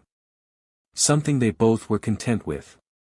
After waiting only a few minutes so they could both change their Pokémon for the battle, and to get Brock to agree to be the referee, they both took their positions at either end of the battlefield. Stepping up to the middle of the pitch, Brock began shouting so they could both hear him clearly. "Alright, this is a best-of-3 Pokémon battle. There will be no substitutions of Pokémon, no items, and no Mega Evolutions. Trainers, pick your first Pokémon." The pair nodded their agreement to these rules, the last addition being something that Paul interjected due to his lack of ability to Mega Evolve his Pokémon, something that Gary was more than happy to agree to. Pulling out something like a Mega Evolution against someone who had neither been against one nor had one of their own to use wasn't an indicator of skill, which would leave a bad taste in his mouth. Picking out his first Pokémon, he nodded to Brock to show he was ready, something that Paul did barely a second afterward. Battle commence. Go, Alakazam. Agron, stand by for battle. The two imposing Pokémon quickly formed from their respective beams of light, with Agron roaring a challenge to the psychic type as they tensed up, preparing for the battle to come. Alakazam was silent, instead raising his spoons threateningly. Begin. And with that, the two trainers began shouting commands. Agron, use Iron Head. Alakazam, Psychic. The large steel type roared as he began charging forward, dropping onto on fours and lowering his head as silvery energy began coating over him, each heavy step tearing up tufts of earth as he charged forward. Though the yellow Pokémon with a mustache was unperturbed, simply moving a spoon forward and coating the large Pokémon with purple energy. Lifting his spoon, Alakazam raised the large Pokémon with seemingly no effort at all, slowly bringing it up higher and higher, limbs flailing as it tried to shake itself free from the powerful psychic grip. Paul, however, seemed unaffected by this, and simply yelled out another command. Fire. Blast, quickly. Charging up a yellow and red swirling orb of barely contained fiery energy in its throat, Agron snapped it off wildly, the attack not being the most accurate and only clipping the intended target. However, this was more than enough, as the orb exploded in a loud explosion, sending streams of fire pouring all over the psychic type, causing them to drop their attack. Agron fell to the ground quickly, kicking up a cloud of dust as it crashed into the ground, before it lunged forward, already anticipating Paul's next command. Metal Claw. Quickly, stop it with Protect. Gary shouted in a panic, which Alakazam succeeded to do at the last second, the clear barrier forming just as Agron's large limb came crashing down. Growling in response, Agron began pounding on the shield relentless, suching between its left and right limbs to rain attack after attack down on Alakazam, each one causing the shield to lose integrity and splinter, which only grew with every attack. But unnoticed by Agron, Alakazam was charging another attack with his free spoon, swirling brown energy forming around it and slowly growing in size as it persisted with its shield. With one last strike, Agron finally broke through the shield, and was met with a nasty surprise as Gary shouted out one more command. Finish this with Focus Blast. Alakazam fired the attack point blank into Agron's torso, the super effective move striking a look of horror from the large steel type as it made contact, the ensuing explosion being large enough that Alakazam was knocked stumbling back by the backblast, sending him tumbling back. This was nothing, however, compared to what happened to Agron. The blast sent them flying through the air, before they crashed into the ground, skidding through the muddy field before coming to a halt at Paul's feet, very clearly unconscious and unable to battle. Agron is unable to battle. The first round goes to Gary, Brock announced, causing Paul to frown. He hadn't anticipated Gary to be so precise and straightforward with his battling strategy, having become accustomed to the more unorthodox mindset that Ash had. Facing someone who clearly was much more upfront with their strategy, with his Pokémon being more clearly trained to accommodate for this. He needed to approach this differently, and he almost relished the idea of fighting a more simplistic but challenging battle. Pulling out his next Pokeball, he waited for Gary to do the same before they sent out their next battlers. Electivire, stand by for battle. Go, Electivire. The two Pokémon popped from their ball with the same bright flash, landing and preparing to issue a challenge to the other when they both saw who they were facing. Roughly at the same time their respective trainers realized what had just happened. There was a brief pause as everyone stared blankly at the situation, no one really expecting the mirror match. As the shock slowly began to fade from the faces of the present trainers, Paul simply smirked to himself. He had a plan. Brock shook himself from his stupor, composing himself as he called the next round. Battle begin. Gary snapped into action immediately, issuing commands quickly to try and continue his winning streak. Okay Electivire, it won't do much, but let's start with a thunder. Electivire nodded, spinning his arms as he began building up an electrical current, small sparks beginning to shoot off of the two wires that connected to his back. Brock frowned at this, but said nothing, as Paul smiled evilly. Wait, was all he said, and that made Gary pause, as he began racking his mind for reasons as to why an Arceus named Paul would just wait for him to attack. And it did come to him, a simple fact that he'd overlooked in a moment of carelessness, but before he could correct his mistake, Electivire fired his attack, the powerful bolt of electrical energy shooting out and ripping through the air, smashing into Electivire with enough force to send gusts of winds fluttering through their hair. But Paul's Electivire was unfazed by this, instead smirking as the immense electrical energy that had been fired at him now arcing around him as he allowed the energy to course through him, all while Gary cursed himself for his stupidity. It seems you've been hanging out with Ash too much. Or at least, that's the only reason why I imagine an aspiring Pokémon professor would forget the ability of their own Pokémon in a battle. Or maybe you're just unfamiliar with motor drive. Gary grunted in annoyance, but said nothing as he lacked a proper retort. He was indeed familiar with motor drive, Electivire's ability to absorb any electric-type attacks in order to get a boost in speed. While not always the most helpful ability due to the unlikelihood of someone using an electric-type move against an electric type, it certainly had its uses, especially when battling against someone who was unfamiliar with the ability. Unfortunately, it also worked against the forgetful and absent-minded, which seemed to include him today. Which made this battle that much harder for him, as he had just given Paul the perfect setup for this battle. Not only was his Electivire exceptionally strong-looking, and based on its history with battling Ash's Infernape, one of his more immensely powerful Pokémon in his family, it certainly had the experience and skills to put him through his paces. And now he had given it a speed boost. Gritting his teeth, Gary set his face into a determined look. He may have started this battle out poorly, really highlighting just how rusty he was when it came to battling, but he wasn't about to give up. He could still come out on top, if he fought carefully and made sure to not make any more mistakes. While he was letting this run through his mind, Paul took the initiative. Electivire, Brick Break. Charging forward so fast that he was almost like a yellow blur of light, Paul's Pokémon closed the distance rapidly and went to slice downward, Gary just barely shouting out a response in time. Quick, protect. His Electivire responded as quickly as it could, green energy forming an orb around him just as Paul's Electivire struck down, the attack smashing into it yet again. Paul frowned, before he snorted to himself. What's the matter Gary, afraid to fight me without using a shield? It won't save you forever, he taunted, causing Gary to frown. Electivire, retaliate with Iron Tail now that he's close. The twin tails on Electivire's back began shining a shimmering silver, coating itself in the steel-type energy before they snapped through Electivire's shield, allowing it to collapse in order for the dual attack to break through and land. Paul's Electivire grunted in pain as they struck his torso, causing him to stumble back. Eager to capitalize on this, Gary pressed on. Follow up with a Giga Impact, full power. Electivire nodded, charging up the powerful normal-type attack as he began to charge forward.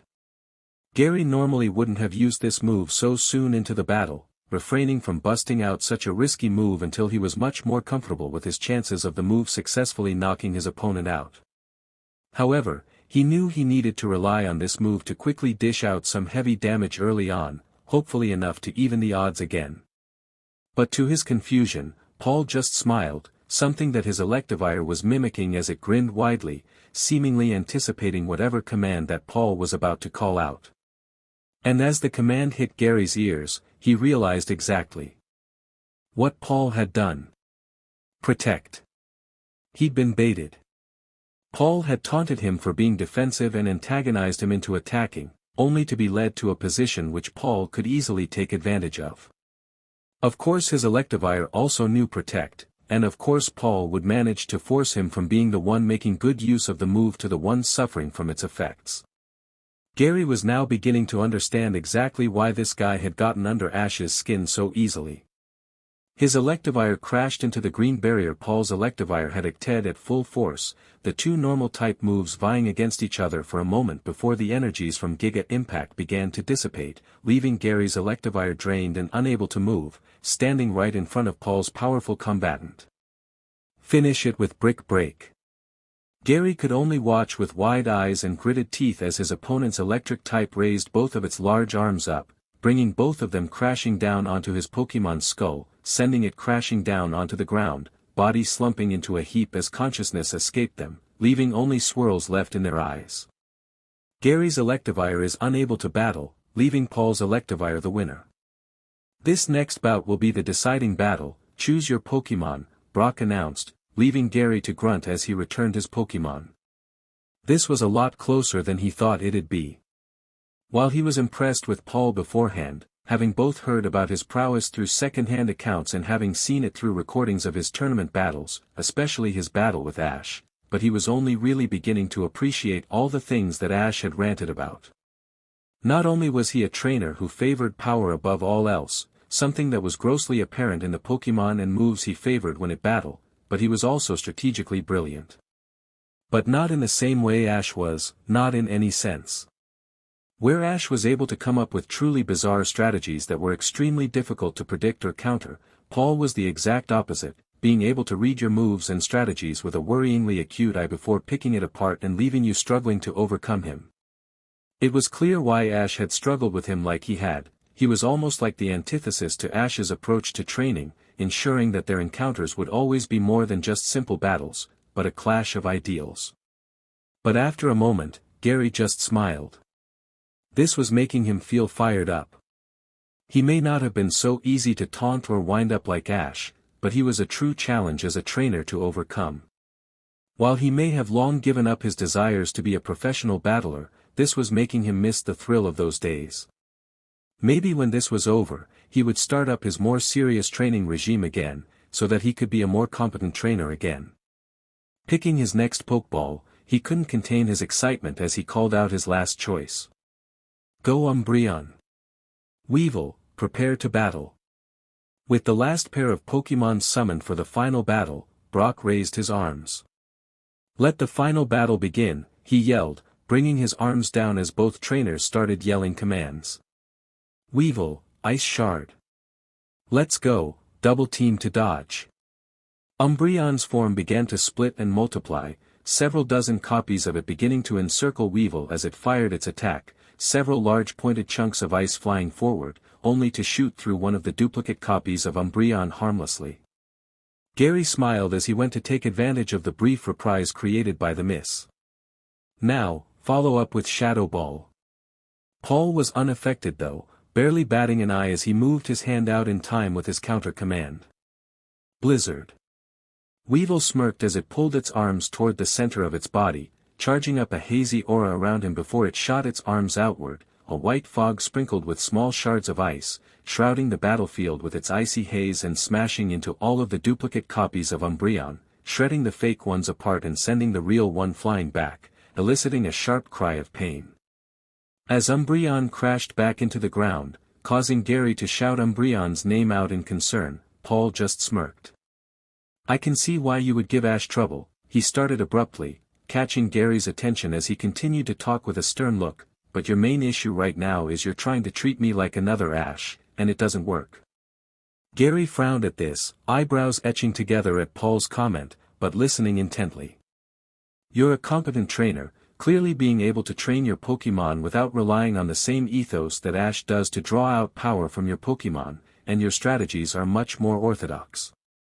Against most trainers, this battle would then come down to your knowledge of Pokémon and ability to adapt on the go.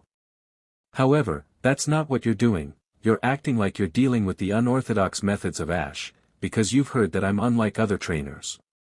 You thought I'd be easy to trip up and have been eerily alert for any strategies that might catch you off guard, only to end up being caught out by the most basic of attacks. The only reason you've done well is because, like I said, you are a competent trainer. If you want to be able to keep up with some of the best, however, you need to do better.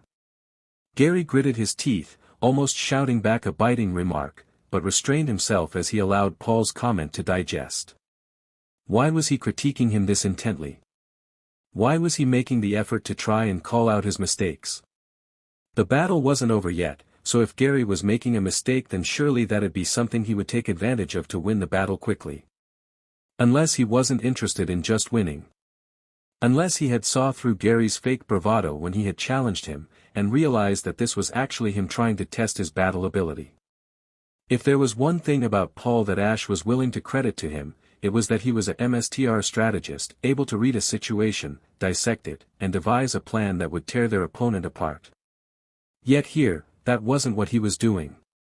He was evaluating his ability and giving him constructive criticism. He was trying to help.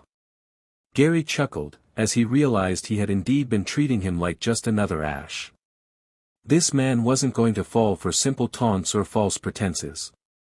And if Gary couldn't treat him like he would Ash, he certainly couldn't battle him like it either. Feeling more determined than ever, Gary retook his stance and called out to Umbreon. Okay, let's turn this around. Umbreon, close in with quick attack. Umbreon yelped an affirmative, darting forward so fast that their body turned into a blur, as it rapidly closed the distance. Metal Claw, now. Paul ordered, prompting Weevil to extend its claws out, now 3 times as long and shining with a silvery hue, before it darted forward with speed that almost rivaled Umbreon's enhanced state, though it couldn't quite compare. A fact which became clear when Umbreon darted under its slash, skidding in the dirt before rebounding and recorrect its attack, hitting the Dark Ice type square in the back. Weevil gasped in pain as it was sent flying forward, but quickly recovered and righted itself in the air, catching itself with one hand before pushing off the ground and landing on its feet, almost as if it hadn't been damaged at all. Gritting his teeth, Gary continued to press on the attack. Now follow up with Psychic, use it to throw some rocks. Keep attacking with Metal Claw. Umbreon began tearing up the earth between the pair with its psychic powers, chunks larger than itself before firing them at Weevil at near supersonic speeds, filling the air with multiple projectiles. Though it was unfazed, as it proceeded to slash through the slabs with quick and efficient swipes, carving through the improvised attack and soon was right in front of Umbreon. Before Umbreon or Gary could react, Weevil struck heavily, 3 quick attacks which left deep gashes across Umbreon's body, the final one sending it tumbling back. After falling back a few steps, it finally collapsed, consciousness escaping it and leaving it crumpled up on the ground with swirls in its eyes. Umbreon is unable to battle, leaving Weevil the winner. And having won 2 out of 3 bouts, that makes Paul the winner, Brock announced, waving his hand over to Paul's direction as he recalled his Pokémon, the quietest of thanks being uttered before he started walking toward Gary, who was in a shocked silence. Because he was surprised at how easily one of his more powerful and experienced Pokémon was knocked out so quickly. As he stood there contemplating this, he was stirred from his pondering by a hand on his shoulder. Your Umbreon is a strong Pokémon, but it's rusty. That goes for both of you. You should try having a few more battles so that you can rekindle your spirit as a battler. Gary just frowned as Paul then proceeded to walk off, his hands in his pockets as he began walking over to the large group of trainers that was still sitting around Ash's house. Leaving Gary to just shake his head in confusion. I cannot for the life of me read that guy. Torracat couldn't help but sigh as they waited for everyone to finish preparing for their trip across the known world. After Hoopa had revealed he now had the strength to open up portals again, everyone was up in arms about making a move to find Ash, the legendaries especially. Yet despite that, most of their group had insisted on grabbing a few supplies for the trip, so that they had the means to travel for long PRDS without having to take a break. Unfortunately, that left Torracat standing around waiting impatiently for them to get their stuff together. And considering how urgent they had been making their situation sound earlier, it sure felt like they were taking their time now. As he paced on the spot, he couldn't help but notice a few things that didn't add up. Namely, a few people walking along the coastline nearby the building where they were waiting outside with what appeared to be large pylons. While that in itself wasn't too outlandish, as people who had been helping to repair the damage from the beach attack from the Ultra Beasts had been walking past them without batting an eye for quite a while now, there was something about this group that gave Torracat a faint sense of danger while looking at them. For one, the equipment they had didn't look like any construction equipment he was familiar with, though that wasn't too strong of an argument as he had always avoided construction sites in the wild. Stoutland wasn't a fan of loud noises. For another, this group seemed to be very young, too young to be trained professionals, especially not with the equipment they were setting up, which was even now humming in such a way that gave it an advanced feel that put it beyond most technology. Before he could inquire any further as to why this group were giving off such danger signs, the rest of his party showed up, stocked up and raring to go, though most weren't able to enthuse this as much as they'd like due to lingering injuries and fatigue. Looking at the assembled group of Pokémon, Torracat couldn't help but chuckle. About a week ago, if you'd have told him that he would have been in the presence of such a wide variety of strange and powerful Pokémon, including multiple legendaries who were literally a fundamental part of the culture he'd grown up with, he wouldn't have believed it. Now one of those legendaries was his non-biological sister and the rest seemed to be looking to him and his new friends for protection. Strange how things worked out. Hoopa Sound appeared at the front of the group, one of the rings on his arm shooting out and expanding to such a size that even the large Lunala could easily fit through, before he turned to the group. "Okay. Where we go first to look for Ash Ken?" he asked the assembled group, a massive grin on his face as he bounced excitedly in the air.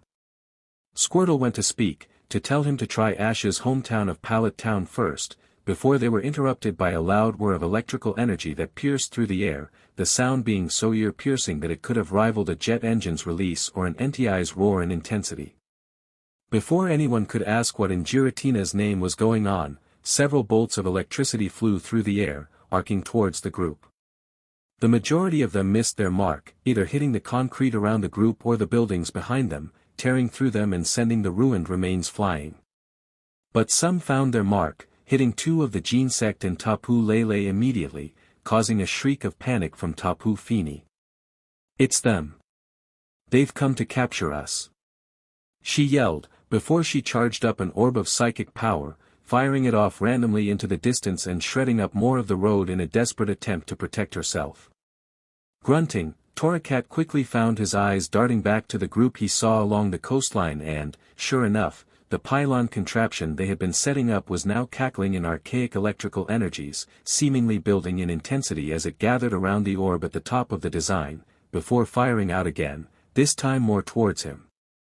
Eyes going wide at this, Torracat braced himself for the full-throttle blast of the attack, when he heard a dull thud and a mild grunt.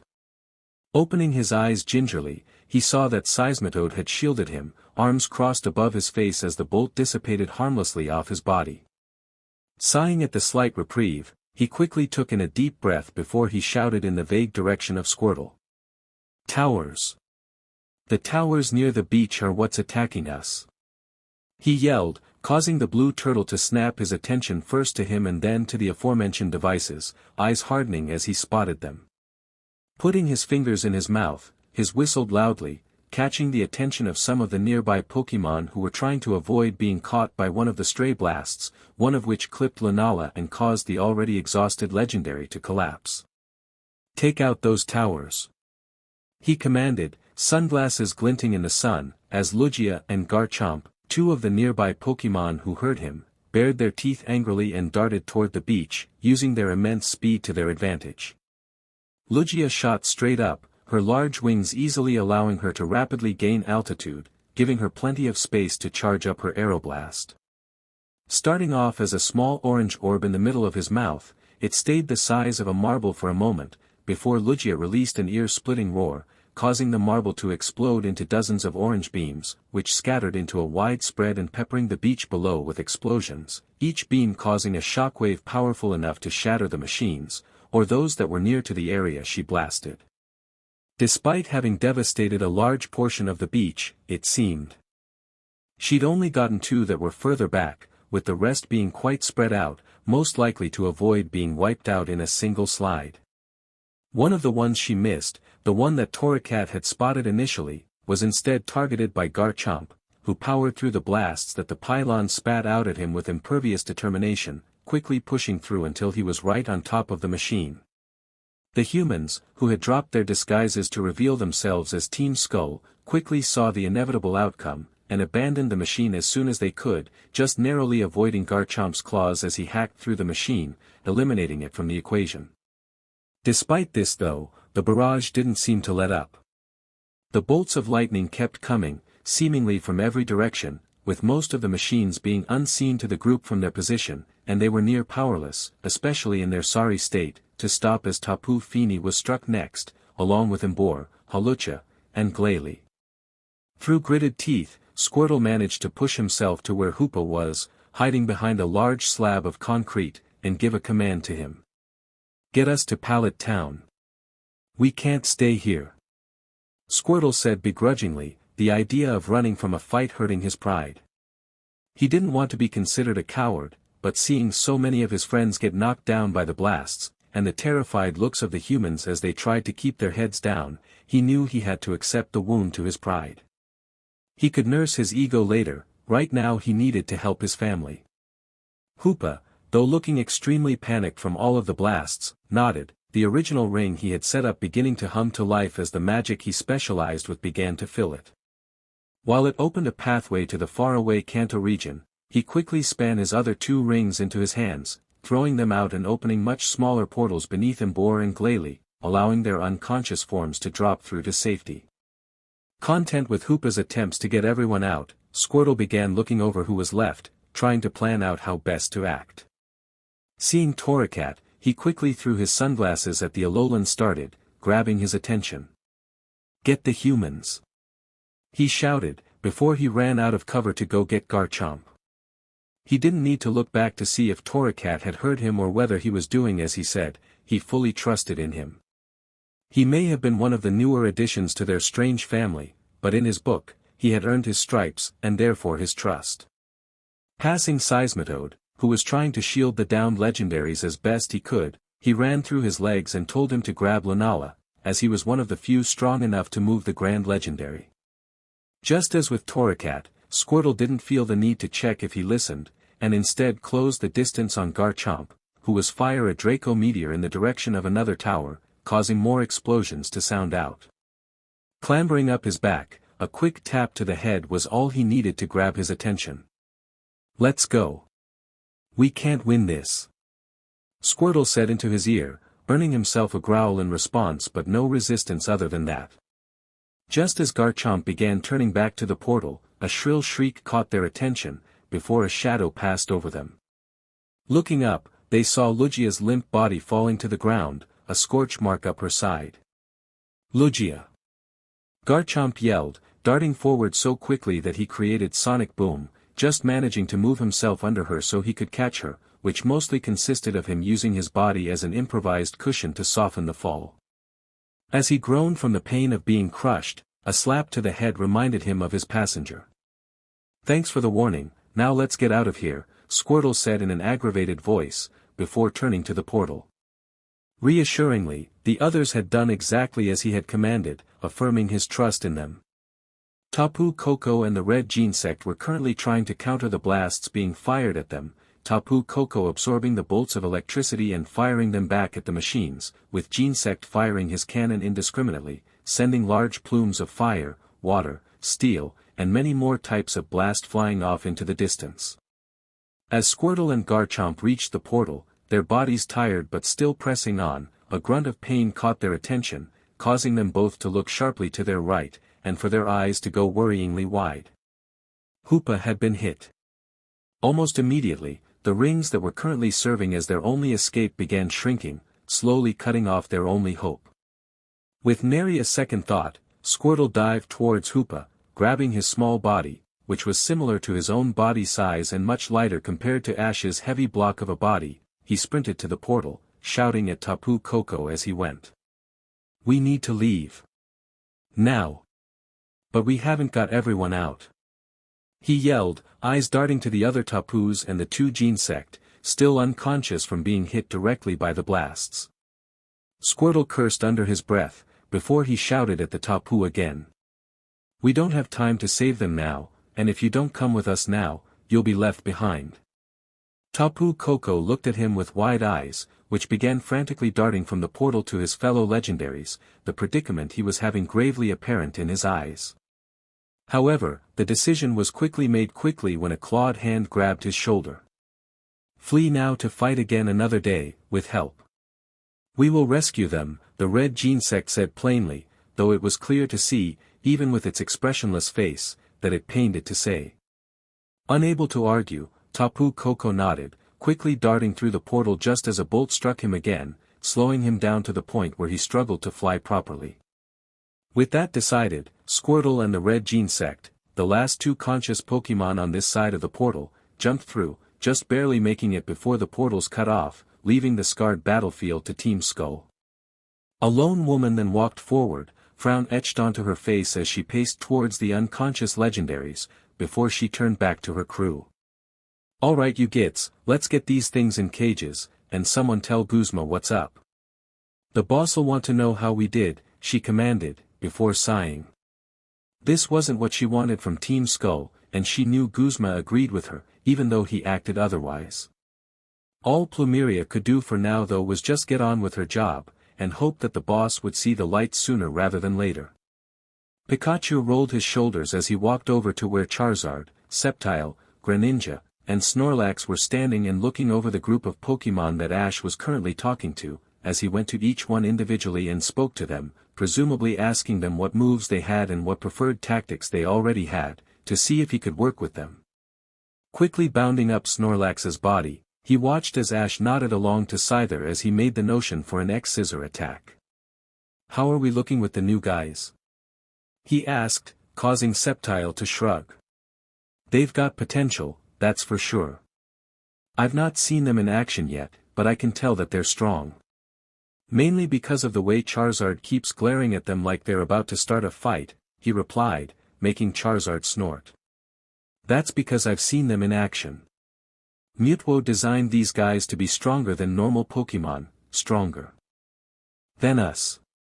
Pikachu, Squirtle, Bulbasaur, and myself were all cloned that day, and each one was inherently stronger than us. So yeah, I'm keeping my guard up." Pikachu sighed at this, lightly palming his face as he sat down on Snorlax's shoulder. "I can't say I don't understand, because you're right, in a sense. In a fair fight your clone beat you senseless, and the only time we stood a chance was when Mutwo disabled our abilities. But this isn't like how it was back then, things have changed. I still don't like what happened between us and Mutwo, especially what he did to Ash, but things have changed. Arceus, it's been years since New Island, and so much is different now. They've changed. We've changed. And now, we have a chance to put it behind us. I still have my grudges, but if Ash is willing to move forward, then so am I. What about you, ready to move on?" Charizard shot Pikachu a side glance, an annoyed grimace slapped on his face before he let it slide off and give a small grin, shaking his head as he uncrossed his arms, before a deep rumble from his chest turned into a chuckle. "You've got me there, we have changed. We're all so much stronger now, I bet I could beat my clone without any help.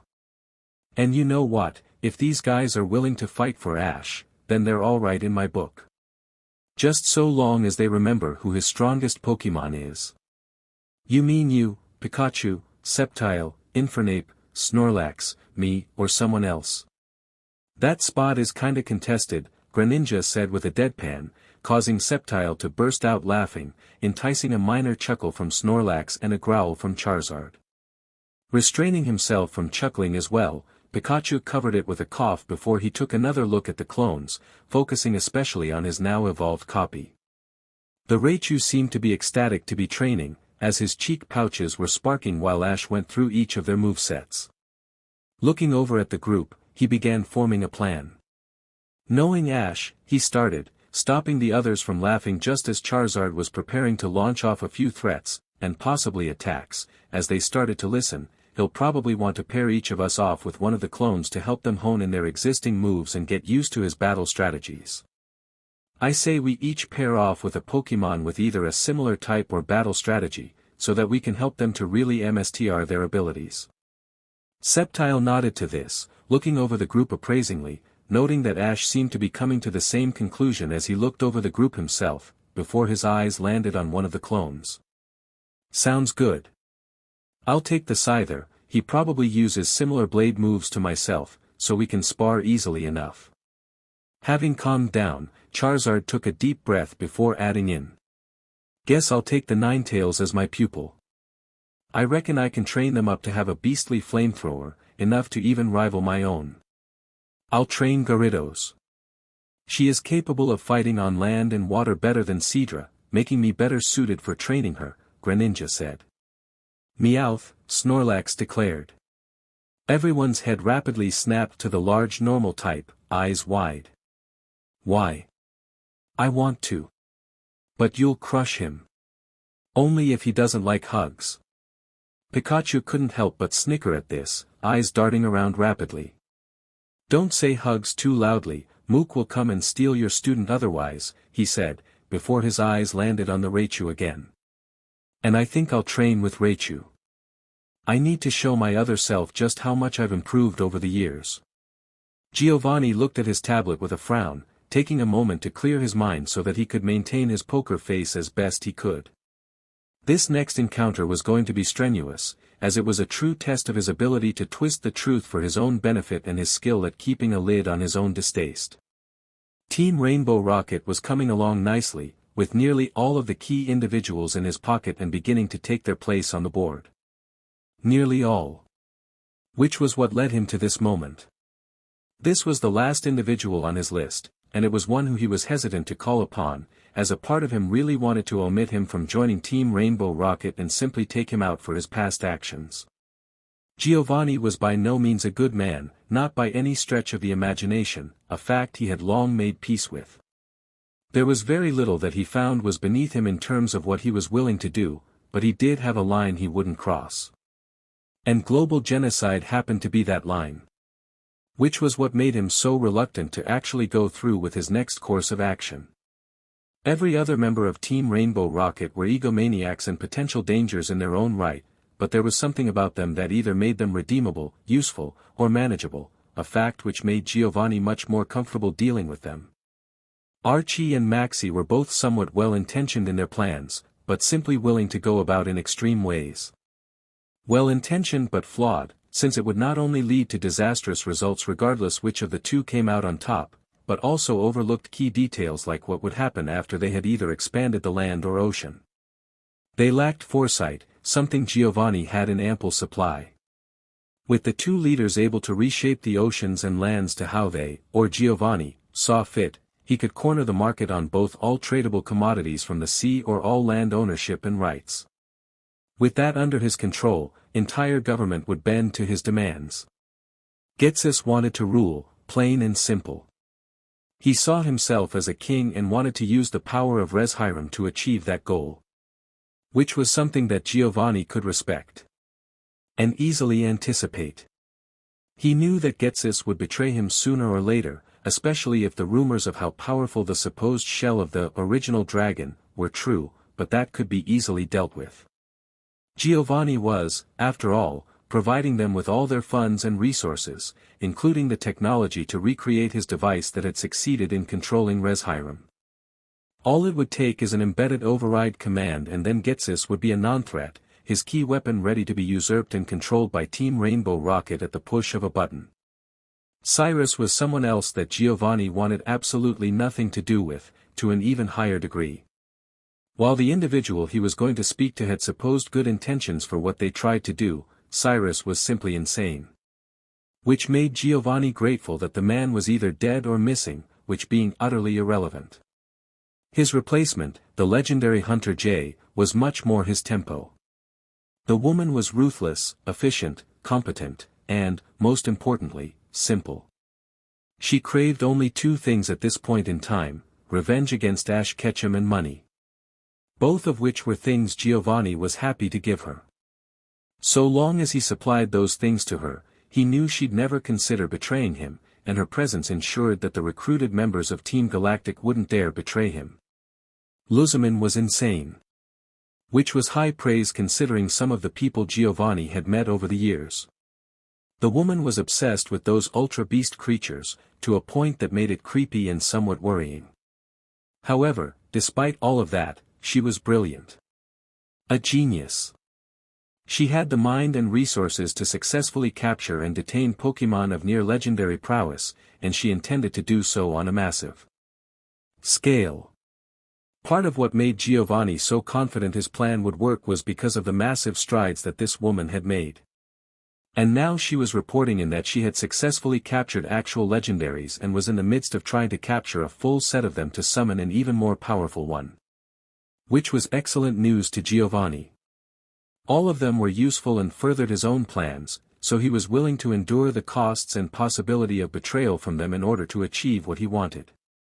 But this man, the last option for candidates for Team Rainbow Rocket, was he a step too far? Was Giovanni willing to add this maniac, one who had nearly succeeded in wiping a region off the map, to his collective? Apparently yes. With that mental dilemma shoved to the back of his mind, he gave the signal on his tablet, signaling the Dragonite to deliver the package to the man currently hiding in the cave deep in Otori Mountain. After a moment of shock from the man in the cave, he eventually took the tablet offered to him by the Dragonite, allowing Giovanni to see the man he privately wished would die of his own accord. But despite his disdain, he pushed it down deep and allowed a cocky grin to form as he began to speak. "Hello Lysandra, I have a proposition for you, one that I feel you will be very interested in." A small smile graced Ash's face as he looked at his Pokémon while they trained, with things in full swing now that he had pulled his act together and managed to figure out a plan. With the new Pokémon that Mutwo brought on board and willing to train their hearts out, Ash was really putting them through their paces. Not only were they eager to battle, but they were much stronger than the average Pokémon, something that Ash could thank Mutwo for. But despite that inherent strength, they lacked proper training, clearly needing direction to guide their strength so that they can properly make full use of their abilities. Mutwo must have raised them to rely on his command way back when, something that was becoming apparent now. They also seemed rusty, most likely due to having not battled in who knows how long. If they wanted to really be part of his team, Ash needed to kick things into gear, which suited him fine. After looking over their moves, he decided the best course of action would be to pair them up with someone who had similar moves and abilities, so that they could match up, practice, and learn from his more experienced Pokémon. For that end, he ended up pairing Raichu with Pikachu, Meowth with Duat, which seemed to have disappointed Snorlax for some reason, Ninetales with Charizard, Scyther with Sceptile, Rapidash with Torkoal, Seadra with Lapras, Hitmonlee with Primeape, and Gyarados with Greninja. And it seemed like the clones weren't the only Pokémon who were becoming students to the more experienced, as Ash couldn't help but notice a few more of his Pokémon had paired up for further training. Bulbasaur seemed to be training with his newly hatched Honedge, something that Ash had been very excited about when he was told. Ralts was currently fighting Infernape with 2 sticks. For some reason, both Latios and Latias were honing their psychic powers with Mutwo, and Rowlet was showing both Mew and Poipole how best to sleep in his bag. That last one wasn't as much of a helpful development as the others, but Ash was glad that they were getting along at least. All of his other Pokémon seemed to be training as well, either battling against one another to push themselves, or simply firing off their attacks to try and improve them, making the area surrounding his house seem pretty chaotic as endless noise surrounded him. Ash was just about to go and invite his friends to come and join in, knowing that they'd enjoy being able to get some training, or maybe even a battle, and to show how much they'd improved since he had last seen them, when the hairs on the back of his head stood up, causing his eyes to shoot up toward the clouds. A few seconds later, in a flash of fire and light, a large shape descended from above, causing Ash to throw his arm up reflexively to cover his eyes. Dropping back slightly to where Tyranitar and Goodra had been training, both of whom now stopping to see if there was any potential threat to Ash from this light, Ash finally dropped his arm to see what he was facing. Only to be pleasantly surprised. "Hello again, Ash," N greeted from Reshiram's back, as the legendary gave a small bow as its own greeting. "It's been a long time." Ash just smiled back, his body untensing being the signal for his Pokémon to stand down, as he made his way toward the green-haired man. "You can say that again, N. How've you been? I've not seen you since Unova. What are you doing here?" Ash asked, though as he locked eyes with Reshiram, a part of him felt like he already knew the answer. But before N could reply, they were interrupted by a loud hum suddenly cutting him off, as a golden ring began opening up not far from the pair, dark blue swirling energy pooling within the confines of the ring. As the pair took a second to blink in surprise at the portal, things started to fall out of it. And they were Pokémon. His Pokémon. They looked incredibly battered, with most being unconscious and the few that weren't looking like they weren't too far off from being in the same boat. As Ash's mouth went agape, more people began to fall through the portal, this time being humans that Ash recognized. It took everything in him to not immediately panic as he watched them stumble through. Without a word, Ash darted toward the group, immediately checking up on the nearest Pokémon as he closed the distance. It was Pignite? No, he had evolved since he last saw him, now a towering Imbor. Though apparently, even his evolution into this powerful form wasn't enough to stop whatever they'd been battling against from dealing severe damage. As Squirtle clambered through the portal, Hoopa being carried on his shell, the portal collapsed, leaving Ash to stare at the group with wide eyes. Noticing Ash, Squirtle let out a sigh of relief, before a chuckle that sounded dangerously close to him breaking out into tears slipped out, as he slowly made his way to Ash and hugged his leg. "Am I glad to see you're alright," he muttered absently, leaving Ash to continue standing there in shock. It wasn't long before he suddenly had something in his face, barely a centimeter away with wide, desperate-looking eyes, and it took Ash a second to recognize who the blue orbs belonged to. "Tapu Koko? Please," he croaked out, strain in his voice as he spoke, "help us." In the midst of a teeming swarm of ultra beasts, perched on a lone rock in a contemplative stance, was a Buzzwole. The muscular ultra beast had been sullen and detached from its brethren for hours now, doing nothing save for nursing its wounded eye periodically. Whenever another ultra beast tried to approach it, it shunned them, having no interest in interacting with any of them. Which was what had caught the attention of the Buzzwole in charge of their force, the unusual silence being alien to this particular Buzzwole. Normally they were a well-known loudmouth, one that was difficult to keep quiet during war councils and was usually responsible for riling up the other ultra beasts. While the abrasive attitude rubbed Buzzwole the wrong way, he appreciated its role in the upkeeping of morale for his force. Such confidence and bravado was needed to ensure that the troops were always ready for combat, something that was essential to winning a conflict such as this. But apparently, the conflict had changed this Buzzwole, and he wanted to know why. He hadn't participated in the large-scale battle due to the wounds they had sustained in the early raid, but that raid had been a learning experience. It had showed them that small-scale attacks wouldn't work, even with the element of surprise. But beyond that, he was unsure of what had happened, especially regarding this Buzzwole. Time to change that. As he headed over to the Buzzwole, it broke its silence, acknowledging his presence with a small grunt. Taking a seat next to him, he stared out toward the amassing forces, who were preparing for another battle, the inevitable counterattack from the dreaded archenemy Arceus. "Preparations are going well, Commander, just as you ordered. The wounded are being prepped for transport as we speak. We'll be ready to move out on your command." "Very good, as I expected from you," the commander replied, before he shot a brief look toward his companion. "Though I trust you know that this isn't why I came to speak to you, right?" The Buzzwole said nothing, turning away and touching his eye again hesitantly. Which caused the commander to sigh. "Still mulling over your loss? The Great Defender is a formidable foe, something we've all learnt the hard way. You should not take it to heart, you'll get a chance to redeem yourself. The Buzzwole drooped his head, hand hovering in front of his face before he shook his head. That isn't what's bothering me. The commander snapped his head to the side at this, frowning heavily at the comment. Oh. Then what is? You're not one to be so swayed by a battle's outcome, so what is the cause for concern? Nothing was said for a moment, the Buzzwole tensing and untensing its hand into a fist before sighing. They spared me. I don't follow. The Great Defender. I attacked them as planned, using speed and power to strike unexpectedly. Though I found myself facing a formidable foe, a dragon type.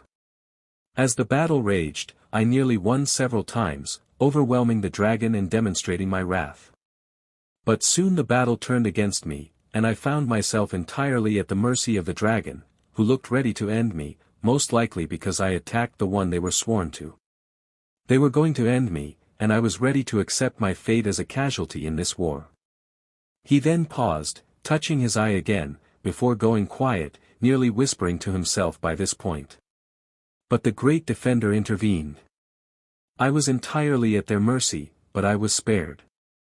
I had made an attempt on his life but he still spared me. I would not be here to lament on it were it not for their kindness. And this troubles you?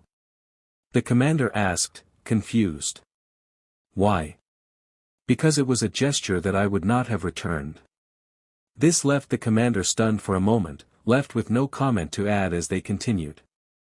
I was prepared to act without question, to wound one who had no malicious intention towards me despite my intentions. And now I find myself wondering why exactly we are facing him.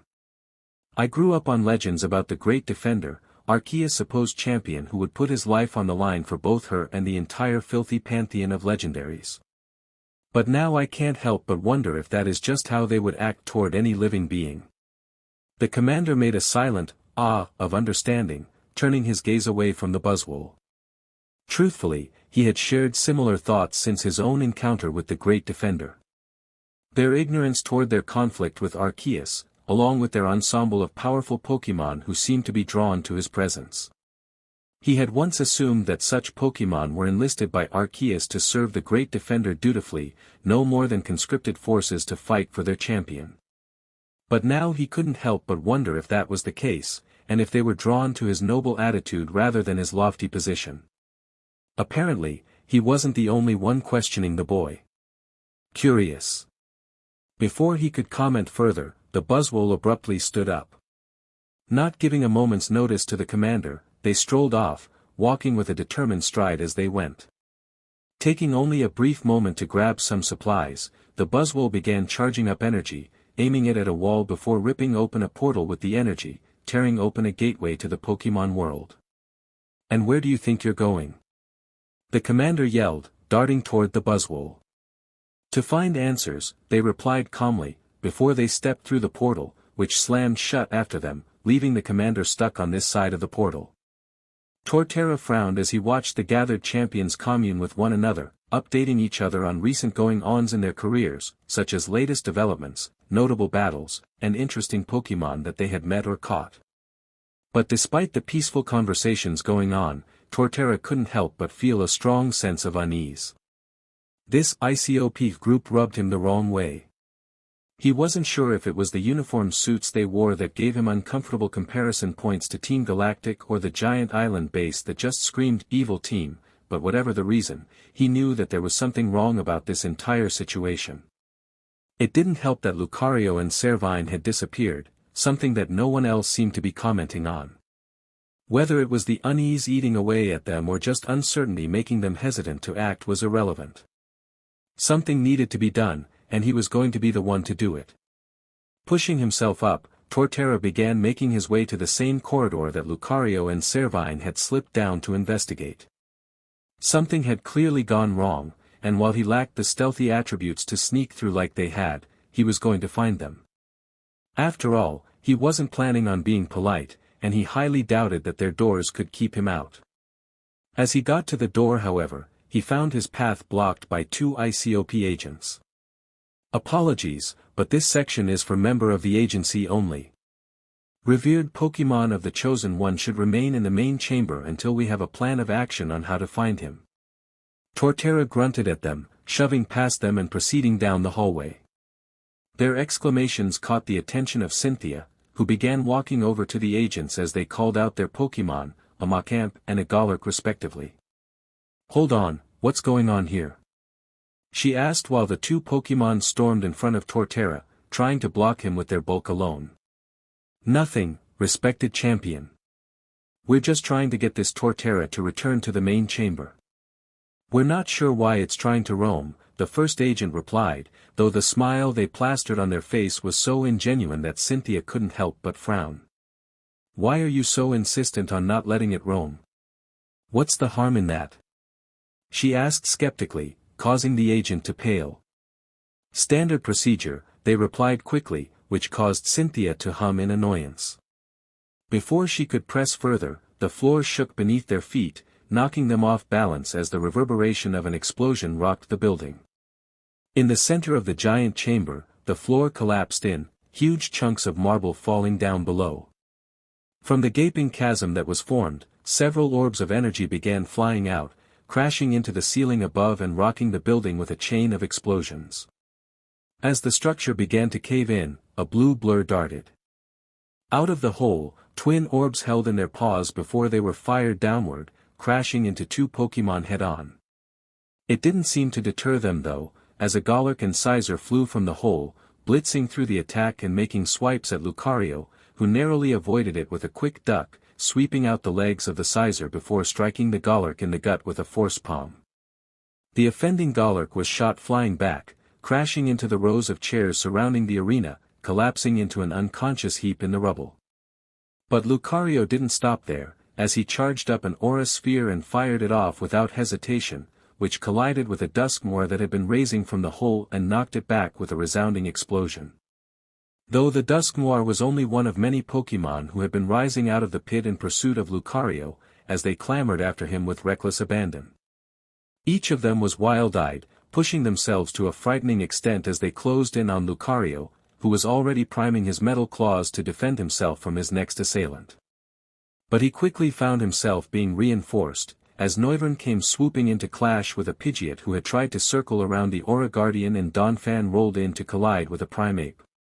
The pair quickly smashed their targets aside with their attacks, before quickly making their way to Lucario, making a protective circle as more of the deranged Pokémon charged in. Torterra saw this and immediately began waddling toward the ancient aura user, but quickly felt a massive palm grab his shell. Shooting a sideway glance, he saw the previous Golurk that had been blocking his path to the corridor prior to Lucario's explosive entrance tightly gripping one of the spikes on his shell. With little more than an eye roll, Torterra stomped heavily on the ground, summoning giant stone pillars which jutted from the ground and smacked directly into the Golurk's chest, pinning it to a nearby wall and swiftly knocking it out. The Machamp, reacting quickly to its partner's quick elimination, pulled back two of its fists for an attack of some kind, yellowish energy swirling around its limbs as it wound up to strike. But before it could land a hit, a green constructive energy smacked into it, knocking it down several meters away.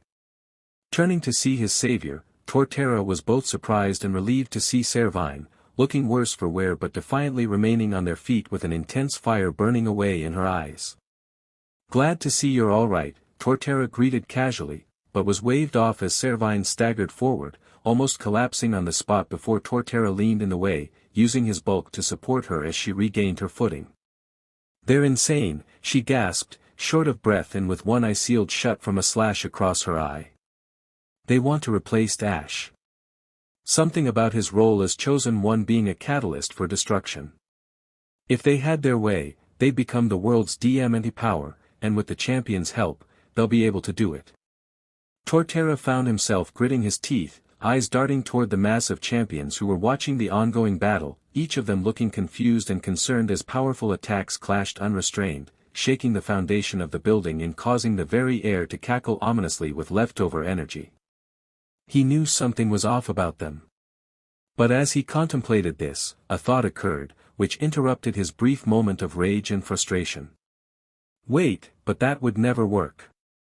The champions are all friends of Ash's, they wouldn't help an organization like this in kidnapping him.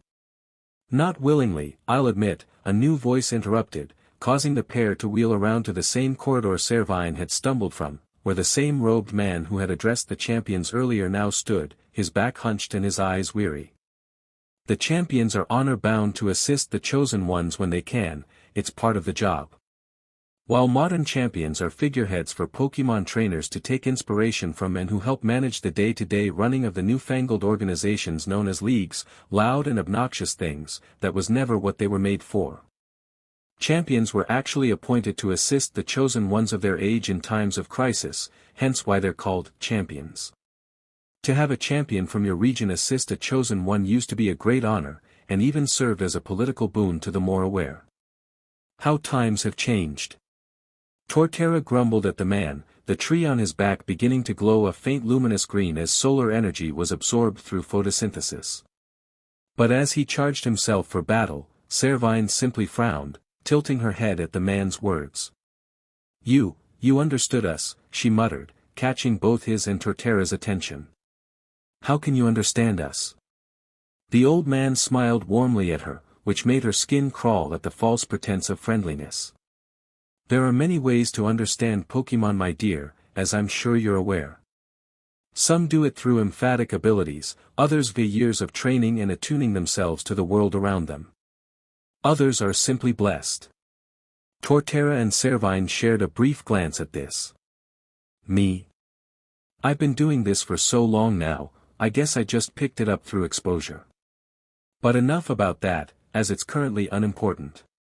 What I do want to focus on was your peer's comment about willingness, because while he may have had a point, he's overlooked the fact that ICOP have many means of achieving their goal, some more underhanded than others." As soon as he finished talking, the easily recognizable pop of a Pokeball sounded out, causing the pair to stare over to the left. Standing there, with an ominous shadow behind them, was Cynthia, accompanied by her Garchomp. But something was off about them. Neither of them was standing upright, swaying ever so slightly as if they were dizzy. And their eyes had changed entirely. Instead of colorful orbs filled with life and emotion, were dark orbs of the darkest shade, an endless abyss that left their gaze feeling cold and aggressive. "I hate to resort to such methods," the man began again, "I really do. But the champions must stand ready to back the true saviors of this world. And if it is unwillingly, then so be it." He then snapped his fingers, causing Cynthia to point forward, her mouth opening as if shouting a command but with no noise coming out, just soundless movements of her lips. It seemed to be enough however, as Garchomp responded as if given a command, darting forward with a speed that was frightening, the giant dragon almost turning into a blur as it dashed forward toward Torterra and Servine. Well aware of the iconic speed of the champion's main Pokémon, Torterra reacted on impulse alone, shoving Servine out of the way and clear of the charging pseudo-legendary, taking the brunt of the attack head on himself.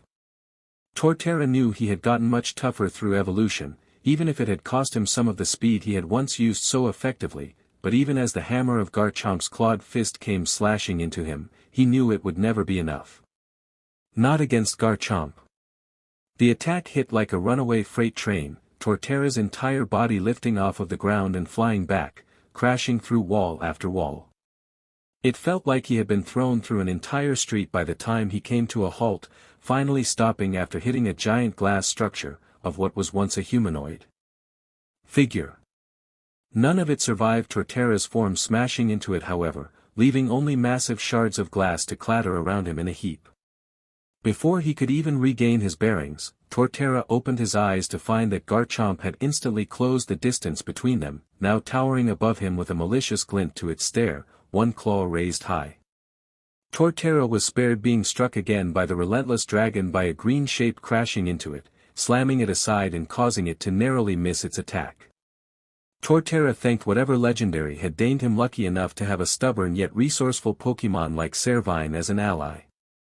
But Servine's attack only served as a brief respite, as Garchomp recovered quickly, slamming her into the ground with both claws, burying her in the rubble. It then grabbed her tail, whipping her around in the air and throwing her into a pillar, causing it to crumble into dust. With a flick of its wrist, it charged up a brick break, and began charging after Servine, leaping into the air to come crashing down with no restraint. At the last second, just before it could land the attack, a twin pair of steel claws intercepted the attack, halting it just inches away from Servine's neck. Looking up at the new interloper to their battle, Garchomp was mildly surprised to find her gaze greeted by the fiery, unrelenting eyes of Lucario, his blood-red orbs ablaze with intense energy. With a grunt, Lucario raised his arms upward, before he kicked out, pushing Garchomp back slightly. It wasn't by much, but the few steps she took was more than enough. The towering dual type stared daggers at him, her lifeless eyes locked onto him and him alone. Lucario had seen that shame intensity before and knew full well what it meant. This was a battle to the death. Clicking his neck and readjusting his footing, Lucario braced himself. He may have had Sir Aaron's training as an Aura Guardian to assist him, but he recognized a powerful combatant when he saw one. This was going to be a difficult battle. There was no doubt in his mind about that. In the distance, watching the two size each other up, was the ICOP leader, who was watching with a sick smile as his agents closed in on the Chosen One's Pokémon and his companions. The two girls were being seized by two of his guards at that very moment, and the battling Pokémon of ICOP were closing the noose around the small band of upstart Pokémon. And while all of this was occurring, he knew things were progressing just as planned, the Darkrai who belonged to Tobias moving swiftly through the main targets. Cynthia was the first to fall victim to their Darkrai's unique form of mind control, quickly becoming a thrall to their movement. Now it was doing the same to the other champions of the Pokémon world, using the chaos that Lucario had generated to their advantage, claiming their minds one after another. And watching this from the distance, with a scowl on his face and a shadow cast over his face, was Tobias, who was squeezing the Pokeball which held Darkrai tightly as he watched the Dark-type work. But as Darkrai's shadow passed through the crowd, he failed to notice a shadow of a different kind, a shape which moved unseen beneath his very feet, in the shards of glass that lay scattered on the ground. It wasn't until he felt a breeze blow through his robe that he realized that something was amiss. With a swirling tycoon, a massive wind current erupted from the glass, sending the old man flying back, and shaking the room as it gave way to a truly massive creature, which only grew as it unfurled a truly titanic wingspan, which shunned the room into darkness. The shape changed from incorporeal to solid as the wind subsided, the titanic creature showing its true form. With a large gray body with a strip of red and black going through the middle of its body. Around the body coming from the back were three half-holden rings, the shane golden material forming a crown atop its head. And from this crowned head was a pair of blood-red eyes, malicious intent and unbridled purpose laced within. Staring in awe, the leader of ICOP could only watch as the monumental legendary shook the room with an eye-splitting screech, as the realization of what had arrived dawned on him. Giratina had graced their hall with his presence. The voice of Tobias pierced through the dying-out echoes of his screech, a command to attack if he weren't mistaken. From the shadows, shooting up into the air, Darkrai rose, firing off a barrage of attacks at the renegade Pokémon with impunity. They proved ineffective however, harmlessly exploding on Giratina's wing in a cascade of light and sound. Giratina shot the smaller legendary a glare, before he fired off an aura sphere with frightening speed, the fighting-type move crashing into it and sending it crashing into the ground. With the brief opening, Giratina acted. With another screech that shook the hall, the glass that were scattered across the ground began erupting, torrents of wind shooting out of them, homing in on each of Ash's Pokémon and companions. Forming a protective shield around them, it protected them from the interferences of the various ICOP agents and Pokémon. Once it had engulfed them, it pulled them up, dragging them away and through the open portals through the shards of glass, out of their dimension and to safety. The last one to be taken was Lucario, who was in the midst of exchanging blows with Cynthia's Garchomp at a frightening speed, powerful strikes being thrown in a constant back and forth. Lucario threw a quick force palm to create an opening for his metal claws, which Garchomp blocked with her fins before throwing her head forward, smacking her skull against his. Lucario barked in pain, before returning with a headbutt of his own, causing the dragon type to falter backwards. Just as Garchomp recovered, the miniature tornado suddenly descended onto Lucario, causing Garchomp's retaliatory attack to go wide, before Lucario was yanked away from the fight. With the last of Ash's comrades saved, Giratina let out one last screech, before opening his mouth and firing out a blue fireball into the ceiling, the attack exploding into a cascade of eldritch fire which descended onto the hull. Satisfied with that, Giratina descended into his own portal, leaving nothing but the spreading fire to remind them of his wrath, and the leader of ICOP standing in shock at what happened. Guzma frowned as he took a seat in the temporary office that Luzamin had provided him, the pristine chrome office being an alien space to the gruff 20-year-old, leaving him to puff his cheeks in exasperation as he span around in the office chair. Hanging his head back, Guzma felt a bit lost as he sat there, unsure of what to do. Luzamin had placed him in there shortly after he had updated Luzamin to Plumeria's report about her ambush on the legendaries on Melee Island. The fact that her and her group of Team Skull Grunts had managed to capture not only another two of the Gene Sect, Pokémon that Luzamin had taken a great interest in after seeing the first ones arrive, but had managed to procure another two of the Tapus, leaving only one left to capture. The progress had left her with a manic grin on her face, but she had wiped it off quickly after, which was when she had shoved him in the room. Now left with nothing to do, Guzma could only lament on his decisions that led to him being hidden away in this office while she went off to have a meeting with the big bosses of Team Rainbow. Rocket, whatever that was. Guzma wasn't stupid, not like people thought he was at least. He knew when he was being treated like a goon, like a tool. Luzamin liked to think of herself as well above him, of a higher class. And it showed in how she spoke to him. Guzma could hear the disrespect in her tone whenever she commanded him to do something for her benefit. And when an opportunity came for her to help Guzma, after all the grafting he had done for her benefit, she shot it down. She was working for some big organization, one that had the power to change their very world if they so wished, and yet she refused to let him be a member. Despite his hard work being the reason why she had anything to offer in that meeting, she had refused to allow Team Skull to be accepted into its ranks. Which was outrageous. Why did the Ether Foundation get a seat at the table? They were a bunch of nerds and posh gits. Not proper criminals like his bois and gals in Team Skull. Guzma sighed again, his train of thought grinding to a halt at that last statement. His lot weren't proper criminals, just a bunch of kids who were angry and confused, who wanted to act out against the world. Who were inspired by his own stupidity to do whatever they wanted, even if they were capable of so much more.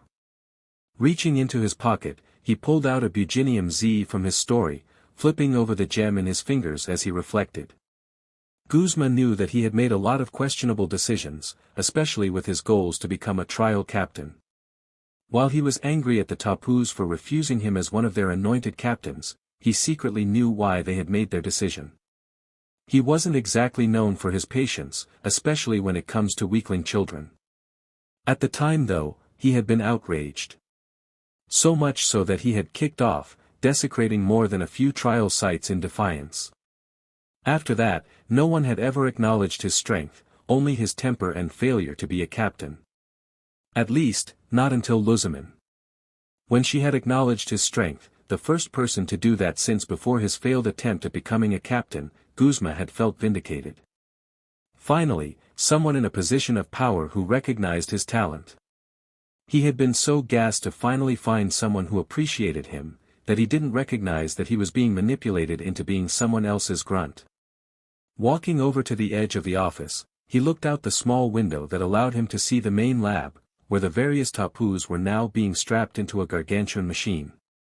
It had 4 cages which were loaded onto massive cranes, each crane arm locked onto a rotating chamber in the center of the mechanism. Guzma didn't know what it was for, but he could only assume that it would only work when they had all 4 of the Tapus caged. Which gave him an idea. Pulling out his poke gear, Guzma dialed a number and tapped his foot impatiently while it rang, the speed increasing with every ring until they answered. "Yo boss, what's up?" Plumeria said casually down the phone, causing Guzma to smile. "Yo P, I need you to do your boy Guzma a favor.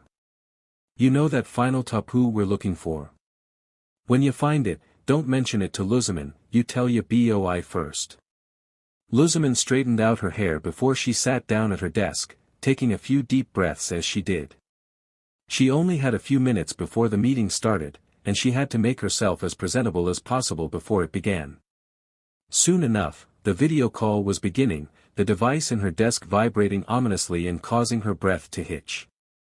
It was about to begin, and she was dreading it. Knowing of Giovanni's distaste for tardiness, she quickly shook off her displeasure of the situation and answered the call, praying to Arceus that she looked presentable.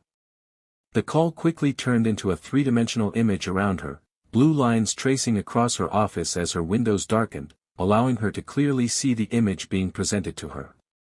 Her office table began to extend in the presented image, creating a long table with multiple seats at it. And on those seats the images of people began to form, each one causing a spike of anxiety in Luzman. On her left appeared three male figures, all of whom had once been sources of inspiration for Luzman's own research.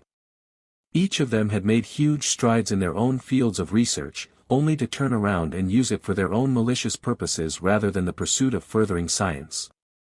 But in a way, she was doing the exact same thing once she thought about it. So she bit her tongue and kept her opinions on the matter to herself. The first of the three men, a tall and lean man, with short red hair and a pair of square-rimmed glasses, which he wore paired with a trailing red trench coat, was Maxi, the renowned pedologist and biogeologist who turned to a life of crime in order to achieve his goal. Now he was known only as the leader of Team Magma. Next was Archie, who was, eccentric to put it bluntly. A skilled oceanographer, marine scientist, and naval captain, he certainly had the necessary qualifications to be considered a great mind. However, his personality could only be described as abrasive. He spoke with a rough demeanor and favored brute force over using his impressive intellect. Given that he stood taller than nearly everyone else at the table, with his blue durag and blue trench coat which he wore without a shirt underneath, he certainly had a gruff exterior that made him stand out in this particular crowd. Finally, there was Lysandra, an absolutely insane man with an immense IQ to match his insanity. His company had made technological developments that were nearly unrivaled. Even the Ether Foundation made use of some of the technology that they had designed. But the man had quickly gone off the deep end, nearly destroying the entire Kalos region with his insane plan. Luzman had met the man a few times before in the past, and he certainly looked different now. His suit, which normally would be in pristine condition to go with his regal attitude, was now ruffled and disheveled. His fiery red hair, which once had looked like a sporting mane of fire, was uneven and crusty with mud. He looked like a shadow of the man he once was, though his pride still seemed to burn brightly as he stared at the assembled men and women with derision. On the other side of the table sat another two individuals, both of whom caused Luzman to raise a skeptical eyebrow. In one seat sat a man in a massive robe, with a collar which resembled a castle's battlements. Luzman recalled hearing about this man in the news, but the finer details of what had occurred escaped her. All she could recall was that the man's name was Getsis. Finally, sitting next to him with a glare that, even when not directed at her, made Luzman's skin crawl. Something about the sheer hatred that was laced into it just made her uneasy, and making her subconsciously want to avoid interacting, much less aggravate, the woman. Her appearance contributed massively to this, her angry gaze seemingly the only emotion she could display through her visor which covered both of her eyes. The rest of her demeanor could be described as cold and distant. As she sat with her dark trench coat on, emblazoned with a large G on one shoulder and a blood-red R on the other, Luzman could tell that whoever this woman was, she wasn't the sort of person who you wanted to cross. And at the head of the table, the last to be materialized by the projection, was Giovanni himself, his suit as immaculate as ever and his haircut pristinely straight. He looked like the prime example of sophistication and professionalism. A shame then that this was only a front for the cruel and malicious man he really was. With the projection now finished, Giovanni smirked at the assembled criminals, before he began to address them. "Greetings ladies and gentlemen, I'm glad you all could make it. I understand that this meeting is rather abrupt, especially given the time frame I gave you all when I approached you, but I felt like this was an appropriate step to take, he said, gesturing to each of the assembled members. As you all are aware, this enterprise you've all agreed to participate in is known as Team Rainbow Rocket, a joint effort by some of the most brilliant and capable criminal minds of our time to secure some of the most powerful legendaries of our world. The assembled criminals nodded, a few with annoyed grimaces at the dumbed-down explanation, but with otherwise silent compliance as Giovanni pressed on. Now, I am not expecting any results from any of you as of yet. I am not an unreasonable man, nor an irrational one.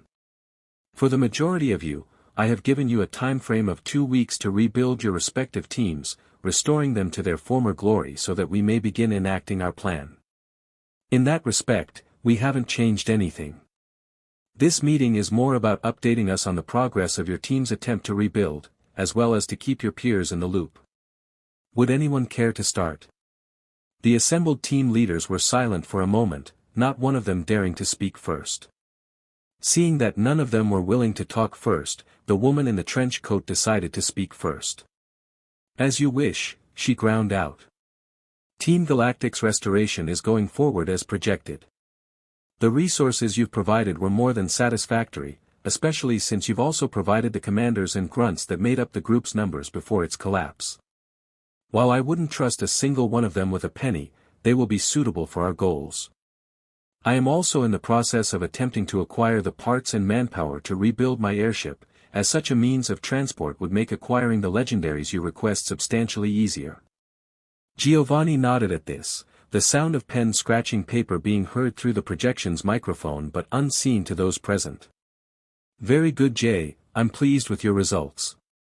I trust you'll update me when you're ready to mobilize. He asked, earning himself a nod from the woman before he turned back to the rest of the group. Who's next? Running a hand through his disheveled hair, Lysandra spoke next. Well, Team Flare is currently in the process of being stitched back together, albeit with mixed results. We have the resources and materials necessarily to rebuild our strength, a combination of Team Rocket's contribution and our own stockpiles which, thankfully, had remained undiscovered by the Kalos League and the police. However, the majority of our members are still being detained and as such we're lacking the necessary manpower to make full use of these resources.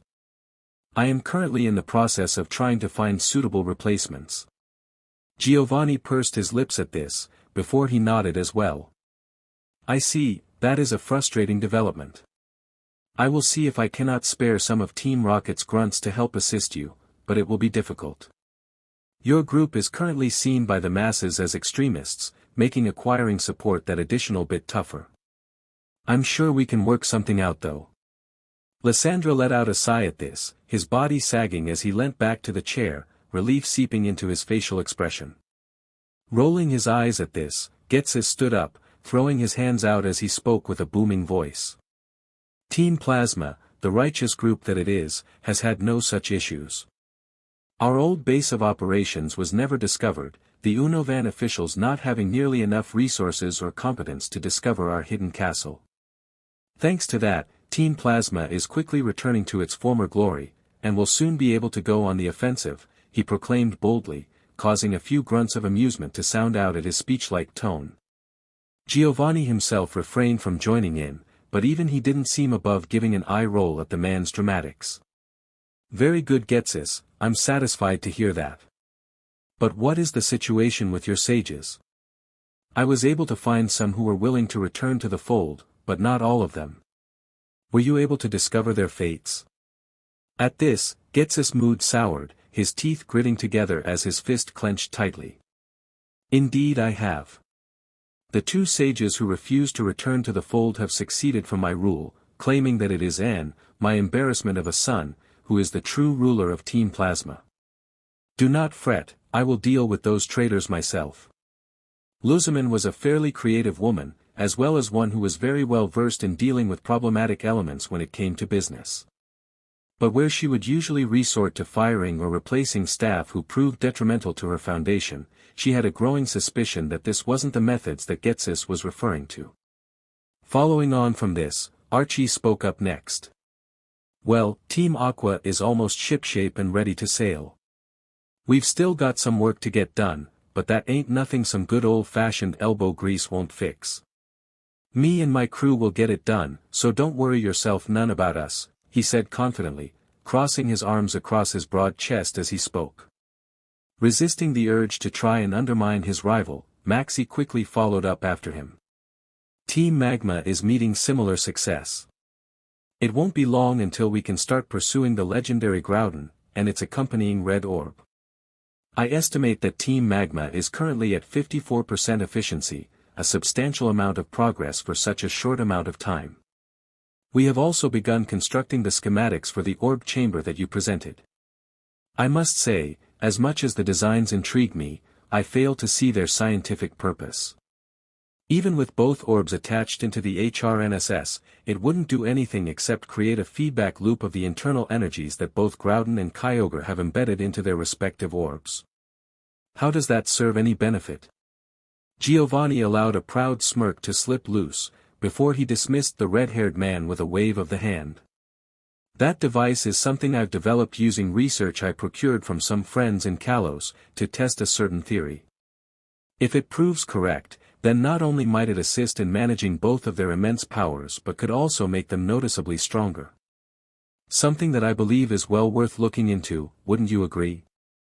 Maxie frowned at this, his mind racking over the implications of Giovanni's statement, before he nodded, more curious than cautious as was his main flaw. Luzman took a deep breath as she realized that with Maxie now finished, it was her turn to report. Internally, she knew that she didn't have anything to worry about, as her progress was leaps and bounds ahead of her colleagues in this enterprise, but she couldn't shake the doubt and insecurity the pressure that they presented had on her. Standing up, she began addressing the group as their attention shifted to her. The Ether Foundation has made significant progress in the wake of the Ultra Beast incursion. As we do not have the burden of having to build up our facility. Like the rest of you, she said, earning some scowls from the others, we have already managed to secure a sizable number of legendaries. As it currently stands, Ether Paradise is currently housing no less than 7 legendaries, 4 of the Pokémon known as Gene Sect, who serve primarily as an enigma to me as I am unaware of their history, and 3 of Alola's resident Tapus. I currently have my contacts looking into the location of the 4th Tapu and the 5th Gene Sect as we speak. Giovanni gave an approving hum as she wrapped up her report, hands coming together as he leant forward. Excellent progress, Miss Luzman. While the procurement of the Tapus were part of our agreed-upon plan, the Gene Sect are an unexpected boon. I recall hearing about the incident involving them in Unova some time ago. I too look forward to learning more about them. That won't be necessary, Getsis interrupted, causing Giovanni to scowl as he turned to face him. Gene Sect are the product of Team Plasma science, fossils that we revived and improved upon to create what you have come across. They escaped due to negligence of the scientists involved, a transgression that led to severe punishment. If you could hand those over to us, we can finish our experimentation on them and use them for their intended purpose. Luzman seethed at this, a slight hiss escaping her lips as she glared at the man.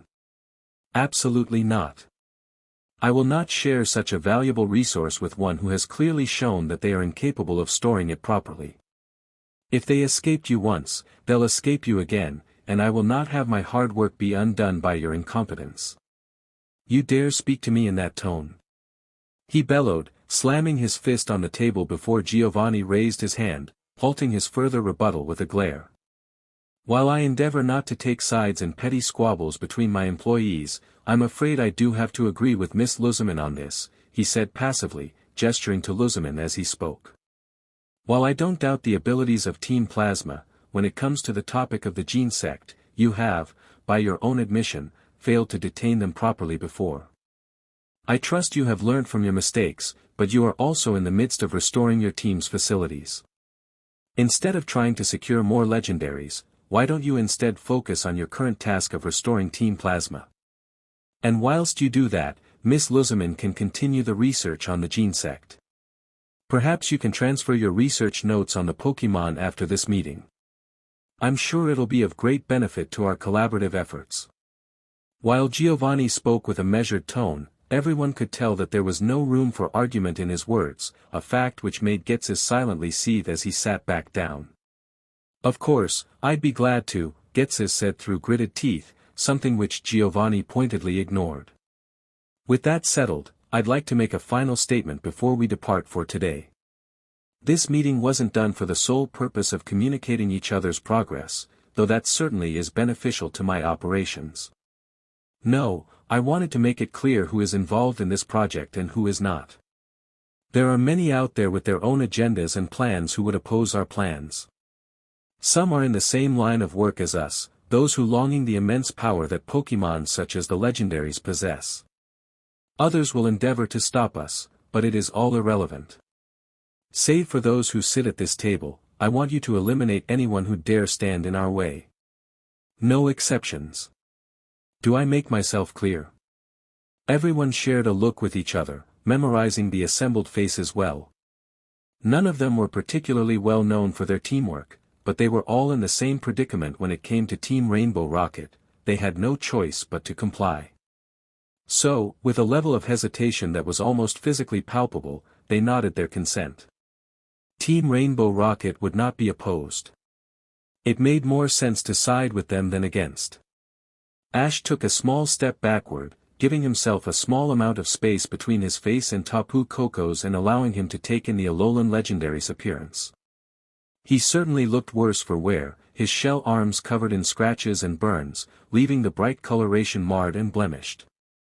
His feathers were patchy, small sections of bruised skin being visible in those small gaps. Looking over all of the Pokémon who came through the portal, they were all in a similar state, marks of all kinds marring their bodies as they drifted in and out of consciousness. Glalie, Swellow, Imbor, Seismitoad, Hawlucha, and Lugia were all completely out of it, their bodies collectively sprawled out from where they exited the portal. Torracat, Garchomp, and a large bat-like Pokémon were all hunched over, drawing slow breaths as they tried to push through the pain of their injuries. Squirtle, the only Pokémon who didn't seem to be massively affected by their injuries, was still tightly clasping Ash's leg, not letting up in the slightest as tears leaked out. They weren't the only ones present however, as more familiar faces were present as well. A red Genesect, one that Ash recognized from his meeting with them in Alola, was currently standing idle, carapace heavily damaged and dented from battle as it stoically floated, unsure of what to do. There were also a handful of humans, faces that Ash was both relieved yet surprised to see. Dawn was there, no longer imprisoned within Nihilego but not by long if the way her legs were trembling was any indication. Kiawe was there as well, the obvious look shock tightly woven onto his features as he sat motionless, staring off into the distance. And finally, the most surprising face amongst those present, was Max, the young trainer rubbing his head as he groaned, a lump forming on his forehead. Frowning at the state everyone was in, Ash found himself at a genuine loss for words, with little to say as he tried to process the sight. He didn't have the slightest clue what had happened to everyone here, but it was clear that it wasn't pleasant. As he bent down to gently slide Squirtle's head, the small blue turtle began babbling into his leg. Ash. I thought you were dead. 1 minute I was fine but then I started getting memories of us on an island and we all got cloned and then we were all fighting those clones and then you died but you came back and I have no idea what's going on anymore, just tell me you're all right. He babbled, the words tumbling out of his mouth so fast that Ash could just about understand them. But he managed to catch them, and he began gently soothing the Pokémon with a gentle hand. Hey, it's okay. I'm fine, you can see that, right? And you helped, all of you back then. So don't worry about it. We're gonna be fine, Ash said softly, as the small turtle sniffled into his leg. After a moment, he managed to compose himself, clearing the tears from his eyes before he put on a small smirk. Of course we are, Squirtle muttered, we always manage to pull through with these things. I just got caught off guard with those memories, sorry to worry you Ash. Ash just smiled, picking up the Kanto starter as he began walking towards the massed group standing not too far away from where the group had landed.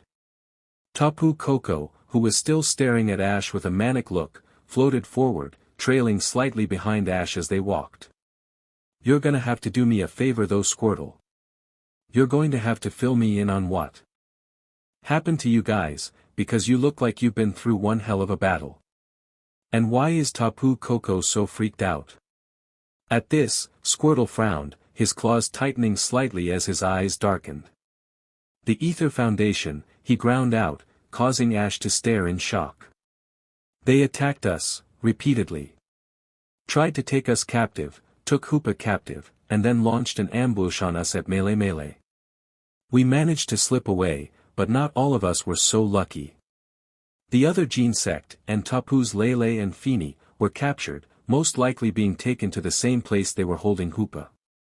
We managed to break him and a few of the others here out of there, but we had to run the second time. They're determined, I'll give them that. Ash could feel his blood begin to boil the longer Squirtle talked, and those who could overhear him were feeling similar waves of anger beginning to set in.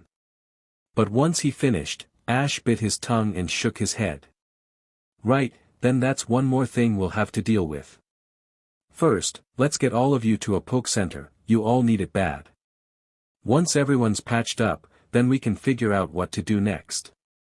Highly classified ICOP file accessed. Chosen, Ash Ketchum. Incident classification, Shamudi Prophecy. Legendary involved, Lugia, Articuno, Zapdos, and Moltres. Guilty parties, if applicable Lawrence 3. Prophecy involved, disturb not the harmony of fire, ice, or lightning. Lest these titans wreak destruction upon the world in which they clash. Though the water's great guardian shall rise to quell the fighting, alone its song will fail, thus the earth shall turn to ash. Incident report by Tobias. The Shamudi prophecy was the first incident in a long time within ICOP's history where we have been caught off guard by the incident's occurrence. Normally, we are aware of the key elements moving into place before the incident itself occurred, allowing us to prepare the necessary resources to enact cleanup as soon as the incident wraps up. Media coverage, environmental restoration, arresting of the guilty parties, and identity protection are all things we normally would be ready to do as soon as we are able to. However, this was, to put it bluntly, an embarrassment. The inciting cause of the near-apocalyptic event, a collector by the name of Lawrence 3, had managed to slip under our radar entirely, allowing him to capture the legendary Pokémon Moltres before we were even aware. By the time ICOP had been able to garner the resources necessary to respond to the situation, it had resolved itself, and it took nearly triple the estimated resources for an event like this to do cleanup. We're currently looking into which of the recorded prophecies cover this event, our archivists diving deep into the vaults. I'm curious to see which one it is. Something else that I'm curious about is the chosen involved, a young boy by the name of Ash Ketchum. I find him strange because, in my experience with chosen ones and the various reports I've had to study about the chosen of the past, their inciting event usually occurs late into their career as a Pokémon trainer, or whatever it is they partake in. Ash, in comparison, has barely begun his. An intermediate trainer, with ample potential mind you, with a mixed record so far.